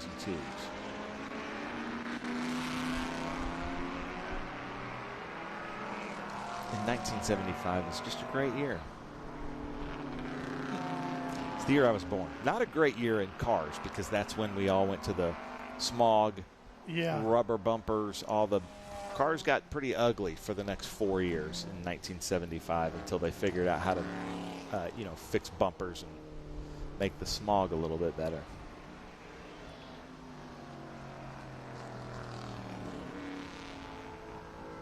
But that's the number 24 of Steve Backenberg. Group 8, B sedan, BMW 320i. Mayor Primo in that Alfa Romeo. I've always really liked, of the B sedans, I like the Alfa Romeo or the Ford Lotus Cortina the most. also like the 2002s. If I were racing, I think I'd have to pick a Datsun. But like I said, I don't make decisions based on logic and reason. I might have to go with the Alfa Romeo just because I like it.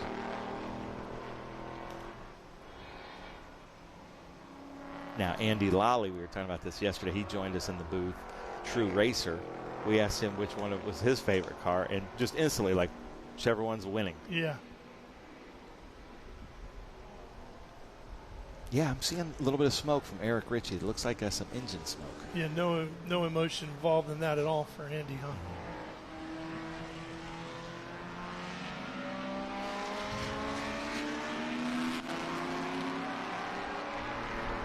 Ben, you make it home tonight? Yep. Yeah, we have our banquet tonight for FRF4 and JFC. Ben and Hannah are with me, and then we'll drive home, stay at my house, and then I'll take them to the airport. It was just cheaper for a lot of our staff to fly to Nashville, where I live, and not Birmingham. But man, I love that red, white, and blue BMWs. I like that car. That car speaks to me. Yeah, that M paint, the red, white, and blue. Our buddy Boris said could get us a good deal on one of those. Yeah. He's BMW of Murrieta. I'm sure Ron Pauly could give us a good deal on some Toyotas, Lexus, or BMWs in the Little Rock, Arkansas area. And then Eric Caton was supposed to be out in Bill Skillman's Porsche, and they have every car manufacturer known to man in central Indiana at Ray Skillman, who's an old friend of yours. Yes. And of course, Mr. Hendrick, who sponsors a couple of cars in our Q3 Architecture TA2 series, has just about every brand under their umbrella as well. HendrickCars.com. Okay. Ron Pauly, he was our Group 12 champion a few years, actually, in his Lexus Toyota race cars, and now he's trying to do it in a BMW.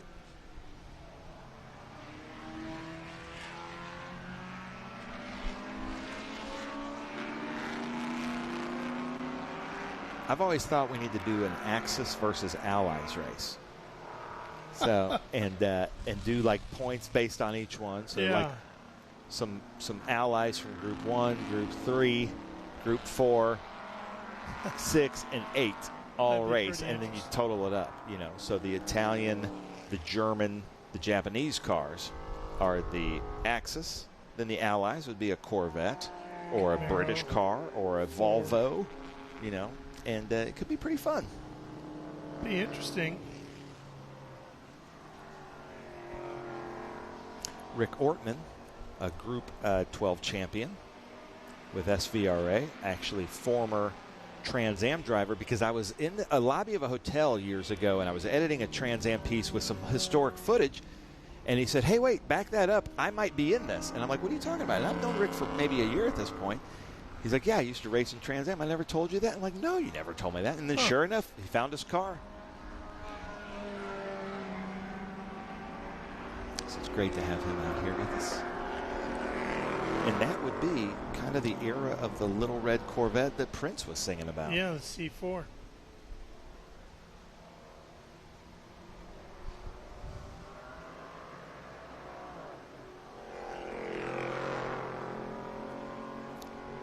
Prince loved his cars and motorcycles. Sure did. Got Harley Davidson to make a motorcycle to scale for Purple Rain. That's you know you've made it when you can get Gibson guitars and Harley Davidson to make, because he was a smaller person, but he didn't want to look small on a motorcycle, so they made it to scale for him. There's Clay Hargett, one of just the nicest people in the paddock in that beautiful Mustang, running the New Orleans colors. Flipping that around, I saw Shaq recently had to see a Corvette enlarged so that he could fit in it. Spent a couple $1 million having that done. Nice. It's good to be the king. Yeah. But, you know, Shaq should be able to drive whatever he wants. I like Shaquille O'Neal. Oh, yeah.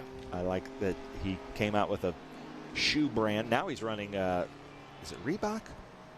He's running all kinds of stuff. He's running one of the big shoe companies, but he used to have a shoe brand that he sold at Walmart. It was the highest selling shoe brand ever because he wanted kids to have nice shoes at an affordable price. And I back that up 100%. Yeah, he's a pretty good guy. And he's in Adam Sandler movies. And, you know, I love my Adam Sandler movies. There's Clay Hargett in that number 34 Group 12 Ford Mustang FR 500S from 2008. Mark Craig, we were talking about him, took my wife out in at the Nashville Superspeedway in his Ford Mustang GT 500. Scared her to death and made her car sick. I can't ride passenger seat in a race car without getting car sick. Really? I'm fine in the driver's seat, but yeah, give me 3 laps and the 4th lap I'll make a mess.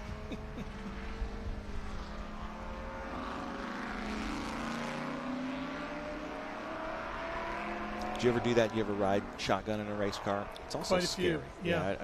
I don't know. I think I'm a control freak. And a variety of them. Road course stuff, off-road with Robbie Gordon and his big trophy truck. Oh, wow. Or so, yeah, that was rather interesting because he hung the rear end off of a big cliff, put the 2 wheels off, and of course Robbie being Robbie just stomped on it, and that big truck hooked up and pulled us up and out. You know, he never lifted, he just got deeper into the throttle kind of thing, and it all happened in a matter of seconds, of course. And as he got it back up off and back onto the terra firma, you know, you're wearing the radios, and I heard him go, whoa, and I thought, okay, if that got Robbie's attention, that was a moment. There's the 009 of Rene Tursilla, last year's champion, and I think he got the most points in SVRA last season. And he clinched the championship yesterday in Group 12. But speaking of our C4 Corvette there, remember they used to have the Corvette Challenge Series. And they would come around with that series, which a lot of times would run in conjunction, because it was an SCCA championship, it would run in conjunction on a Trans Am weekend.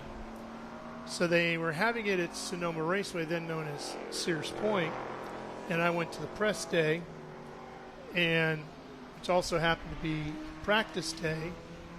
And what they would do with the Corvette Challenge is they would give media rides in the cars, but they gave the media rides during a full practice session. While cars are on track? Yes. Not just on track, but hot lapping on track. Oh, man. Absolutely going for it. What could go wrong? Well, I'll tell you exactly what went wrong. So I jumped in with a guy, Bill, I can't remember his last name. He was the lead instructor at the Bob Bondurant School, which was at Sonoma at the time. And I knew Bill, and I thought, well, Bill certainly knows his way around here. That's the guy to go with, right? So I jumped in with him, and he's running around doing great, and we're behind a guy by the name of Animal was his nickname. Okay. Another journalist in the car. An old Animal comes down out of 9 into 10 and loses it. Very fast turn 10. Yeah. Spins the car around 360, hits the tires, car goes up in the air and lands on top of the tires facing the wrong way up the racetrack. Needless to say, that was the end of media rides in the Corvette Challenge Series. Forever. Who made the judgment to get in a car with a guy named Animal? I don't know. Animal is one of my favorite drummers, though. Yeah, he is good. There's that Plymouth Neon. It says Dodge on there. Yeah.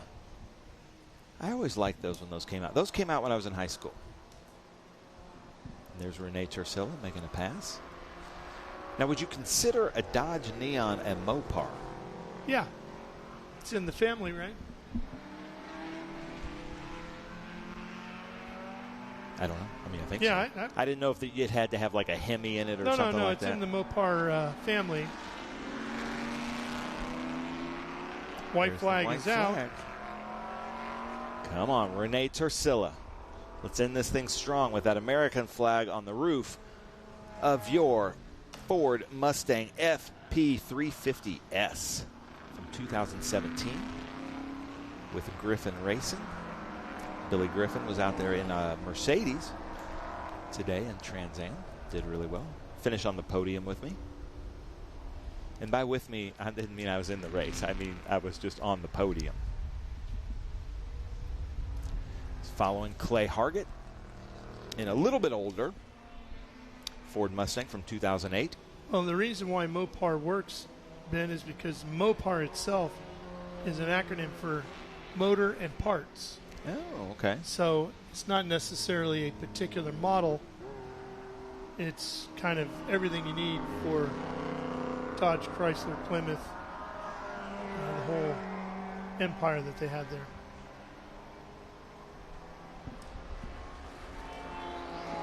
Well, here he is, Rene Chercilla, just making his way around, following Clay Hargett. And, you know, maybe he and Clay are good friends, and he knows, Rene knows I've got a big lead, so I'm going to give my friend Clay Hargett just another lap, slow down behind him, because if he passes him, then the race is over for Clay. But he can give Clay one more lap around this beautiful track. And who wouldn't want another lap around Barber on a Sunday like this?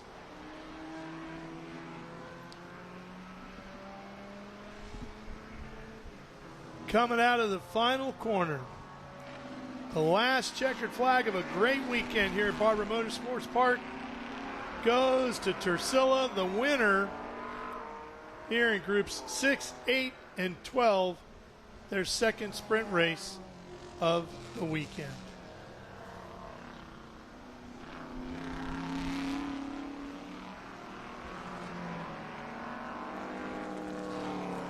Now, where is Primo in that Alfa Romeo?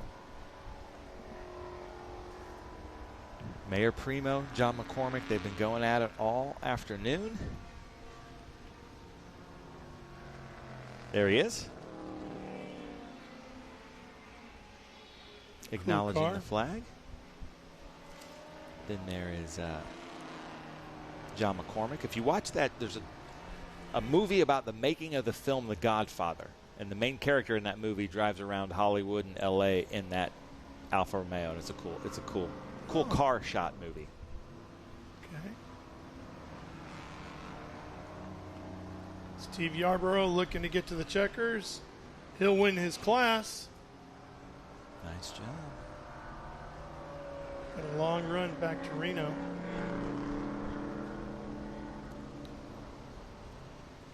Clay Hargett getting one more lap. A little gift from Rene Chercilla.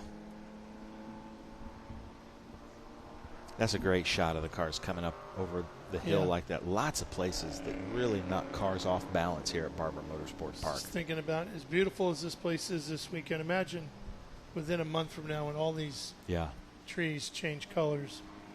It's going to be stunning around here. The only sculpture I haven't seen our camera operators get is at pit end. It's very disturbing. The kids. There's two kids sitting on the wall.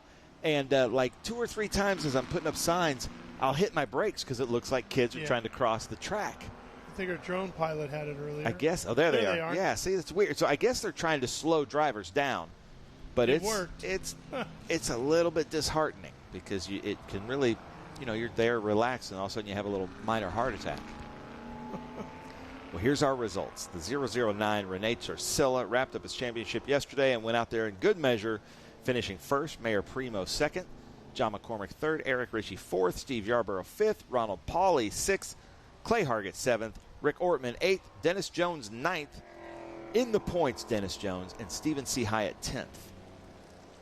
Steve Backenberg 11th in that BMW 320i, and I did see him come in, but there's those kids.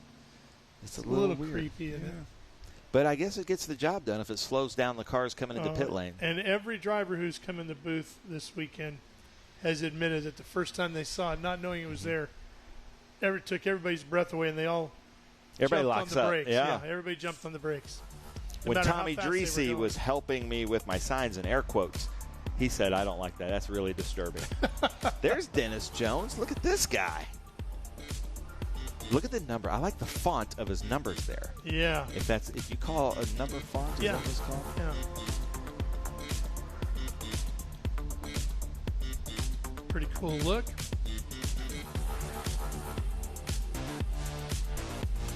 Well, Ben, what'd you think of your first weekend at Barber? Loved it.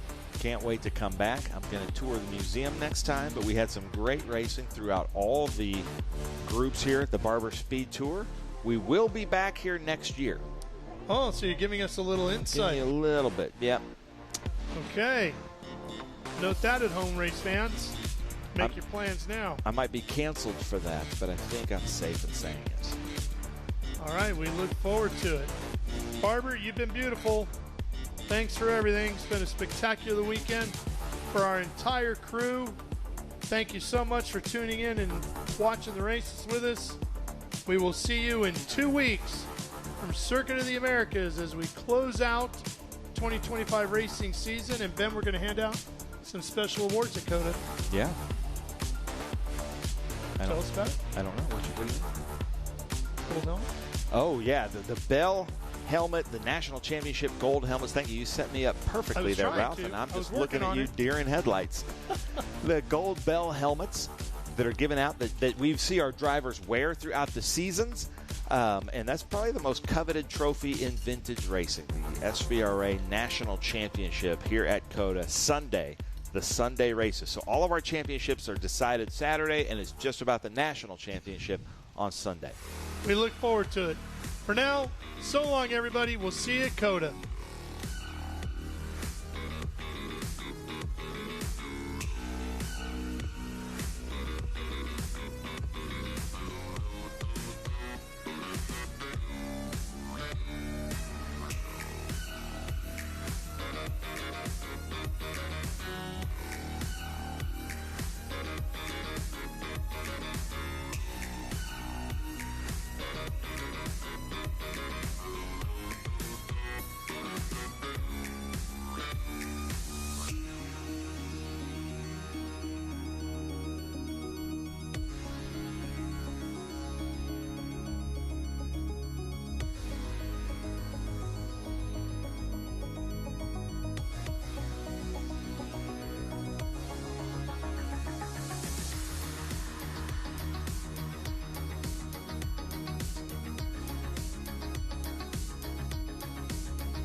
On the YouTubes a little bit later.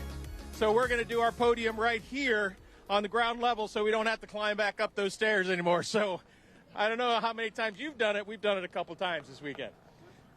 All right. We are going to do this in order because it's easier that way. Let's do group 6, AP, BP, and our GT class. Steve Yarborough. Steve, where are you here? We got so much hardware for you. It's unbelievable. But P3 today in this group along, yep, P3, that's all right. So would you like to chat with anybody out there in the internet lands? Just say hi to them. Yeah, Neil and Michelle, thanks a million. The motor's working great.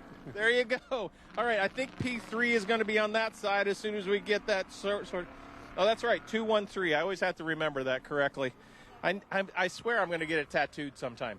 All right, and then in Group 6, the second place Group 6, Eric Ritchie. Eric, come here, Eric. Where's Eric? He's here somewhere. Eric Ritchie, Mr. Ritchie. If he's not there, then we'll bring John. Eric. Ritchie, there he is. Here, you can pan way to the back there if you want, because it's a long way. He's a pretty big guy. He's casting a big shadow. All right, Eric, we're doing Group 6 first here. I'm sorry about that, but you're going to get P2 here. And even though you can't hear me in the voice upstairs, the rest of our fans, and we love live racing media. They're a great group of people making all this happen. So, Eric, talk right to that camera right there and say anything you'd like to say to the interwebs.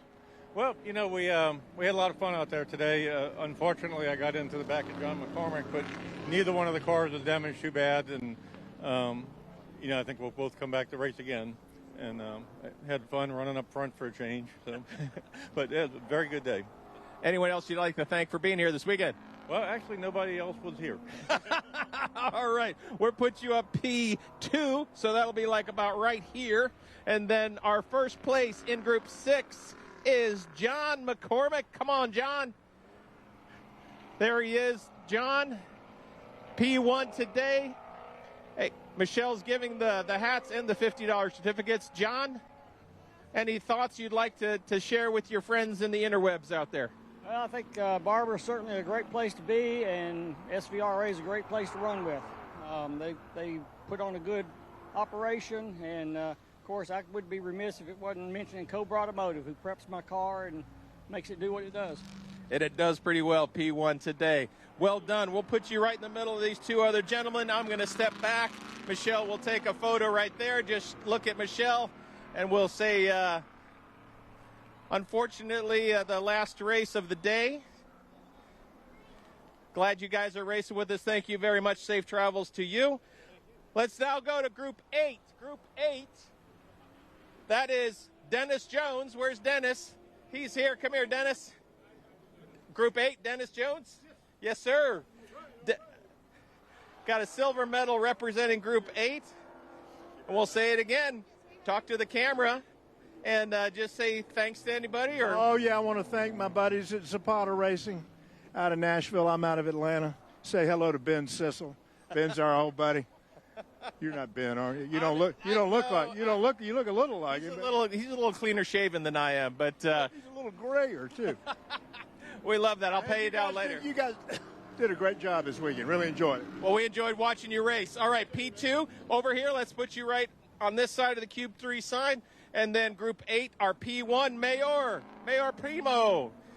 And my favorite, Alfa Romeo. I'm probably yelling in this thing really loud, aren't I, Lucas? Should I bring it down a little bit? No, I'm okay? All right. All right. Mayor, would you like to say anyone to your friends out there who couldn't make it to the racetrack today?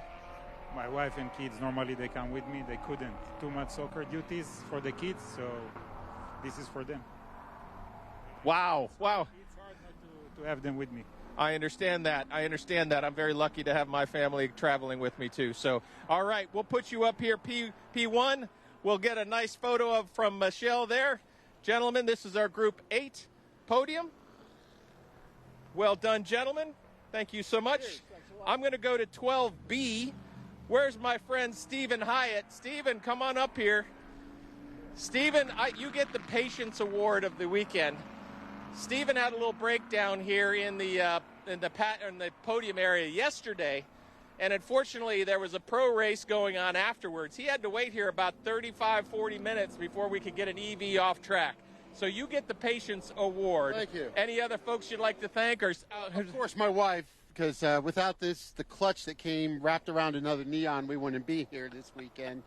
And to the other half of the Neon guys that couldn't make it this weekend, we'll be at the Arc next couple weeks. But yeah, at SVRA, we've had a great time with the 2 races we've done this year with you guys. So we're looking to do more next year. That sounds like a good plan. All right, we'll put you over here, P2 on this side. And joining Steven is our old friend. Where is he? He's here, Ron Pauly. I am so happy that you are here to be presented a gold medal. That's been a long time coming in that car, hasn't it? You've been working and working and working. And we'll put you over here. I'll step on this side.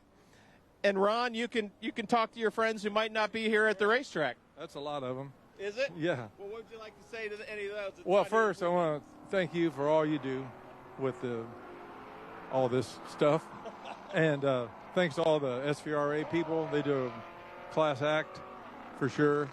I got a haul booty back to Arkansas. It's my granddaughter's 14th birthday tomorrow. Can't miss that. No, sir. Those are important things to make. All right, I'll step out of the way, and then we'll let you guys get a quick photo. Michelle has you there. Thank you, gentlemen.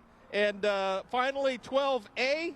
Where's Rick Ortman? Rick, come on up here. Rick, I'm going to put you right here. This would be where third place would be normally. And Rick, there you go. There's the camera looking at both of us. What'd you like to say to anybody who's not here? I'll tell you, this facility is the best facility we've ever raced at anywhere. It's gorgeous, and it's a lot of fun. So we're glad we came down here and had fun. We'll make sure we tag Mr. Barber in that announcement there as well. Yes. All right. Thank you very much, P3. Michelle has your hardware. Joining Rick is Clay Hargill. Come here, Clay. Hargett? There we go. T's look like L's every once in a while. Clay, how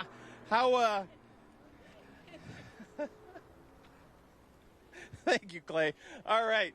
Silver medal today, racing out there representing 12A, Group 12A. Just tell us a couple minutes about, or not a minute, a couple thoughts about your race weekend. This is a really good weekend. I echo what Rick said. This is probably the most beautiful track in the country, and I can't wait to be back next year. I will be here every chance I get. That sounds great. That sounds great. I couldn't be happier or more proud to be standing on a podium with these two guys. They're quality people. Rick is one of the best I've ever known, and Renee, they're champions, and I'm honored to be standing between them. Very good. All right. Well, let's bring up Renee. And normally we're cheering and celebrating Ray, but Renee. But I'll tell you, there's something we got to talk about. When that checker flag comes out, that means you need to come in the next time. Okay? I don't know. Was it just like so beautiful? You said I got to do this one more time. I was just a little excited. I was looking at him and just kept on going, and they're like, "What are you doing?" Said I owe a case of beer to someone. That is exactly right. That is the penalty. Actually, race control. So maybe next event, find them out, and I think your penalty will be served. But seriously, how was your weekend, and how was racing for these guys? It was great. It's just a beautiful place, and you guys do a tremendous job. But thank you to my wife and all my guys. Scott, Osney, Billy. They give me the chance to be here. Half the time I don't know what the hell I'm doing other than driving, and they make it all work. So it's just wonderful. So it takes a village and a bunch of people to make this all happen. So maybe we should end it on that. Thanks to everybody for here that's racing with us this weekend. Let's get a quick photo. And while we're doing that, I'll say thank you from SVRA for watching and being here this fantastic season. We got one more race. It's at COTA in a couple weeks. Hopefully we're going to see you down the road. Maybe that's a cool track too. So, all right, very much. Thanks for everybody here at SVRA and our friends in Trans Am, Formula, and IGT. We've had a great weekend. Signing off.